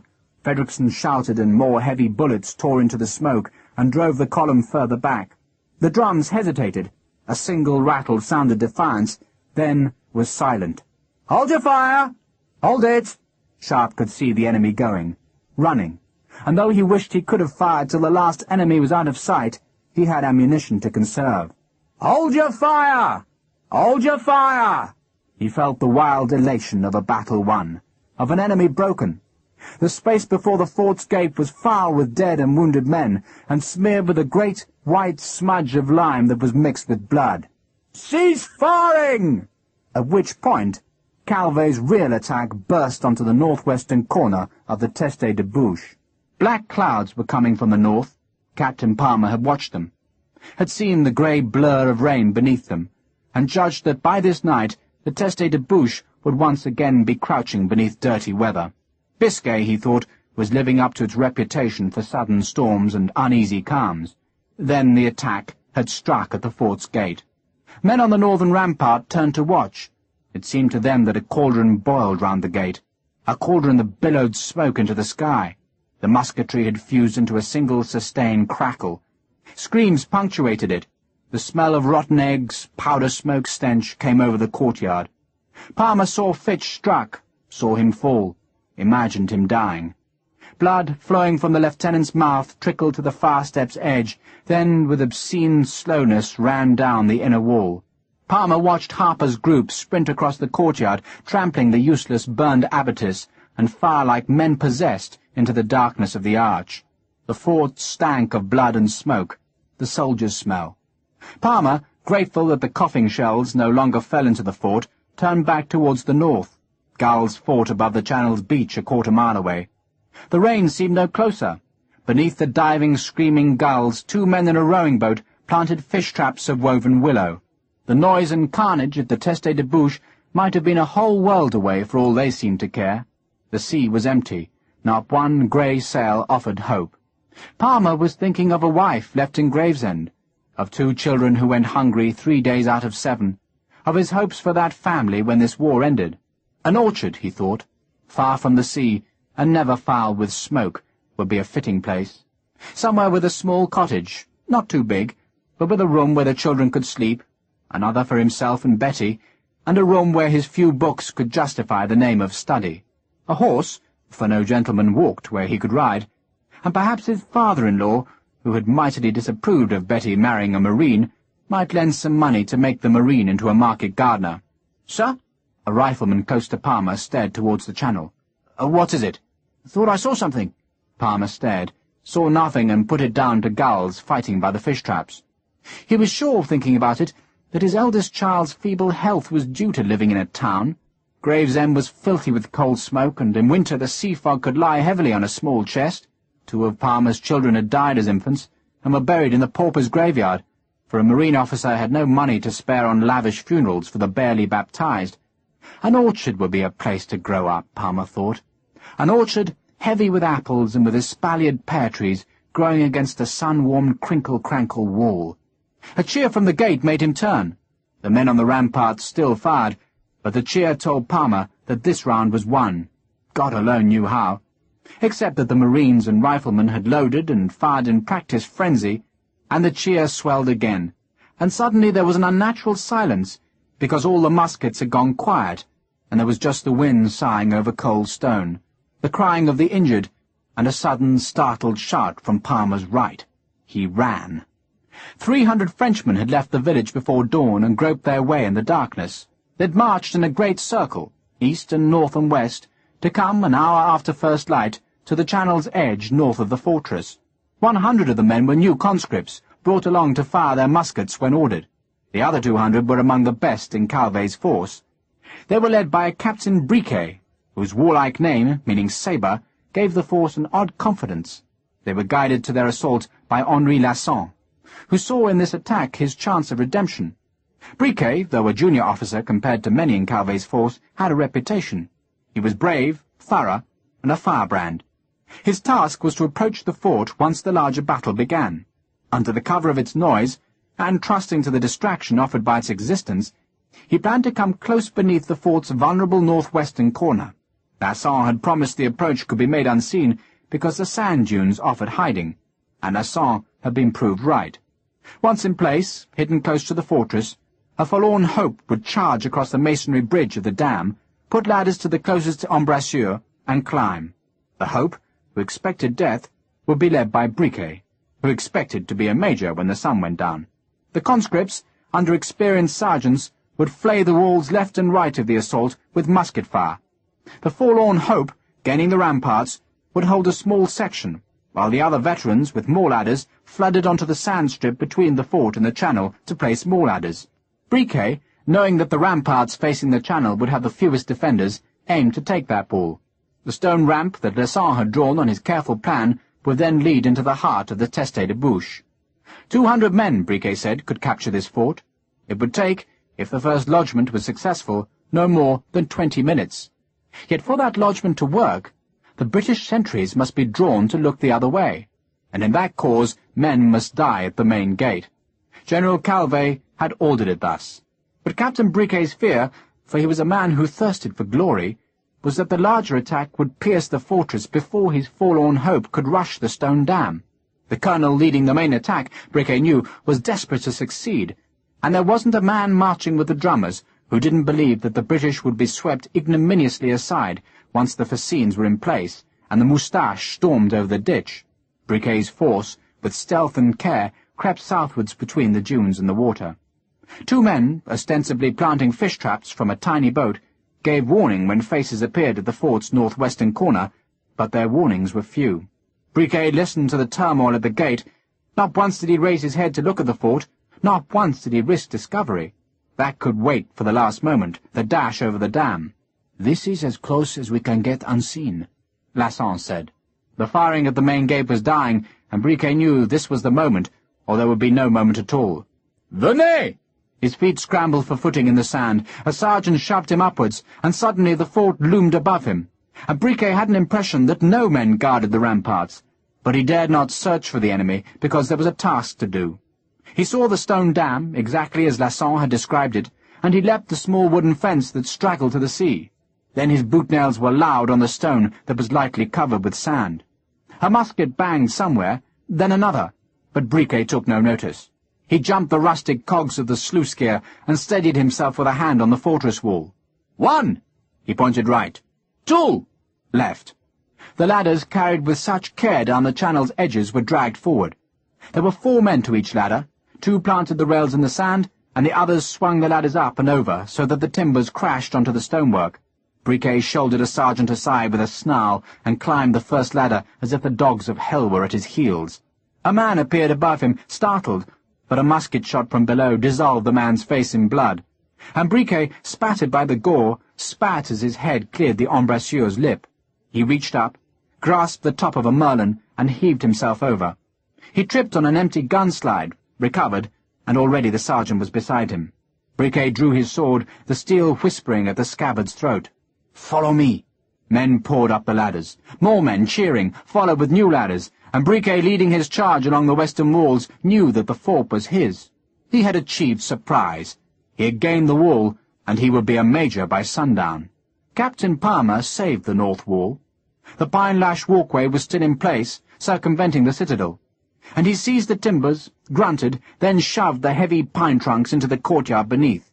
Now the only access was through the citadel that was blocked by a barrel of lime. "Fire!" Palmer crammed into the tiny sentry chamber with 5 marines. fired over the barrel at the blue uniforms who'd appeared with such suddenness on the gun platform. "William, stay!" Sharpe needed a man above the gate.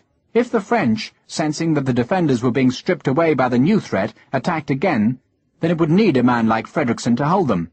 "Marines! Marines!" He shouted the word like a battle cry. Sharpe was running towards the western wall. "Marines!" The Marines, trained for the bloody business of boarding enemy ships, were the troops he needed now. The rifles could defend the gate, but the Marines could show their worth in the close-quarter work. "Marines!" Sharpe threw down his rifle and tugged the heavy cavalry sword from its ungainly scabbard. How in Christ's name had the French sneaked into the fort? A musket ball snicked the wall beside him, fired by a Frenchman on the west wall. Sharpe could see red uniforms bunched at the far citadel, showing that the north wall held. Sharpe's job, and the task of the Marines who ran behind him, was to throw the enemy off the western bastions. The walkway across the corner of the ramparts was gone, burned by the fire. So Sharpe must lead his men through the zigzag of the citadel. The enemy would know it. Their muskets would be waiting for men coming from that narrow doorway. But it was no use dwelling on fear. Sharpe saw a French officer, sword drawn, leading his men in a rush down the western rampart, and Sharpe knew it would be a race to see who reached the citadel first. And he ran harder, ammunition pouch bouncing, then slammed through the door to check his speed by thumping on the inner wall. Frederickson, left with the riflemen, sent a volley at the French who climbed the ladders. At this range, across the angle of the fort, the rifle fire was deadly. Marines crushed into the citadel, and Sharpe, trusting they would follow him, jumped through the doorway. "Come on!" He emerged into winter sunlight to see a space of 5 empty stone-flagged yards, beyond which, screaming and threatening, the front rank of the French charged at him. The enemy had the impetus here. They were running, and Sharpe had just emerged from the obstacle of the citadel.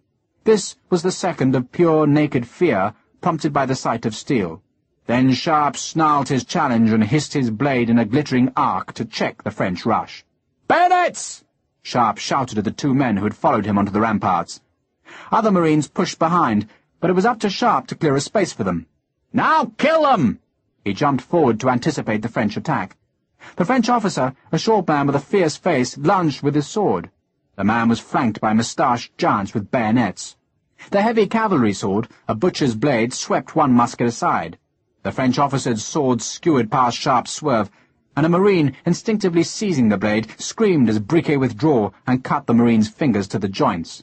Sharpe hit the soldier nearest him with the guard of the sword, then sawed the blade downwards onto the officer. Briquet, sensing the flash of steel, ducked, but a Marine's bayonet thumped on his ribs, and the heavy cavalry sword took him in the side of the neck to end his hopes of glory. A boot kicked at Sharpe's groin and struck his upper thigh. His sword was tangled in the officer's fall, but he ripped it clear and drove it forward with both hands so that the point was in his assailant's throat. A bayonet tried to reach Sharpe from the second French rank.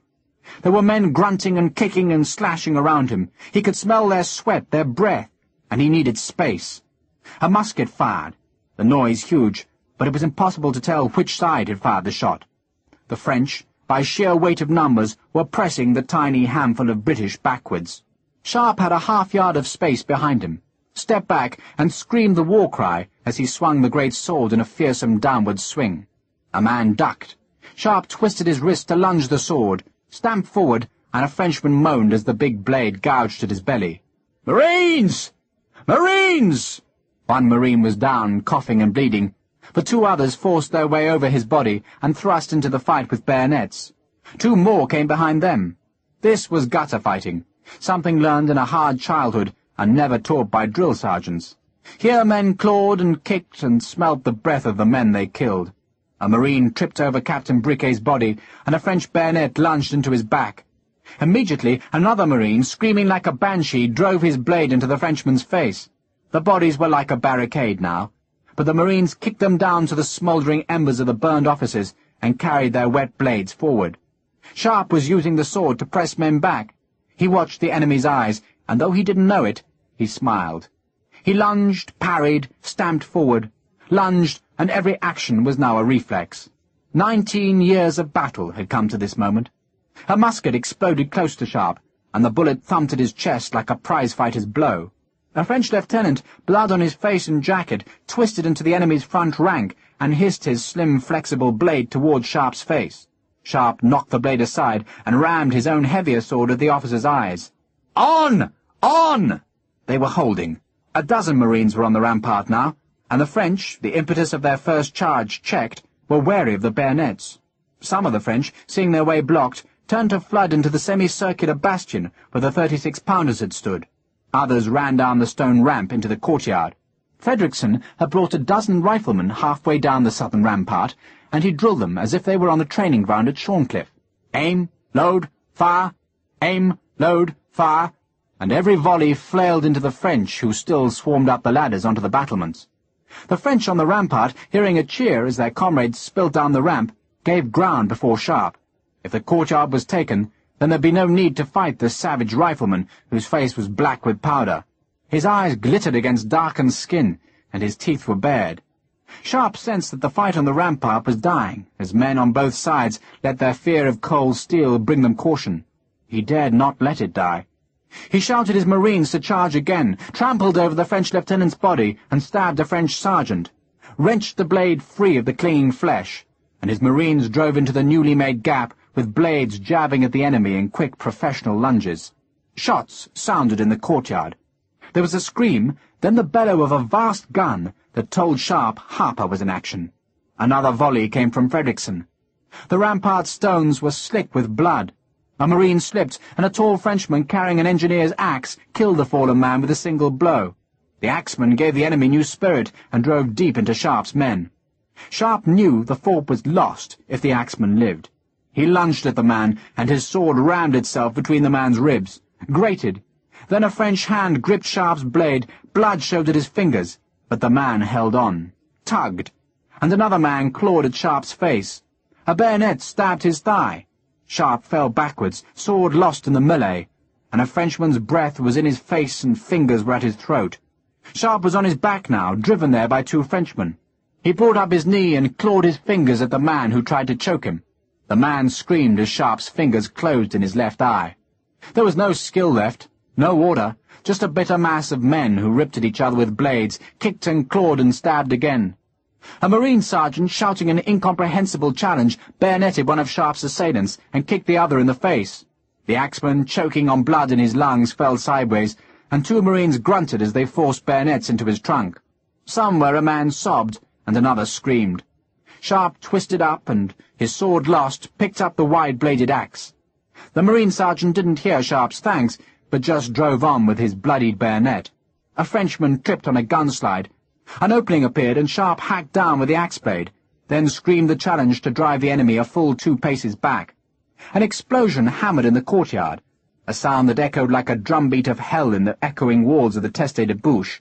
Smoke billowed. Harper had turned the cannon, then fired it with its charge of stone shards, nails, and lead scraps into the French who came down the stone ramp. The cannon's recoil had thrown it back 5 yards. "Now kill them!" Harper charged. Minver's riflemen on the north wall fired down at the French who were left in the courtyard. Some of the riflemen, wanting loot from the dead, jumped down to risk broken ankles. The long saw bayonets, brass-handled, hunted forward. Sharpe swung the axe underhand, screaming the challenge, and the blade buried itself in a body, wrenched free in a gush of blood, and he went forward again. He saw a movement to his left, ducked, and a man jumping from a ladder tripped on Sharpe's back and sprawled into the Marines. One hit him a hammer blow of a musket butt, killing him as clean as a rabbit chopped on the neck. Sharpe turned, protected by the embrasure, and saw the French firing from the dunes. Another man neared the ladder's head, and Sharpe swung the axe into his face, heard the scream, then took an upright of the ladder, pushed it away and sideways, and heard the shouts as the ladder tumbled. "Behind you!" the voice warned him. Sharpe ducked, and a bayonet slid over his back. He drove the axe handle into the Frenchman's belly, then stepped back, reversed the weapon, and brought the head down in a vicious swing to bury it into the man's ribs. The axe stuck there. A French musket, tipped with a bayonet, lay at his feet. It felt unnatural, but it served. He jabbed it forward as he had learned so many years ago. Forward, twist, back, right foot forward, lunge, twist, back. If he shouted orders, he didn't know it. If he screamed with rage, he didn't know it. He just fought to clear a wall of enemy. There was the strange sensation that he'd noticed before in battle, the odd slowing of the world, as though the men around him were puppets under palsied fingers. He alone seemed to be moving fast. A Frenchman, eyes wide with terror, lunged, and it seemed a simple matter to knock the man's musket aside and drive the bayonet into the man's belly, to twist, to draw it free, then stamp the foot forward again. Another Frenchman, to the left, fumbled with his musket's lock, and Sharpe, not knowing if his captured musket was loaded, pulled the trigger, and felt not the slightest surprise as it fired to rip a bloody hole in the man's throat. That made a gap. A French sergeant, wise in war, saw Sharpe and lunged, but Sharpe was faster, and his bayonet caught the man's arm, ripped down to bone, and a Marine at Sharpe's shoulder drove his blade into the sergeant's groin. The fork could be lost for all Sharpe knew. He only understood that these blood-slick stones must be fought for, and that the Marines were fighting like men possessed, overbearing the enemy with a ferocity and confidence that put terror into the French who had to fight them. And terror was the first and chief weapon of war. It was terror that brought this murderous rage beneath the dragon slayer's banner that was wind-lifted above the fight. A scream, prolonged, rising to a shout that would have chilled the horsemen of the devil, sounded beyond the enemy. Sharpe knew that sound. "Patrick!" Harper, the courtyard cleansed of the enemy, climbed the ramp that twitched with the wounded thrown down by the cannon. He led a charge of bayonets to the ramparts, and the French, assailed on three sides, began to give.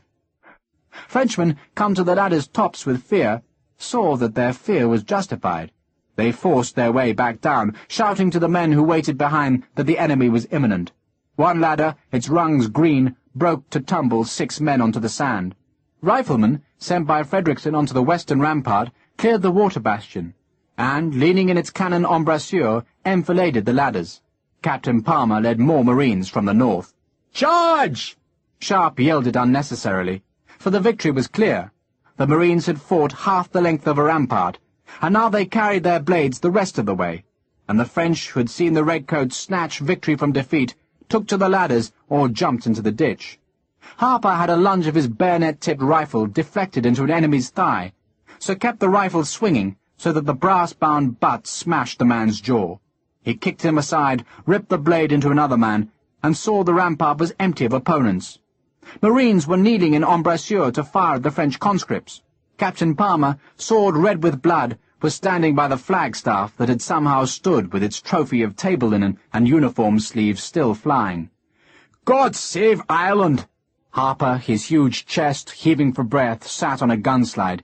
His face spattered with blood, looked up at Sharpe. "Jesus God! Close!" Sharpe, breathing like a blown horse, glanced back to the gate, but no trouble threatened there. He looked at the strange musket in his hand and tossed it down. "God!" The French were fleeing north through the dunes. "Hold your fire! Hold your fire!" A rifleman threaded the dead bodies, stepping in blood, to bring Sharpe his sword. "Thank you." Sharpe took it. He wanted to smile, but his face seemed frozen in the grimace of fighting. The fort had held. Blood trickled thick in the rampart's gutters. Briquet's men, defeated, ran. The larger attack, beaten to bloody ruin at the gate, was a shambles in retreat. If that attack had lasted 5 minutes longer, just 5 minutes, then the fort would have fallen. Sharpe knew that. He shuddered to think of it, then stared at the bloody, edge-nicked blade of his sword. Jesus! Then the howitzer shells began to fall again. Chapter 17. A man wept and could not be consoled.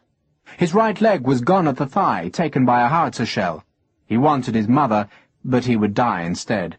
The other wounded men, shivering in the foul tunnel that led to the makeshift surgery, wished he would stop his blathering. A Marine corporal, his shoulder mangled by a bayonet, read St. John's Gospel aloud, and men wished that he, too, would be silent. The Marines who had volunteered as surgeons wore clothes that were soaked in blood.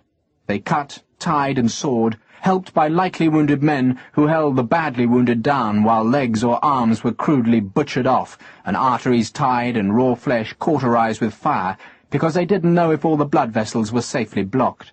The French wounded, under the angry rain of howitzer shells, were carried to the gate, across the crude bridge of fascines, and left on the roadway among their dead colleagues. 10 Marines, protected by 10 riflemen, moved among the carnage beyond the gate, and collected enemy ammunition.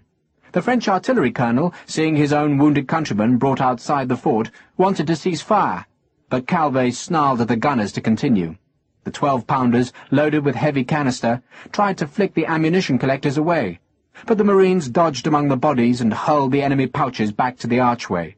Only when they'd retreated did General Calvé order his guns to cease their fire, so the Frenchmen armed with white flags could go forward and rescue the injured.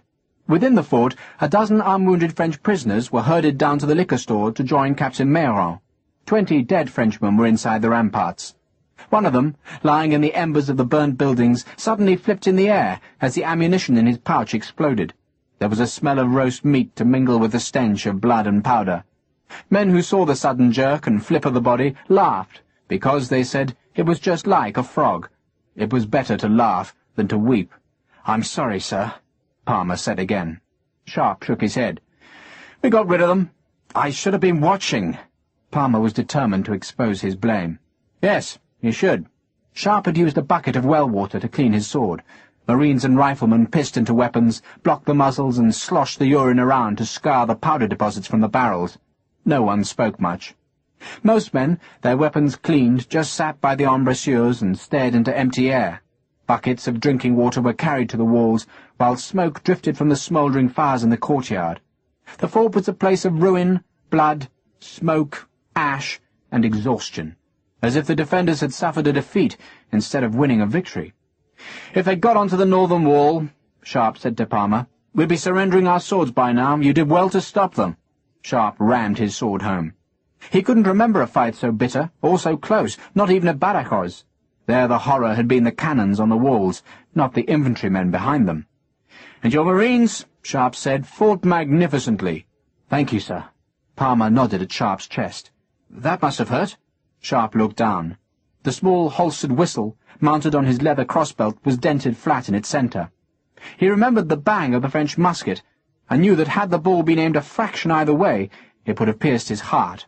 The fight was a blur now, but later the individual moments would come to his half-waking dreams as nightmares. The memory of the moment when the French had driven him to the ground, the memory of the bullet thumping his chest, the sheer fear of that first glimpse of blue-uniformed men on his walls. Those were the incidents that made a man shudder with delayed terror. Sharpe never recalled the moments of triumph after a battle, only those moments of near defeat. Harper, a scrap of dirty paper in one hand, climbed the stone ramp. 17 dead, sir, including Lieutenant Fitch." Sharpe grimaced. "I thought he'd live." "Difficult with a bullet in your bellows." "Yes. Poor Fitch, who was so very proud," Sharpe remembered, of his pistol. "Wounded?" "At least 30 are bad, sir." Harper's voice was bleak. A howitzer shell landed in the courtyard, bounced, and exploded. The shells seemed like small things after the fight. If the French had any sense, Sharpe thought, they'd assault now. They should have men clawing and screaming at the walls, but perhaps the French were as shaken as he was. Rifleman Taylor came up from the courtyard and spat tobacco juice over the ramparts. He jerked a thumb towards Harper's cannon. "It's buggered." "Buggered?" Sharpe asked. "Snap the cap square." The field gun's left trunnion had leapt out of its socket and broken the metal strap that should have held it in place. Doubtless Bamfylde's fire had weakened the cap square, and now the 12-pounder was as good as useless. Sharpe looked at Harper. "See what you can do, Patrick." "I can give Wayne to the lads," Harper suggested bleakly. "Do that." Sharpe walked around the ramparts. French dead, stripped of their equipment, were being heaved onto the sand by the channel. If any of his men had shown the energy, Sharpe would have ordered shallow graves dug, but even their own dead lay unburied. 2 Marines, their faces still masked with powder, wearily hauled an abandoned French ladder through an embrasure and carried it down to the gate, where it would be added to the new barricade. Sharpe threaded the southwest citadel, wondering how he'd ever come through it at the full charge. The French gunners, advised that the wounded had been cleared from the fort's apron, opened fire again. The jets of flame stabbed from the watermill, and the 12-pound shots crashed into the wall to fray the defenders' already shredded nerves. Sharpe found Fredrickson. "Thank you, William." "For doing my duty." Sweat had trickled through the powder on Fredrickson's face to make odd brown rivulets on his sun-baked skin. "I'm leaving you in command," Sharpe said, "while I go to see the wounded." "I'd have that attended to." Fredrickson gestured at Sharpe's left thigh, where the blood started by a French bayonet had crusted onto the overalls. "It doesn't hurt." Sharpe raised his voice so that every man about the gate could hear him. "Well done!" 2 Marines carrying a body grinned at him. The body, Sharpe saw, was young Moore, the boy from Devon, who had been shot in the forehead and who must have died instantly. Sharpe felt a thickening in his throat, and the prick of tears at his eyes. but he swore instead. More was luckier than the wounded, who in the foul stone gallery waited for the surgeon's butchery. Sharpe went to give small, bleak comfort to men who were beyond consolation, and whose future was nothing but pain and poverty. The shells still fell. The blood stank, and Sharpe's men waited for the next assault. The remnants of Captain Briquet's force returned to the village. Their faces were bleak, exhausted, and bloodied. A wounded man, using his musket as a crutch, collapsed on the sand.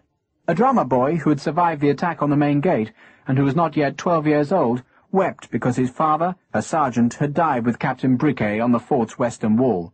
The survivors of Briquet's force told stories of blades and blood, of faces screaming hatred, of a rifleman swinging an axe, of a cannon blasting men into bloody scraps on the ramp, of soldiers gouging and cutting and dying.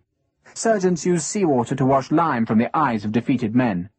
No man had been blinded, for reflex had made attackers close their stinging eyes and stumble away from the white cloud. But the use of the quicklime infuriated General Calvet. "They're savages! Savages! Worse than the Russians!" The senior French officers were gathered in the hovel that was Calvet's command post. They stared at the map, avoiding each other's eyes, and were glad when Calvet, seeking a target for his anger, chose Pierre Ducos. "Tell me," Calvet said to Ducos, "exactly why men died today." "They died," Ducos was quite unmoved by the general's fury, "for a victory that France needs." "Victory over what?" Calvet asked scathingly. "A hurdle of goddamn refugees who use quicklime?" He stared belligerently at Ducos. "We agree their plans for a landing are foiled, so why don't I let the Sharpe moulder behind his walls?" No one in the room thought it odd that a general should seek permission from a major, not when the major was Pierre Ducos, with his odd power over the Emperor's affections. "Because," Ducos said, "if Sharpe escapes, he will take evidence with him that would betray the Comte de Macaire." "Then warn de Macaire," Calvet snapped. "Why should men die here for lack of a letter?" Ducos did not reply, implying that Calvet trespassed on forbidden territory. The general banged a big splayed hand on the map in a gesture of irritated frustration. "We should be down south, thumping Wellington, not pissing about with a bloody major. I'll leave a battalion here to pen the bugger in, then we can go south, where we're needed." Pierre Ducos smiled thinly. The general spoke good military sense, but Pierre Ducos wanted Richard Sharpe in his power, and thus Ducos now played his final winning card. "Can you suggest, General, the manner in which I explained to the Emperor how a British major with less than 200 men defeated the great Calvet?" Those icy words stung. For a moment it seemed as if Ducos had said too much, but then Calvet gave a shrug of surrender. "I hope you're right, Ducos. I hope the goddams aren't pouring men ashore at the Adour while we're pissing about." He growled with impotent menace, then slapped a hand on the map.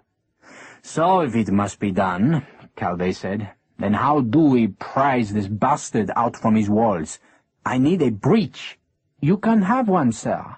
To everyone's surprise, it was Commandant Lasson, returned safely from the failed northern attack, who spoke, and who now told Calvet that he had written no less than 12 times in the last 8 years to the Minister of Marine, responsible for the coastal forts, complaining that the Teste de Bouche's main gateway was in danger of collapse. The stones had shifted so much that the gate pintles were a full inch out of true, and cracks had appeared in the guardroom walls. The ministry, after the fashion of government departments, had done nothing. "The whole gateway can be collapsed," Lasson said. General Calvet believed him. He ordered the 12-pounders to concentrate their fire on the archway, artillery fire to make an avalanche of stone that would spill into the ditch and provide a slope up which attackers could scramble. "That's where our main attack goes in the morning." Calvet took a lump of charcoal and scrawled a thick arrow on the fortress plan. The arrow pointed at the gateway. "I shall lead that attack," Calvet growled, "while you," he gestured at an infantry colonel, "will make a demonstration here." He scored another arrow that aimed itself at the northern wall. "That'll split their defenders." Calvet stared at his broad arrow and imagined the archway tumbling its stones into the ditch to make a bridge. He saw his men flooding over that barricade and taking their bayonets to this so-called elite of riflemen and marines. "We'll parade the prisoners through Bordeaux to show what happens to scum who think they can defy France." "I insist," Ducos said, "that Major Sharpe is handed over to my department." "You can have the bastard." Calvé looked back at the map and, with a sudden gesture, extended the larger arrow straight into the courtyard. "Tell the men that the enemy is low on ammunition. Tell them we killed half the bastards today. Tell them there's women and wine inside. Tell them there's a medal each for the first 10 men inside." Calvé looked at his scribbled arrow and remembered the sheer volume of fire that the Goddams had poured into his column. He remembered men screaming, clawing at their eyes, and he remembered the trails of blood across the fort's esplanade. His men would remember just as clearly, and defeated men would be nervous about a renewed attack. Calvé needed something else, some new factor to change the second assault. And with sudden energy he scribbled marks in the sand dunes by the channel. "If we put 2 12s there," he asked the artillery colonel, "they can rake the breach till the last minute?" The artillery colonel was already doubtful of his gun's ability to bring down an archway in just a few hours. Even huge siege guns, twice the size of his 12-pounders, could take weeks to shatter a well-built rampart, and now Calvé wanted to take 2 of the guns away from the breaching battery. "And even if I move 2 guns, sir, how do we protect the crews from the riflemen?" Calvé wanted the 2 guns placed within 200 yards of the ramparts. Calvé grunted in acknowledgment. The closest howitzer fired, thumping the hovel with a punch of sound and air, and the beat of the great guns firing jarred a scrap of reed from the thatched roof. It fell onto Calvé's map, landing on the channel. "If I had a ship there," Calvé mused aloud, "it would win the day. But I don't have a ship, so your 2-gun crews will have to take their dead and keep firing." He stared belligerently at the artilleryman. "But you can have a ship." Ducos spoke softly from his place beside the fire. Calvé swung round to face the small major. "A ship?" "There is an American," Ducos said, "and he has a ship." "Then fetch him." Calvé crossed out his new gun positions and drew the outline of a ship around the fleck of straw. "Fetch him, Ducos, and tell our ally he has to fight. Fetch him!" Killick, summoned from Goujon, leant over the general's map table. He saw that Calvé wanted the southern wall bombarded. A ship, moored off the fort's southwestern angle, could fire till the very final second of an assault, long after the 12-pounders in the mill would have been forced into silence for fear of hitting their own attacking column. The Thuela's gunfire, coming at right angles to the line of attack and aimed at the breach, would force the defenders away from that vulnerable point. Such a floating battery, Killick saw, would be a guarantee of victory to demoralized men. The American nodded. "It could be done." "At dawn?" Calvé asked. Killick drew on his cigar. "It could be done, but not by me. I've taken an oath not to fight against the British." There was silence, except for the sudden percussion of a howitzer that shook more dust free from the roof. Killick shrugged. "I'm sorry, gentlemen." "An oath?" Ducos' voice was sharp with scorn. "An oath," Killick repeated. "Major Sharpe spared my life in return for that oath." The American grinned. "And as the promise wasn't made to a lady, it has to be honored." Killick's levity stung Ducos. "One does not keep oaths to savages. You of all people should know that." "Is that why you didn't send me the copper sheeting?" Killick stared with dislike at Ducos. "Don't lecture me, Major, about keeping promises." The copper sheeting had never come, but the schooner had been patched with coffin elm and smeared with pitch. The job had been done faster than Cornelius Killick had dared hope. The topmasts had been swayed up on tackles and lashed into place. Tangled shrouds had been sorted, cleated, and winched home. The Thuela, that had given the appearance of a dead and burning ship, lived again. That very morning, as Frenchmen died in a fort's gateway, anchors had been laid in the Goujon Channel, and at high tide the windlassers had hauled the empty hull off the mud. The Thuela had slipped into the water. In just a few seconds, an ungainly and grounded hulk had become a slender craft shivering to the touch of wind and waves. Her figurehead had been bolted into place.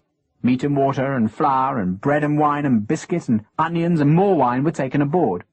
The carpenter had sounded the bilges, and though some water was leaking through the repaired hull, he declared the pumps could take care of the seepage. "So, yes," Killick now said, "the Thuela can be moored in the channel tomorrow morning, General, but it can't fire a shot. I've taken an oath." Calvé, eager to harness the Thuela's firepower, smiled. "Major Sharpe forfeited all honor, Captain Killick, when he chose to use quicklime against my troops. You may therefore consider yourself released from any undertakings of honor made with him." Killick, who had already expressed profound disgust at the use of quicklime, now shook his head. "I think I'm the best judge of my own honor, General. "You are a civilian." Pierre Ducos, despite his small size, was endowed with a voice of unusual authority. "And by your own account, Mr. Killick, you have trafficked with the enemy. I presume you do not wish to undergo a long period of questioning at the hands of French authorities." Killick said nothing. The other French officers, even Calvé, were made uneasy by the threat, while Ducos, sensing that he had an advantage over the tall, handsome American, smiled. "If Mr. Killick does not offer some satisfactory explanation of his actions on French soil, then I will use my authority to seek such an explanation." "My explanation," Killick began. Ducos interrupted him. "Your explanations are best given with grapeshot at dawn. Do I have your oath, Mr. Killick, that you will be there, or must I investigate you?" The American's quick temper fled. "I was captured, you little bastard, because I volunteered to defend your bloody fort." "And you lost not a man killed," Ducos said chillingly. "And you were released within hours. I think those circumstances deserve investigation." Killick looked to Calvé, but saw that the French general was powerless to countermand the thin, bespectacled major. The American shrugged. "I cannot be there at dawn." "Then I will order your arrest," Ducos said. "I can't be there at dawn, you bastard," Killick growled, "because the tide won't serve. I've got 20 miles of shallow water to negotiate, unless you threaten God into a premature high tide." He stared defiance at Ducos, then looked at the map. 1 hour after dawn. No sooner. "But 1 hour after dawn," Ducos was relentless in victory, "you will be moored off the fortress and bombarding the walls with grapeshot?" He had seen a flicker of hope on Killick's face, and knew the American was thinking that once on board his ship, Pierre Ducos would be powerless to impose his will. "I want your promise, Mr. Killick, your oath." Ducos had seized a piece of paper, and using the general's charcoal, scrawled big letters that formed a confession that Killick had unlawfully entered into a treaty with the enemy, and a promise that, as recompense, the Thuela would bombard the fortress until surrender or victory ended the morning's engagement. He thrust the paper forward. "Well?" Killick knew that if he didn't sign, Ducos would use his authority to detain him. The M. Doherty would not sail without Killick, and the Thuela would stay in the bassin, a hostage to Ducos' whim. In the embarrassed silence, the American took the charcoal and scrawled his name. 1 hour after dawn. Ducos, triumphant, witnessed the piece of paper. "You had better make your preparations, Mr. Killick. Should you be tempted to break this oath, I promise you that your name will be known throughout America as that of a man who abandoned his allies and ran away from a fight. It is not pleasant, Mr. Killick, to have one's name remembered forever in the list of traitors. First Benedict Arnold, then Cornelius Killick." For a second, the look on Killick's face persuaded Ducos that he'd said too much. Then the American nodded meekly. Outside the hovel, Killick swore. The guns thumped from their pits, and the first heavy rain drumming from the north began to fall. That rain, the American knew, was likely to last through the night, making rifles or muskets difficult to fire. The French now had the advantage of rain, so why did they need his ship? "What will you do?" Henri Lassalle asked. "Christ knows." Killick threw the remains of his cigar into the mud where it was snatched up by a sentry. The American stared at the low profile of the fort that gouted smoke with each burst of a howitzer shell. "Is it worse to betray an enemy or an ally, Henri?" Henri Lassalle, who hated what Ducos had done, shrugged helplessly. "I don't know. I suppose I'll have to fire high," Killick said, "and hope Major Sharpe will forgive me." He paused, wondering what carnage was being done inside the cauldron of the fort's walls, where the smoke pulsed from the relentless shells. "The bastard's my enemy, Henri, but I can't help liking the bugger." "I fear that if Major Ducos has his way," Lassalle said, "Major Sharpe will be dead by this time tomorrow. So I suppose it doesn't matter what I do." The American gazed at the embattled fortress. "You believe in prayer, my friend? Perhaps you'd better pray for my soul." "I already pray for it," Lassalle said. "Because my honor," Killick said softly, "is bargained away. Goodbye, my friend, till the dawn." So the French had two allies, rain and an American, and their victory was thus made certain. An hour before midnight the archway shuddered as the facing stones fell into the flooded ditch. Every shot thereafter worked more damage on the gateway, gouging out the rubble filling and tipping the rampart's pavement above the arch. Frederickson, carrying a hooded lantern, climbed the gate's internal staircase to examine the extent of the destruction. He came out disgusted. "It's going to fall. Surbedded work." "Surbedded?" Sharpe asked. "Stone laid against the grain." Fredrickson paused as another round shot thudded into the archway. "The stone's cut vertically from the quarry and laid horizontally. It lets the water in. That gate's a shoddy piece of building. They should be ashamed of it. But if the French could not build, they could shoot." Even in the rain-curtained darkness, the French gunners were hitting their target, and Sharpe suspected that dark lanterns must have been placed on the esplanade as aiming marks. Once in a while, the French fired a light ball, a metal, cloth-wrapped cage filled with saltpetre, powder, sulphur, resin, and linseed oil.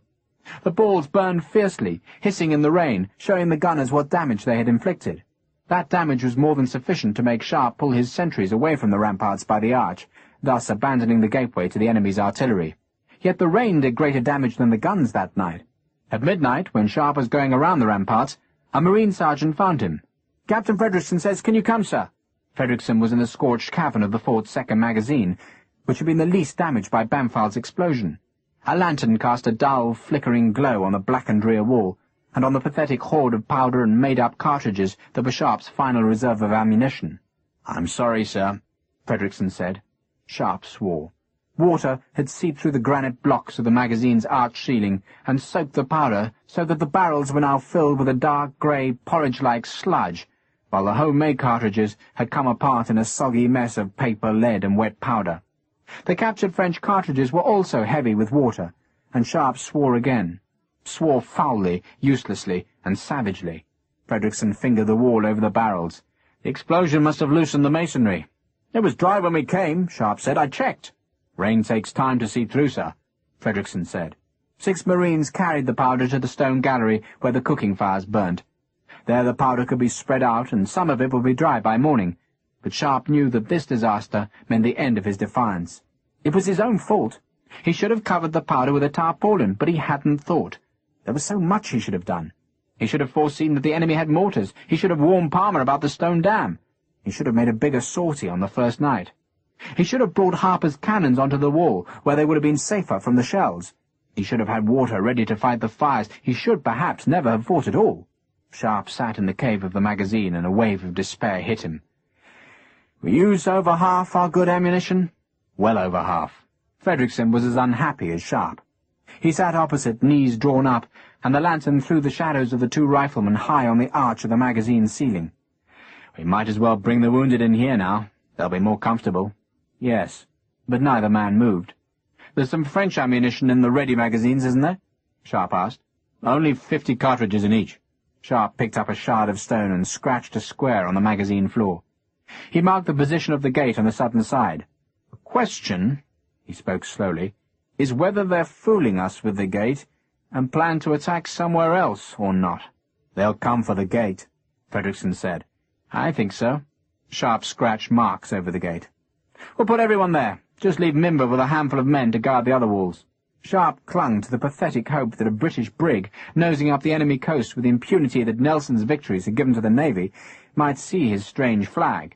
A brig moored in the Channel could fire hell and destruction into an attacking French column. Yet in this weather, with this fitful veering wind and the blotting, seething rain that bounced 4 inches high off the shattered cobbles of the yard, Sharpe knew no brig would come. "Your fellow might have reached our lines by now." He was clutching at straws, and he knew it.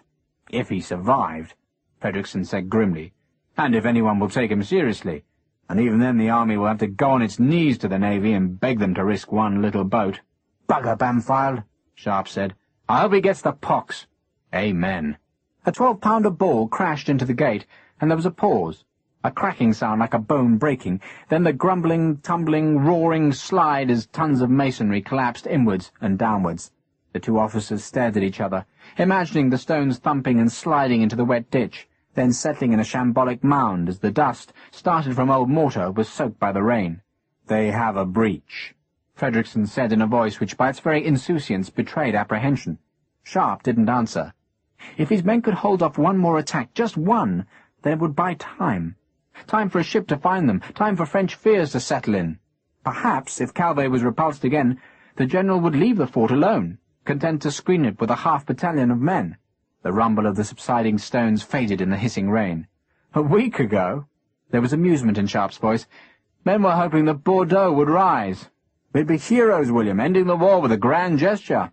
"Someone told lies," Fredrickson said lightly. "Everyone lied. Wellington let those buggers believe in a landing, so the French would be fooled. The Comte de Macaire was a traitor all along. Sharpe shrugged as though nothing much mattered any more. The Comte de bloody Macaire. They call him Macaro. He's well named, isn't he? Bloody pimp. Frederickson smiled at Sharpe's rare display of knowledge. But it's really Ducos, Sharpe said. Hogan, in his fever, had said both Ducos and Macaire's names, and this whole deception that had stranded Sharpe's men so far from any help stank of Ducos. Ducos? He's just a bastard who I'll kill one day. Sharpe said it in a very matter-of-fact voice, then grimaced because he knew that if this siege was truly Ducos's work, then the Frenchman was very close to victory. It'll be bloody work tomorrow, William. Very. Do the men have the fight in them? Frederickson paused. Harper's huge voice shouted in the yard, bringing order to the men who'd gone to see the collapsed gatehouse. The rifles do, Frederickson said. Most of mine are Germans, and they'll never surrender. The Spanish hate the goddamn crappos and just want to kill more of them. I think the Marines will fight to show you they're as good as the rifles. Sharpe gave a half-smile, half-grimace. Well, we can hold one attack, William, but after that? Yes. Frederickson knew exactly how bad things were, and this damn rain, he thought, would not help. After one attack, Sharpe knew he must think of the unthinkable, of surrender. Pride demanded that they defended the breach at least one time, but French anger might not allow a surrender after that one defence. Sharpe had seen men, their bloodlust goaded beyond endurance, put a captured fortress to the sack. Frenchmen beyond sense would hunt with sharpened bayonets through the stone corridors to take revenge on the defenders. The butchery would be vile, but pride was still pride, and they would fight at least one more time. Sharpe tried to imagine what Wellington might do. He tried to think back over all the sieges he'd fought to see if there was something left undone that he could do. He tried to think of some clever move to unsettle the enemy. He thought of nothing useful. "I'll bet their general's telling the poor buggers that we've got 100 women in here." Sharpe laughed. Frederickson grinned. "He'll give every man a half-pint of wine, tell them they can rape every woman inside, then point them at the breach. It never fails. You should have seen us at San Sebastian." "I missed that." Sharpe had been in England when the British had captured San Sebastian. Frederickson smiled. "It wasn't pretty." A howitzer shell exploded in the courtyard. "You'd think the buggers would run out of ammunition," Sharpe said. It was oddly pleasant to sit here, sharing a friendship's intimacy, knowing that nothing could now be done to diminish the slaughter that would come in the dawn. The French 12-pounders still fired, even though the breach was formed, but now they sprayed the fallen stones with canister to prevent working parties from steepening the face of which their troops would swarm in the morning.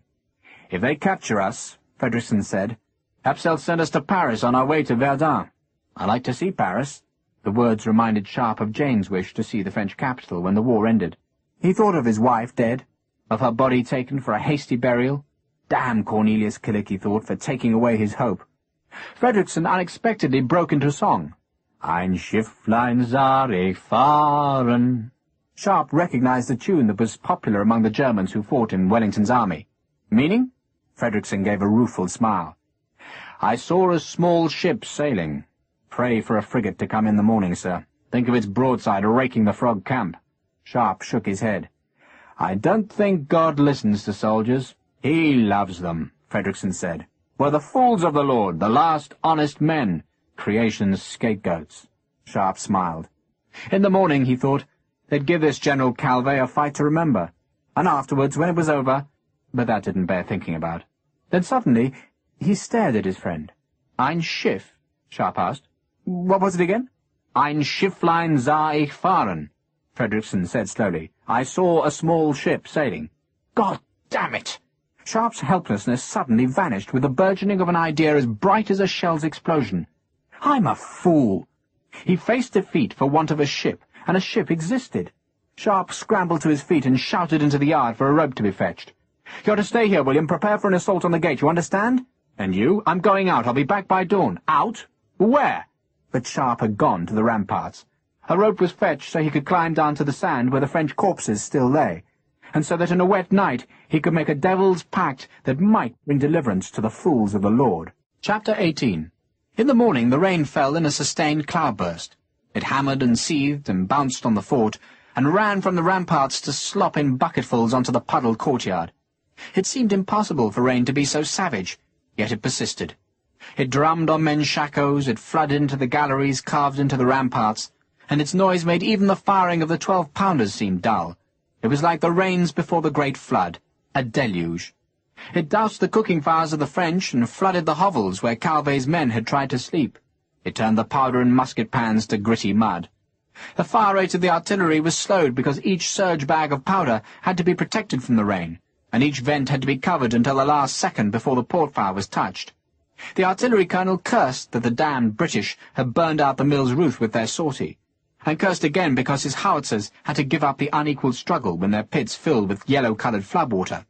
"Bacon for breakfast," Calvet spoke with delighted anticipation. His cooks, working under a roof, fried bacon for the general. The smell tormented those poor souls who huddled against hovel walls and cursed the rain, the mud, the goddams, and the war. The cavalry, who had vainly cast south for Sharpe's force, had been sent north in the dawn. A cavalry sergeant, his cloak plastered wet to his horse's rump, splashed back with news that, because the wind was so small this morning, the Thuela was being towed down the Arcachon Channel by 2 longboats. "Bugger the wind," Calvet said, "and bugger the rain." He stamped through mud to the sand dunes and stared north. Far off, drab, black, and with wet sails dropping from her yards, the big schooner was just visible. "We won't attack," Calvet growled, "till the damned thing's in place." "Perhaps," Favier ventured cautiously, "Captain Killick's guns won't fire in this weather." "Don't be a damned fool.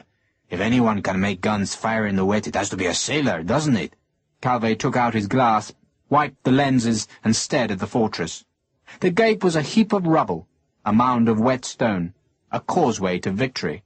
He went back to his bacon with confidence that this morning's business would not take long. The British rifles would be useless in this rain, and their line would be turned into whitewash. Calvet looked at his orderly, who was putting an edge onto his sword. "Make sure the point's wicked." "Yes, sir." "Won't be a day for the edge, Favier." Calvet knew that wet uniforms resisted a sword cut much better than dry. "It'll be a day for stabbing. In and out, Favier, in and out." Calvet, feeling far better for his breakfast, glanced at the door where Duco had suddenly appeared. "You look damp, Duco, and I ate your bacon." Duco did not care that the general goaded him. Today he would capture Richard Sharpe, and it would be a consolation to Pierre Ducos amidst the tragedies that beset France. "There's a wind stirring." "Splendid." "The schooner should be anchored soon." "God bless our allies," Calvet said. "It might have taken them 20 damned years to join the war, but better late than never." He went to the doorway and saw that the Thuela had indeed used the freshening wind to hasten her progress. A splash of water showed as the forward anchor was let go. "I think," Calvet said as the schooner's gun ports opened, "that we are at last ready." He called for his horse and, from its saddle, saw his wet, dispirited troops forming into their attack column. "We shall give our gallant allies 20 minutes of target practice," Calvet said, "then advance." Duco was staring at the Thuela. "If Killick opens fire at all," he said. The schooner lay silent in the channel. Her wet sails were being furled onto the yards, but otherwise there was no sign of movement on the sleek vessel. "He's not going to fire," Duco said savagely. "Give him time." Calvet also watched the Thuela and imagined the rain seething on the wooden decks.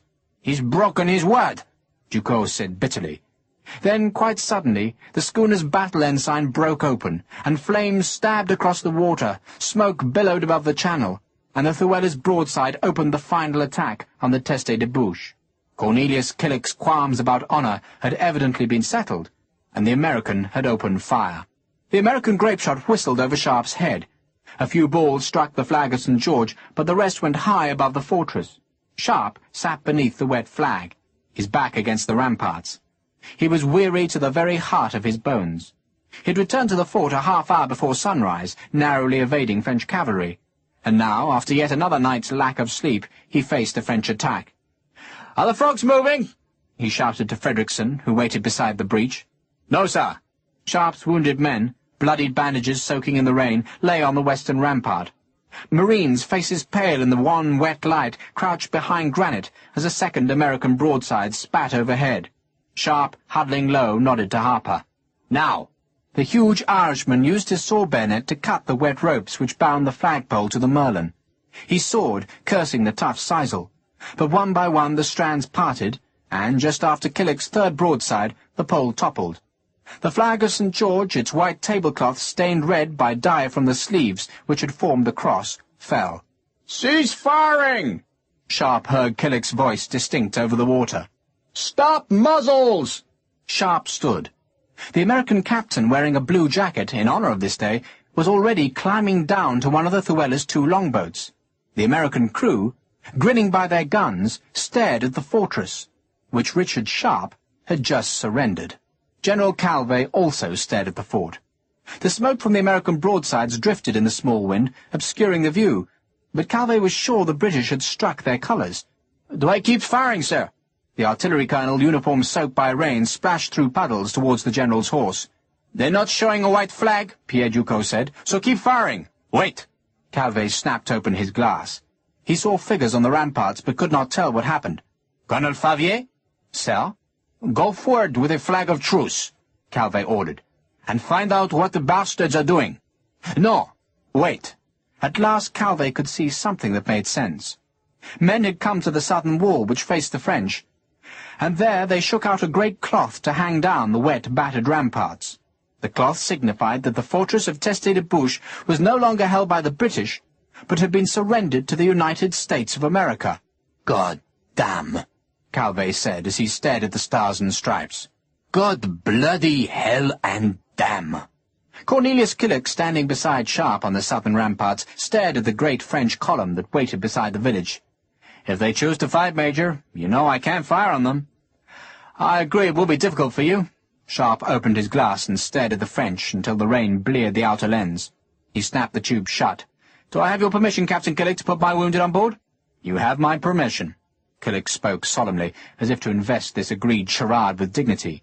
"You also have my permission to keep your sword that you failed to offer me." "Thank you." Sharpe grinned, then turned to the western ramparts. "Captain Palmer, you may begin the evacuation. Wounded and baggage first."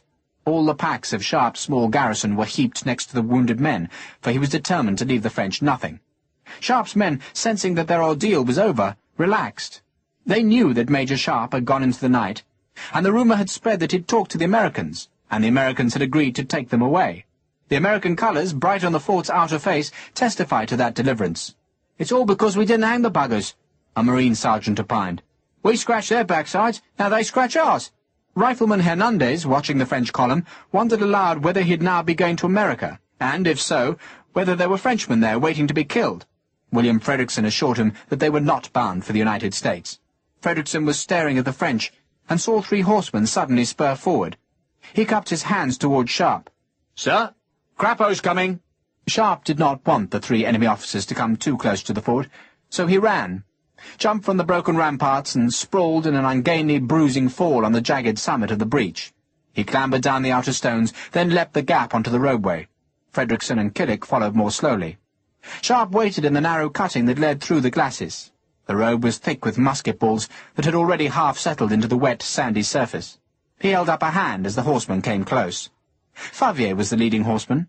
Behind Favier was a general, cloak open to show the braid on his jacket, and behind the general was Ducos. Sharpe, warned by Killick that he might see his old enemy, stared with loathing. But he had nothing to say to Ducos. He spoke instead to Colonel Favier. "Good morning, Colonel." "What's the meaning of that?"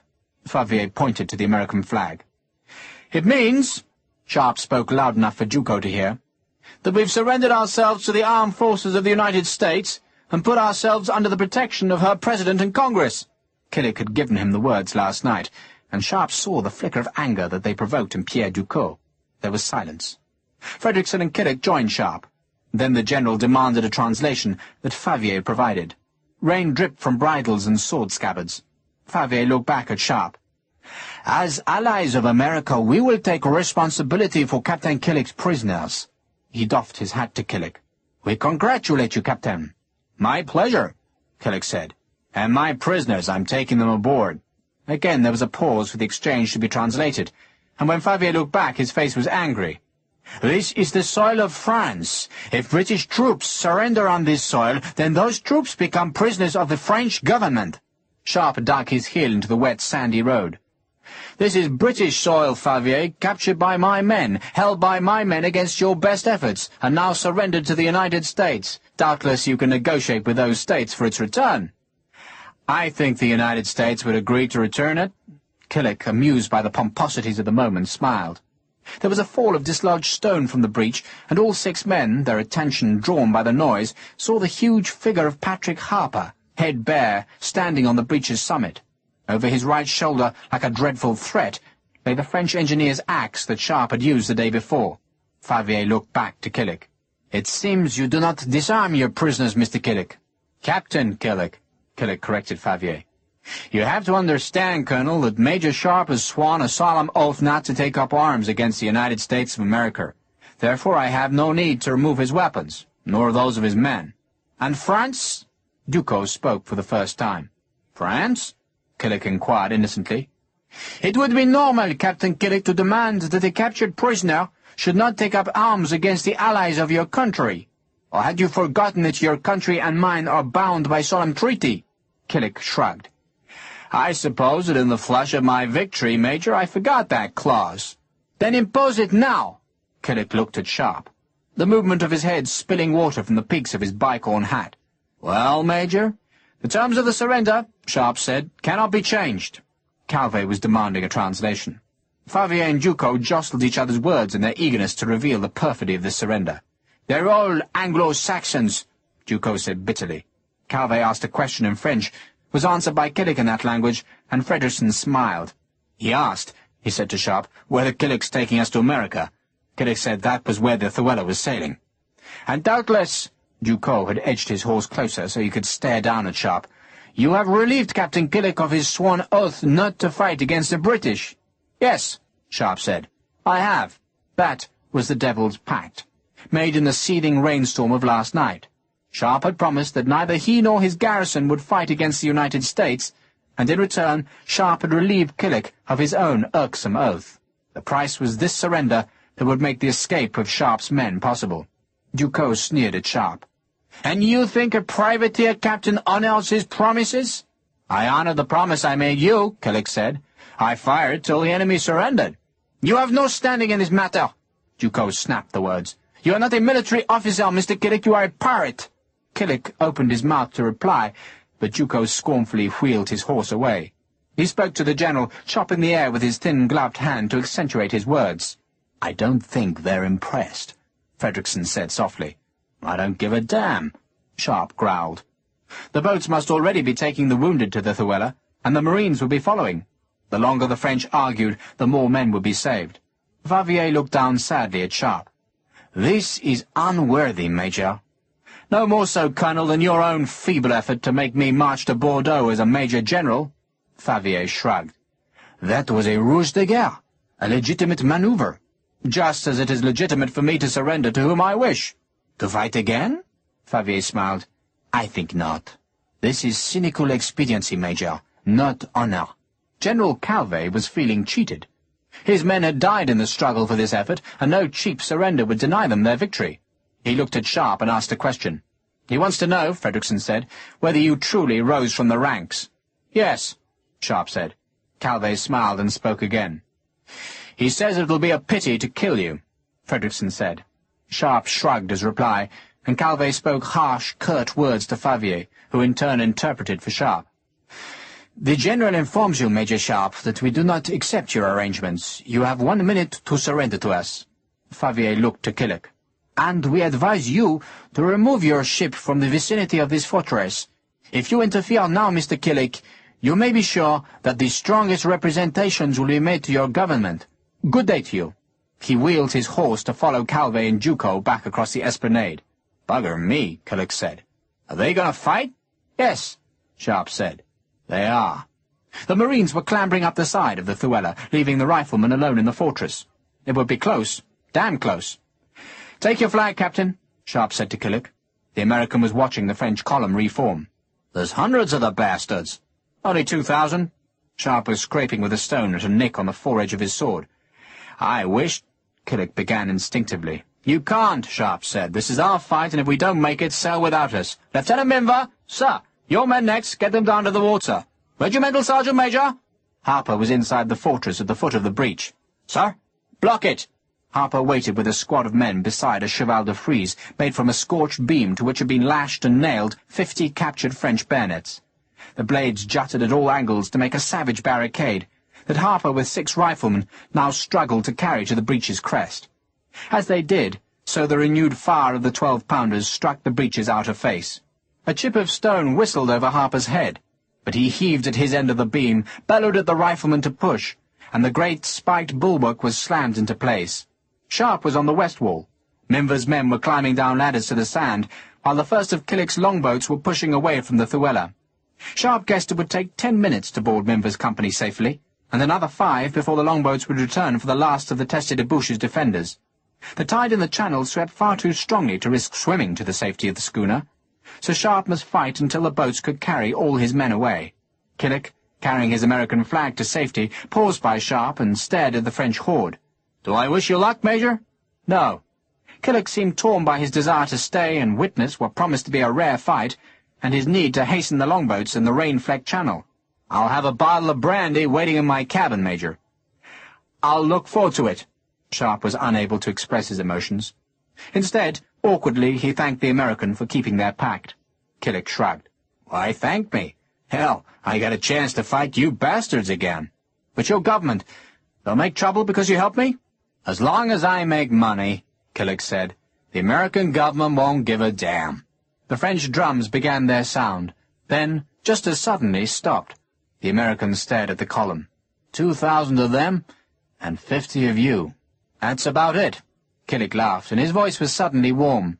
"Hell, Major, I'm glad I'm not one of those poor bastards. I'll have the brandy waiting. Just make sure you come and drink it." He nodded, then walked towards his boats. Sharpe walked to the broken end of the rampart above the breach where half of Frederickson's company was stationed. The other half, with Frederickson himself, was in the courtyard. Harper was still on the breach, jamming captured bayonets among the stones. The rain still crashed down, washing mortar and dust away from the breach and spreading dirty yellow floodwater out of the ditch. The French drums, made soggy by rain, sounded again from the south. A rifleman licked cracked lips. The rain, grey and depressing, blurred the massed French bayonets, above which, glinting gold, Sharpe saw an enemy standard. Such, he thought, was the vision of death in the morning. The French were coming. Commandant Henri Lasson would march, at his own request, in the front rank of the column. He had written to his mother, apologizing to her that he had lost the fortress and telling her that she could nevertheless be proud of her son. He'd sent her his rosary and asked that the shining, much-fingered beads be laid to rest in the family's chapel. "They're boarding the schooner," Favier reported to Calvé. The northern attack had been abandoned, and everything would be thrown into this one final storm. Favier thought that was a mistake. The northern attack could have driven itself between the fortress and the water, blocking the garrison's escape, but Calvé was not worried. "The cavalry can play on the beach. Send them an order." Calvé dismounted, then drew his sword that had once impaled 2 Cossacks together like chickens on a spit. The general shrugged off his cloak so that his men could see the gold braid on his jacket, then walked to the column's head and raised his stubby, muscular arms. "Children! Children!" The drummers, hushed by officers, rested their sticks. Calvé's voice reached to the very last rank of the column. "They're colder than you are. They're wetter than you are. They're more frightened than you are. And you're French. In the name of the Emperor, in the name of France, follow!" The drummers hauled leather rings up ropes to tighten wet skins. Then, as the cheer caught like fire in the ranks, the sticks started their tattoo again. Like a monster, lurching and shuddering, driven by the heartbeat of the drumsticks, and bright with bayonets, and given courage by a brave general, the column marched forward. One of the German riflemen, his left arm bandaged, played a flute. The tune came thin through the pouring rain to fill Sharpe with melancholy. He'd always wanted to play the flute, but had never learned. There was small comfort in such thoughts, so he dismissed them, wondering instead whether the boats had reached the shore to pick up Minver's men. But he couldn't see from beside the breach, nor could he spare the time to go and look. The French column, swaying left and right as it marched in step, was halfway to the fortress. Sharpe's men knew not to fire, but Sharpe guessed half of the rain-sodden rifles wouldn't fire at all when the time came. The rain dripped down his sleeves, soaked his overalls, and squelched in his boots. Goddamn, bloody, treacherous, mucky rain. Harper, Frederickson, and a dozen riflemen were crouching high on the breach, just behind the Cheval de Frise. Frederickson watched Sharpe, who shook his head. "Not yet. Not yet." The German flautist carefully wrapped his instrument in wash leather, tucked it into his jacket, and picked up his rifle that had layers of sacking wrapped round the lock. The French 12-pounder guns had ceased firing. The gunners, knowing that this was no weather for riflemen, had come outside the mill's sheltering walls to watch the assault. The rain glittered like polished blades. It seethed down vertically. Water flowed in great swathes off the battlements to flood the inner ditch. A bolt of lightning, sudden and scaring, cracked to the east. The French were 100 yards away. They shouted their "Vive l'Empereur" in the drumbeat's pause, but the great shout was drowned by the hammering silver rain that bounced in fine spray from the scorched and battered stones of the fort. Sharpe turned.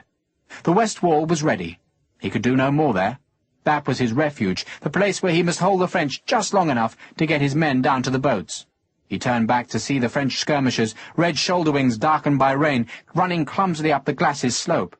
He wondered if Calvé had sent men to the north who might cut between the west wall and the water, and so bar the riflemen's escape. The French were nervous now.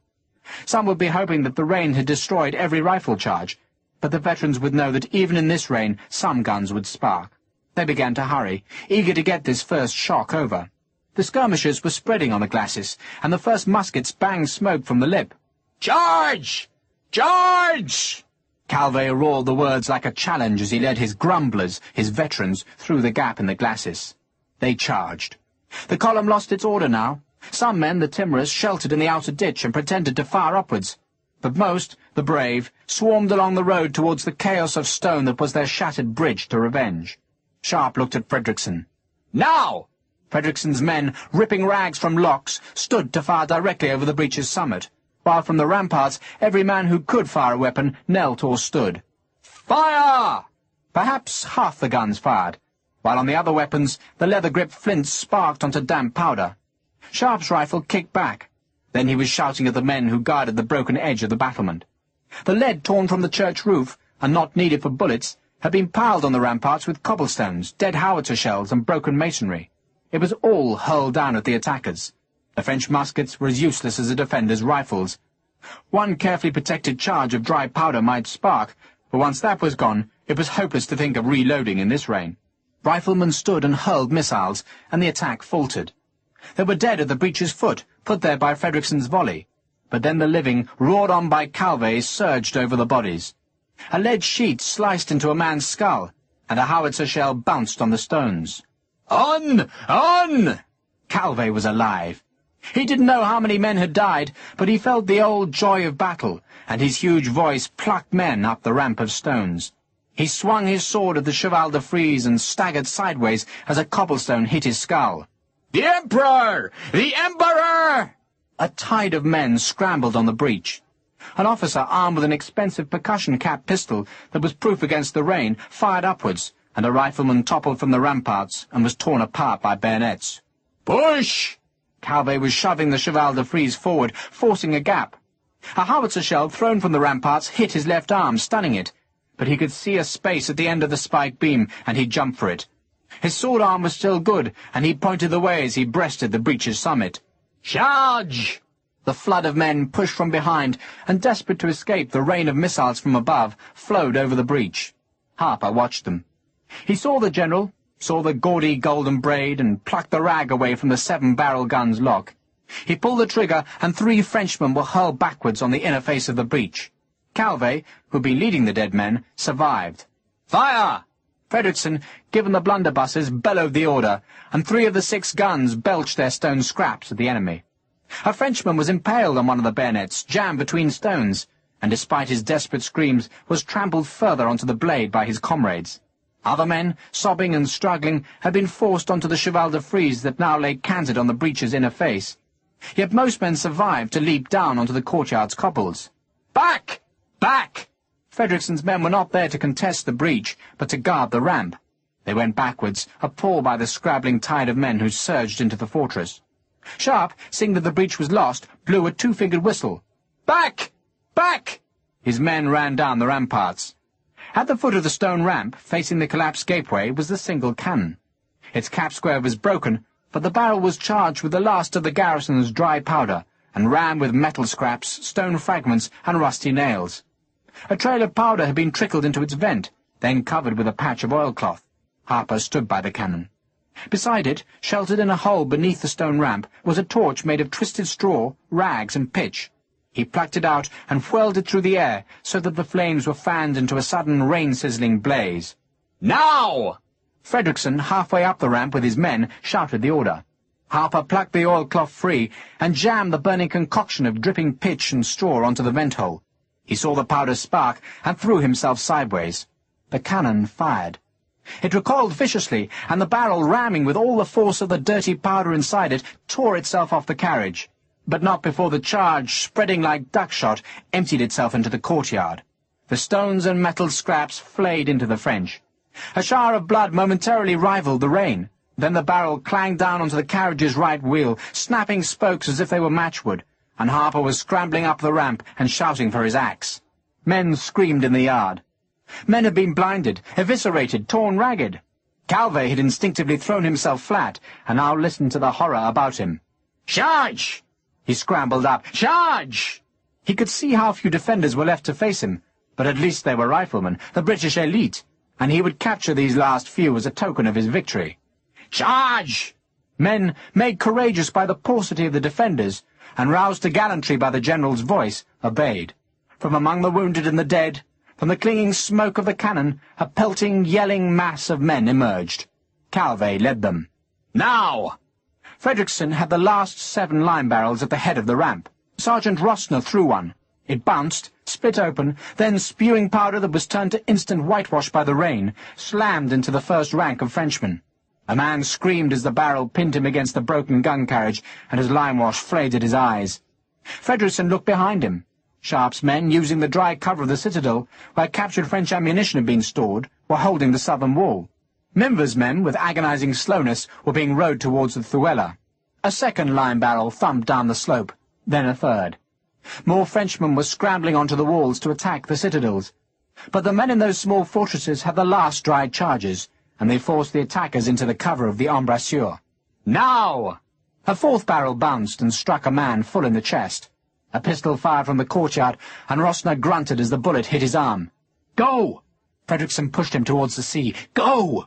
More Frenchmen were coming, clawing at the ramp, fighting past the smashed gun carriage, over the broken barrel strakes, and across the bodies of their own wounded. The foot of the ramp was a grotesque mixture of whitewash and blood like a painter's accident. "Now!" The 5th barrel went, then the 6th. Sharpe had come to the head of the ramp. He could see Minver's men scrambling up the Thuela's side, but the French could not be held for long. Some were trying to climb the inner walls to the ramparts, using debris from the burned offices as scaling ladders, and Sharpe ran back to stop them. He drove his sword down once, twice, and a man screamed as the blade raked his face. "Now!" The last barrel was thrown by Harper. It didn't bounce, but flew full tilt to smash into a fresh charge of men. The Thuela's boats had still not started their return journey. "Swords!" Fredrickson shouted the order. The French, exhilarated by their victory in the breach, and seeing that no more barrels could plunge into their ranks, charged. A single rank of riflemen, saw bayonets in place, awaited them. Then Harper broke the line.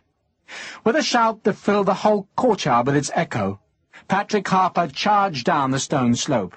He carried the great, bright-bladed axe, and in his veins there was the keening of 1,000 Irish warriors. He was shouting in Gaelic now, daring the French to have at him, and the leading Frenchman dared not. Harper was 6'4", a giant, and had muscles like a mainmast's cables. He didn't attack cautiously, feeling for his enemy's weakness, but screamed his challenge at the full run. The axe took 2 men with its first blow. Then Harper turned the blade as though it weighed less than a sword, brought it back, blade dripping blood, while his voice, chanting its ancient language, drove the Frenchman backwards. A French captain, eager for glory, and knowing that the ramp must be taken, lunged, and the axe blade slit his belly open to the rain. Harper screamed triumph, defying the French, daring them to come to challenge his blade. He stopped a few feet from the bottom of the ramp, victorious, and the rain dripped pink from the broad-bladed axe that he held in his right hand. He laughed at the French. "Sergeant!" Sharpe bellowed. "Patrick!" The longboats at last were pushing back to the shore. "Patrick!" Sharpe cupped his hands. "Come back!" Harper shouldered the axe. He turned, disdaining to run, and walked slowly up the stone ramp to where Fredrickson waited. He turned there and stared down into the courtyard. The officer with a percussion pistol, its barrel charged with powder from a dry horn, slipped a percussion cap over the gun's nipple. but Calvé, who recognized bravery when he saw it, shook his head. That rifleman, Calvé thought, should be in the Imperial Guard. "Citadels!" Sharpe's shout was sudden in the odd silence that followed Harper's lone attack. "Retreat! Retreat!" The riflemen who had guarded the extremities of the west wall scrambled from their strongholds and ran to the ladders. Calvé, seeing it, knew his enemy was finished. "Charge! Back, back, back!" Sharpe pushed his men away. Now the French could have the fort. But now came the worst moment, the difficult moment, the end of Sharpe's battle and the race for the boats. The riflemen had no time to queue at the ladders. Instead they jumped from the walls and fell headlong in the sand. Sharpe waited, standing in one of the embrasures with his sword drawn. Harper came to his side, but Sharpe snarled at him to go. The French charged over the bodies of the dead. They wanted revenge, but found an empty rampart. Empty but for the one officer, sword drawn, whose face was like death. That face checked them for a few seconds, enough to let Sharpe's men scramble towards the sea's edge. Then Sharpe turned and jumped. The landing knocked all the breath from him. He pitched forward, rifle falling from his shoulder, and his face hit the wet sand. A hand grabbed his collar and hauled him up. Harper's voice shouted, "Run!" Sharpe's mouth was filled with gritty sand. He spat. He stumbled on the body of one of the Frenchmen dumped on this strip of sand the day before, sprawled, then ran again. His shako was gone. Frenchmen were standing on the rampart above, while to his right, from the north, the cavalry appeared. The two longboats, oars rising and falling with painful slowness, inched towards the small breaking waves of the channel's beach. The first riflemen were in the water, wading towards the boats, reaching for them. Cornelius Killick, in the leading boat, bellowed an order, and Sharpe saw the oars back, saw the clumsy boats swing, and he knew that Killick was turning the craft so that the wider sterns would face the shore. "Form line!" Frederickson was shouting. Sharpe swerved towards the shout, pouring sand from his eyes. 30 riflemen were bumping into a crude line at the very edge of the sea. Sharpe and Harper joined it. "Front rank, kneel! Present!" Frederickson, as if on a battlefield, faced the cavalry with two ranks that bristled with blades. The leading horseman, an officer, leant from his saddle to swing his sabre, but the light blade clanged along the sword bayonets like a child's stick dragged on iron palings. "Back! Back!" Sharpe shouted it. The small line marched backwards step by step into the sea. Waves drove at their calves, their thighs, and the shock of the cold water reached for their groins. Horsemen spurred into the sea. The horses, frightened by the blades and waves, reared. "Come on, you bastards!" Killick shouted. "Swim! Break ranks!" Sharpe shouted it. "Go!" He stayed as rearguard. His rifle encumbered him, and he let it drop into the water. A horseman swung a sabre at Sharpe, and the rifleman's long sword, used with both Sharpe's hands, broke the man's forearm. The Frenchman hissed with pain, dropped his sabre, then his horse jerked back towards dry land. Another horseman was twisting his sabre's point in a rifleman's neck. There was blood, splashes, and more yellow-teethed horses plunging into the foam. Harper, still holding the axe, swung it at the horseman, who sheered clumsily away, while the body of a rifleman was tugged by the tide. Harper dragged the body towards the boats, not knowing that the man was already dead. The infantry had jumped from the ramparts and shouted at the cavalry to make way. Sharpe, teeth snarling, dared them to come. He taunted them. He stepped towards them, wanting one of them to try, just one. "Sir!" a voice shouted from behind. "Sir!" Sharpe stepped backwards, and seeing it, the French attacked. A sergeant led them. He was old in war, toughened by years of campaigning, and he knew the Englishman would lunge. Sharpe lunged. The Frenchman jerked his musket aside, parrying, and bellowed his victory as he thrust forward. He was still shouting as Sharpe's sword, which had been twisted over the bayonet's stab, punctured his belly. Sharpe turned the blade, pushing, and the blood spewed into the breaking foam as the blade seemed to be swallowed by the big belly. Sharpe stepped back, jerked the sword, and the blade came free in a welter of new blood. "Sir!" He went backwards. Another horseman drove into the water, and Sharpe swung his blade at the horse's head. It reared, then a man came from his other side, an officer in a darker uniform, and Sharpe turned, parried a clumsy thrust, and drew his sword back for the killing thrust. "Not him! Not him!" Killick shouted it. Sharpe checked his thrust. Lasson, knowing that he would not die on this day of rain and savagery, lowered his sword into the water. "Go!" Sharpe went. He turned and plunged further into the sea. The longboats were already pulling away. Men clung to the transom of the nearest boat, while other men safely in the craft reached hands and rifles towards him. A pistol bullet spat in a plume beside Sharpe's face. He was up to his chest now, half wading and half swimming, and he reached with his left hand, lunged, and caught an outstretched rifle barrel. "Pull!" Killick shouted. "Pull!"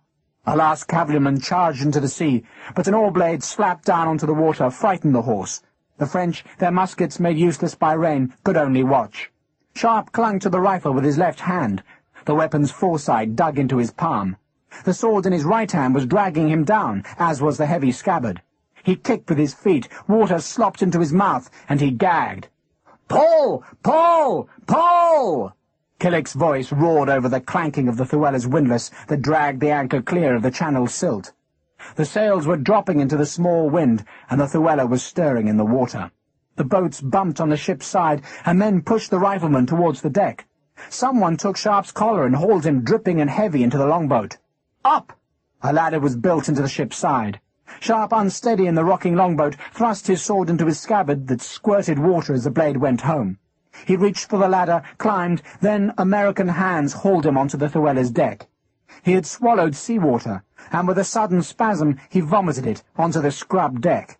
He gasped for breath, vomited more, then lay chest heaving in the scuppers. He heard cheers, German and Spanish and British cheers, even American cheers, and Sharpe twisted, looked through a gun port, and saw the coastline already sliding past.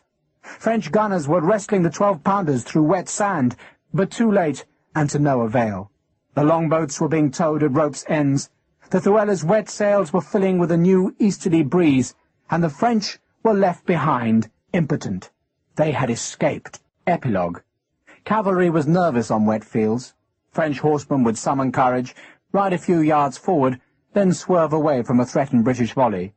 Unseen artillery, firing at unseen targets, punched the drizzling air, while infantry shivering in the February cold waited for orders. Sharpe's force, pushing 4 handcarts loaded with wounded, came to the skirmish from the north. A squadron of French cavalry saw them, wheeled right, then drew curved sabres for the charge. 2 ranks! Fix swords! Sharpe sensed the enemy would not press the charge home, but he went through the dutiful motions, and the enemy officer, seeing the waiting bayonets, and not knowing that there was not a single loaded musket or rifle in the twin ranks, dutifully withdrew. The battle, if battle it was, seemed too scattered and tentative for a cavalry charge that might leave the horsemen exposed to a sudden counterattack. Besides, Sharpe could see that the French were dreadfully outnumbered as heavily as he had been at the Teste de Bouche. The enemy, scarce more than a heavy picket line, was everywhere being pushed back before a burgeoning number of British and Portuguese troops. A mile ahead there was a sudden rushing sound like a huge wave breaking on a beach, and Sharpe saw a rocket rise into the air and plummet towards the east. It had been over a year since he had seen the rocket artillery, and he supposed it was as inaccurate as ever. Yet somehow the odd sight made him feel at home. "Remember those?" he asked Frederickson. Sweet William, who had been with Sharpe when the rockets were first used against the astonished French, nodded. "Indeed I do." A mounted infantry captain, red coat bright, galloped up the track towards Sharpe. His voice, as he curbed his spirited horse, was peremptory with a staff officer's vicarious authority. "Who the devil are you, and what are you doing here?" "My name is Sharpe, my rank is major, and you call me sir." The captain stared with incredulity, first at Sharpe, then at the dirty, draggled mixture of riflemen and marines who stared dully towards the rocket-smoking trail. "Sharpe?" The captain seemed to have lost his voice. But he checked. "You've come from the north, sir?" "Yes." It seemed too difficult to explain it all, to explain how an American privateer captain had agreed to rescue a garrison, and to land that garrison as close as he dared to the British lines, to explain how the Llewellyn had flogged her way south through a wet night, and how riflemen and marines had thumped the schooner's pump handles till their muscles burned in the cold, or how Sharpe, his turn at the pumps over, had drunk brandy with an American enemy in a small cabin, and promised that when this damn fool war was done, to drink even more in a place called Marblehead, or to explain how, in the rain-misted dawn, Cornelius Killick had landed Sharpe's men north of the Adour estuary. "I wish I could take you further," the American had said. "You can't." A strange sail had been spotted to the south, merely a scrap of ghostly white above a blurred horizon, but the sail meant danger to the Llewellyn, and so Killick had turned for the shore. Now Sharpe, marching south, had met British troops north of the river, which could only mean that Elphinstone had built his bridge. "Who are you?" Sharpe asked the staff captain. "First Division, sir." Sharpe nodded towards another racing plume of rocket smoke. "Theodore?" "Yes, sir." They were safe. There would be surgeons for the wounded and a precious bridge across the river. A bridge leading south to Saint-Jean-de-Luz and to Jane. The bridge was there. The miraculous bridge, the bridge that only a clever man could build. A bridge to outflank the French army. A bridge of boats. The bridge was made from chasse maree. A whole fleet of the luggers was moored side by side in the wide river mouth, and stretching from deck to deck and supported by vast cables was a wide roadway of planks. Over the bridge marched red-coated companies, company after company, an army outflanking an enemy and going further into France. The divisional headquarters, the staff officer said, was still south of the river. Sharpe took his men to the northern bank, where a surgeon had erected a tent and waited for customers. "Best of you wait here," Sharpe said to Frederickson. "Yes, sir." Sharpe looked at his marines and riflemen, at Harper and Mimber and Rossner and Palmer, and all the men who had fought as no men should be asked to fight.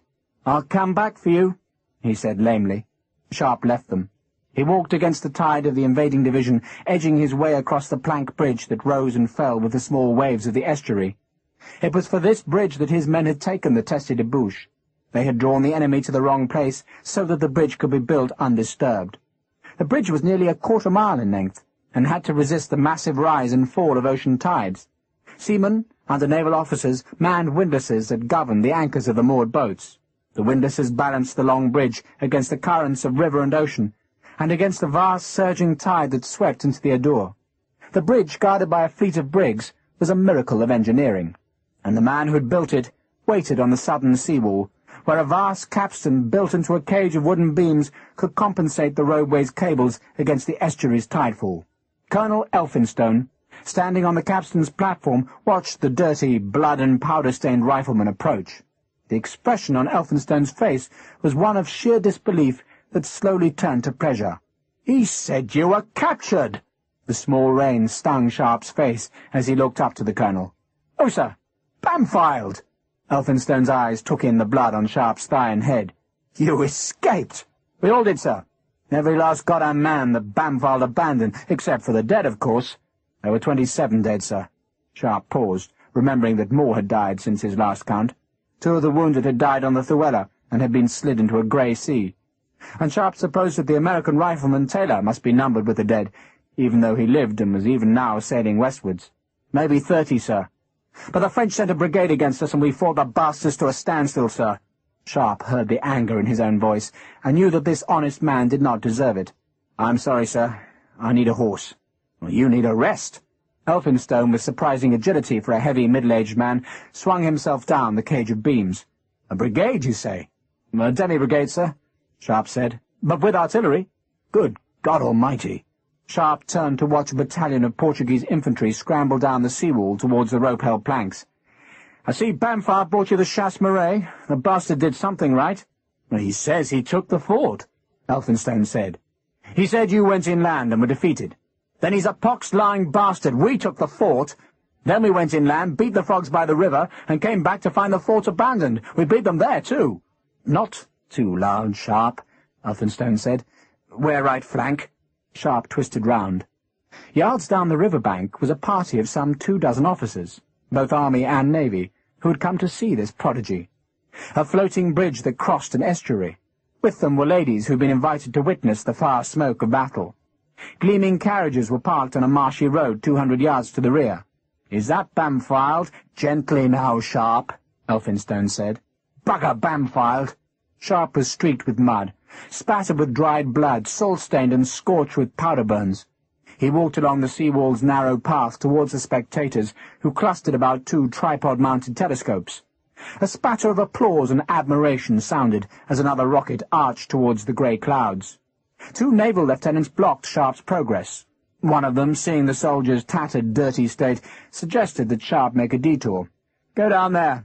The naval officer pointed to the swampy mud inland of the wall. "Get out of my way! Move!" The sudden command startled all of the spectators. A woman dropped her umbrella and gave a small scream at Sharpe's bloody, dirty appearance. But Captain Horace Bampfylde, explaining at length how he captured a fortress and brought these chasse maree south to help out the army, fell into a terrified silence. "You pox bastard," Sharpe said. "You coward." "Sir?" An army officer touched Sharpe's arm in remonstrance, but Sharpe rounded on the man, who stepped back in sudden fear from the savage face. Sharpe looked back to Bampfylde. "You ran away. That is not just as you did not take the fortress, you bastard. I did. And then I held it, you bastard. I held it against a goddamn brigade of crapo troops. We beat them, Bampfylde. We fought them and beat them. I lost some of your Marines, Bampfylde, because you don't fight a demi-brigade without losing men. But we won." There was an embarrassed silence among the elegantly dressed party. A cold wind stirred the water to Sharpe's right, then a dull cough of artillery thumped its noise across the river. "Do you hear me, Bampfylde?" The naval officer said nothing, and there was nothing but terror on his fleshy young face. The other officers, appalled by Sharpe's face and by the anger in his voice, stood as if frozen. "Over 2,000 men, you bastard, and less than 200 of us. We fought them till we had no bullets left. Then we fought with steel, Bampfylde, and we won." Sharpe took another step towards the naval captain, who, terrified, stepped backwards. He told me," Bampfylde began, but could not go on. "Who told you what?" Bampfylde's eyes went past Sharpe, and the rifleman turned to see the Comte de Macaire, a girl on his arm standing with Colonel Wigram. The Comte looked at Sharpe as though he saw a Revenant come from the tomb. Sharpe, who had not expected to find the Comte, stared with equal disbelief. Then to both minds came the shared knowledge of treachery, and the Comte de Macaire panicked. He ran. The Comte ran towards the bridge that led to the north bank of the Adour, where a handful of French troops retreated from the 1st Division. There should have been more French troops there, Calvet's troops, enough troops to turn the river into blood, but de Macaire had been fooled by the story of a landing, and so Calvet's troops had been frittered away at Arcachon. The Comte de Macaire had unwittingly served Wellington well, but he was a traitor, and so he ran. Sharpe ran after him. Colonel Wigram raised a hand as if to call for prudent decorum in front of ladies, but Sharpe pushed the man down the sea-wall and into the mud. De Macaire leapt down the sloping wall, miraculously kept his footing on the slippery river's edge, and climbed onto the bridge. "Stop him!" Sharpe bellowed it. Portuguese infantrymen crossing the bridge saw a tall, distinguished officer in British uniform being chased by a dirty, tattered wretch. They made way for the Comte. Sharpe banged his wounded thigh as he clambered onto the roadway. Blood ran warm on his thighs. He snarled at men to make way. "Stop him!" A jittery horse, made nervous by the strange road across which it was being led blindfolded, checked de Macaire's panicked flight. It swerved its rump into the Frenchman's path, and the Comte was forced to leap for the safety of one of the moored chasse-marées. He turned as he landed on the deck, saw he could run no further, and drew his sword. Sharpe jumped forward from the planks onto the boat's deck, and drew his own sword. The Comte de Macaire, seeing the filth and blood of battle on Sharpe, sensed that the fight was lost before it began. He lowered his slim blade. "I surrender, Major." "They hang spies," Sharpe said. "You bastard!" De Macaire glanced towards the water, and Sharpe knew the man was contemplating a leap into the cold grey tide. But then a voice drew the Frenchman's attention back to the bridge. "Sharpe!" It was the petulant voice of the mud-smeared Colonel Wigram, who, with Elphinstone, was forcing his way past the Portuguese troops on the crowded roadway. The Comte de Macaire looked at Wigram and gestured towards Sharpe. "He's mad!" "Major!" Wigram stepped down to the chasse-marée's deck. "There are things you don't understand, Major. He's a traitor, a spy." Wigram stayed by the cable-taut roadway. "He was supposed to tell the French we planned a landing. Don't you see that?" Sharpe stared at the tall, thin Frenchman. "He works for a man called Pierre Ducos. Oh, you fooled him, Wigram. I understand that. But this bastard tried to trap me." De Macaire, sensing survival in Wigram's alliance, gestured again at Sharpe. "He's mad, Wigram, mad." "I'm mad enough," Sharpe said, "to hate hanging men." The Comte de Macaire could step no further back. His retreat was blocked by two naval ratings, who crouched nervously beside the anchor's winch. The Frenchman watched Sharpe's sword, then Sharpe's eyes. The boat shivered as Elphinstone leapt onto the deck from the roadway, and the movement seemed to prompt de Macaire into a burst of pleading French directed at Wigram. "In English, you bastard!" Sharpe stepped a pace closer to the frightened de Macaire. "Tell him who Ducos is. Tell him who Favier is. Tell him how you offered to make me a major general in your royalist army." "Monsieur!" De Macaire, faced with the rifleman, could only plead. "Sharpe!" Colonel Wigram made his voice very sensible and calm. "There will have to be a formal inquiry before a properly constituted tribunal." "And what will they do, hang him?" "If found guilty, yes." Wigram sounded uncertain. "But I don't like hanging men," Sharpe said each word slowly and deliberately. "I've discovered a weakness in myself, and I regret it, but I can't bear seeing men hanged." "Quite understandable." Wigram, convinced he was dealing with a madman, spoke soothingly. The Comte de Macaire, sensing a reprieve in Sharpe's words, tried a very nervous smile. "You don't understand, monsieur." "I understand you're a bastard," Sharpe said, "and a spy, but you won't hang for it. But this is for the men you killed, you pimp." The sword lunged as Sharpe shouted the final word. The blade, pitted with the rust of water and blood, twisted as Sharpe thrust it. Twisted as it took de Macaire in the upper belly, still twisted as the blood sprayed 2 feet into the air, and still was twisted so that the body's flesh would not stick to the steel as the Frenchman, blood drenching his white breeches, fell into the river that Calvet should have defended. The sound of Sharpe's voice faded over the water. The 2 sailors gaped, and one of them, spattered by blood, turned to retch into the scuppers. "That wasn't wise." Colonel Elphinstone pushed past an appalled Wigram, who watched as the body of a spy, surrounded by diluting blood, floated towards the sea. "He was a traitor," Sharpe said, "and he killed my men." The tiredness was washing through him. He wanted to sit down, but supposed he should explain. Somehow it was too difficult. "Hogan knew," he said, remembering his friend's fevered words. "Michael Hogan?" He looked for understanding into Elphinstone's honest face. Elphinstone nodded. "It was Hogan's idea to let the French think we planned an invasion." "But Wigram sent to Macaire, didn't you?" Sharpe stared at the grey-faced colonel, who said nothing. "Hogan would never have sent that pimp to risk our lives." "Hogan was ill." Wigram spoke defensively. "Then wait till he's well." Sharpe glowered at the staff officer. "Then call him before your properly constituted tribunal." "That can't be done." Colonel Elphinstone spoke gently. "Hogan died." For a second the news made no sense. "Dead?" "The fever. May he rest in peace." "Oh, God!" Tears came to Sharpe's eyes, and so that neither Elphinstone nor Wigram could see them, the rifleman turned away. Hogan, his particular friend, with whom he had so often talked of the pleasures to come when peace brought an end to killing, was dead of the fever. Sharpe watched de Macaire's body turning on the tide, and his grief for a friend turned into a fresh pulse of anger. "That should have been Bamfylde!" Sharpe pointed at the corpse and turned to Elphinstone. "He ran away!" The grimness of Sharpe's face made Colonel Wigram scramble back to the plank bridge, but Elphinstone simply reached for Sharpe's sword and dried the wet, bloodied blade on a corner of his jacket. He handed the sword back. "You did well, Major." He tried to imagine a handful of men facing a half-brigade, and could not. "You need to rest." Sharpe nodded. "Can you get me a horse, sir?" He asked it in a voice that suggested nothing had happened, that no blood trickled on the rain-slicked deck. "A horse? I'm sure we can." Elphinstone saw in Sharpe the weariness of a soldier pushed to the edge of reason. The colonel was an engineer, knowledgeable of the stresses that could shatter stone or wood or iron, and now he saw the same fracturing tension in Sharpe. "Of course." Elphinstone made his own voice redolent of normality. "You're eager to see your wife. I had the honour of dining with her 2 nights ago." Sharpe stared at the colonel. "You dined with her?" "Oh, my dear Sharpe, it was entirely proper. At Lady Hope's there was a ragout and some very fine beef." Sharpe forgot de Macaire, forgot the bridge, and forgot the ragged skirmishers that flared and died across the river. He even forgot Hogan. "And Jane's well?" Elphinstone shrugged. "Well, shouldn't she be?" She did mention a cold, but that was soon gone. The winter's sniff, nothing more. She was distressed for Hogan, naturally." Sharpe gaped incredulously at the colonel. "No fever? Your wife?" "Good Lord, no." Elphinstone sounded astonished that Sharpe should even ask. "She wouldn't credit you were defeated, of course." "Oh, God."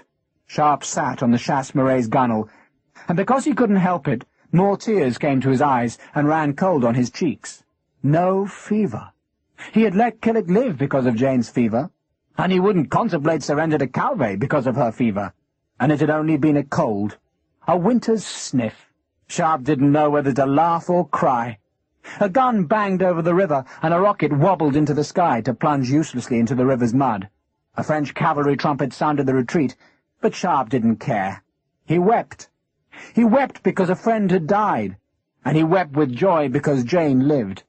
He wept because at last it was over, a battle that should never have been fought, but a battle that, through stubbornness, pride, and an American enemy's promise, had come to both this victory on a river's edge and to this vast relief.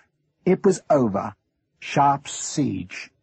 That is the end of Sharpe's Siege, by Bernard Cornwell, read by William Gaminara.